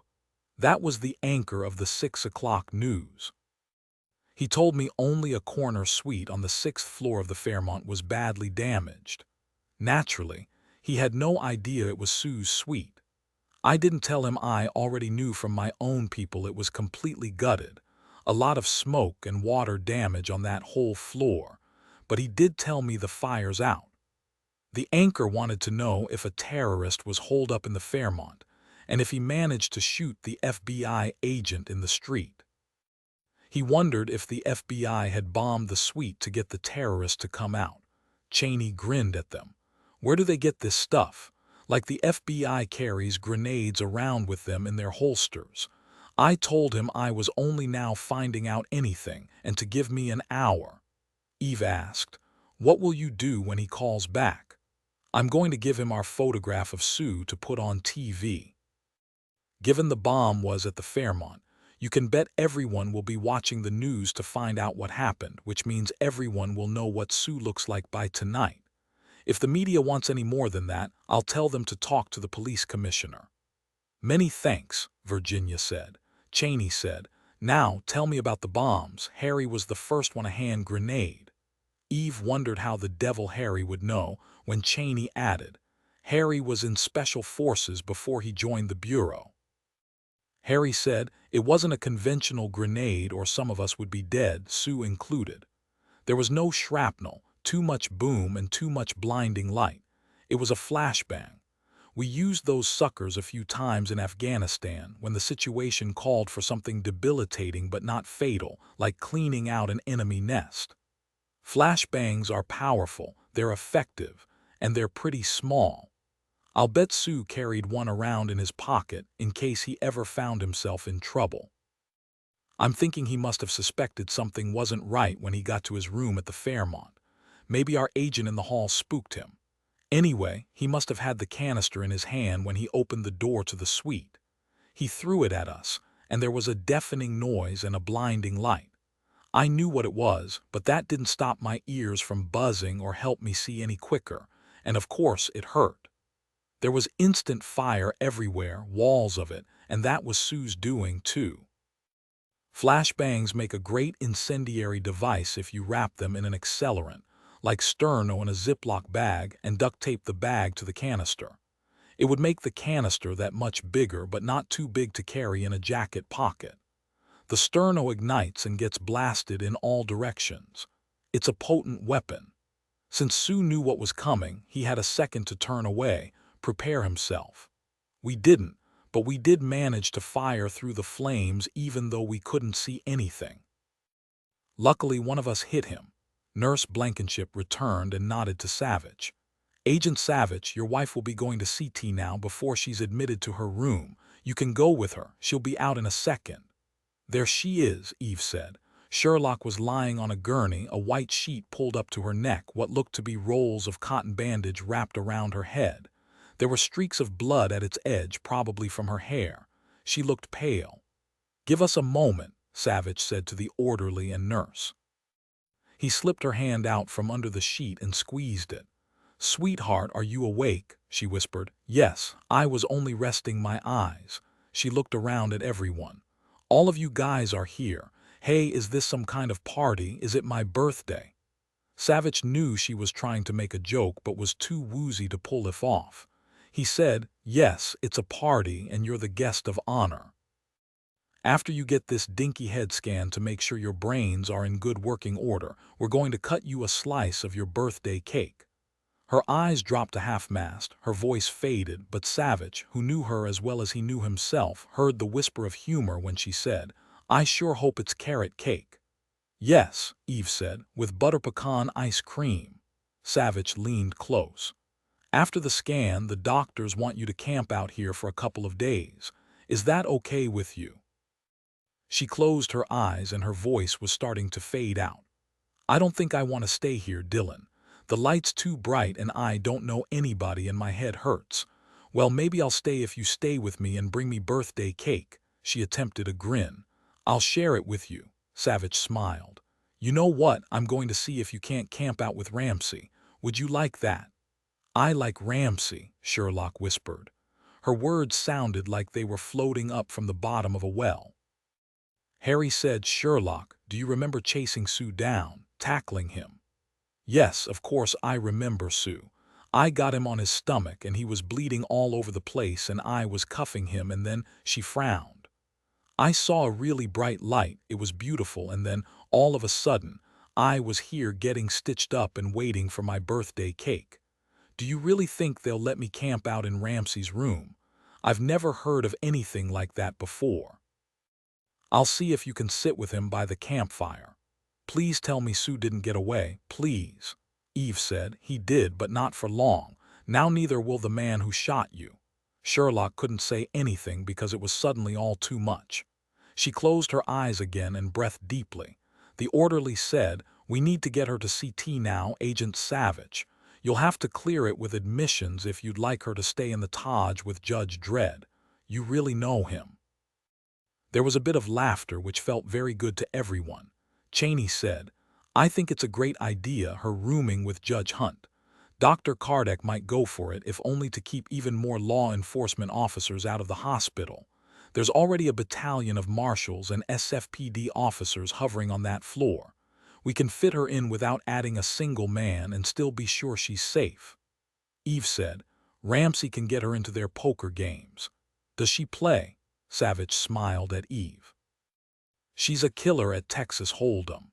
Cheney said, "Okay, listen up everyone. There's no way Sue gets away from us. We'll have his picture all over the news in an hour. He's wounded and he needs medical care. He's in a stolen white Infiniti with an app out on him. All he's got with him is what he was carrying in his pockets. A passport if he's lucky. But he's not going anywhere until he gets his wounded arm taken care of. That's got to be where we focus." But it wasn't Sue who had shot Sherlock, Savich thought. San Francisco General Hospital Tuesday evening. Sherlock's head thrummed to a steady beat. If she tried to move her head, it felt like electric jolts were frying her brains. The stitches felt like they were pulling her scalp too tight. On the other hand, she was alive, and breathing trumped everything. Savich had kept her parents away with the promise she'd be home tomorrow. Really, it was Sean who'd kept them away. Her parents had looked at him and known to keep still and put on a good show. Savich told her he'd lied clean, telling Sean his mother was staying with Molly and Emma because they were scared. Sean had listened thoughtfully to this smoothly delivered lie. Savich told her and said, "But Papa, I want to protect Emma. Can't I go over and stay with them too? We can have Coco and I can show Emma Flying Monks, my new computer game." Sherlock's mother said, "But Sean, you promised to go with me to the movies tonight to see Rory and the Last Duck, don't you remember?" Torn between impressing Emma with his computer game and the movie, Sean was seriously conflicted until his grandfather said, "Your grandmother promised to buy me kettle corn, Sean. That's my favorite. Yours too, right?" And so Sean's conflict melted away. He did think to ask, "Papa, are you coming with us?" No, Savich told him. He was going to help his mother make Emma and Molly and the twins feel all secure. But not to worry, he'd be back to tuck Sean in. Since Sean was 5 years old, matters of life and death and hospital stays with a huge white bandage around a parent's head weren't about to be a part of his reality. When they'd wheeled Sherlock into the room, Molly had been there with Ramsey. She was horrified at what had happened, and question after question came pouring out until she saw Sherlock had gone quietly to sleep, providential, since the last thing she needed was Molly hovering over her. When Sherlock woke up, the nurse gave her 2 Tylenol, a net, the nurse told her, to keep her safe, the only pain meds she would be getting for now. Hence the dull roar in her brain when her dinner was delivered 30 minutes later. A fillet of sole sat in the center of a hospital plate with half a lemon on the side and vegetables. Who wanted vegetables when you felt down and out? When you could have been dead, your head shot off. No, you wanted ice cream and a birthday cake, not runny chocolate pudding. She said to Ramsey, who sat in his bed 8 feet from hers, "How are you surviving on the hospital food?" He smiled, having seen the limp fish on her tray. "Since I'm Judge Dredd, one of the nurses asks me every day what I would like for dinner. The chef either makes it himself or picks it up on his way into the hospital. That's not fair. Nobody asked me what I wanted to eat. What did you get for dinner?" Despite the hot wire slicing through her head, she leaned up. "I see now, it's a big steak medium and a baked potato. This isn't fair, it's not right. Can I have a bite?" Ramsey looked at the steak left on his plate, looked over at her and said, "Nah, I'm far more in need of red meat than you are, Sherlock. I've got to build up my strength. Getting shot in the chest trumps a little head wound any day. Eat your fish and leave the real patients to chow down the meat and potatoes." Deputy Morales said from the window, a hamburger halfway to his mouth, "We were nice as could be to the nurse, but she kissed us off, said we had a per diem, and we should order in what we wanted for ourselves." Savich appeared in the doorway, carrying 2 big pizza boxes. "Ramsey told me you'd try to steal his dinner, so here you go, sweetheart. Enough for you and your guards and maybe 1 slice for Ramsey if he's still hungry." He studied her face. She was still pale, but she was sitting up, with the bandage wrapped around her hair, looking faintly ridiculous. Today he liked ridiculous.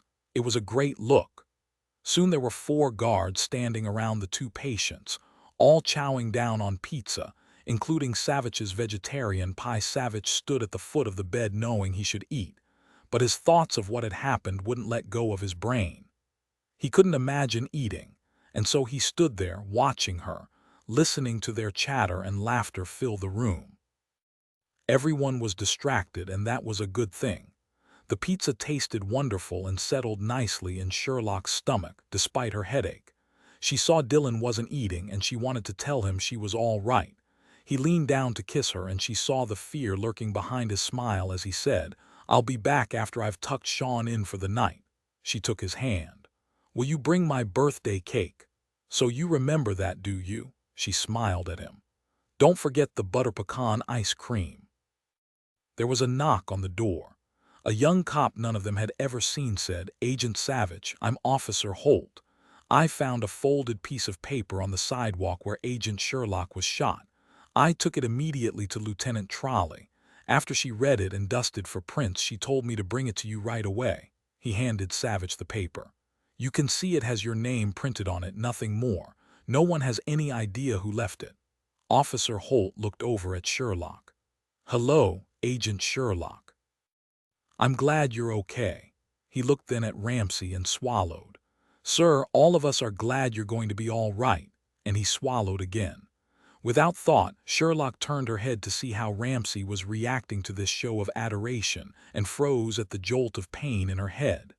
She managed to smile at him when Ramsey thanked Officer Holt for his concern, but her focus was on Savich as he unfolded the piece of paper. "What's in the note, Dillon?" He looked up, his brow furrowed. "Remember last Thursday, that note delivered to me at the Hoover building," Sherlock said. "For what you did you deserve this. What about it?" He handed her the note. It was quiet, the light dim in the hospital room. Sherlock and Ramsey lay quietly, waiting for the sleeping pills the nurse had just given them to pull them into sleep. The guards by the windows were reading by shrouded reading lights. Savich hadn't returned yet from tucking Sean in. They'd brought in a cot for Savich. Sherlock said, "Ramsey, I was going to wait until Dillon got back, but I don't think we should put it off. We need to talk about this other person in the mix. This man who shot me, he was already here in San Francisco, waiting, I suppose, until he had the setting he wanted. Shooting me, it was revenge, Ramsey. It's got to be revenge. Against Dillon." No sleeping pill could compete with what she said. Ramsey's brain snapped to full alert. "I gathered you thought that from that bizarre note, but I don't understand. You don't think the man who shot you has any connection to Sue, that they don't have anything to do with each other?" "It's possible, I suppose, but I don't think so. Everything Sue has done is business to him, a matter of survival, but for the man who sent Dillon that note, it's personal. Something in the past is driving him. For what you did, you deserve this. How do you like that for over-the-top drama? He wants to terrorize us. He's taking pleasure in it." Ramsey turned toward her, immediately regretted it, and held himself very still. He hated the sharp pain, but he hated more having to lie like a slug, helpless and impotent. And he hated having to be shaved and bathed each morning because he wasn't strong enough yet to take his own shower. He reminded himself both he and Sherlock were lucky to be alive. He said, "So shooting me was revenge against Savich. But why here, why now? And why me rather than Savich himself?"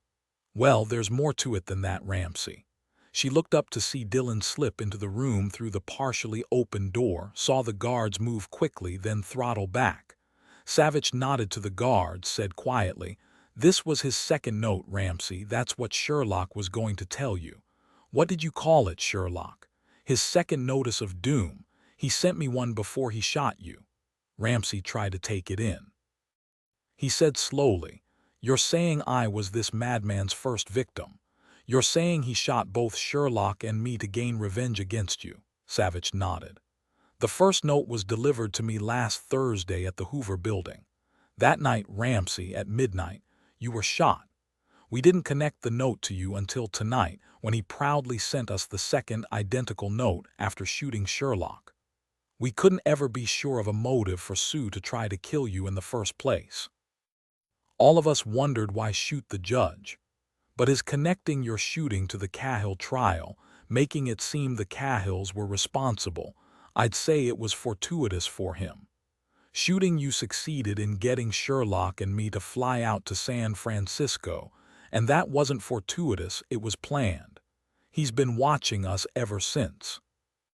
Ramsey said, "But if the man was in Washington delivering the note to you, he'd have had to move fast to get to San Francisco and set everything up to shoot me from the beach below my house the same night. There wasn't enough time, Sherlock said. He wasn't in Washington. He paid a young auto mechanic to deliver the note to the Hoover Building on Thursday. We found the guy who did that and brought him in, but we couldn't track down the man who'd paid him. Savich said, in fact, we know he was here in San Francisco, studying you and staying at a B&B in Atherton for about a week, enough time to do the reconnaissance he needed of your habits, your home, for planning the Zodiac rental, all of it.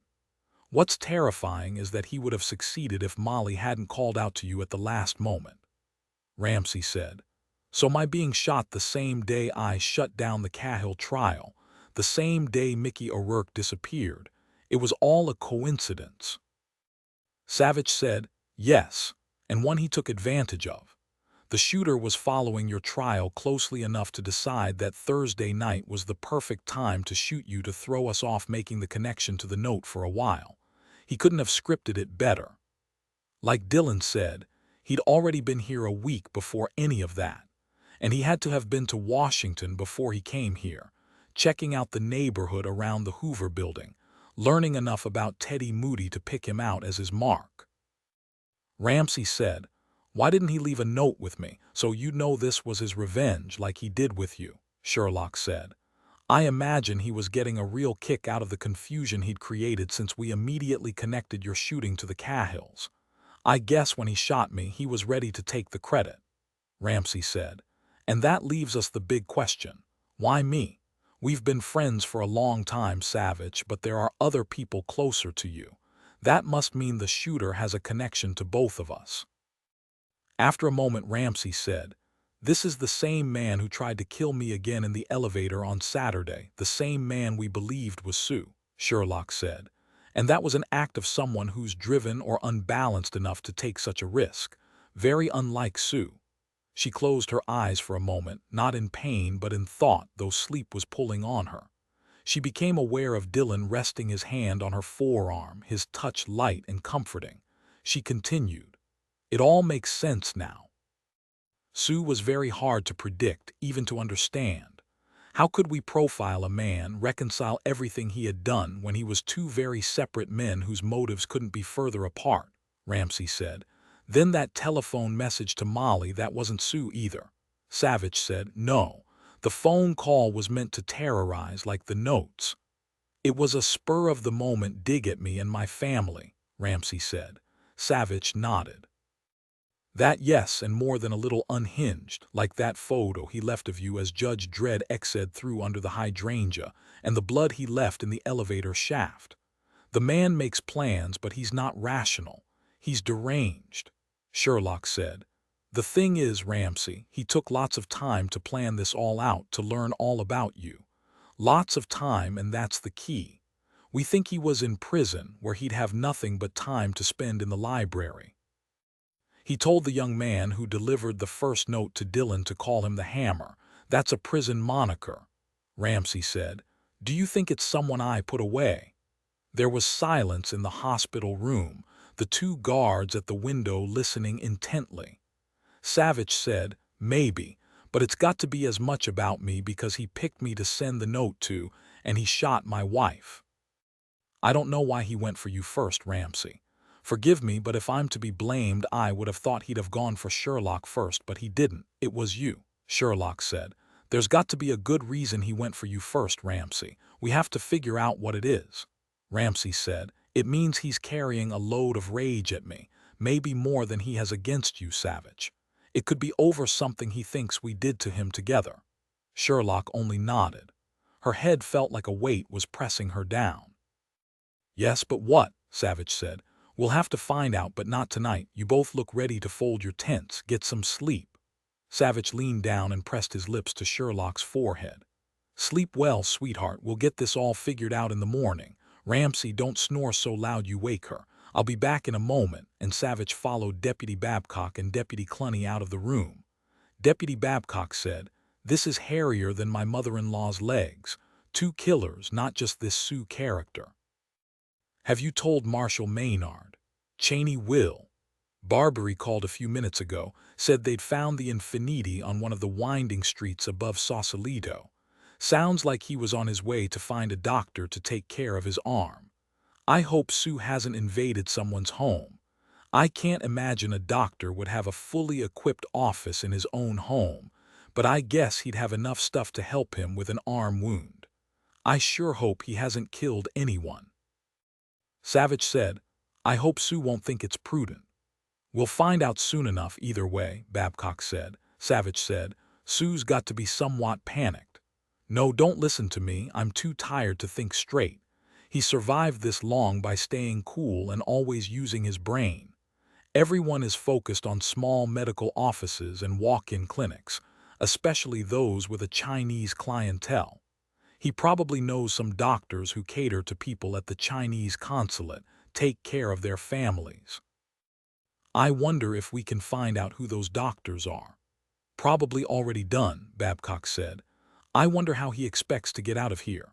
Officer Cluny said, I would drive out of California, maybe to Utah or Nevada, stay away from the airports for a while. Savich said, You're probably right if he's well enough to drive that far. Now that his cover is gone and we know he didn't shoot either Ramsey or Sherlock, it's the second shooter we have to guard against. Cluny said, If they don't know each other, how lucky is that for Sue? Babcock said, I'll bet Sue's putting him in high on his nighttime prayer list. Agent Savich, you can relax. With 4 of us around the clock, how could this second guy possibly believe he could get to either Sherlock or Judge Hunt in here? How? Remember the elevator. Savich snapped his fingers. He came this close to killing Judge Hunt. Don't forget, this guy prefers the elaborate over the simple and straightforward. The more convoluted and intricate he can make his plans, the bigger the rush he gets. Babcock said, But he's failed twice. Doesn't he realize that we all know now he's the danger and not Sue? Savich said. But the only reason we do know is because he led us right to it by shooting Sherlock with Sue in sight and by leaving that note. Now he wants us to know. Babcock said, I don't understand why he doesn't simply wait. Say a month, even another year. If it's revenge we're talking here, what's the rush? Savich said, That note was a challenge and he'll see himself as a failure if he doesn't get it done before we get him. It's payback for him and it will be fast, whatever he does. It won't matter, Babcock said. Everyone guarding Judge Hunt and Agent Sherlock knows exactly what we're dealing with now. He won't get near either of them. But when Savich drew the single blanket over himself on the cot, he wasn't so sure. He wasn't about to let Sherlock out of his sight. If they were right and the man had been in prison, what was he in for? Murder. Who was his payback for? A son, a friend, a brother, maybe a mother. He and Max would find out. San Francisco General Hospital Wednesday morning. Sherlock touched strands of bloody hair at the edge of the white bandage wrapped around her head that made her look like she'd walked out of a war zone. She wanted to do something about that before Dillon returned. She said to the nurse, When can I get this white towel off my head? When can I wash my hair? Actually, you look sort of cute with the white towel, Nurse Washington said, patting her hand. Once Dr. Kardec examines you, we'll get your hair washed and change out the dressing for an adhesive strip that will cover your sutures. So how are you feeling, Agent Sherlock? Any headaches, dizziness, nausea? Were you able to sleep? Sherlock said. The headache's better this morning, it comes and goes. I felt a little dizzy when I first stood up. That's about it. Have you felt disoriented at all? Any mental side trips? Here's Dr. Kardec to look at both you and Judge Hunt. Dr. Kardec said good morning to her and to Ramsey, then took her chart from Nurse Washington and hummed in approval as he read it. He looked up at her. I heard Nurse Washington ask if you had any disorientation, any mental side trips. An interesting way of putting it, yet perfectly clear. Harry Potter world might be fun, but no, I haven't been taking any trips in my head. My orientation's fine. Dr. Kardec nodded, pulled the curtain around them for privacy, and leaned down to place his stethoscope on her chest. You've had a mild traumatic brain injury, he said. You can expect the symptoms you're having, what we call the post-concussion syndrome, to last a week or so, maybe longer. Now, I'm going to need your patience because we're going to repeat the neurologic exam you had yesterday and ask you a few questions to test your memory, okay? As long as we don't forget to wash my hair, Sherlock said. When Dr. Kardec finished, he straightened, studied her face silently for a moment. Your balance, your strength, your reflexes, your memory, everything looks good. I have to say, Agent, you're the luckiest patient I've treated in some time. Your scan from yesterday looks normal, except for your scalp injury. To be shot in the head and sustain no structural brain injury or bleeding, no cracked skull, no visible swelling is amazing. I would think, though, that most people who have had your experience might consider a career change. Sherlock said, I realize I was incredibly lucky and I am immensely grateful for that. To be honest here, what happened at the Fairmont, well, I guess you could say it came out of the blue, so there was no way to do my job and avoid it. She grinned up at him. It could have happened to anyone. He said, in that case, Agent Sherlock, I hope your luck continues for your next 3 lifetimes. As for your husband, I must tell you the man's a wreck, but naturally he believes he has to appear calm and in control around you. My prescription is for both of you to take a break and hug each other really tight, all right. Sherlock nodded and felt a stab of guilt. With so much flying around them, they couldn't take a break, but she surely could hug him. She said, yes, I can do that. I want you to rest this morning, and by that I mean no chatting up Judge Dredd here. If you're not sleeping, you're to lie here nice and calm and quiet. I'll leave the curtain between the two of you so you're not tempted to talk shop. With a bullet wound such as you've had, I like to repeat the CT scan to make sure there's no delayed swelling or bleeding. I doubt there will be. If everything looks good, I want you to continue resting this afternoon. Let your brain and body settle and heal. Depending on how you feel, we can talk this afternoon about whether we'll have the pleasure of your company through Thanksgiving, Agent Sherlock. How does it sound if we plan to release you Friday morning? No can do, Dr. Kardec. I've got a 5-year-old son who doesn't need to see his mother lying in a hospital bed. I'd like to leave this afternoon. He studied her face for a moment. 5 years old, you say? What's his name? Sean. He's the image of his papa. He plans to marry 3 different girls. He's also planning on working 3 jobs so they'll all be happy. Dr. Kardec chuckled. Sean sounds like my kid Peter, all mouth and laughter and boundless energy. There aren't any girls yet on Peter's somewhat limited horizon. He looked toward the curtain, called out, Judge Hunt, how long have you two known each other? More than 5 years, Ramsey said from behind the curtain. When I first met Sherlock, she was 3 months pregnant, throwing up whenever anyone in her hearing said the word pregnant. Oh, goodness, I'd forgotten, Sherlock said. I remember belting Dillon a couple of times when he let the word slip out. Dr. Kardec pursed his lips. I'm going to mention that to one of my shrink friends. He rolled his eyes. He's a practicing Freudian therapist. I shudder to think what he'll have to say. He studied Sherlock for a moment longer. Very well, if nothing unexpected shows up, you may go home, but you're to rest. Let everyone wait on you. You are not to bake even the sweet potato casserole, you understand me? Sherlock nodded. I won't even make my sausage stuffing. Promise. You may, however, eat as much as you want.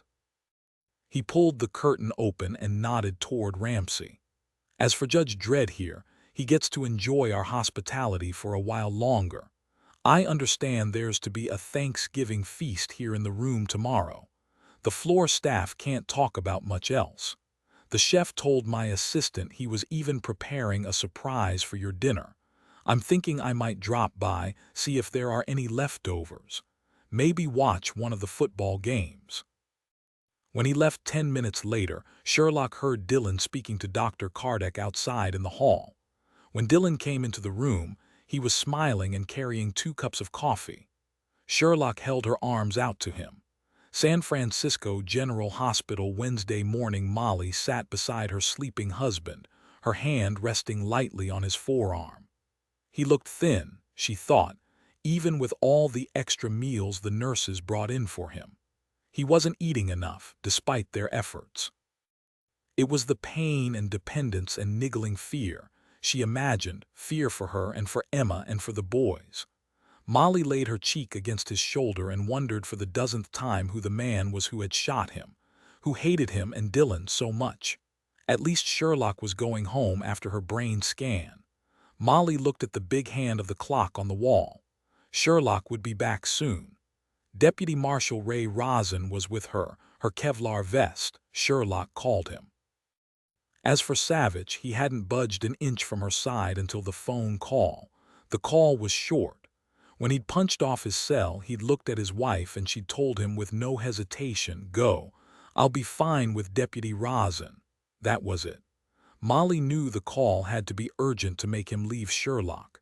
She admired Sherlock's restraint. She hadn't asked him what had happened and he hadn't said a thing. Molly thought Sherlock looked perfectly fine to go home when they'd helped her into a wheelchair for her CT scan. Having all the dried blood washed out of her hair and the clunky bandage replaced with a strip of plastic tape had made a huge difference. Molly looked toward Officer Lamar Marks standing beside the window, staring down into the parking lot. Was he thinking about Thanksgiving tomorrow? She knew he wasn't on duty tomorrow, since he had 3 kids and a truckload of relatives coming to his house. Another SFPD officer had volunteered. He'd eat very well for it, she thought, smiling. But maybe Officer Marks was thinking about the same thing Molly was. There were 2 separate killers. It was difficult to accept that that could be possible, yet everyone had always wondered why would Sue shoot Ramsey. "Molly," she looked up to see Dillon standing in the doorway. "Sherlock's still getting her tests," she replied in a whisper. "She should be back soon, Dillon. That's what the nurse told me." "Ramsey's sleeping, which is excellent. What happened? Who called you?" He smiled at her shotgun questions, motioned for her to join him at the door. "A Chinese physician was found murdered early this morning in his office in Sausalito. There was ample evidence Sue had been there yesterday. We understand the doctor closed his office that afternoon, sent everyone home.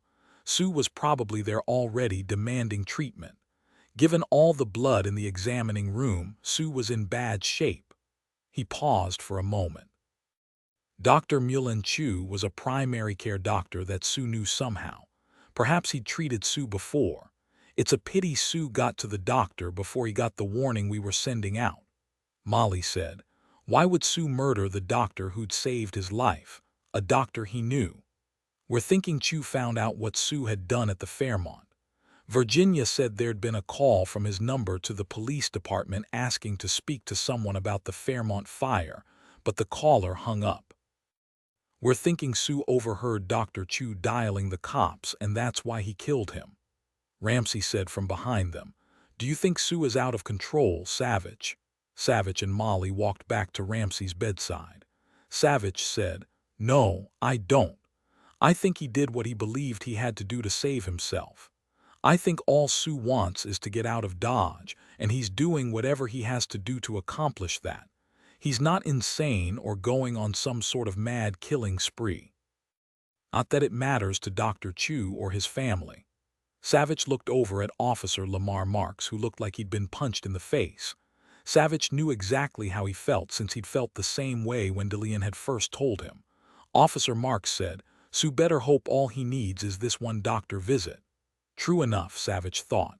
Officer Marks said, "He could still end up in an emergency room somewhere."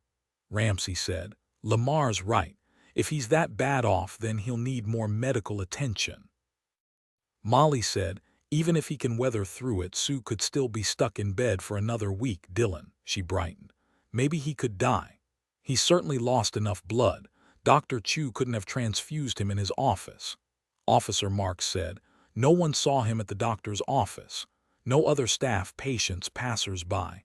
We have nothing so far. We do know Sue went to Dr. Chu's clinic within an hour of his getting shot. The me estimated Dr. Chu was dead within a couple of hours after that." "I wonder where Sue is holed up now," Officer Marks said. Savich heard some voices in the corridor behind him and quickly turned. He expected Sherlock, but it was a couple of orderlies. Where was Sherlock?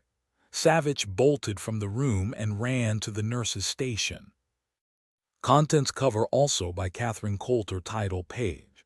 Copyright dedication acknowledgements Chapter 1, Chapter 2, Chapter 3, Chapter 4, Chapter 5, Chapter 6, Chapter 7, Chapter 8, Chapter 9, Chapter 10, Chapter 11, Chapter 12, Chapter 13, Chapter 14, Chapter 15, Chapter 16, Chapter 17, Chapter 18, Chapter 19, Chapter 20, Chapter 21, Chapter 22, Chapter 23, Chapter 24, Chapter 25, Chapter 26, Chapter 27, Chapter 28, Chapter 29, Chapter 30, Chapter 31, Chapter 32, Chapter 33, Chapter 34, Chapter 35, Chapter 36, Chapter 37, Chapter 38, Chapter 39, Chapter 40, Chapter 41, Chapter 42, Chapter 43, Chapter 44, Chapter 45, Chapter 46, Chapter 47, Chapter 48, Chapter 49, Chapter 50, Chapter 51,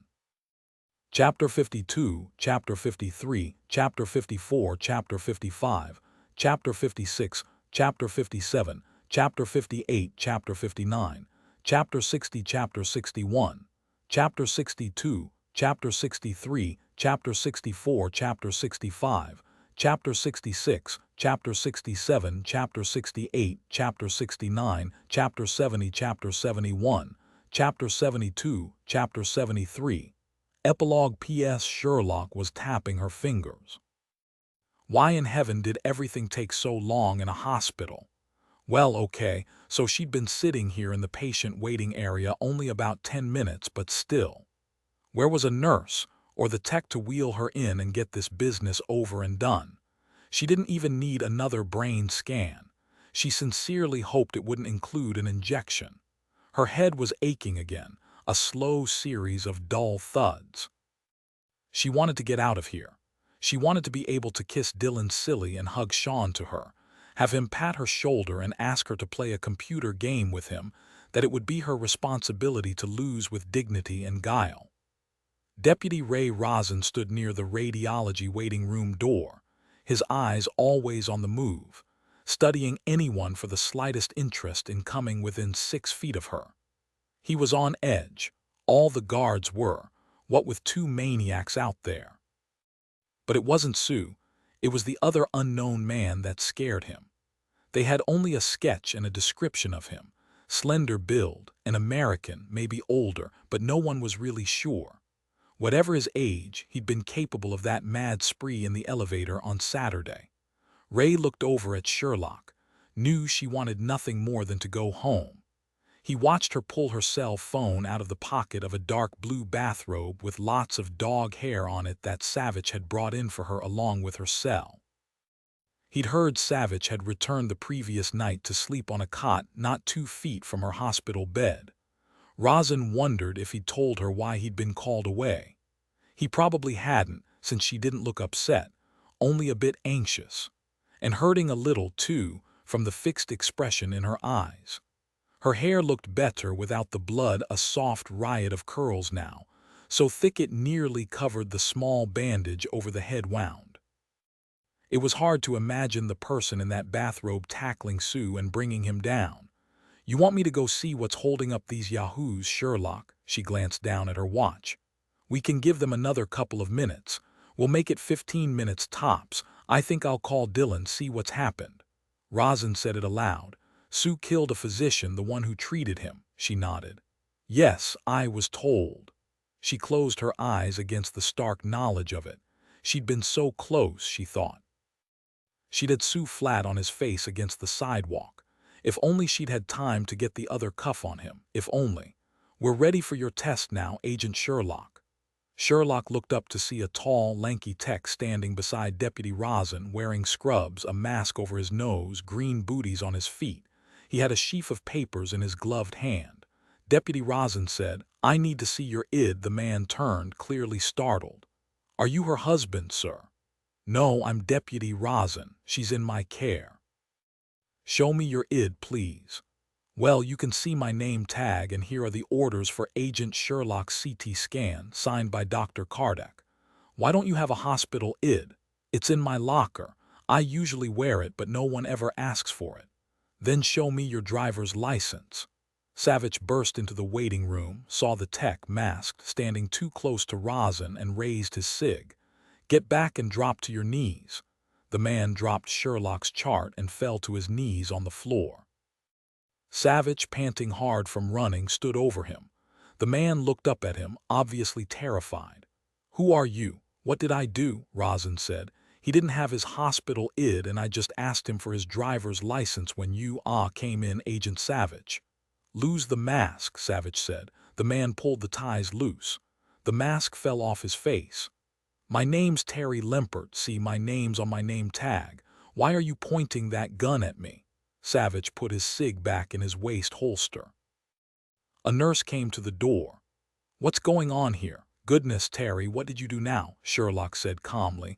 Officer Rosin is my guard and this is my husband. I guess you'd say he's part of the guard detail for me. He thought this man was a threat to me. Do you know him? Can you verify he's supposed to be here to take me in for a CT scan? The nurse looked toward Rosin. Yes, Rosin said. Can you identify this man for us? She said. I've known him for nearly 10 years. It's Terry Limpert. He's been known to flirt with pretty patients, though, and I thought he'd gone over the top this time. She watched the husband pull Terry to his feet. Very funny, Caitlin, Terry said, dusting off his knees. I wasn't doing anything, really. Savich said, sorry, Mr. Limpert, you really should consider wearing your ID given all that's happened here the past week. Limpert said, yeah, oh yes, right, you nearly made me mess myself. He didn't shoot you, Officer Rosin said and smiled, shook Limpert's hand. You'll be fine, you did good. Savich walked to where Sherlock sat smiling, of all things, in her wheelchair. She laid her hand on his arm. My hero. Terry, go get your ID, then you can take over Jonah's case in room 3. Jonah can deal with Agent Sherlock. Next time don't wear a mask when you fetch a patient. I've told you it freaks them out. She shot a look at Savich. And their husbands. Savich rested one hand lightly on Sherlock's shoulder. Sorry, Terry, he said. But if anything happened to Sherlock, I'd lose my job. Terry was very pleased to take over Jonah's case, even if it was a 90-year-old curmudgeon from Fresno who did nothing but cuss at him. Skyline Motel, El Cerrito, California, east of the Richmond Bridge. Wednesday afternoon. Sue was trying to sleep, but it was hard since he felt like crap. After leaving Dr. Chu's clinic yesterday afternoon, he'd barely made it across the Richmond Bridge and was glad to find this hole-in-the-wall motel near the highway. He wished he'd made it farther, but it was impossible, not until he was stronger. He had not taken enough oxycodone to kill his pain entirely because he couldn't allow himself to get completely helpless. It was what a stupid man would do, and he hadn't survived by being stupid. He would make peace with the grinding pain. Sue knew what this pain would be like, since he'd been shot once before. One of his trainers in the army compound outside Beijing had accidentally shot him in the leg, the blind moron. He remembered his trainer, Mr. Jung, had actually cried over him, which was the only reason Sue hadn't tried to kick his stomach through his backbone. His arm would heal, Dr. Chu had assured him several times, and he'd be well enough to fly anywhere in 3 or 4 days. Sue knew from his other gunshot wound that he wouldn't have full use of his arm for several months. At least the bullet hadn't shattered any bones on its way out of his arm. Dr. Chu had known not to ask what had happened when Sue showed him his wound and his gun. He'd calmly sent his office staff home before he ushered Sue into one of the clinic exam rooms, helped him out of his blood-soaked jacket and his shirt, and settled him on the examining table. He'd asked absolutely nothing while he'd worked on him, but Dr. Chu had known. The doctor had given him intravenous morphine and versed. Sue had watched him as he began silently cleaning out and suturing his wound. Sue had floated away, only vaguely aware of what Dr. Chu was doing. He remembered lying stretched out on Dr. Chu's examining table until he thought he could drive safely. He'd asked to take a windbreaker with him he'd seen on a hanger in a hallway, and Dr. Chu had helped him put it on. It was large enough to fit over his arm without too much pain and zip over the bandage, since his shirt wasn't salvageable. Dr. Chu had told him to wait while he brought him antibiotics and pain meds from his office. He hadn't realized Sue had followed him down the hallway and could hear him speaking. He heard Dr. Chu say, "I need to speak to the police about the fire at the Fairmont today. I know what happened." Sue had no time for thought. He'd stepped into the small office, aimed his Beretta at Dr. Chu, who heard him and looked up and threw the phone at him as Sue pulled the trigger. Sue watched him slide down behind his desk. He heard a voice on the phone saying, "Sir, who is this? What do you want again? You said you knew about the Fairmont fire." Sue hung up the phone, took some antibiotics and oxycodone, and walked out of the clinic. It was too bad about Dr. Chu. Sue appreciated what the doctor had done for him. The doctor was collateral damage, and he'd still be alive if he'd had better judgment. The FBI knew who he was and knew what he looked like. They had to, since they'd found him, probably through Cindy. He'd been too late after all. His passport and his visa were useless to him, but he knew where he could get others. At least they didn't have a clue where he was now or where he was going to be soon enough. It was then he realized, paralyzed for a moment, that neither did he. He dumped the white Infiniti on one of Sausalito's curving streets and hot-wired a dark blue Honda parked nearby. He should have gone farther away to find a car, but he'd simply been too weak. Sue pulled the cheap motel blanket up to his neck, settled his wounded arm on one of the skinny pillows. First he had to heal. He could hardly fly to Beijing into the arms of the Chinese. Not now, even if a false passport got him through customs. The Chinese would sever all connections with him now and deny he ever existed, no matter how valuable the information he'd gotten them from Lindy's computer. They might even kill him if they could. Sue forced himself to lie perfectly still on the rock-hard mattress, yet the pain in his arm continued to drum a steady tattoo. He wanted nothing more than to go to sleep, but the instant he closed his eyes, he was back at the Fairmont, watching each and every scene play through slowly. So be it. He examined each decision he'd made, an exercise his trainers had taught him early on. He thought of the flashbang he'd long carried with him. He'd never really believed he'd need it, but his training had always pushed precaution, and that piece of insurance had paid off in spades. It had been a while since he'd used one, but he hadn't forgotten. That and the bomb he'd set up in his room had saved his life. Should he have gone out the hotel through the back service entrance? No, there would have been FBI agents out there waiting for him, away from the crowds. He'd done the right thing there, too, getting whole hide out of the lobby by mixing with the tourists who were running around like berserkers after he blew up his little surprise. He let himself relive the awful pain he'd felt crashing down to the sidewalk when the FBI agent had tackled him and smashed her fist against his wounded arm. He felt again the humiliation and panic when she'd snapped the cuff on his right wrist and began reciting his rights to him, close to his ear, the bitch. Even after all his training, perhaps because of it, there'd been no way he could have foreseen that agent chasing him down. It wasn't just any damned FBI agent, no, it was a woman, and it shouldn't have happened, wouldn't have happened if he'd been whole. He should have turned to face her, used his training to snap her skinny neck or his Beretta to shoot her dead before she'd gotten him down. A woman bested me. He looked down at the handcuff that still circled his right wrist. How to get the damned thing off? It would have to wait. He'd figure something out, he always did, and someone had shot the bitch. It had looked to Sue like she was dead, a shot through the head, but of course he hadn't checked, just shoved her off him and run. Who was he? Was it the same idiot who had shot Judge Hunt at the wrong moment and blown the Cahill's trial apart? Had he shot the agent purposefully to save Sue? Why, who was he? When the knock came on the door of his motel room, Sue grabbed his gun, gasped at the rip of pain through his arm, and shouted, "Go away." Another knock.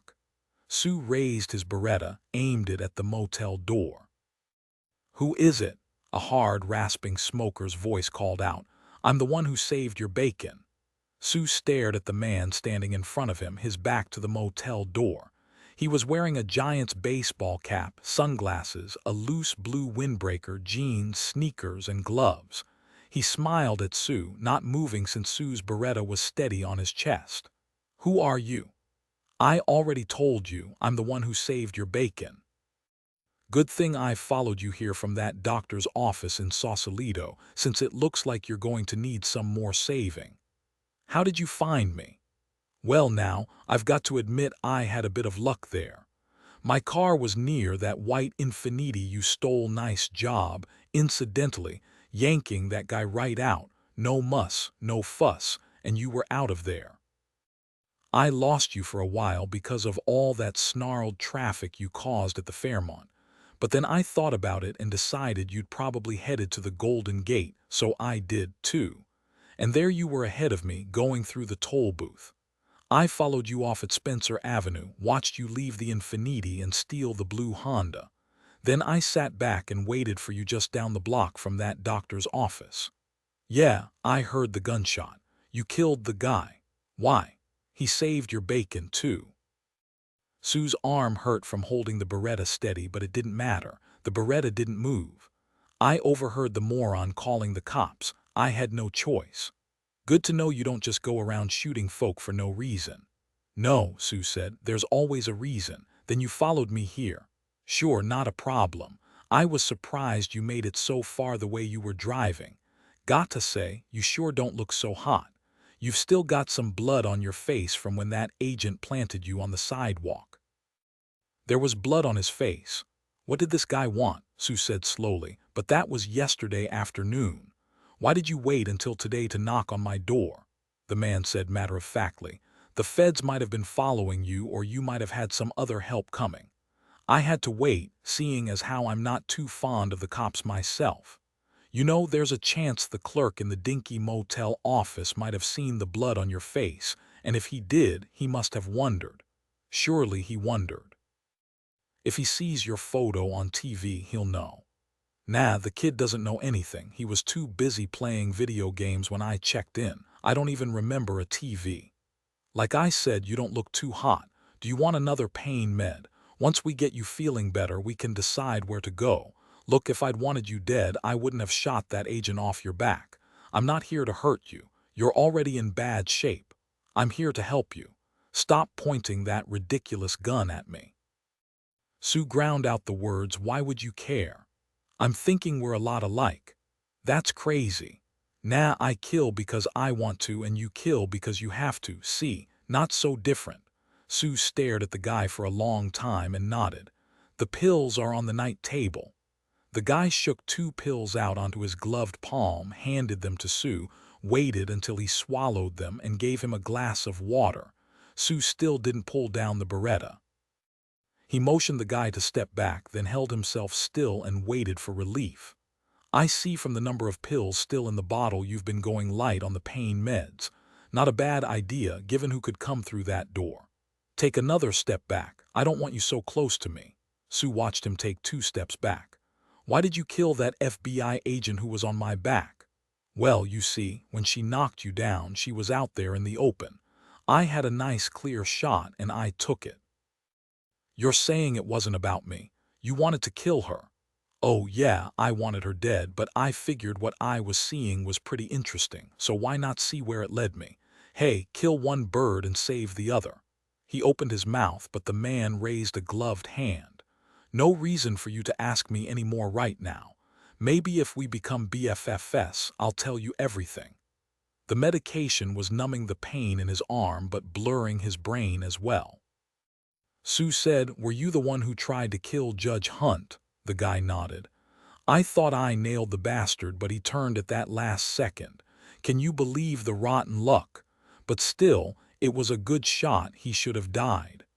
But he didn't. Did you try to take him out again in the hospital?" Sue would swear the guy puffed up with pride. "I gave that plan a lot of thought. Even got me some blood from a patient in the hospital to smear on the walls of the elevator shaft to drive the feds nuts, but Sue interrupted. It was a ridiculous plan." He stopped talking at a fierce jab of pain, held himself perfectly still. waiting for the meds to kick in and kill the pain once and for all. This idiot who'd shot through an elevator hatch wanted to help him. Sue said, "I want to see you. Take off those sunglasses and that ball cap now or I'll drill you between the eyes."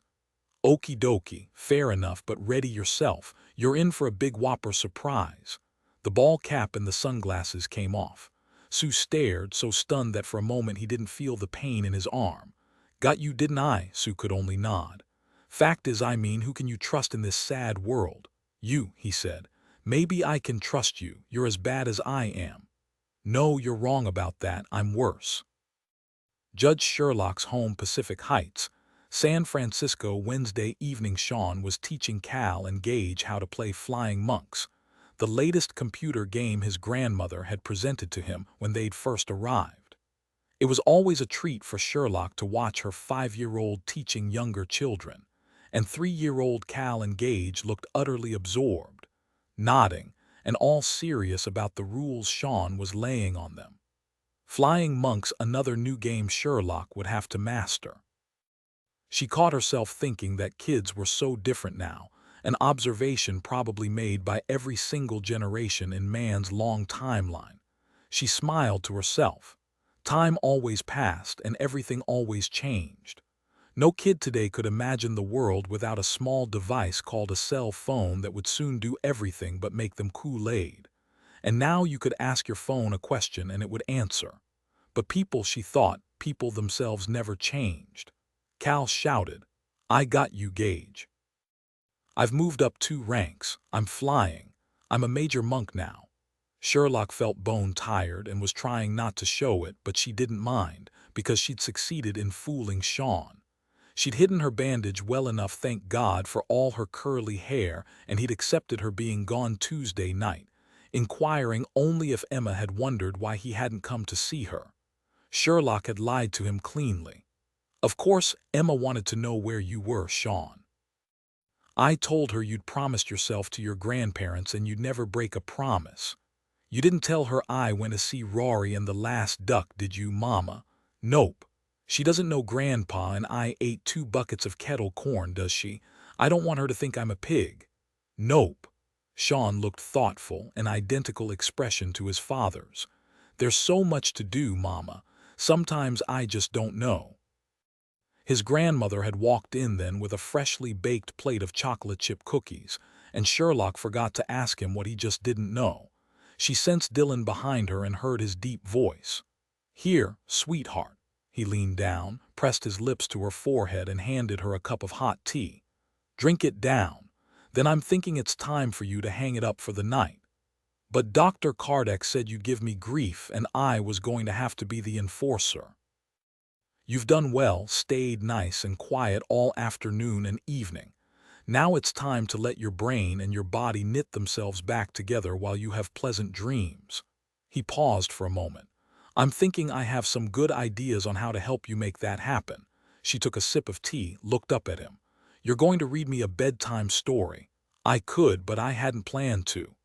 "I wonder what you could possibly have in mind." He smiled at her. "You finish your tea and we'll see." "Molly called, said Ramsey misses you since you were a civilizing influence on all those males around him. She'll be here with Emma soon to pick up Gage and Cal. Ah, if you like, I can remove Sean before Emma comes in." "I'll watch Cal and Gage," Evelyn Sherlock said. "I've got the power as long as I've got these chocolate chip cookies." Sherlock said, "Maybe it'd be good to take Sean upstairs. Otherwise he'll be so excited about seeing Emma it'll be difficult to get him to bed." Half an hour later, Sherlock was lying in bed, the pill Dillon fed her quashing the remnants of pain in her head. Now, what else did her husband have in mind, as if she couldn't guess? She heard him singing a country western tune in the bathroom, a song James Quinlan, a fellow agent and musician, had written about a man who loved wild broncos, wilder women, and black gold. When he came into the bedroom a few minutes later, he was wearing pajama bottoms. Sherlock thought she'd swallow her tongue. "Don't move, please." He obligingly stood still, arms at his sides, backlit in the bathroom doorway, smiling at her. "I missed you helping me wash up." Me too, it was true. As a shower mate, Dillon was a keeper. How's your head? What head? He was grinning when he came to stand over her. Life's been a tangle, hasn't it? I say we take a small break from the madness. What do you think? It was amazing how good she felt in that moment. This was probably the best idea she'd heard in a very long time. Eve's condo, Russian Hill, Tuesday night. You've got a burn just there. Harry lightly touched his fingertip to a red spot on Eve's neck. She never looked away from him. I could put some more burn cream on it, or maybe you could press a cool cloth to it. Not a good idea, he said, and took a step back from her.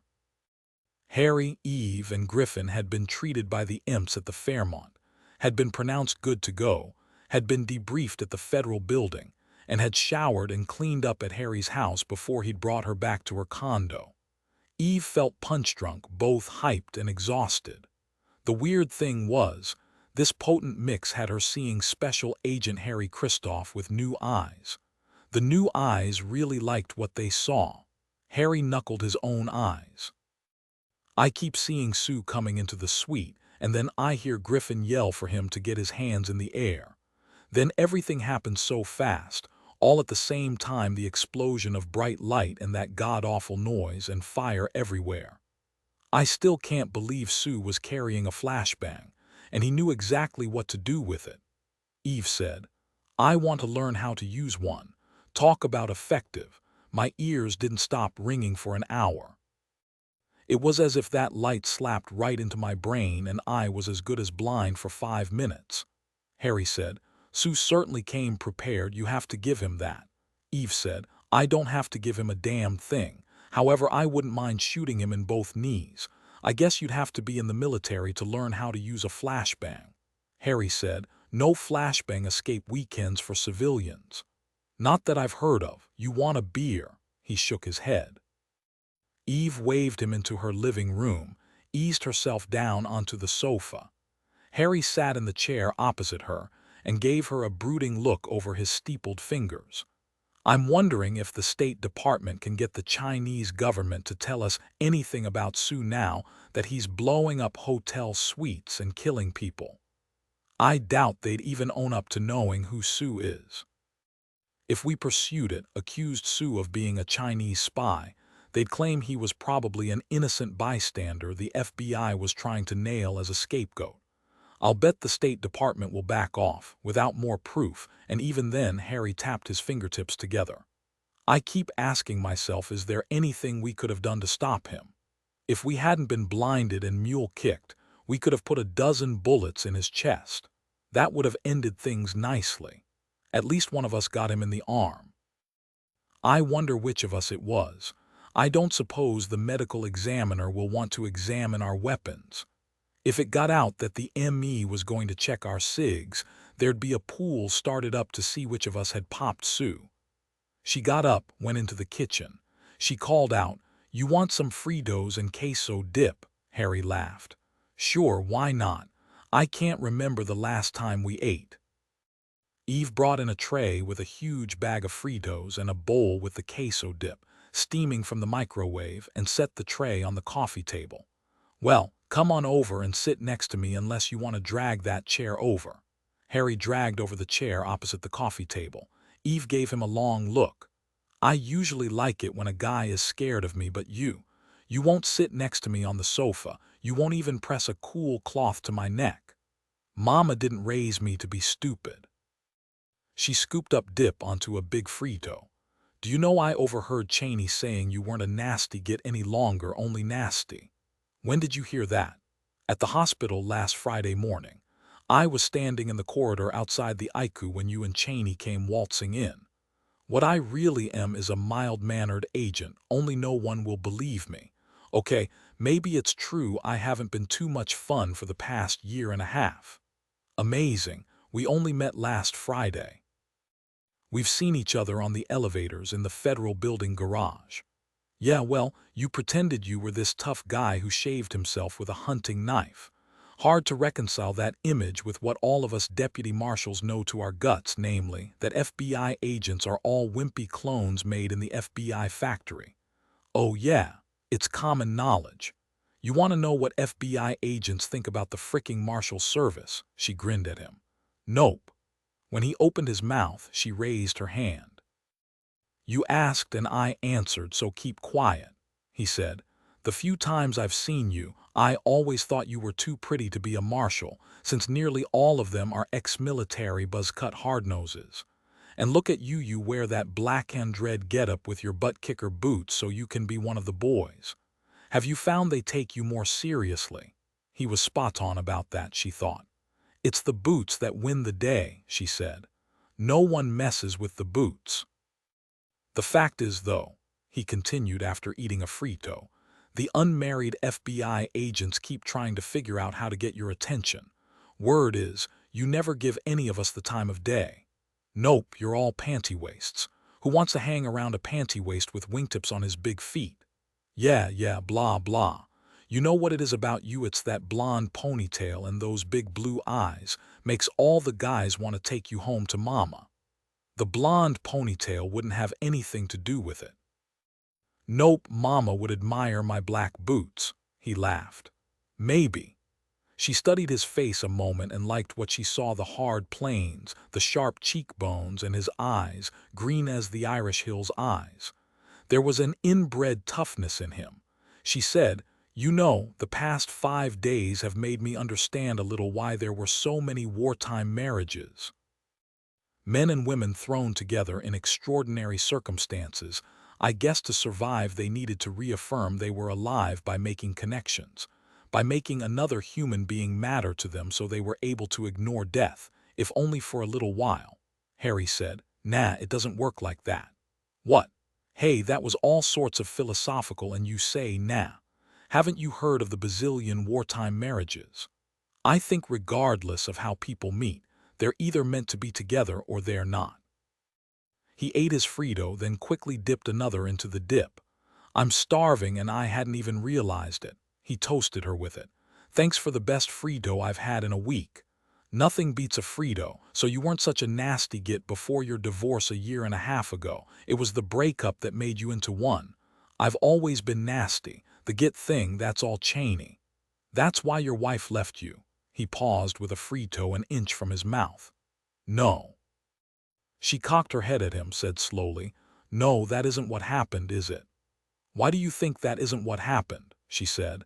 I've known you only a short time, and one thing I see very clearly is that you're not nasty. You're an honest man, Harry. You say you'll do something and you do it. You don't make excuses when things don't go right and you don't expect to hear any. That's clear-headed and it's tough, but it's not nasty. Well, maybe when I first met you I wanted to punch your lights out because you were posturing like a rooster. I think you enjoyed getting my reaction. You liked rubbing my nose in it, liked reminding me I was only the protection detail, not a member of the investigation team. She ate another chip, never looking away from his face. Not that I really mind posturing for the fun of it, mind you. You know one of the things I like best about you? You're funny, you make me laugh. You have a good outlook, Harry. I was shot 3 years ago in an aborted bank robbery. Where? At the Bank of America on Chestnut. She threw a Frito at him. No, on your body. Where were you shot? He gave her a faint smile, stood up and pulled out his shirt. She looked at a 4-inch scar on his left side over his lower ribs. It had to really hurt, she thought. She'd never been shot, only punched a couple of times. She kept looking at him, couldn't seem to drag her eyes away from that hard, disciplined body. He said as he quickly tucked his shirt back in and sat back down. She freaked and couldn't get past it no matter what I said. Our 3-year marriage went downhill fast when I refused to resign from the bureau. Bottom line, it was her ultimatum. He picked the Frito she'd thrown at him off his sleeve. Then he looked at it in his hand and carefully laid it down on the tray. I'd always heard it's nearly impossible for cops to stay married, but I'd never thought about it since my parents have been married forever. I mean, we were both good people, weren't we? I was in love and so was she. Before I asked her to marry me, we talked about the high divorce rate among cops. I gave her all the stats, quoted a couple of articles. She scoffed at the idea that she who had just passed the bar could possibly be swayed by any of that. I told her my hours could be crazy, and she said her hours wouldn't always be her own either, but she was nothing if not level-headed. She'd have no problem dealing with the chance of violence bumping into our lives. To be honest, the entire time we dated, it was more or less 9 to 5 for me. I went out of town only a couple of times to do some undercover, but it didn't impinge much on our time together. But the threat, the reality of violence, it was always there, always lurking, and I knew it. I simply ignored it. I'll tell you, Eve, it sucks to be a cliché. She wouldn't want to be a cliché either. He was right, what had happened to them was all too common and maybe why she hadn't ever set herself up in the marriage market again. You want a beer now? Sure. He got up with her to go to the kitchen. Sorry to unload my sorry history on you. I didn't mean to. Actually, I have no idea why it popped out. Thank you for telling me. How old are you? I'll turn 29 on the 26th of January. You ever get close to getting married? Yeah, I was married right out of college. It wasn't long before I realized I wasn't going to be the last notch on the moron's belt. Truth is, after the moron, I don't think any guy could make it past my dad and my brothers. They'd make hash of him. She rolled her eyes.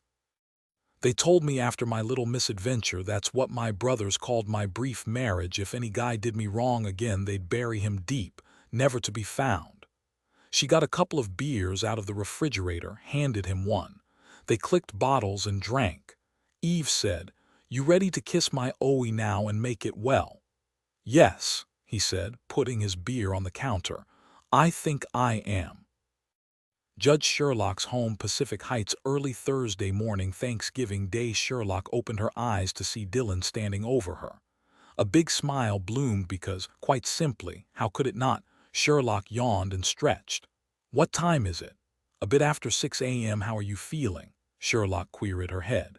The wound itself throbbed a bit, but there weren't any voices inside her head screaming punk rock, and that was good. "Like $1,000,000. You tell a great bedtime story, Dillon." "Every bone in my body is humming, ring my bell." "What in heaven's name are you doing up? Helping my parents with the turkey?" "No, Molly is keeping the turkey to herself. Your mom's in the kitchen, though, making sausage stuffing for you carnivores and a nice cornbread stuffing for me. I woke up a couple of hours ago, realized we'd all overlooked something, and went to work on Max." She studied his face. "You know who he is? The man who shot me yesterday, the man who tried to kill Ramsey twice." He climbed into bed beside her, pulled her against him, and kissed her hair. "It's all pretty straightforward once you look at it the right way." He was big and warm, his heartbeat steady against her chest. "What do you mean, the right way?" "Remember, it was you, Sherlock, who suggested a long prison stay fit the bill, someone who'd had time on his hands to plan the bizarre attacks on Ramsey. And we knew the person who had that note delivered to me at the Hoover Building had joked to Ted Moody about calling him the Hammer prison slang." She nodded. "And Dane and Ruth have been checking inmates released since the first of this year, looking to find a father or a brother, someone with a relationship to one of our cases who was out now, who could be looking for revenge." Sherlock said, "Ruth told me she and Dane were going nuts, that they couldn't find a prisoner who fit the profile." Savich said, "There's a very good reason for that. I realized the one case that remotely connected Ramsey to me was more than 5 years ago, though I wasn't all that involved. Remember Father Sonny Dickerson, the pedophile who kidnapped Emma?" Sherlock clearly remembered the obsessed ex-priest who'd abused Emma until she'd escaped, and Ramsey had found her and hooked up with Molly to save her. So much violence, so much deception, and it had all ended in Dickerson's murder in the hospital. And now Dillon knew. Sherlock snuggled closer, waiting. She enjoyed a good punchline as much as he did. "I did a search on all of Father Sonny's relatives. His father's dead, his only other sibling, a brother, is dead. There was only one relative left who wasn't dead, and that's Sonny's mother in jail for killing her husband. She's the Hammer. That was a kicker." "You're kidding me. Father Sonny Dickerson's mom shot me in the head." Yes. We all believed it was a man, of course, since everyone who saw her from Ted Moody, who brought us that note in the Hoover building, to the lady who rented her the Zodiac described a man. We even heard what we all thought was a man's voice on that telephone message to Molly, never doubted it was Sue. She's got a gravelly voice she's learned to control, and she knows how to disguise herself as a man. She let us believe all the attempts on Ramsey's life were Sue until Tuesday, when she shot you with Sue on the ground under you. Sherlock came up on her elbow. I just can't get over it, Father Sonny Dickerson's mother. But Dillon, why didn't her name pop right out when Ruth and Dane did their search, no matter if she's female? Because her name is Charlene Cartwright. Like I said, she was in jail for 10 years for the murder of her husband, evidently a miserable human being who not only abused Sonny and his now-deceased brother, but also his wife, Charlene. She snapped and shot a dozen bullets in his face with his own gun. From the court transcript I read of her trial in Baton Rouge, I think her shooting him was justified. I don't know why her lawyer didn't plead self-defense, but he didn't. He went for the Saudi defense, some other dude did it, but the jury didn't buy it, and no wonder since there was so much evidence against her. They wanted her to serve hard time, and so she did. She was given 15 years, paroled after 10. Father Sonny was murdered when she'd been in prison for about 5 years, so she had ample time to figure out who to blame and how to carry out her revenge. Sherlock said, "Why did she target you?" Of course, I remember most everything about the case, but you were hardly involved. That's why I didn't make the connection sooner. When I found her, I realized that she saw me as making it all possible because of the facial recognition program I modified from my friend at Scotland Yard. Remember, we didn't believe the sketch we inputted into the program would pay off. But it did. The program spit Father Sonny out right away. Sherlock said, "So Charlene read about the facial recognition program, saw your name and your connection to Ramsey, and decided you were the one who fingered her son, that without you he wouldn't have been caught, which is totally wrong. Father Sonny tried to take Emma again in Monterey. In the end, that's what brought him down." "Yeah, but we're talking a very angry woman here." "Angry but irrational," Sherlock said. "She used you as her focus, the hub of the wheel. She was going to punish you by killing those who mattered to you, as you had hurt her by supposedly killing her son. Looks like. I guess there was no way she could know Father Sonny kidnapped the wrong little girl when he took Emma, since he was ordered killed by Emma's grandfather for it. She must have believed Ramsey killed him, that I and everyone else protected him, covered it up, and that's why he was #1 on her hit list." Sherlock recited, "For what did you deserve this?" I wonder how many lines she played around with before she came upon this one. It sounds highfalutin, doesn't it? Like God is going to smite you and you deserve it. Why isn't her name Dickerson? It was a common-law marriage, and she kept her maiden name Cartwright. She served her 10 years in Louisiana Correctional Institute for Women in St. Gabriel, outside of Baton Rouge, until 4 months ago when she was paroled, completely rehabilitated, and citing her exemplary behavior, willing to do whatever was asked of her, according to the warden himself. She was, naturally, a clerk in the prison library, spent many hours in there studying, according to the parole board records, Sherlock said, and I was second on her list after Ramsey. To hurt you. Savich nodded. She must have decided to put Ramsey on hold since she realized there was no way she could get to him again in the hospital, not after the elevator debacle. He shook his head. I can't get over her preparation for that attempt. She even took Boozer's blood, remember, because she wanted us to think she was wounded and that she was a man. She wanted to play with us. And Boozer described a man as well. Well, we thought Sue was a woman for a very long time, what with that Sue name mix-up. Turns out we were wrong on both counts, Sherlock said. That stunt in the elevator, amazing what she did. She failed thanks to Eve and Kevlar, Sherlock said. Dillon, how do you know it was Charlene, though? I mean, for sure. There were samples of her handwriting in the trial record. They matched the notes she sent us. And she's wanted in Louisiana again for cutting out on her parole officer 2 months ago. Sherlock said she must have been following the FBI van. No other explanation for why she was there and ready to shoot just when I was out and visible at the Fairmont. She would have had no idea you'd jump out of the van and go after Sue. That part of it was lucky for her. Lucky for both of them, Sherlock said. And isn't that a happy thought? If her aim had been a hair better, I'd be dead. Sherlock's hand was a fist on his chest. He felt her fingers tangle in his chest hair. Pressed lightly, flattening her palm. Savich said, I've got her photo. It will make a huge difference knowing who we're looking for. You know, Charlene doesn't look like a killer, not really. I saw 2 photos, one before her trial and one taken 2 years ago. She didn't look beaten down anymore like a battered wife. She looked fierce, the set of her head and shoulders was proud, like she was on a mission for justice, like some old Joan of Arc. Sherlock pushed off the covers. Let me see. No, you stay put. I'll bring Max in here to show you. He felt her hand moving over his chest. He leaned down, kissed her. No, don't bring in Max just yet, she said against his jaw. She kissed his throat. Not yet.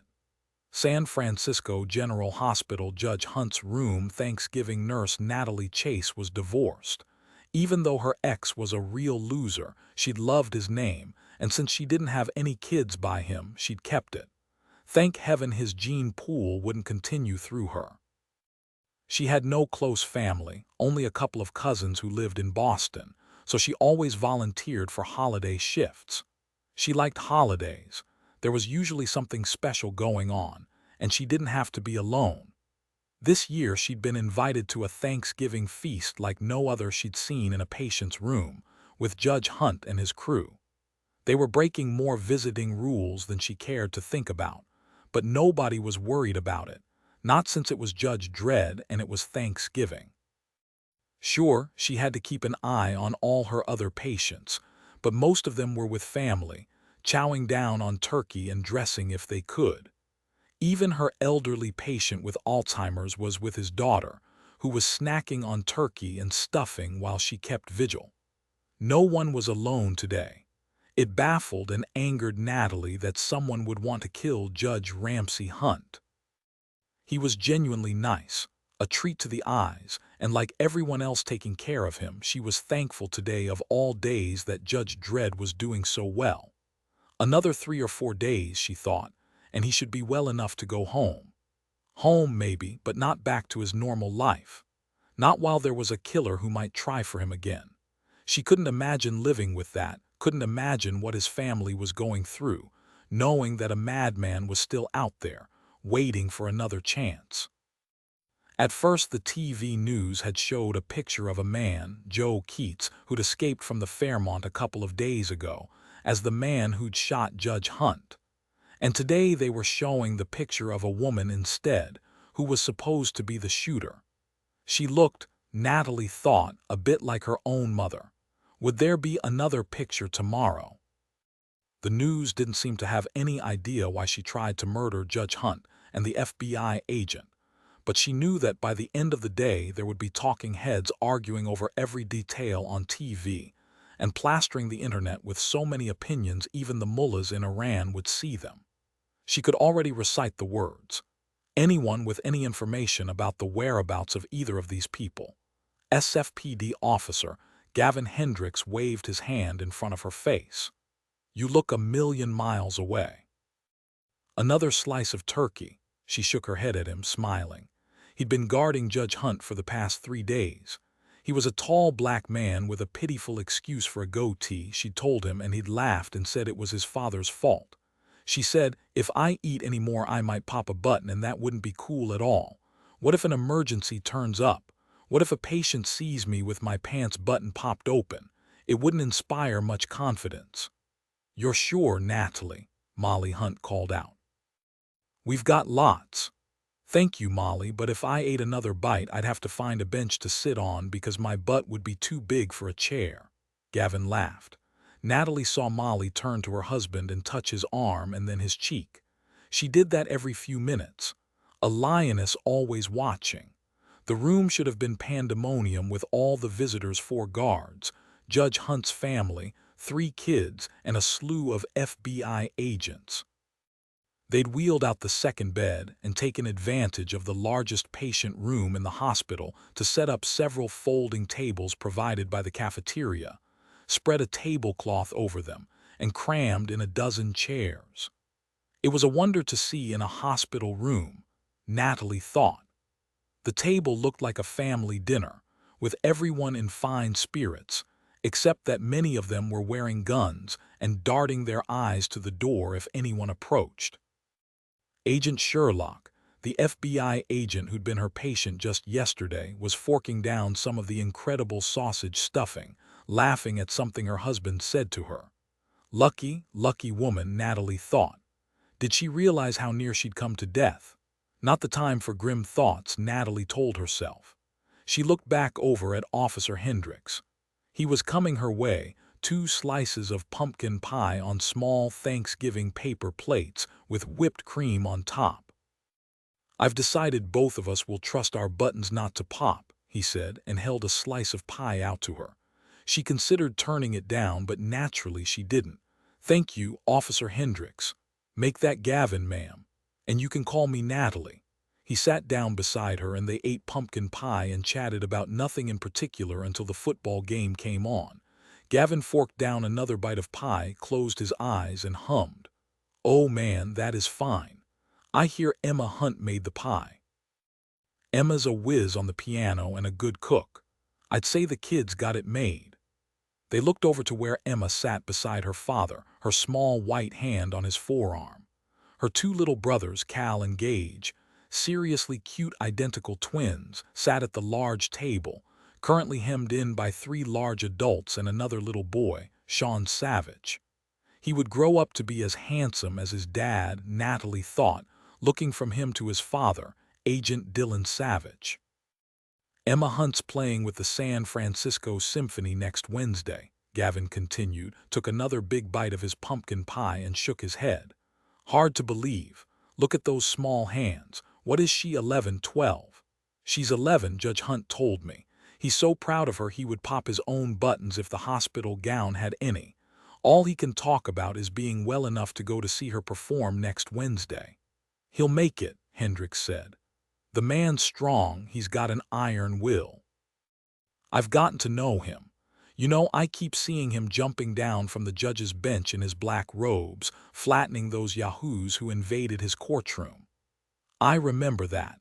Goodness, everybody does. It was an incredible thing he did," Natalie said. Her wrist pager beeped. She smiled at Officer Hendricks. Gavin rose and thanked the cooks for feeding her an extraordinary dinner. Natalie paused in the doorway for a moment and looked back. She marveled at the bonhomie and goodwill they were all managing, even with that woman lurking in everyone's mind, out there making more plans for murder. Even if the goodwill was paper-thin, it was valuable. She gave a last smile to Gavin. Natalie took care of the emergency. Mr. Pitt in room 306. B was hyperventilating at the news his grandson had happily delivered about his marrying a Las Vegas dancer, and walked back to the nursing desk. She studied the photo they had of Charlene Cartwright again. Soon this woman's face would be more familiar to people than the governor's.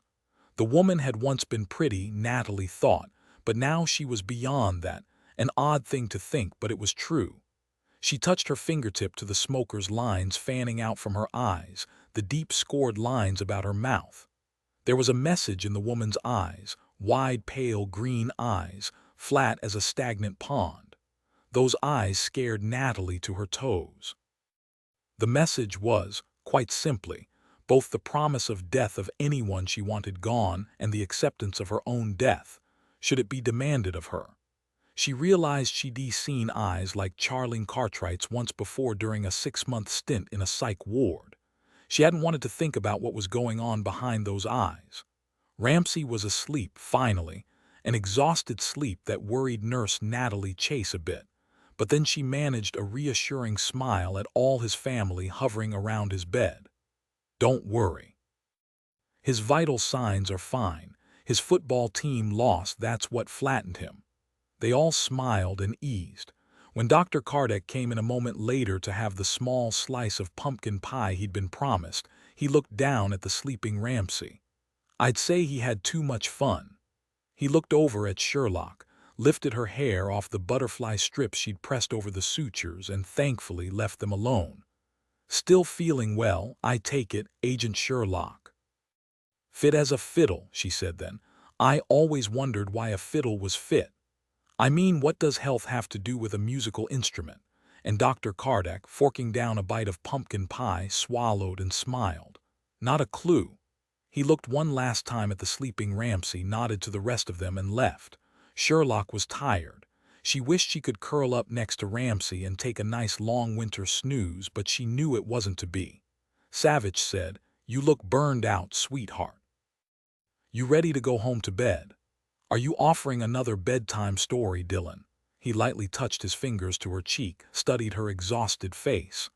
"I think it's got to be sleep without dessert for you tonight." He turned to Eve and Harry, who were studying Charlene's photo. Eve said, "A woman, all the time it was a blasted woman. I mean, it was okay for Sue to be Sue for a while, but Charlene Cartwright is giving our sex a bad name. And look at us, Sherlock, you've got an aching head and I'm still nursing the bruises she shot into my Kevlar in the elevator. Do you think she's nuts?" Savich slowly nodded. "She is now. Before she married her husband, if I had to venture a guess, I'd say no. You're right to be worried about Charlene. Sue has no more reason to be here that I can see, unless he's too weak to drive. Either way, he'll be out of the picture for a while unless we're lucky enough to find him. Charlene's a different matter. We are her purpose, her focus. She needs this fight or she might as well float off the planet, that or kill herself. But you know, I really don't think she'll give it up until we bury her." He pulled Sherlock close, closed his eyes for a moment. He said, "All of us know that informants solve most of our cases. Since her photos are everywhere, we've got to hope she stays close." Skyline Motel, El Cerrito, California, 9 o'clock Thursday night. Charlene looked through the glass into the small motel reception office. Her luck was holding. Only one skinny guy was inside, and from the description Joe had given her, it was the same guy who'd been deep in a computer game when Joe had checked in. He said he remembered the kid's name because it was so weird. Okay, she'd told him, but Gerald wasn't as weird as Sue, and she was going to call him Joe. He'd smiled up at her, and she'd started singing Johnny Cash's "A Boy Named Sue." She didn't know where she was taking Joe just yet, but it was too dangerous staying this close to the city any longer, now that his photo was plastered all over the TV. She figured he needed another couple of days before he'd be good for much. Not that she needed him to help her, but he was smart, had lots of experience. If he could learn to trust her, maybe they could stay together for some time, like she'd planned to stay with Sonny. She'd be with Sonny now if not for that little kid, Emma. What a snooty name that was. Wasn't she to blame, too, for Sonny's being dead? It wasn't Sonny's fault he had this problem. The kid shouldn't have run away from him, selfish little cow, when she knew. Charlene shook her head to get her brain back on track. She was losing herself more often now in her thoughts. She'd think something, and then the thought seemed to grow and change, to branch out in all directions like a spin-off of a TV show. She focused on Joe, and her brain seemed to flip a switch. He really knew these FBI agents, he told her, knew how they thought, knew what they'd do in any given situation. He'd stayed one step ahead of them, no problem, just as she had. But you didn't know about that little red-headed agent who slammed you down on your face, did you? Without me, the train would have left the station. You'd be on it dressed in shackles and handcuffs. He knew that as well as she did, so she didn't say it out loud. He'd thanked her twice already, and it came easily to him. She found him charming. She'd known Joe for such a short time, and she already liked him a lot better than she'd ever liked her miserable husband, bad memory that he was. Joe said he liked the big diamond on her pinky finger, and she'd laughed, told him it wasn't real, told him it was as fake as her vicious, long-dead husband who'd given it to her, and that's why she wore it. to remind her of that wonderful day she'd shot his face off. And he'd asked her about the other ring she wore that looked like it belonged to a religious order. She'd fallen silent, fingering the ring, then said, "It belonged to my son before Ramsey Hunt murdered him." And that's when he'd asked her to tell him the whole story.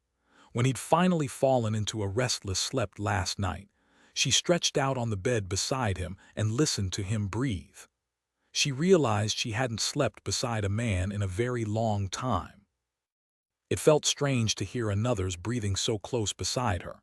He woke her up once when he started talking in his sleep. And now she knew something about who and what this man was, not only a killer as she was, but mixed up with the Chinese, a spy maybe. And he was pissin' the pants afraid of them. I end up with the weirdest people, Charlene thought.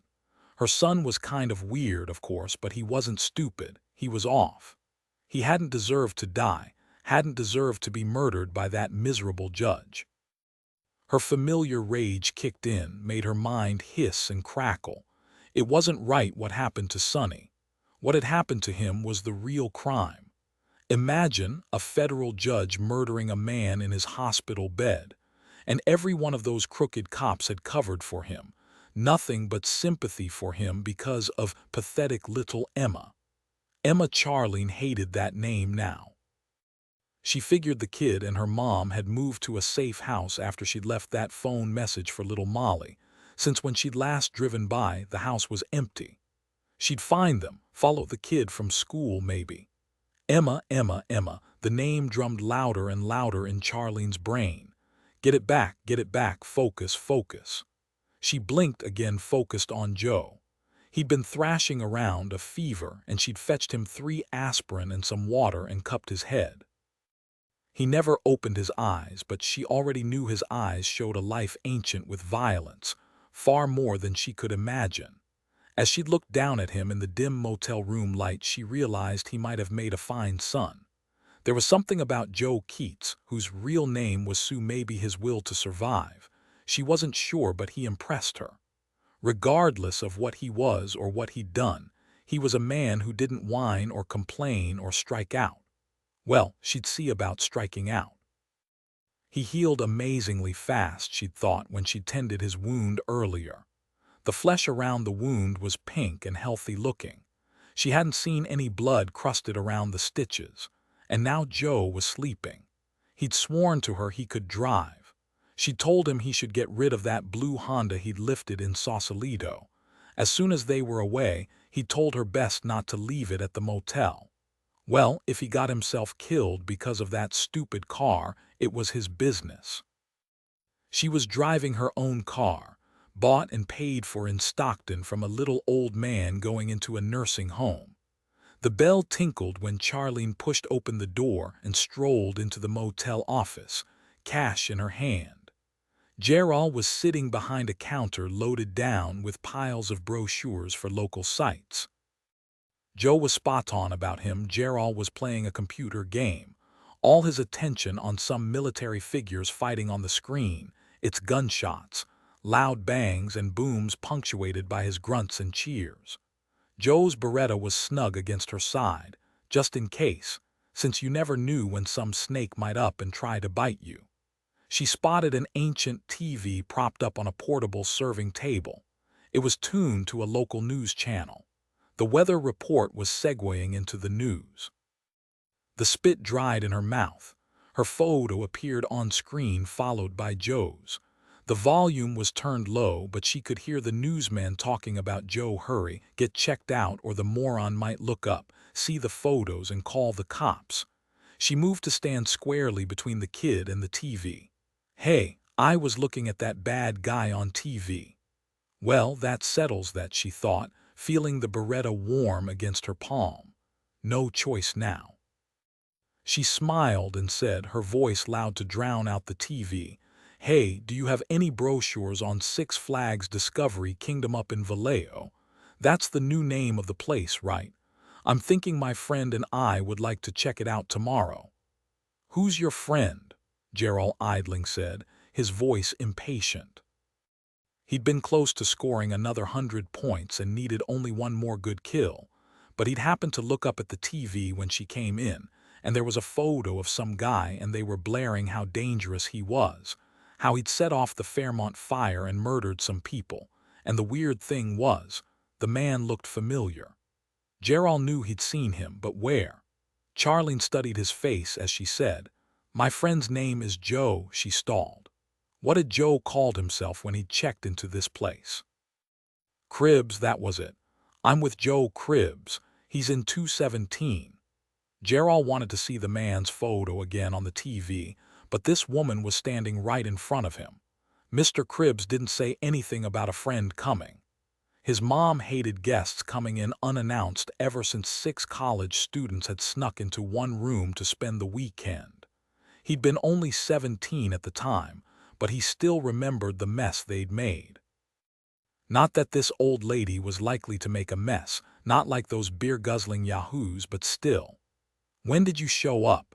Rude little bugger, Charlene thought, leaned toward the kid, showing him a cleavage she'd learned to make by pushing in her elbows and leaning over.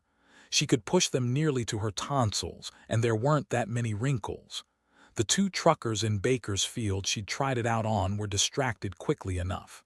"Last night. So you got any brochures?" "Yeah, we even got brochures for mud baths in Calistoga if you want. Is Mr. Cribbs feeling better? He looked pretty bad when he checked in yesterday. I mean, he was all hunched over and I knew he didn't feel good. Do you know, he looks kind of like," Charlene said quickly. "He's fine, only a flu of some sort." "Hey, aren't you a little old for Mr. Cribbs? I mean, like his mother." "Well now, that's quite enough out of you." Charlene raised her hand and shot him in the face with Sue's Beretta. As she fired, she jumped back. She didn't want his blood to splatter on her clothes. Judge Sherlock's home, Pacific Heights, San Francisco. Thursday night. Savich punched off his cell. He watched Sean happily playing an NFL video game with his grandmother, who knew squat about football, and he was winning. He wondered if Sean was smart enough to be on the 49ers side in the game and not the Redskins. He leaned down and said quietly to Sherlock, "Cheney said they're getting about 50 calls an hour on the hotline with sightings of Sue and/or Charlene. The SFPD has provided some manpower to sift through the calls since the field office hasn't the staff to do it. At least we can discount the calls that have Sue walking around since he isn't," Sherlock said. She rubbed her hands over her arms. "Cold.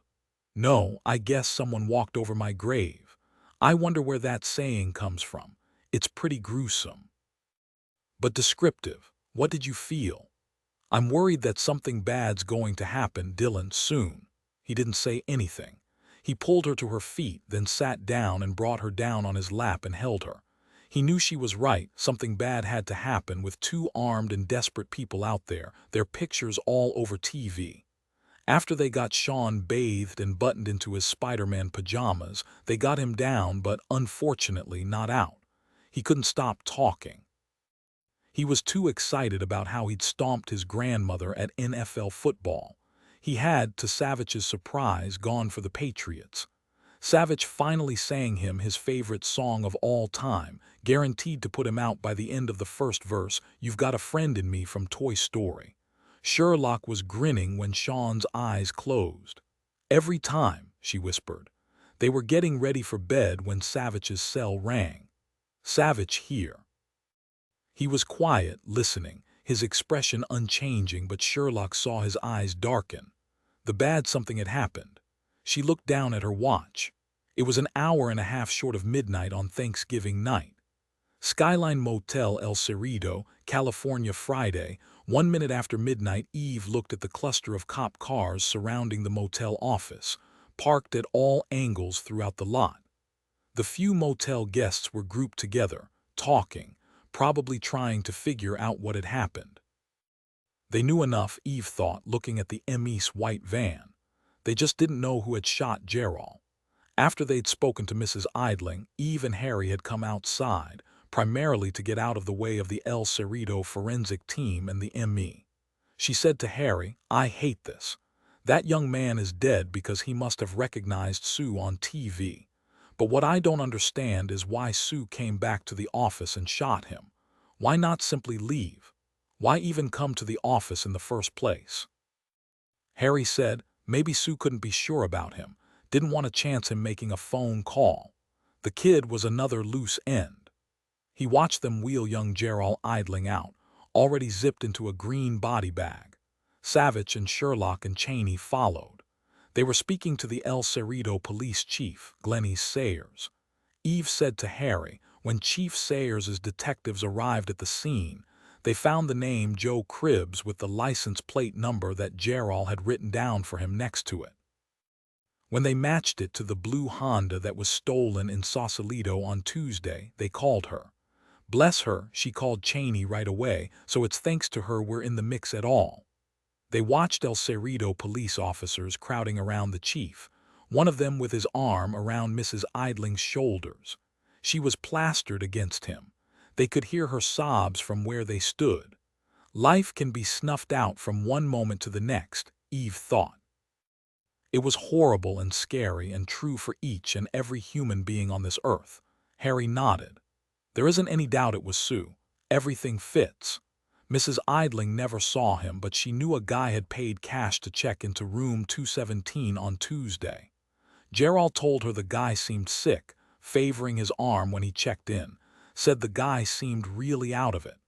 The Joe Cribbs signature in the ledger is pretty illegible, as if written with the wrong hand. Remember, Sue is left-handed, and he was shot in that arm. I'll bet ballistics matches the bullet to the gun that killed Dr. Chu. Eve said. But that doesn't help us tonight. Maybe Sue doesn't know we've got him made, doesn't know we're looking for that blue Honda he's driving. I wish Mrs. Idling hadn't dismissed the shot she heard as a backfire for those precious minutes before she came over to investigate. Harry said, the corker is she saw two cars skidding out of the parking lot, with the door to Mr. Cribbs's room standing wide open. Eve said, it means he was too sick to ditch the Honda, but he wasn't too sick to call someone to the motel to help him. He's been here a day and a half. He could have called the Chinese for help. You think that second car was driven by a Chinese connection? Harry shook his head. That doesn't sit right with me, doesn't feel right. But you know, if not the Chinese, then who? And was that other person the one who shot Gerald? He thought about that, but no answer stepped up. He said, that second car, Mrs. Idling is sure it's an older Corolla. Since there was no license plate matching it in the register, it wasn't anyone who was staying here legally at the motel. If they're smart, they'll leave the Honda somewhere and we'll have no way to trace them. Eve said on a sigh, whoever it is, it's a game changer. With help, Sue can go anywhere he wants now. Cheney called out, Harry, we need you over here. See Cliff, San Francisco late Thursday night 1 week before Thanksgiving. Judge Ramsey Hunt listened to the lapping water break against the rocks below, a sound that always brought him back into himself and centered him. He stood at this exact spot every night and listened to the waves, as unending and as infinite as he knew he wasn't. Only the sound of the waves, he thought. Otherwise, it was dead silent, not even a distant foghorn blast from the huge cargo ship that was nearing the Golden Gate through a veil of low-lying fog. A light breeze ruffled the tree leaves and put a light chop on the ocean below. It was chilly tonight. He was glad Molly had tossed him his leather jacket on his way out. A week before Thanksgiving, he thought. A week before he would preside over the turkey carving and feel so blessed he'd want to sing, which, thankfully, he wouldn't. Ramsey looked up at the low-hanging half-moon that seemed cold and alien tonight. His ever-curious son, Cal, had asked him if he could sink his fingers into the pitted surface. Would it be hard, like his wooden Ford truck, he wondered, or soft like ice cream? At least his day had ended well. In the late afternoon, he'd met Molly and the twins at Davies Hall to hear Emma rehearse Gershwin's Rhapsody in Blue with the San Francisco Symphony, smiling and nodding as they listened. Ramsey had long thought of her as his own daughter, and here she was, a prodigy of all things. He had to be careful or he'd burst with pride, Molly always said. Remarkably, Cal and Gage hadn't raised too much of a fuss at having to sit still during the rehearsal. Well, Cal did yell out once, Emmy, I want you to play Twinkle Twinkle Little Star," which had brought warm laughter from the violin section. They'd enjoyed enchiladas and tacos an hour later at La Barca, the family's favorite Mexican restaurant on Lombard. Always an adventure when the 3-year-old twins were anywhere near chips and guacamole. Ramsey rested his elbows on the solid stone fence built when his boys had reached the age of exploration a year and a half ago.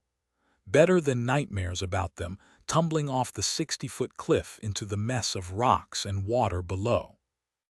He looked out across the entrance to the bay at the Marin headlands, as stark and barren as the half-moon above them.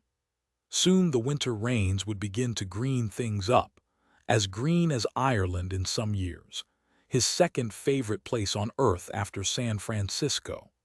It was a blessing that this incredible stretch was all a national recreational area, so he would never have to look at some guy sipping a nice fruity Chardonnay across from him on a condo balcony.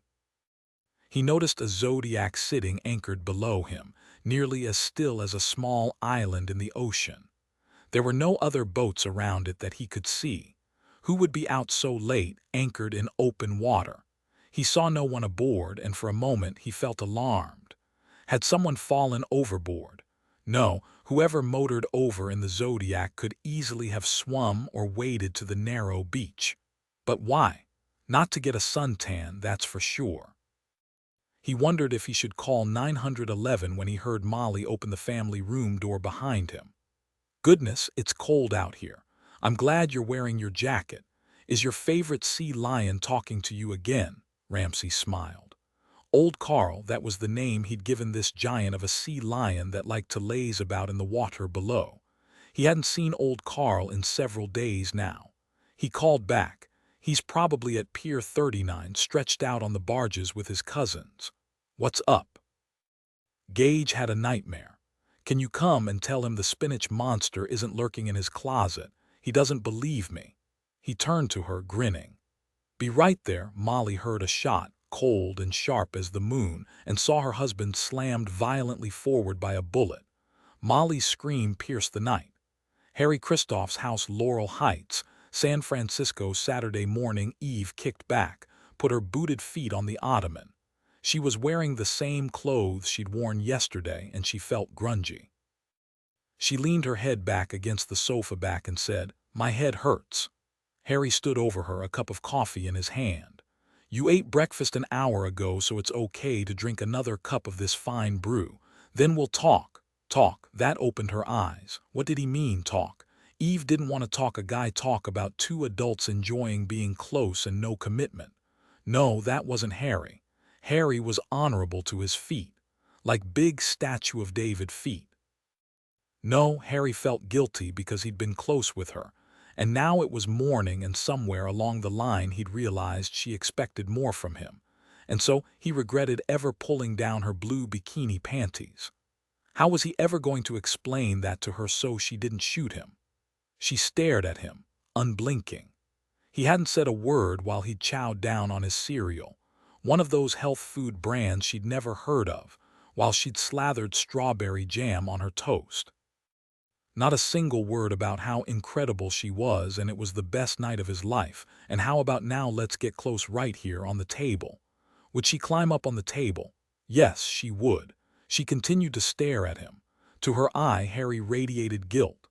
Eve drank a bit of coffee and watched Harry walk to the chair opposite and sit down. He looked indolent and loose, his legs stretched out, crossed at the ankles, and he steepled his fingertips together. Tap, tap, tap. Maybe she was wrong, maybe he didn't feel guilt about being close with her, wanting now to shoulder the blame, to claim all the fault. Maybe she was wrong. Instead, maybe he was feeling cocky he'd scored with her. Was that better than his feeling guilty about seducing her? Seducing her. What had happened between them? What was it last night 3 times? Talk about a busy two-way street. Harry said in a brooding voice, "You're so pretty, it drives me nuts." Pretty. He was beginning his guilt speech by telling her she was pretty and it drove him nuts. No, what she was a mess. She needed a shower, she needed a couple of multivitamins. She needed to have Harry tell her it wasn't just because she was pretty that he was attracted to her.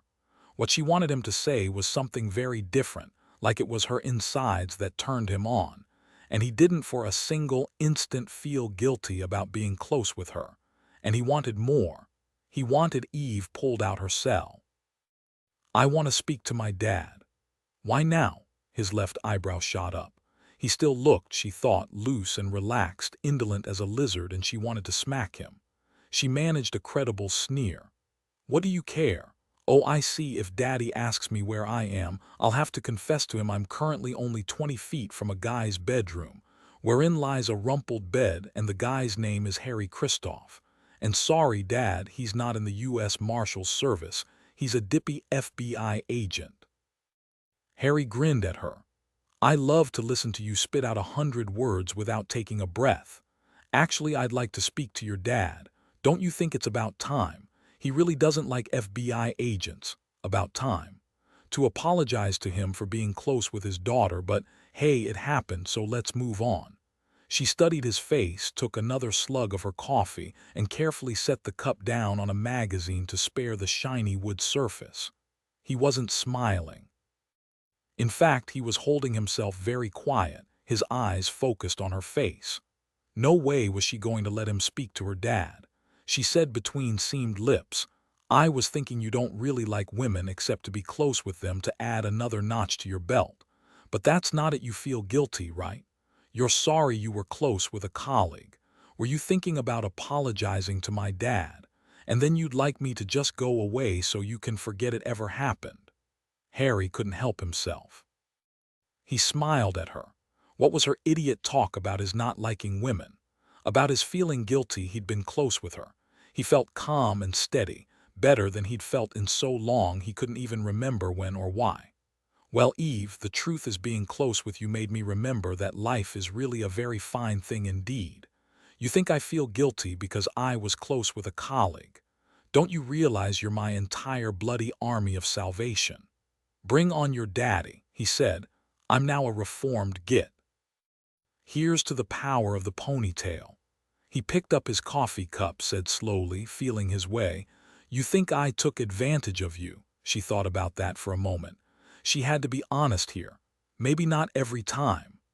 Harry wasn't about to dwell on each glorious time. He'd shake himself out of his chair, and that wouldn't put the focus where it belonged. "That ponytail of yours, it's a big draw, Barbary. I look into those big blue eyes of yours, listen to you smart-mouth me, and I find myself thinking I'd like to see that ponytail at the breakfast table for, say, the next 50 years or so. Yeah, at least 50 years. I come from healthy stock, and so do you." There, he'd spit it right out and waited. Oh, no, that wasn't a guy's guilty speech or a cocky speech. What this was way too fast, way too much, even with his light hand and that intent look in his eyes. Beautiful eyes he had. No, wait, stop it. What was he saying? Eve couldn't get her brain around it. He wanted to see her ponytail for 50 years, across the breakfast table, as in marriage. Eve jumped out of the chair, grabbed her jacket, and was at the front door in under 30 seconds. He called after her, "What about calling your dad? He doesn't need to know yet what kind of deep trouble I'm in." "Can you tell me about this deep trouble? Maybe it concerns me." She shook her head and was gone. Harry didn't go after her. He listened to her engine rev, heard her back too fast out of the driveway, and hoped she didn't knock over the azalea pot he hadn't brought in yet for the winter. Harry sat back in his chair and smiled. Sitting across the breakfast table from Eve for 50 years. It sounded fine to him, more than fine. It sounded like he'd wake up smiling a whole bunch of mornings. He loved her brain, her smart mouth, her courage, and, well, her gorgeous athletic body as well. And her gorgeous athletic body's enthusiastic reaction with him was something to make a guy grin like a fool for a millennium. He sat back and closed his eyes, wondering how long it would take her to come to grips with what they could be together, given a healthy chance.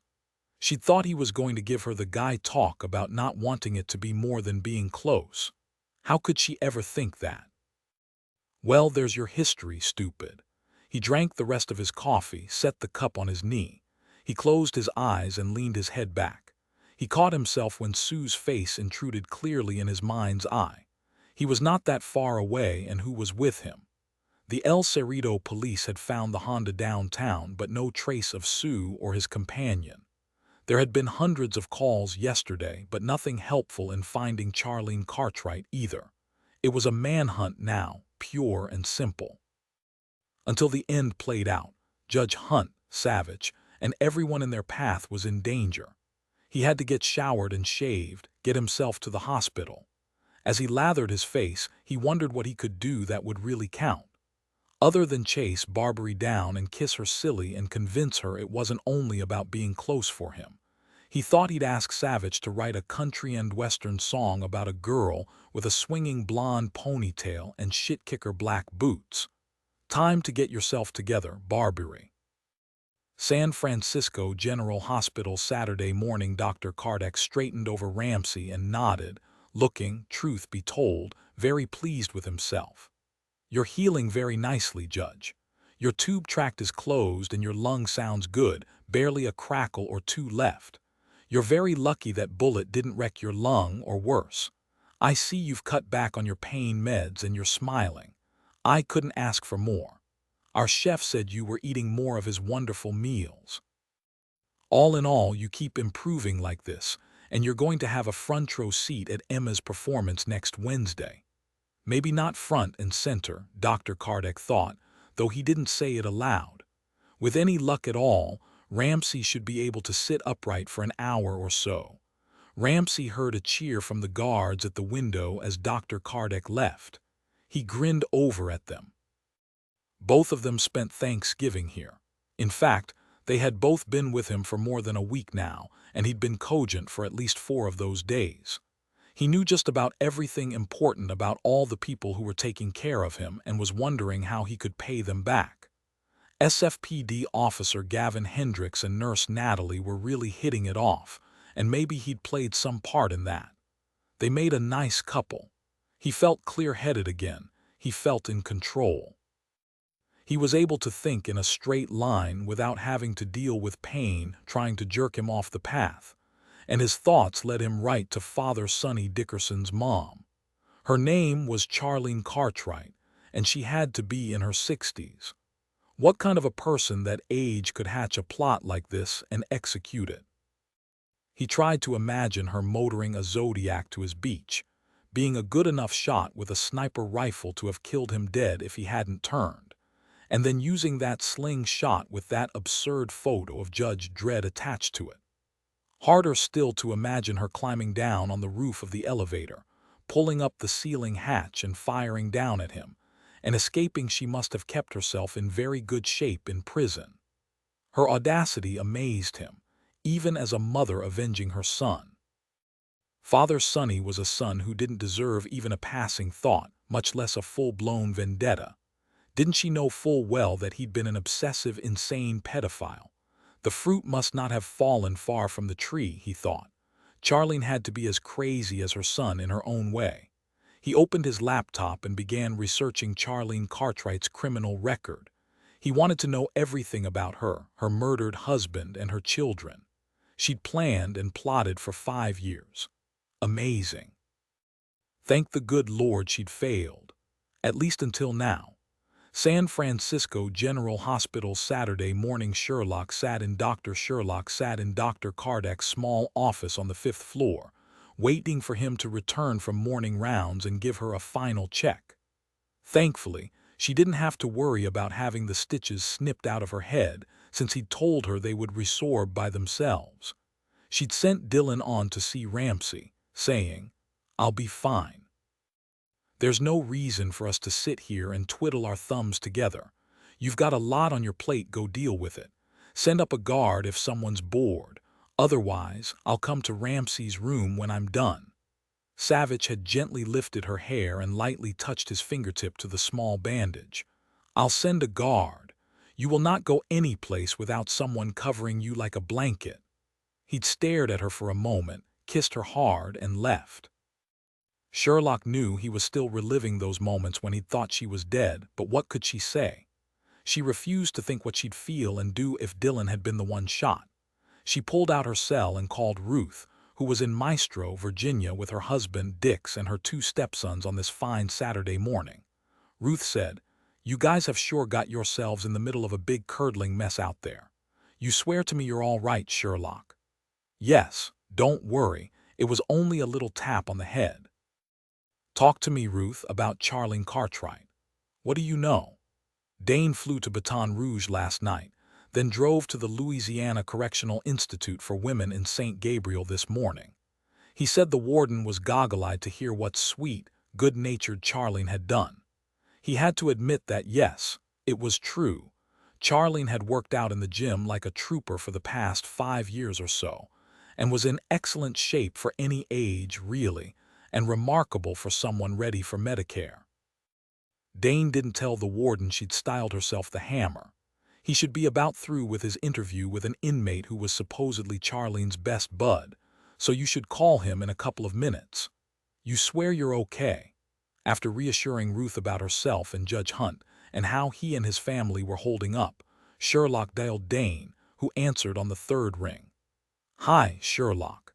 I just finished up a very informative interview with Charlene's confidant, Maria Conkas, so your timing is perfect. Let me search out a private place."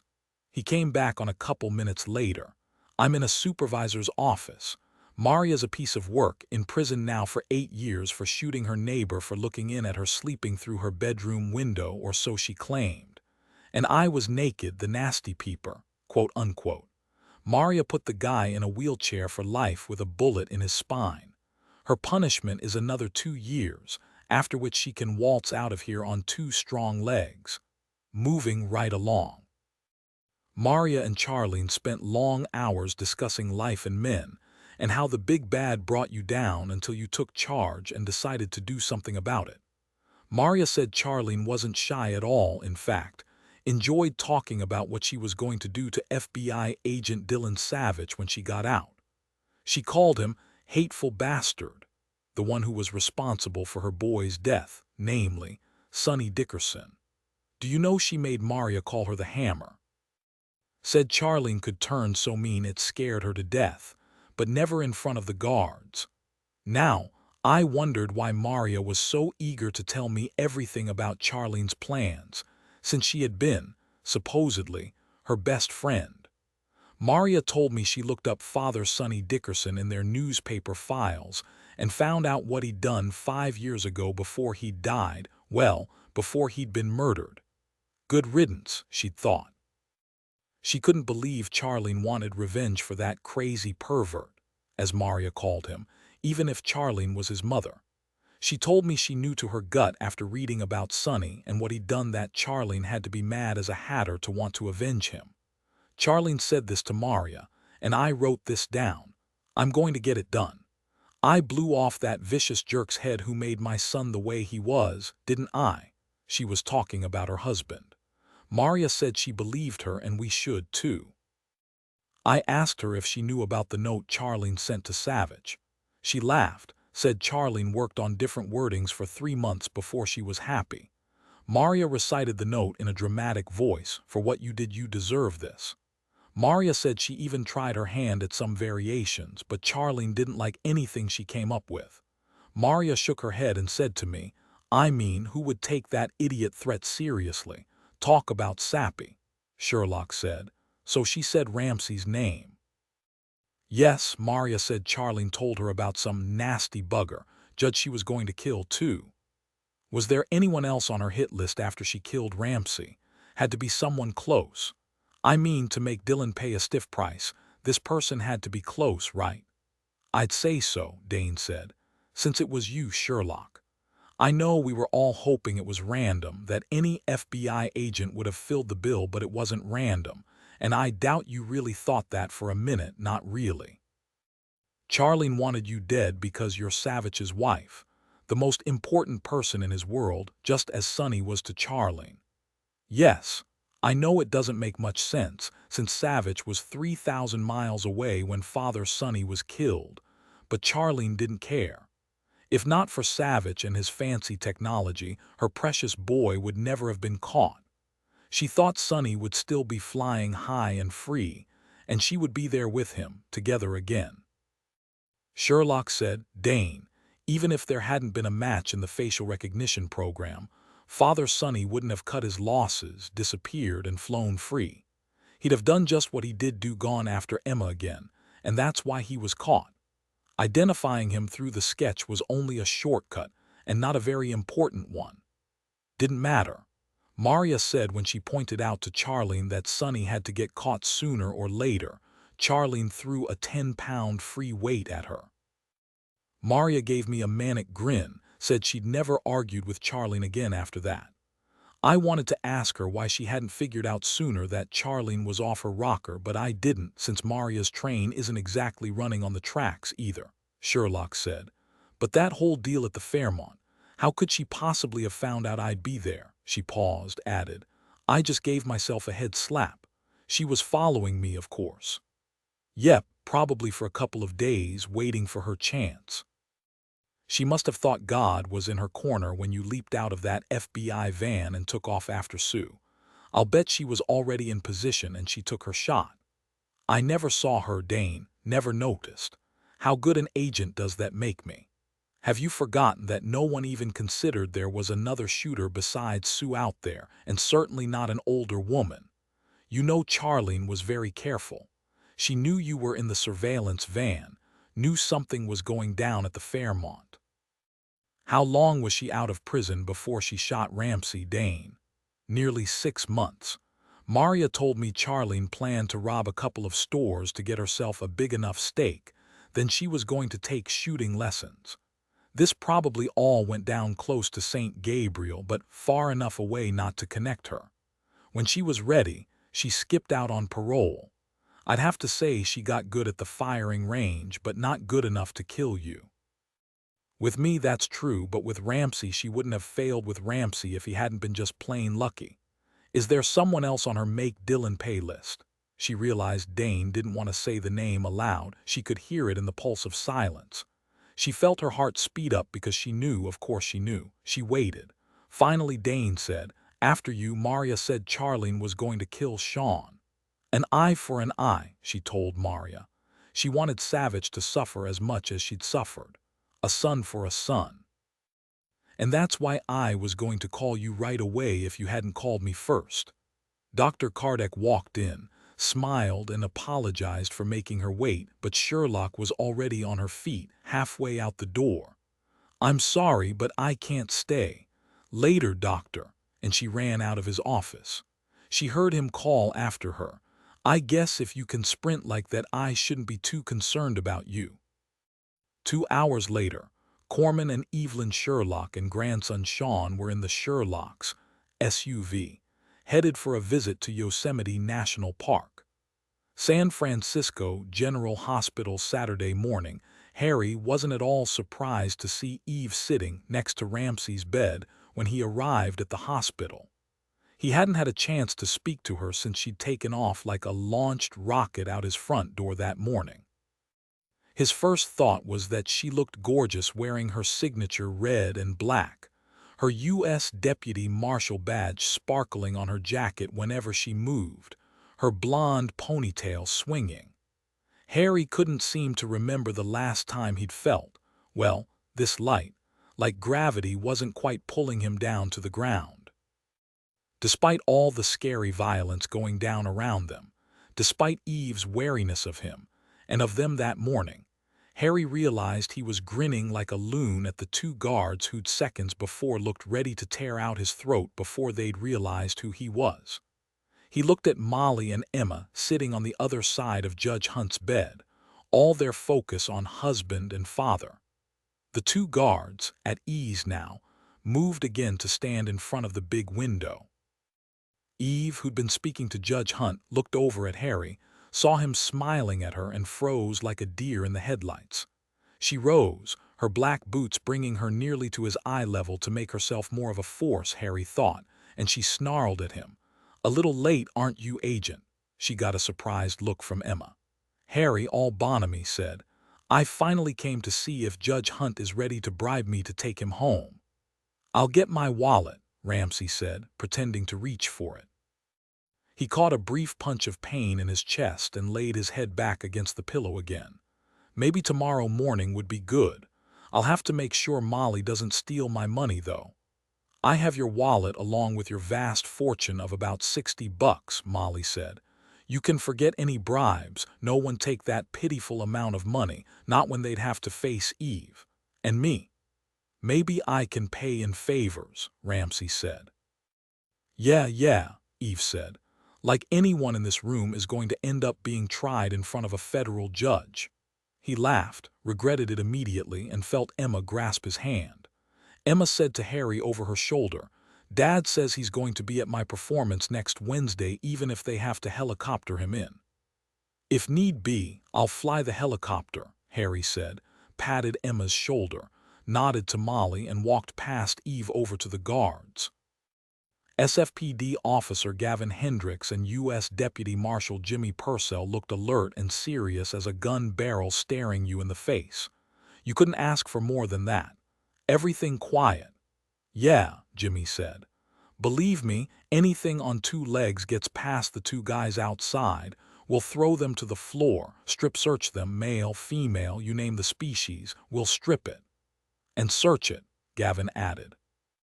Harry answered their questions about what was new, what was happening and what wasn't, took a call from Savich and said to everyone in the room, I'm doing guard duty for Sherlock while Savich spends some time with you, Ramsey. Then he scheduled to call Disneyland East and update Director Mueller. Harry was whistling as he left Judge Hunt's hospital room, but he couldn't stop himself from looking back. He met Eve's eyes, smiled at her, and would swear she was looking back at him like he was a big New York steak, and she was starving. That look, he thought, was surely an excellent sign. He spoke to the guard sitting outside the room and walked toward the stairwell. As he took the stairs two at a time toward Dr. Kardec's fifth-floor office, he decided the time he was assigned to be with Sherlock was his best shot at being there if something happened, since Sherlock was right at the eye of Charlene's storm. There was no way she could get to Ramsey, and Sean was safe on his way to Yosemite. Despite himself, he really wanted a chance at Charlene. Then he wanted to haul Eve to Carmel for long walks on the beach, longer nights, and no sleep. Then maybe she'd agree to think about spending lots more time with him. Maybe she'd even come around to giving a nod to a future. Why was she wary of him? Because she didn't see him as a good risk. He would convince her he was. He was reliable, he kept his promises, he wasn't a pig, and he even knew how to cook. Yes, his work could be dangerous, but Eve understood that, and he would have to worry about her as much as she'd worry about him since she also carried a gun. Yeah, he might get an ulcer worrying, but she might get one too. Only fair. They'd share that worry like Savich and Sherlock already did right now. Sherlock and Savich were solid, and Eve and Harry could be too. They even had a little boy, Sean. A kid. Now that was something to think about. He raised his hand to knock on the door when Sherlock opened it. Hi, Harry, I heard you coming. You walk heavy, so I knew it wasn't Charlene with an axe in her hands. You didn't see Dillon, no matter. So Dillon volunteered you to stick close. She shook her head. Thing is, Dillon's very protective, but I really don't think. Harry looked at her beautiful, serious face and its halo of rioting red hair and raised his finger to touch her mouth. Stop. I'm here. Think of me as your overcoat. Is Sean safe? Yes. He was so excited about his surprise trip to Yosemite he was whooping and hollering around the house. Bless my parents. Dad simply called the chief judge and postponed his upcoming drug trial for a couple of days. Sean's safe. Sherlock studied his face. I apologize for trying to brush you off. Let's chalk it up to an idiot moment. I'm very glad you're here. And now that I look at you, Harry, I'd swear you look like you're about to burst. What's happened? He was that transparent. He shook his head. What was happening between him and Eve was nobody's business. It was private business, his business, and when he decided the time was right, he would make it Eve's business too. He said, Eve is running scared. Not for Ramsey, I hope. He's better guarded than the president. No, she's scared about us. Maybe she thinks I'm a sucky risk. Sherlock marveled. No matter how grim a situation, people still found each other. It was, she thought, one of the very fine things about being alive. She patted his arm. Nah, you're not a sucky risk. Your first wife didn't have the guts to deal with your job, so you cut her loose. That was the right thing to do. It's time now you let yourself move on, Harry. If anything, Eve's probably scared her dad and her brothers will freak that she's allowing a panty-waist FBI special agent to spend quality time with her, as opposed to one of their own, a mighty macho U.S. Marshals Service deputy. Harry blinked at her. You think, Sherlock nodded solemnly. I'd say from the way she's been looking at you lately, you don't need to worry. And Harry realized his private business was now lying on the floor in front of Sherlock. Why had those words, his own business, popped out of his mouth? Was Sherlock right? He remembered Eve's snarl in Judge Hunt's room. Sherlock lightly touched his arm.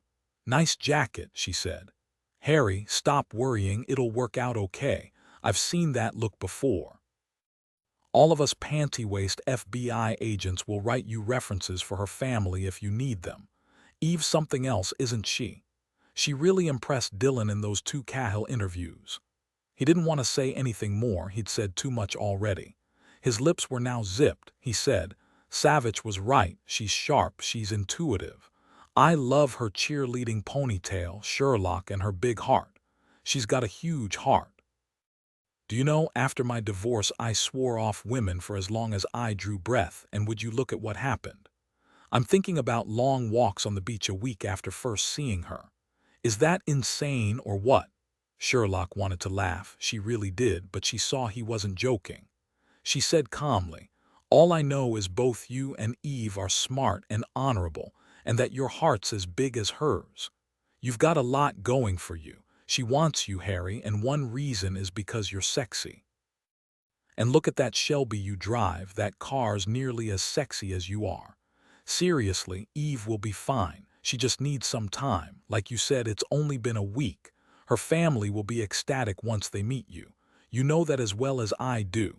He wasn't going to say another word. Never again was he going to spurt all his thoughts out like a shaken soda bottle. When I left Judge Hunt's room, it's true, she looked at me like I was a steak. Sherlock laughed. Talk about a positive sign. Harry, come sit by me and let me tell you what I've found out about Charlene.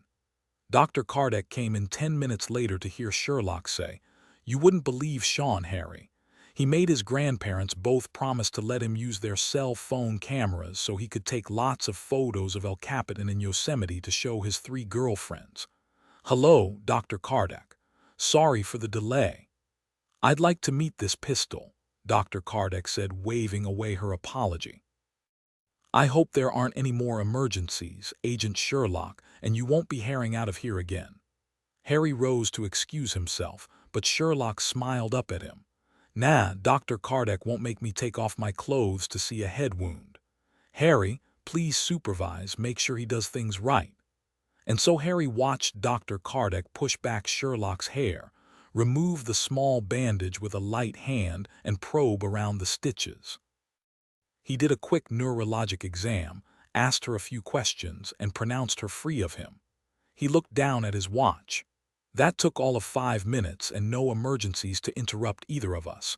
Call me if you have any concerns, Agent Sherlock, and do let me meet that son of yours sometime. Sherlock was glad to be done with it all as they walked to the elevators. Done with the medical part, that is. Harry watched everyone, checking out any man or woman who even looked in her direction. They were far from done with the rest of it. Sherlock said, The hotline is getting reports of Charlene's sightings from Fresno up to Redding and reports of Sue from as far away as Montana.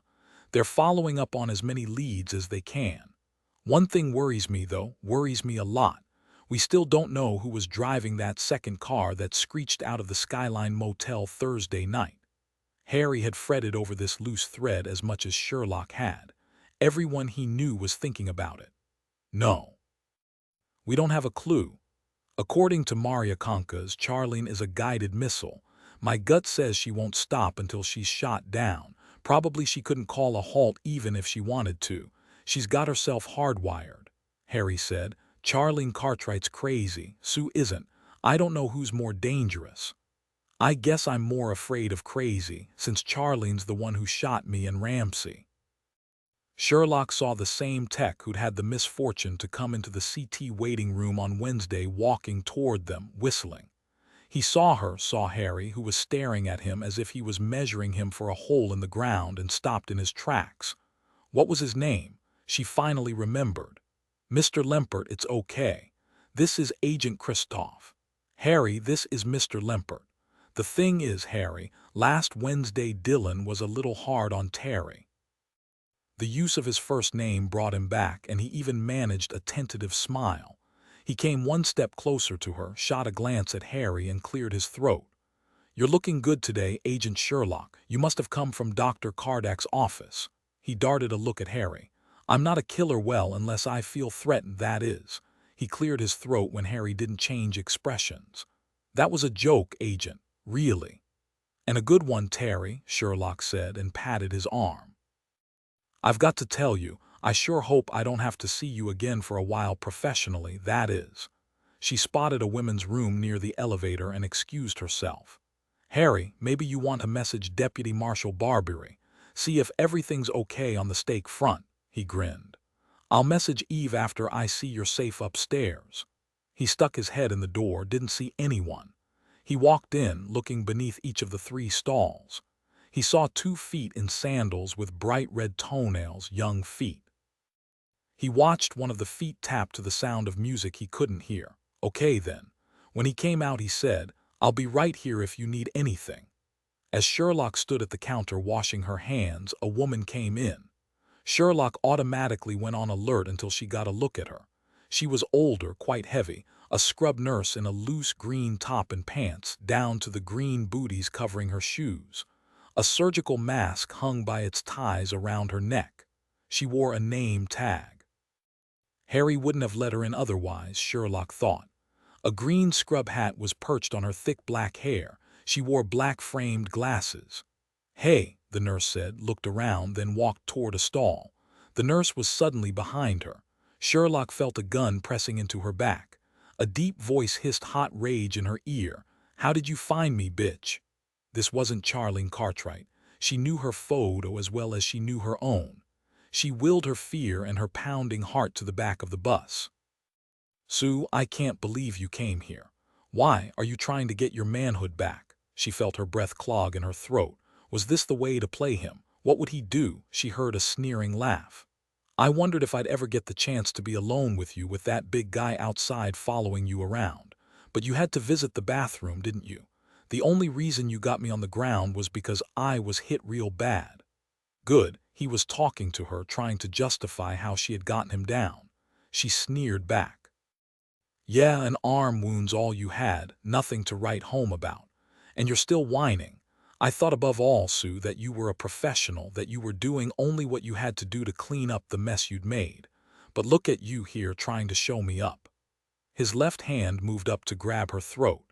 He whispered next to her ear, You and your people destroyed my life by finding me when it shouldn't have been possible. You're going to be my prize at the end of this wretched assignment. Tell me now. How did you find me so fast? She held his hot eyes. Turns out you're not so special, Sue. Our profiler guessed you like to treat yourself well and thought the Fairmont would be right up your alley. Before she died, Cindy told us about Lampo, Indiana. We found you within 2 hours of accessing your old Indiana driver's license. His hand was shaking. Pedal back. Would you look at you now, Sue? No one would guess who you are. And you've succeeded in getting me alone. Who made you the ugliest nurse in the universe? Sherlock hadn't realized her voice had risen. He moved the gun fast, shoved it against her side. He hissed, Keep it down. If that bodyguard of yours comes in here, I'll blow his head off. You want him to die with you? She shook her head, whispered, No, I don't want him to die. I don't want to die either. He laughed. You want to know who helped me? She nodded at the fat, bedraggled scrub nurse with coarse black hair and puffed-out cheeks and smeared dark mascara looking back at her. He met her eyes in the mirror, used his nose to push aside her hair and whispered against her ear and the Beretta's gun barrel, No one looks at ugly people. That's what she told me. Who? Crazy Charlene. She told me this getup was my best chance of killing you, Charlene. For a moment, Sherlock couldn't get her brain around it. Charlene was driving the second car out of the motel parking lot. He grinned at her, worked the gun barrel a bit deeper against her side. She found me, took care of me. She's crazy as a loon, but the weird thing is I like her. She's committed. She's got exactly 2 minutes to get to the roof. Then we can get this done. The gun pressed against her side hurt, but it was the fear roiling in her belly that was threatening to bleed panic into her brain. No, you can't let fear kill you. Time. You need time. Whispered, Charlene is here. Did she kill Gerald idling at the Skyline Motel? Yep.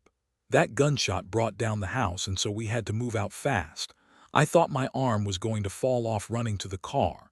That's when I first thought of killing you, of watching the light go out behind your eyes. I gritted my teeth and knew before I left I'd come for you. He shoved the Beretta in hard. She couldn't help it. She made a small, yipping sound of pain. She didn't look away from his face next to hers in the mirror. He was standing so close she felt his hot breath on her cheek, saw his flat, dark eyes that had watched dispassionately as he'd killed. She knew she'd see death in them if she looked closely, knew she'd see her own death. She thought of Dillon, of Sean, of a stranger walking through the bathroom door and Sue calmly shooting her. She said, "Why isn't Charlene here wanting to kill me?" Charlene's got other plans. I promised her I'd provide a nice big distraction soon so we can both take care of business. Charlene won't get near Judge Hunt. Goes to show what a tiny little imagination you feds have. His voice lowered. You don't have much time, so I might let you in on it. You won the first round, I'll admit it, but the game goes to me. Why would Charlene follow you, take care of you? He kept his voice low, whispered. Charlene apologized to me for not killing you, but I didn't mind. It meant I'd get to kill you myself. All the others, they were just business, but not you. You're my bonus. Ramsey's safe. No way can Charlene get to him. What's your distraction? A nice big boom like at the Fairmont, but you won't hear it, you'll be dead. You think Charlene's going for that judge. Even though her brain visits Disneyland a lot of the time, Charlene realizes Judge Hunt is a no-go for now. She's willing to let the judge lie in bed, suffer for his sins.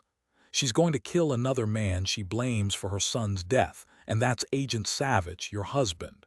Talk about hate, Charlene lives for it. I don't think she can live without it. She seriously wants him dead. Sherlock's vision blurred and her heart stuttered.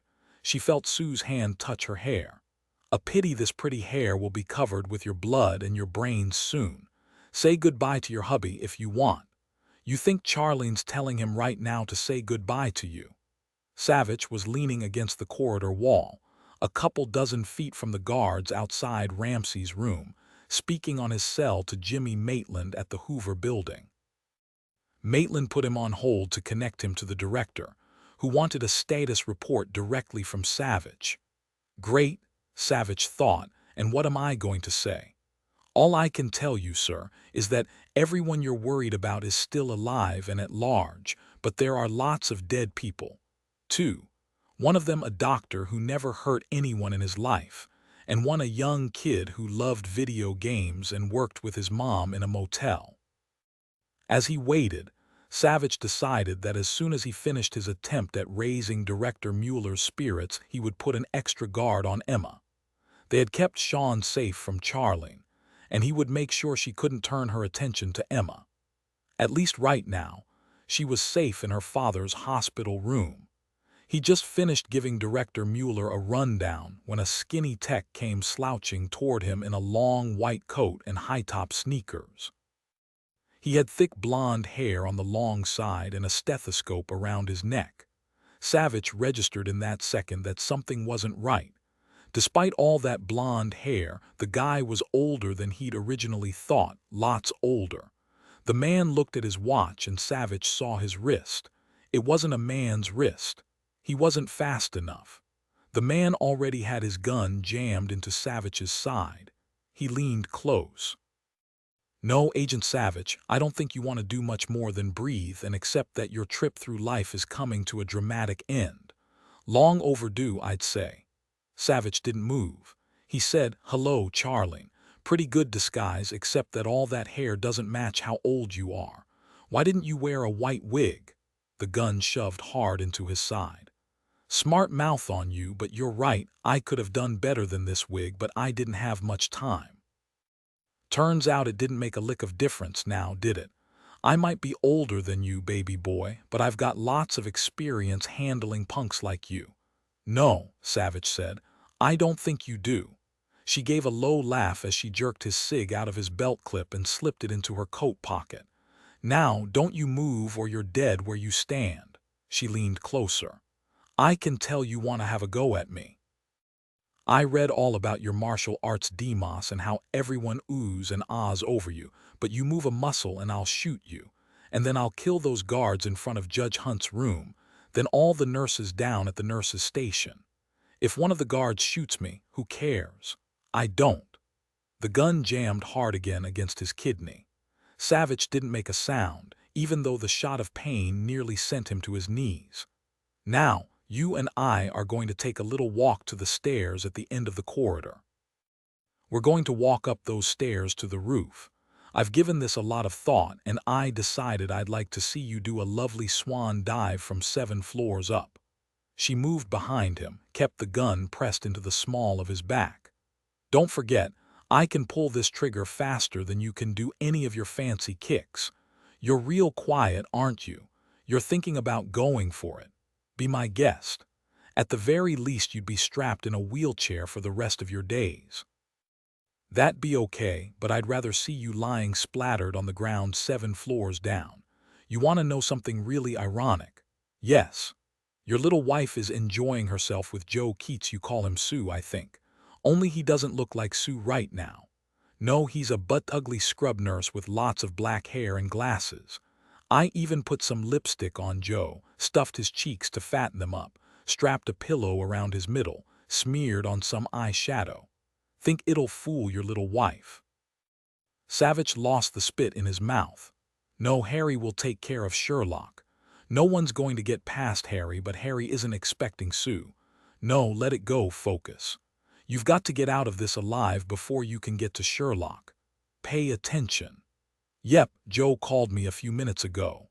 He should have her away from her guard by now, and in a couple of minutes we're going to hear a big honker boom. This floor's going to turn to dust and ashes. That will roust and rumble all your buddies, make them think Judge Hunt's under attack. Joe's good with bombs. Then Joe and I are going to walk away. Hey, I wonder if she's bitten the big one yet. He was stone-cold pissed that she brought him down since she's half his size, not to mention she's a woman. She humiliated him. Joe told me a professional has to take pride in his work or he isn't worth spit. She stomped on his pride. A man like Joe shouldn't have to suffer humiliation like that unless he's as mean as a snake like that vicious bastard of a husband I had to shoot in the face." She paused, shook her head. "Stop it, shut your mouth. He doesn't need to know all this, stop it." She snapped back and focused. "For what you did you deserve this.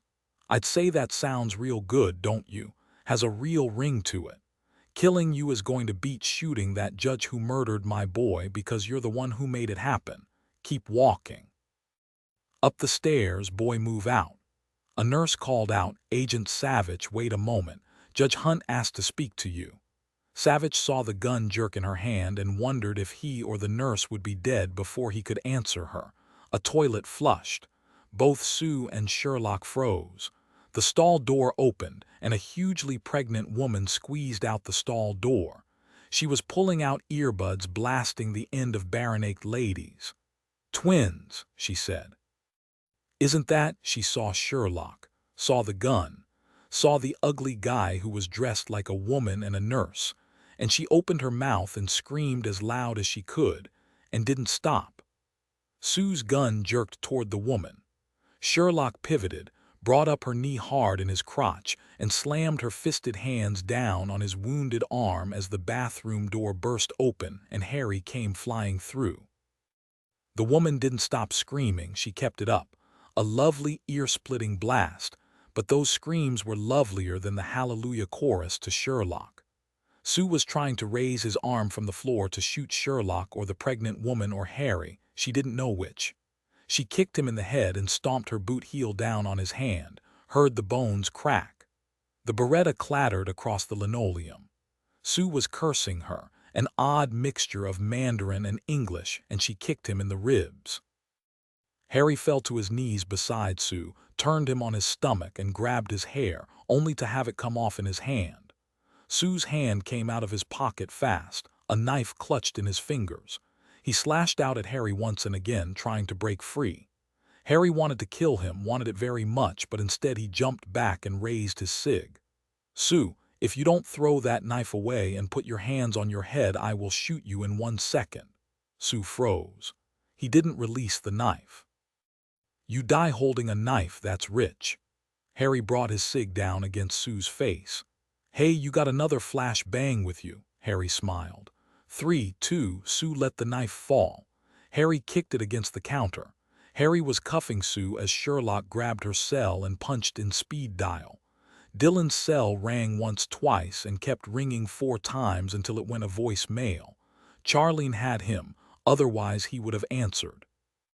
She had to get to him, but the pregnant woman was choking, gasping for air. She was so scared, looking down at the man lying handcuffed on the floor, moaning and cursing.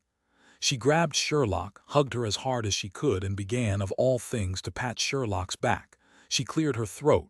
"You're the greatest kicker," Harry yelled. "Look what I found, a damn detonator." Harry disarmed it. "So much for this part of your plan, Sue." She'd forgotten the bomb. Sherlock pulled away from the woman. "Thank you." "Sorry, I've got to go." But the woman grabbed her again and kept squeezing. "I'm sorry you can't get closer, but it's twins. I have to wear mules since I can't even see my feet." "I know." Sherlock knew the woman was going into shock, and so she said gently, "It's all right now, I promise." Then Sherlock simply lifted her away. In the next second, she pushed out the bathroom door. She shoved her way through the growing crowd of people and yelled, "Get security fast." Savich called out to the nurse still walking toward them, "It's okay. Tell Judge Hunt I'll be in to see him in a few minutes. Thank you." "Smart move," Charlene said out of the side of her mouth, watching the nurse give Savich a smile and a finger wave and turn back to the nurse's station. "Cute little gal. From the look she gave you, I think she'd like to fool around with you. You faithful to your wife." Savich saw the nurse turn once more and look from him to Charlene, puzzled. "Keep going, everything's okay." "Keep all your mad attention on me, Charlene. Not going to say anything, huh? You're probably not faithful, no guy is, including that dog of a husband I had, and do you want to know what?" She stopped again in mid-sentence. Shut up, Charlene." Savich opened the stair door and started climbing. What she was saying, it was bizarre, but it was more than that. It was as if her brain suddenly went skydiving and she was barely able to bring herself back to focus. Could he use that? They reached the 5th floor, 2 more floors to go. Thank God no one opened the doors. He wondered how much longer that luck would hold, kept glancing toward her, looking for his chance. His cell rang and he felt her jump. He listened to it go to voicemail, then silent. "Keep those legs moving, Savich. I heard your cell ringing, leave it alone. 2 more flights, then we'll get ourselves a nice suntan. It's actually sunny today, and would you believe it, this time of year in San Francisco?" "Yes, it's remarkably pleasant." Savich could hear her breathing. She couldn't be as fast as he was any longer, no matter how trained up she was. Only 1 more floor. Should he try for her on the stairs? He took another quick look back. She was walking 3 steps below him, her gun steady on his back. "What you looking at, Savich? Are you wondering about your little sweetie? I'd have to say there isn't much hope for her. Joe Sue is a remarkable man." Can you believe that? A real live spy for the Chinese right here in San Francisco, California. He never told me what he took, only that he'd had some problems. "Everyone has problems," I told him, and I took care of him. I like him, he's a gentleman, and he said thank you to me for it. So live and let live, I say. She paused, panting a bit then. "It's sad, though, even though we're supposed to hook up after the bomb goes off, I don't know. I just don't know." Did she realize she probably wouldn't get out of the hospital alive? She sounded philosophical about it. Let her talk, Savich thought, Talking would take more breath and a bit of her attention. He said, "You don't think you'll see him again?" She surprised him. "Joe asked me to come to Beijing with him, but I can't imagine such a thing anyway. I mean, all those people who don't look like me or talk like me and would probably hate me on sight, you know." "Yeah, I know. The thing is, Charlene, I think Joe is in trouble with those people. He's not going to China, no matter what he told you." "You think he's lying to me?" "Well, he did say then that he was probably through doing what the Chinese told him to do, so maybe we'll go to Tuscany. That's a real pretty place in Italy where he told me he wants to buy a villa, become a local eccentric," he said, "because he has lots of money saved." "You're slowing down, Agent." "Yeah, I can see you're thinking about jumping me. If you try it, I promise I'll shoot you in midair. You got that? I'd rather follow the plan I had with Joe. I mean, we're nearly to the roof, how about it? Less than one flight left. They heard a door open down a floor, heard fast footsteps going down. "Lucky day for that bozo," Charlene said. She glanced down at her watch again, breathing heavily. "Here at last. Now we exit. The roof stairs are to the left down the hall. Shove open the door and don't move." Savich did as she said. She was right behind him. He felt the gun pressed against his spine. They walked only 6 feet to another, more discreet door that led to the hospital roof. They heard a man's voice. "Hey, what are you doing here? What's going on?" A young man wearing a nice blue suit came striding toward them, waving his hands. "You're not supposed to be up here. Who are you?" Savich knew Charlene wouldn't hesitate to shoot him. He said quickly, "I'm Agent Dillon Savich, FBI. We need to check out the roof. We'll be okay by ourselves. Please believe me and turn around. Go back to your office." The man seemed to think about asking to see his ID, but then he shook his head at himself, said, "Hurry it up. No one's supposed to be up here. Security should have told us. Everyone's on edge, I guess. Sorry, do what you've got to do." He flapped his hand at them and walked away. Charlene said, "Good dresser, but he's got a whine in his voice. I wonder if he's married." "Bet he is, and his wife can't stand him. Probably wants to walk out the door and take some loser lover." She looked blankly at him for a moment. "Now move it. That's right, you open the roof door." Another disconnect, Savich thought, but it hadn't lasted long enough for him to make a move. He had to be ready when she did it next. She said, "Another dozen steps to the roof, then there's a door latched on this side. I know what you're thinking, but don't do it, not unless you want to live 5 minutes less. And you really want to live, don't you? Even if your little FBI wife isn't breathing anymore, you still want those 5 extra minutes for yourself." He felt the gun shoved hard against his back. He unlatched the roof door, thought about jumping out and diving out of her sight, but Charlene grabbed his jacket, stayed close to him. They stepped out onto the graveled roof together and looked out at the sprawl of San Francisco. The wind was sharp, a chill in the air, but the sun was bright overhead. "Let's walk over to the edge. See, they've got the thigh-high railing. I wonder what good they think that'll do. I mean, if you want to end it all, you just gotta step right over and then you're flying. Or in your case, you're going to get a little encouragement." She poked the gun hard in his back. "Walk." He walked. Savich knew he had to do something or he would shortly be dead. That couldn't happen. He had to get to Sherlock. She was alive. She'd managed to beat Sue, or Harry had. Savich knew it to his gut. He felt her strong and whole. He saw Sean, so tickled he was going to Yosemite, his arms around his neck, giving him a big wet sloppy kiss before pulling away to go to his grandfather to begin his excellent adventure. El Capitan were the last words he'd heard Sean say. He saw her glance at her watch again.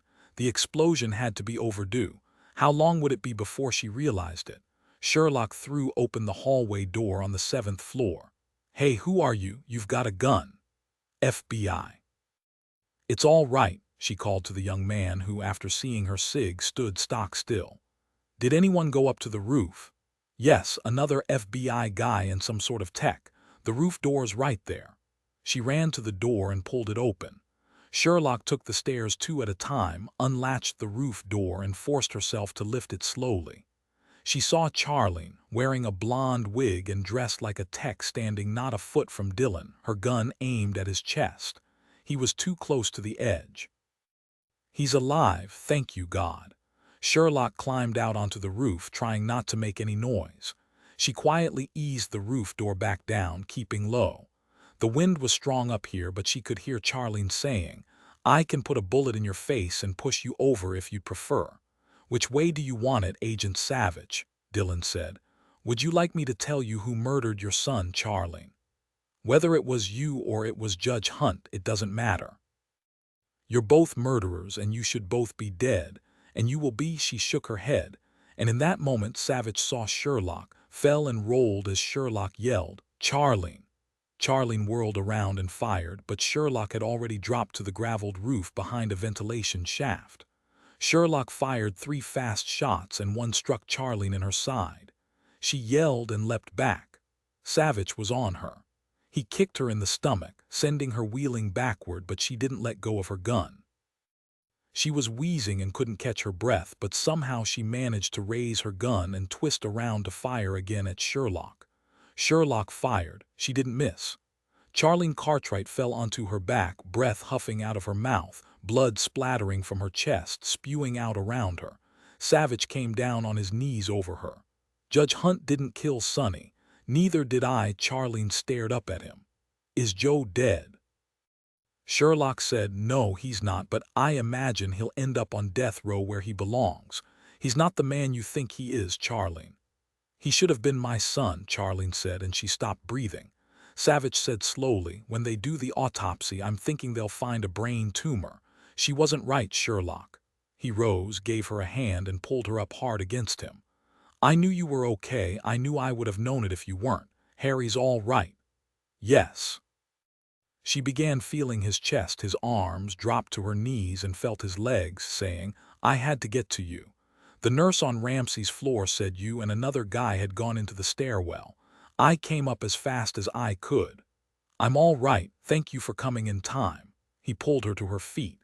Sherlock lightly laid her palm against his cheek and looked at his beloved face. "You would have saved yourself. Would he?" He didn't know. Savich held her for a very long time until the cold wind chilled them. Criminal Apprehension Unit, COW, Hoover Building, Washington, D.C. Earlier on Thursday, Denny Roper from security came into Savich's office and handed him a plain white legal-sized envelope. Savich studied the big black block-printed handwriting. "Dillon Savich, Criminal Apprehension Unit, 3rd floor." That was it. No address. Roper said, "A visitor told Briggs at security check-in in the lobby that he noticed this envelope propped against the outside door on the Pennsylvania Avenue entrance. Briggs wanted me to look at it before it came to you, just in case. We put it through the X-ray, checked it out for biologics. There's nothing gnarly like anthrax on the envelope or on that one piece of paper, but it's curious, Savich.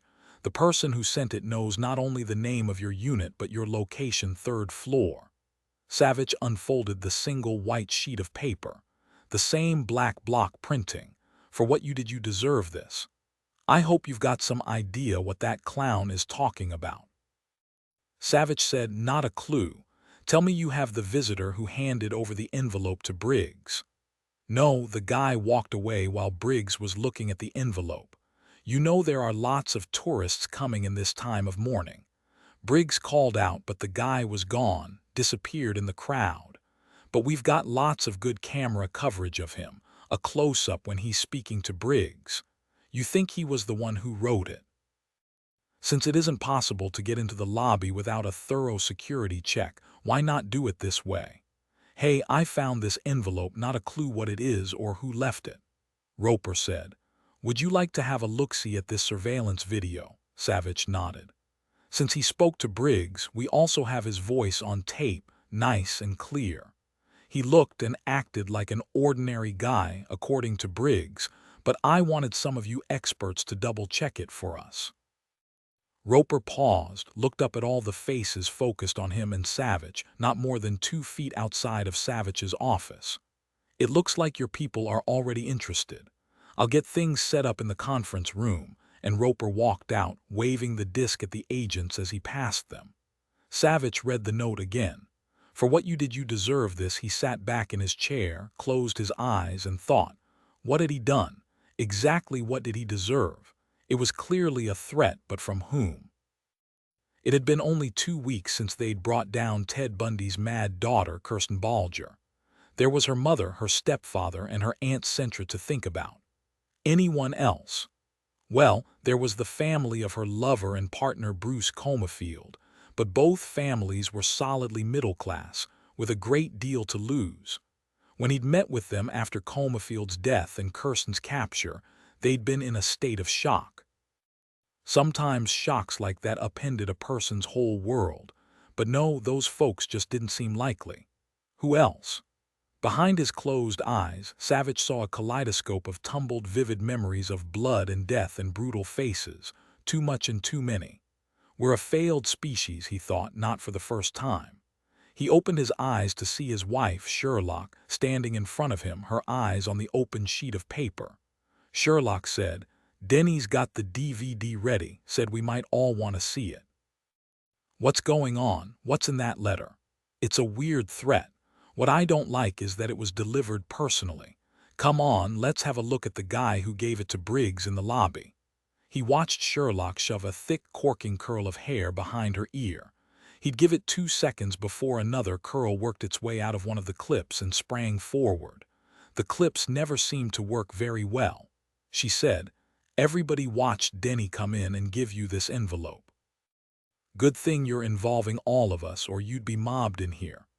That's what Roper seemed to think. It shouldn't take very long. We'll see if that brainpower can figure something out.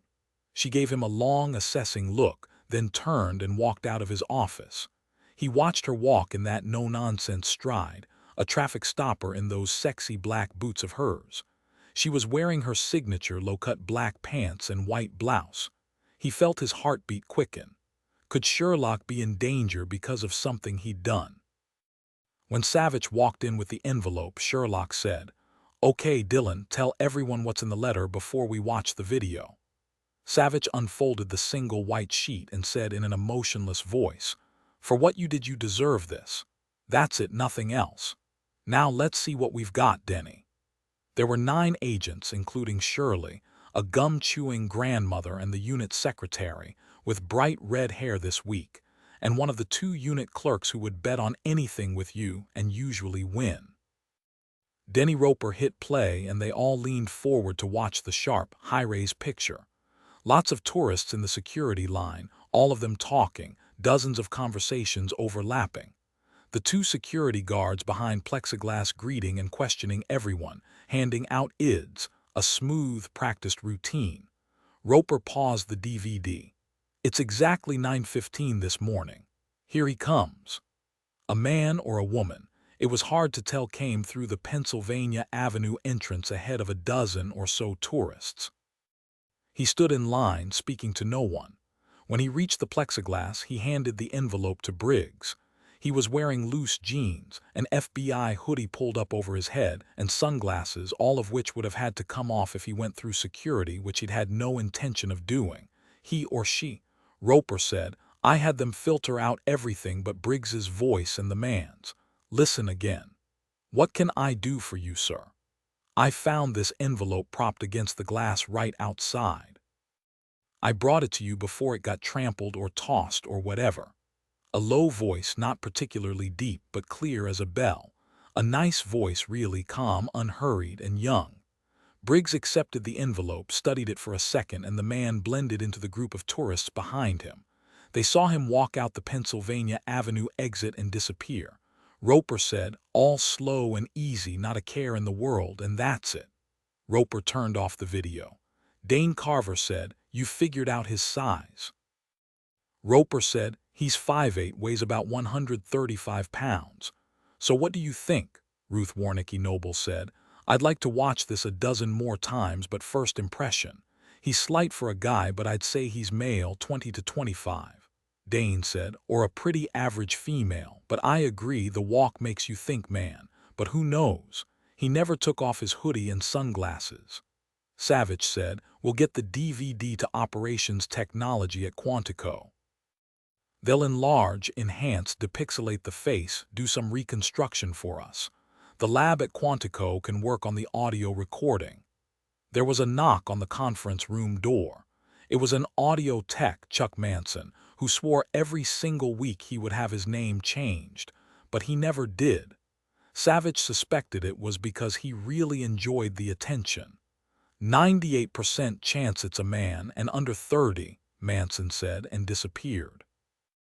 Okay, if Chuck says it's a guy, I'll take his word for it, Roper said. I've asked for possible brands on the pants and hoodie, we'll see. Lucy Carlyle said, he has to look up when he speaks to Briggs, then his head goes down again. He knows he's on camera, it's a giveaway. Savich's second-in-command, Ollie Hamish, said, Denny, did you speak to the other security guard behind the plexiglass? His name's Brady, right? Roper nodded. Brady remembers the guy, what with the envelope delivery, but neither Brady nor Briggs can tell us much that's helpful. I'd like to speak to both Briggs and Brady myself later, Savich said as he stood. Roper nodded. I'll send both of them up. Savich shook his head. No, let me come down to the mezzanine to your turf. Cooper McKnight sat forward. Unless this guy's a loon, he's got to be from one of our cases. We could start with the most recent gnarly one, Bundy's daughter. Even though Comafield's close relatives seemed normal as apple pie, who knows? Maybe there's a nutso in there. Roper looked at Savich. I'll leave the video. Let me know when you want to speak to my people.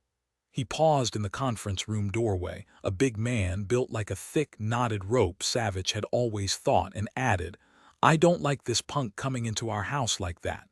There are a lot of brains in this room, so take care of this for us. Sherlock read the note again. For what you did, you deserve this. Something you did specifically, Dillon, so it's got to be a case you were personally involved with. There's Lacey Smiley, for example, that was up close and personal. But it could take weeks to make sure there's no one, absolutely no one, who would care enough about any of the dozens of perps we've brought down to do something this nuts. Dane Carver said, I wonder what the threat is exactly. For what you did, you deserve this. What is this? Is he targeting someone specific? All eyes turned to Sherlock.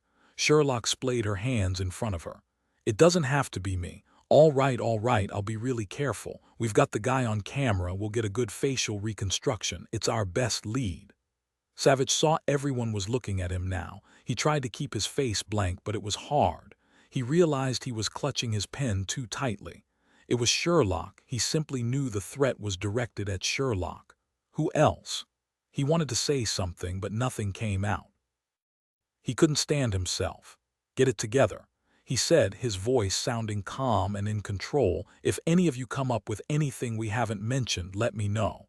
I'm going down to the security section, speak to Briggs and Brady. Sherlock, you and Dane start work on this. On the elevator ride to the mezzanine, Savich remembered the shootout in Mr. Paddle's shop in Georgetown. Was it only 3 weeks ago? The woman he'd had to shoot, her name was Elsa Hines. Who else knew Savich had shot her? Everyone, of course. It was in the papers, his name included. Was someone who knew her out for revenge against him? A loved one for a loved one. He put her out of his head. Threats were part of the job. Both he and Sherlock knew that. They and the cow would deal with it. Epilogue: the following Wednesday night, Davies Hall, San Francisco. Molly looked out over the packed hall of beautifully dressed people. The orchestra in their formal black and white. And the conductor, the tall and aristocratic Giovanni Rossini, a charming rooster tail of silver hair rising straight up off his head, lustrous as a new coin under the glittering lights. She watched him raise his baton and listened to the opening chords of Tchaikovsky's Symphony No. 4 fill the vast hall. She couldn't take her eyes off the shining 9-foot ebony Steinway on stage, waiting there for Emma. She had wanted to be backstage with her daughter, but Emma had clasped her hands between hers and said, You know it makes me nervous when you're here, Mama. I know you don't understand that, but it's true. Please, you need to be with Dad tonight. He's really tense, and I know his chest hurts. It's the Christmas season, Mama. Dad is here, and everything is wonderful. And Emma had hugged her tight and smiled up at her. My incredible daughter, Molly thought. She knew at that moment she needn't be worried for Emma. Her piano teacher, Mrs. Mayhew, would be there in any case to keep her calm and grounded. She kissed her daughter, held her small face a moment between her palms, kissed her again, and made her way back up to the box to the right of the stage with its perfect view. She knew she had to suffer through a Dvorak and a Mahler before Emma played, and dug her fingernails into her palm. At least she didn't have to worry about the twins, who were at the Sherlock's house, stuffing themselves with kettle corn and hot chocolate. As for Ramsey, he looked stoic, but she knew his stomach was roiling with nerves, and she could see the low hum of pain he still felt on his face. He looked thin, she thought, but still a sex god. She'd told him when she'd stood back and looked at him in his formal tux. Both Savich and Harry had helped him dress, a slow, laborious process, with Molly standing in the corner of the bedroom watching, trying not to show how terrified it made her that he was still hurting. She squeezed his hand. He grinned at her, whispered, "Emma will be superb, you know it." Molly knew he was saying that as much for himself as for her. She forced out a smile and for a moment leaned her face against his shoulder. The orchestra finished the Tchaikovsky, and Rossini turned to bow and accept applause. Molly turned to smile at Dillon, who had shone on his lap, and Sherlock and Eve and Harry sitting next to him, and they nodded back at her. She whispered to Ramsey, "We've never had such perfect seats in the hall. It was nice of the Vincents to lend us their box so all 6 of us could sit together." Ramsey nodded, knowing the Vincents were in Paris, where they would most like to be, despite the cold December nights. He remembered squeezing into Notre Dame with them one Christmas Eve years ago along with thousands of other people, and then walking along the Seine to the Pont Neuf, where they'd stopped to buy a bag of chestnuts roasting on an open grill. Perhaps his family could do that together next year. Rossini's baton came down, and Dvorak's incredible Symphony No. 9, From the New World, filled the hall. Ramsey settled himself in to listen. He would have a next year now, to go to Paris if he wished. He was so grateful to be alive, here in Davies Hall, ready to hear Emma play, that he wanted to shout with it. Molly was fidgeting. Ramsey whispered, "Stop worrying. Emma's a pro, she'll be great." Molly drew in a deep breath. "You're here, that's all that's really important to Emma and to me."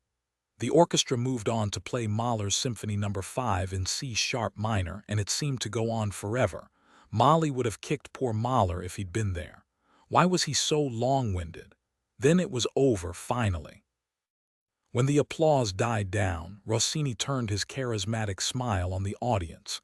He said in his charming Italian accent, "We are proud to present Miss Emma Hunt. She will play George Gershwin's Rhapsody in Blue. We are also proud and very pleased to see her father, Judge Ramsey Hunt, with us tonight. I was told he said he'd be helicoptered in if need be." Rossini bowed toward their box, bringing every eye in the audience to them. Miss Emma Hunt. Giovanni Rossini held his hand out to welcome Emma as she walked toward him in her Christmas-red velvet dress, her beautiful glossy dark hair held back by 2 gold clips, like shiny silk beneath the lights.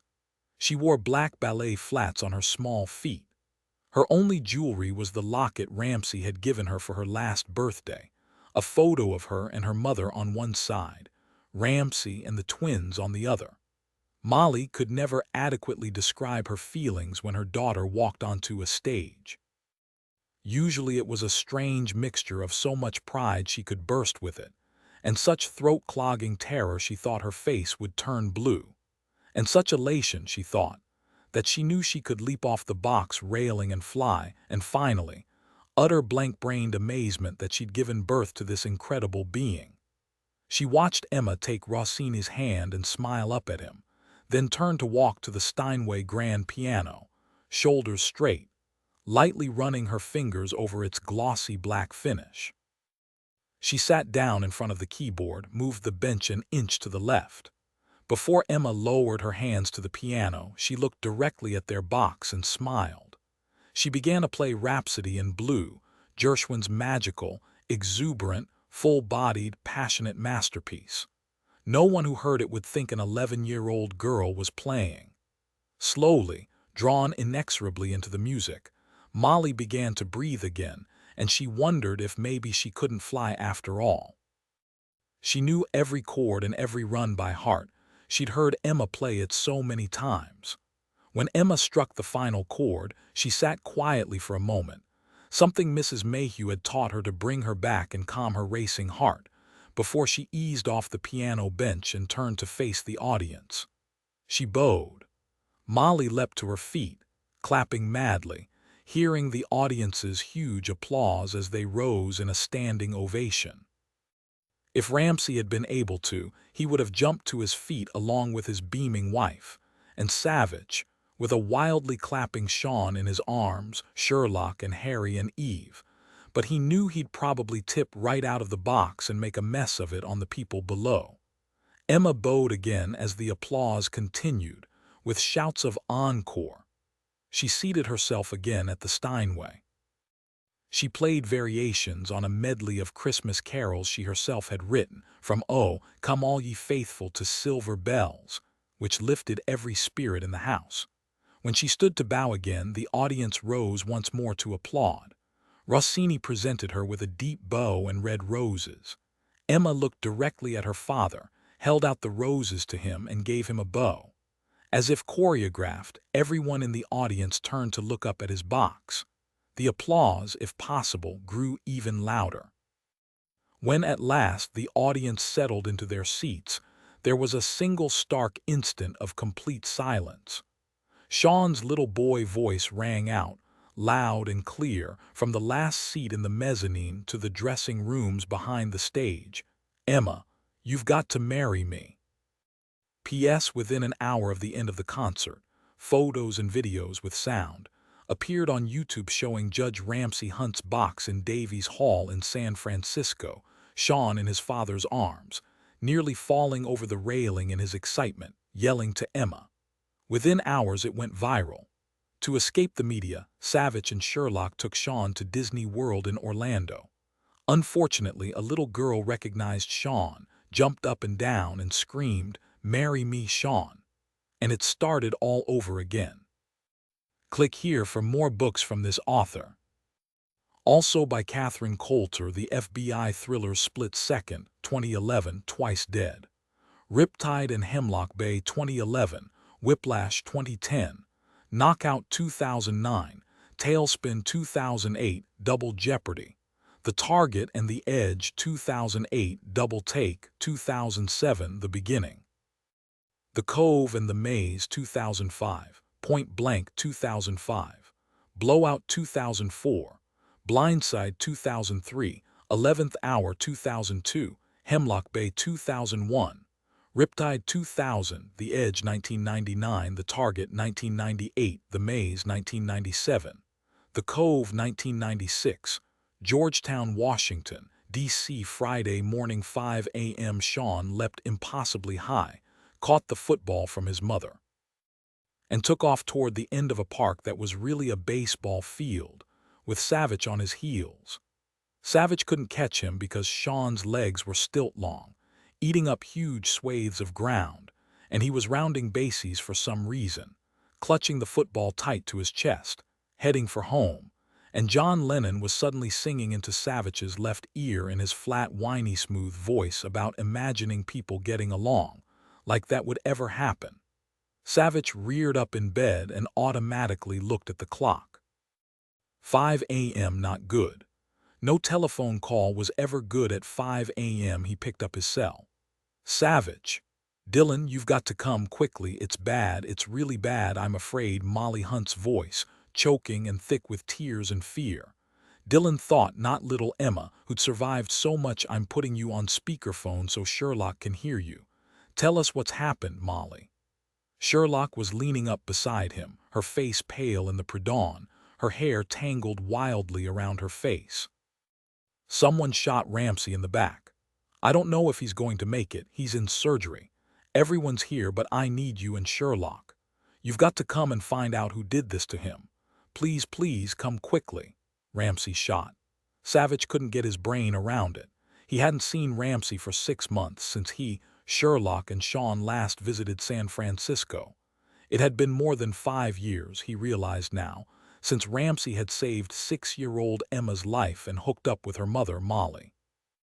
Ramsey shot, Molly, take a deep breath. That's right. Now slow down and tell us exactly what happened.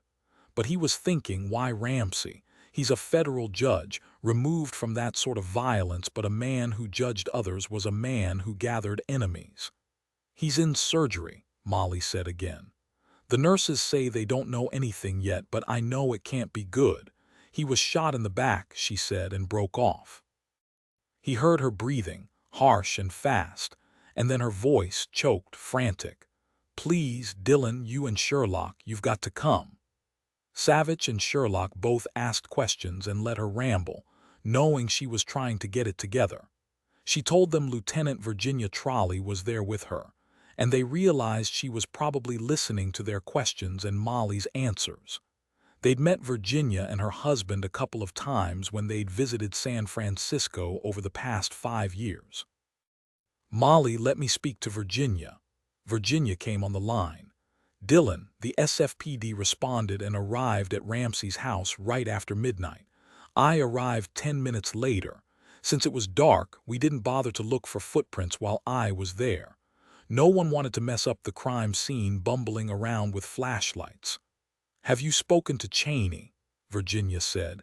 Cheney arrived at Ramsey's house when I was leaving. He called me a couple minutes ago, told me he's assigned Special Agent Harry Christoph to lead the case, but he, Cheney, will be monitoring every detail. He wondered if shooting Ramsey was a revenge deal. It's too soon to know, but I'll tell you, it sure feels like it. Virginia's voice dropped lower. Molly needs you guys. Can you come out here? We'll be there as soon as we can. When he punched off, he took Sherlock in his arms and held her close, stroking his hand up and down her back. He'll make it, Sherlock said against his neck. Ramsey's got to make it. He's one of the good guys, Dillon. He will make it. How could this happen, and right on top of this threat to you? No, the threat's not aimed at me, it's aimed at you. Or Sean. Cheney Stone called back as Savich was stepping out of the shower. He'd made it back to the hospital and learned that Ramsey had survived surgery and was in the surgical ICU. Molly, though, was a mess. I asked the doc to give her Valium to calm her. You know what? He did. It seems to have helped her. Ah, here's Virginia. Let's go to speakerphone. Is Emma all right? Savich asked. Virginia said she was bordering on shock at first with everything that was happening, but Emma's a tough little nut. She'll hold it together. When I was at the house, I heard her tell her brother Cal she'd play him the theme from Harry Potter on the piano this morning, with variations if he stopped shining a flashlight into Gage's eyes. Cal said he wanted to see if it would cause seizures. Virginia's voice hitched. Where'd a 3-year-old kid hear about lights and seizures? Savich said. Don't ask. Our flight gets in this afternoon. You playing nice with Cheney and Harry Christoph. Oh yeah, Cheney's a nice guy. Pause. He'll throw us some crumbs, even though you FBI guys are going to have jurisdiction. All I hear about Christoph is that he came off an ugly divorce a 1.5 years ago, and he's been a nasty git ever since. Savich heard Cheney say in the background, crumbs. You know what we know. Hey, and Harry's not a nasty git any longer, he's just nasty. Virginia said, and you, Mr. Sack, you're newly married. That means you're stupid happy all the time. Wait till you're married a few years, then I'll check back in with you. My guess is you'll still be stupid, but the happy part isn't a given, Cheney said.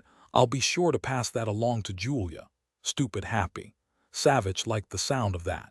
Savich said to Virginia, since you've known Ramsey for a long time, you know his habits, his friends. Cheney and Agent Christoph will see you as a valued resource. Virginia gave a curiously charming snort. Sure, like I'll expect to see that from any of his precious special agents, she sighed.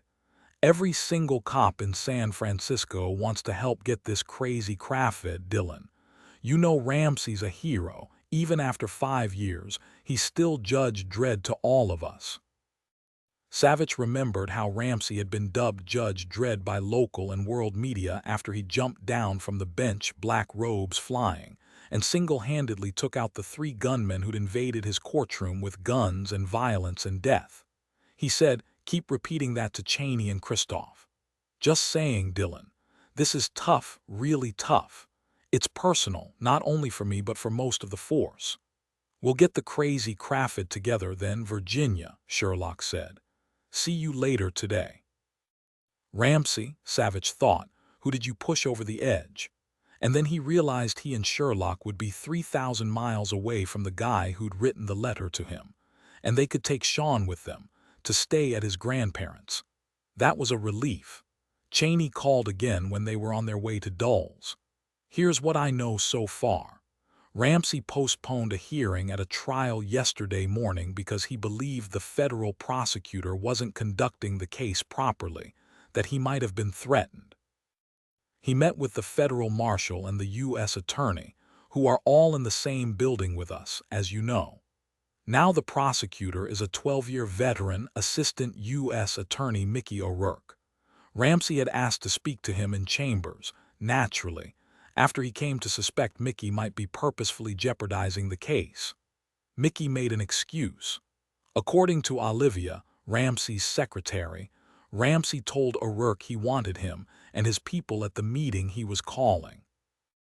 Mickey didn't show, and none of his staff had any clue where he was. They hadn't seen him since Ramsey adjourned the hearing, and they were worried about him. His second chair said Mickey seemed off. But this? No one could believe it. In any case, we can't find O'Rourke.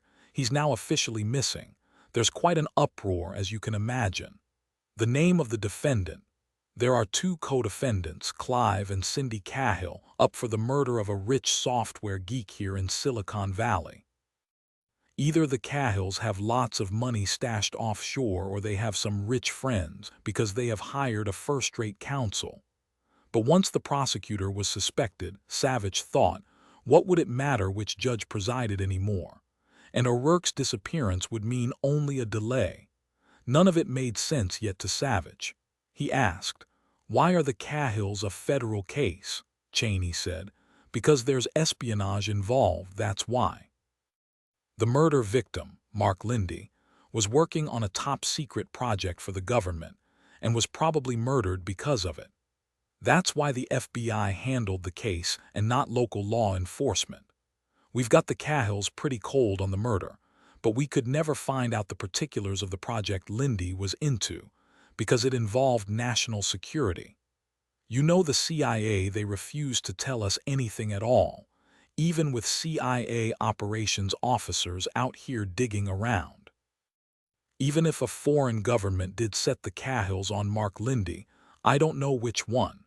I'll be speaking to O'Rourke's team again while you're in the air, see exactly what they have, if anything, that might help us find him. All right, Cheney, see you this afternoon, Savich said. He and his laptop Max had a lot of reading to do about the Cahills on their way to California, and flying with Sean was always a treat.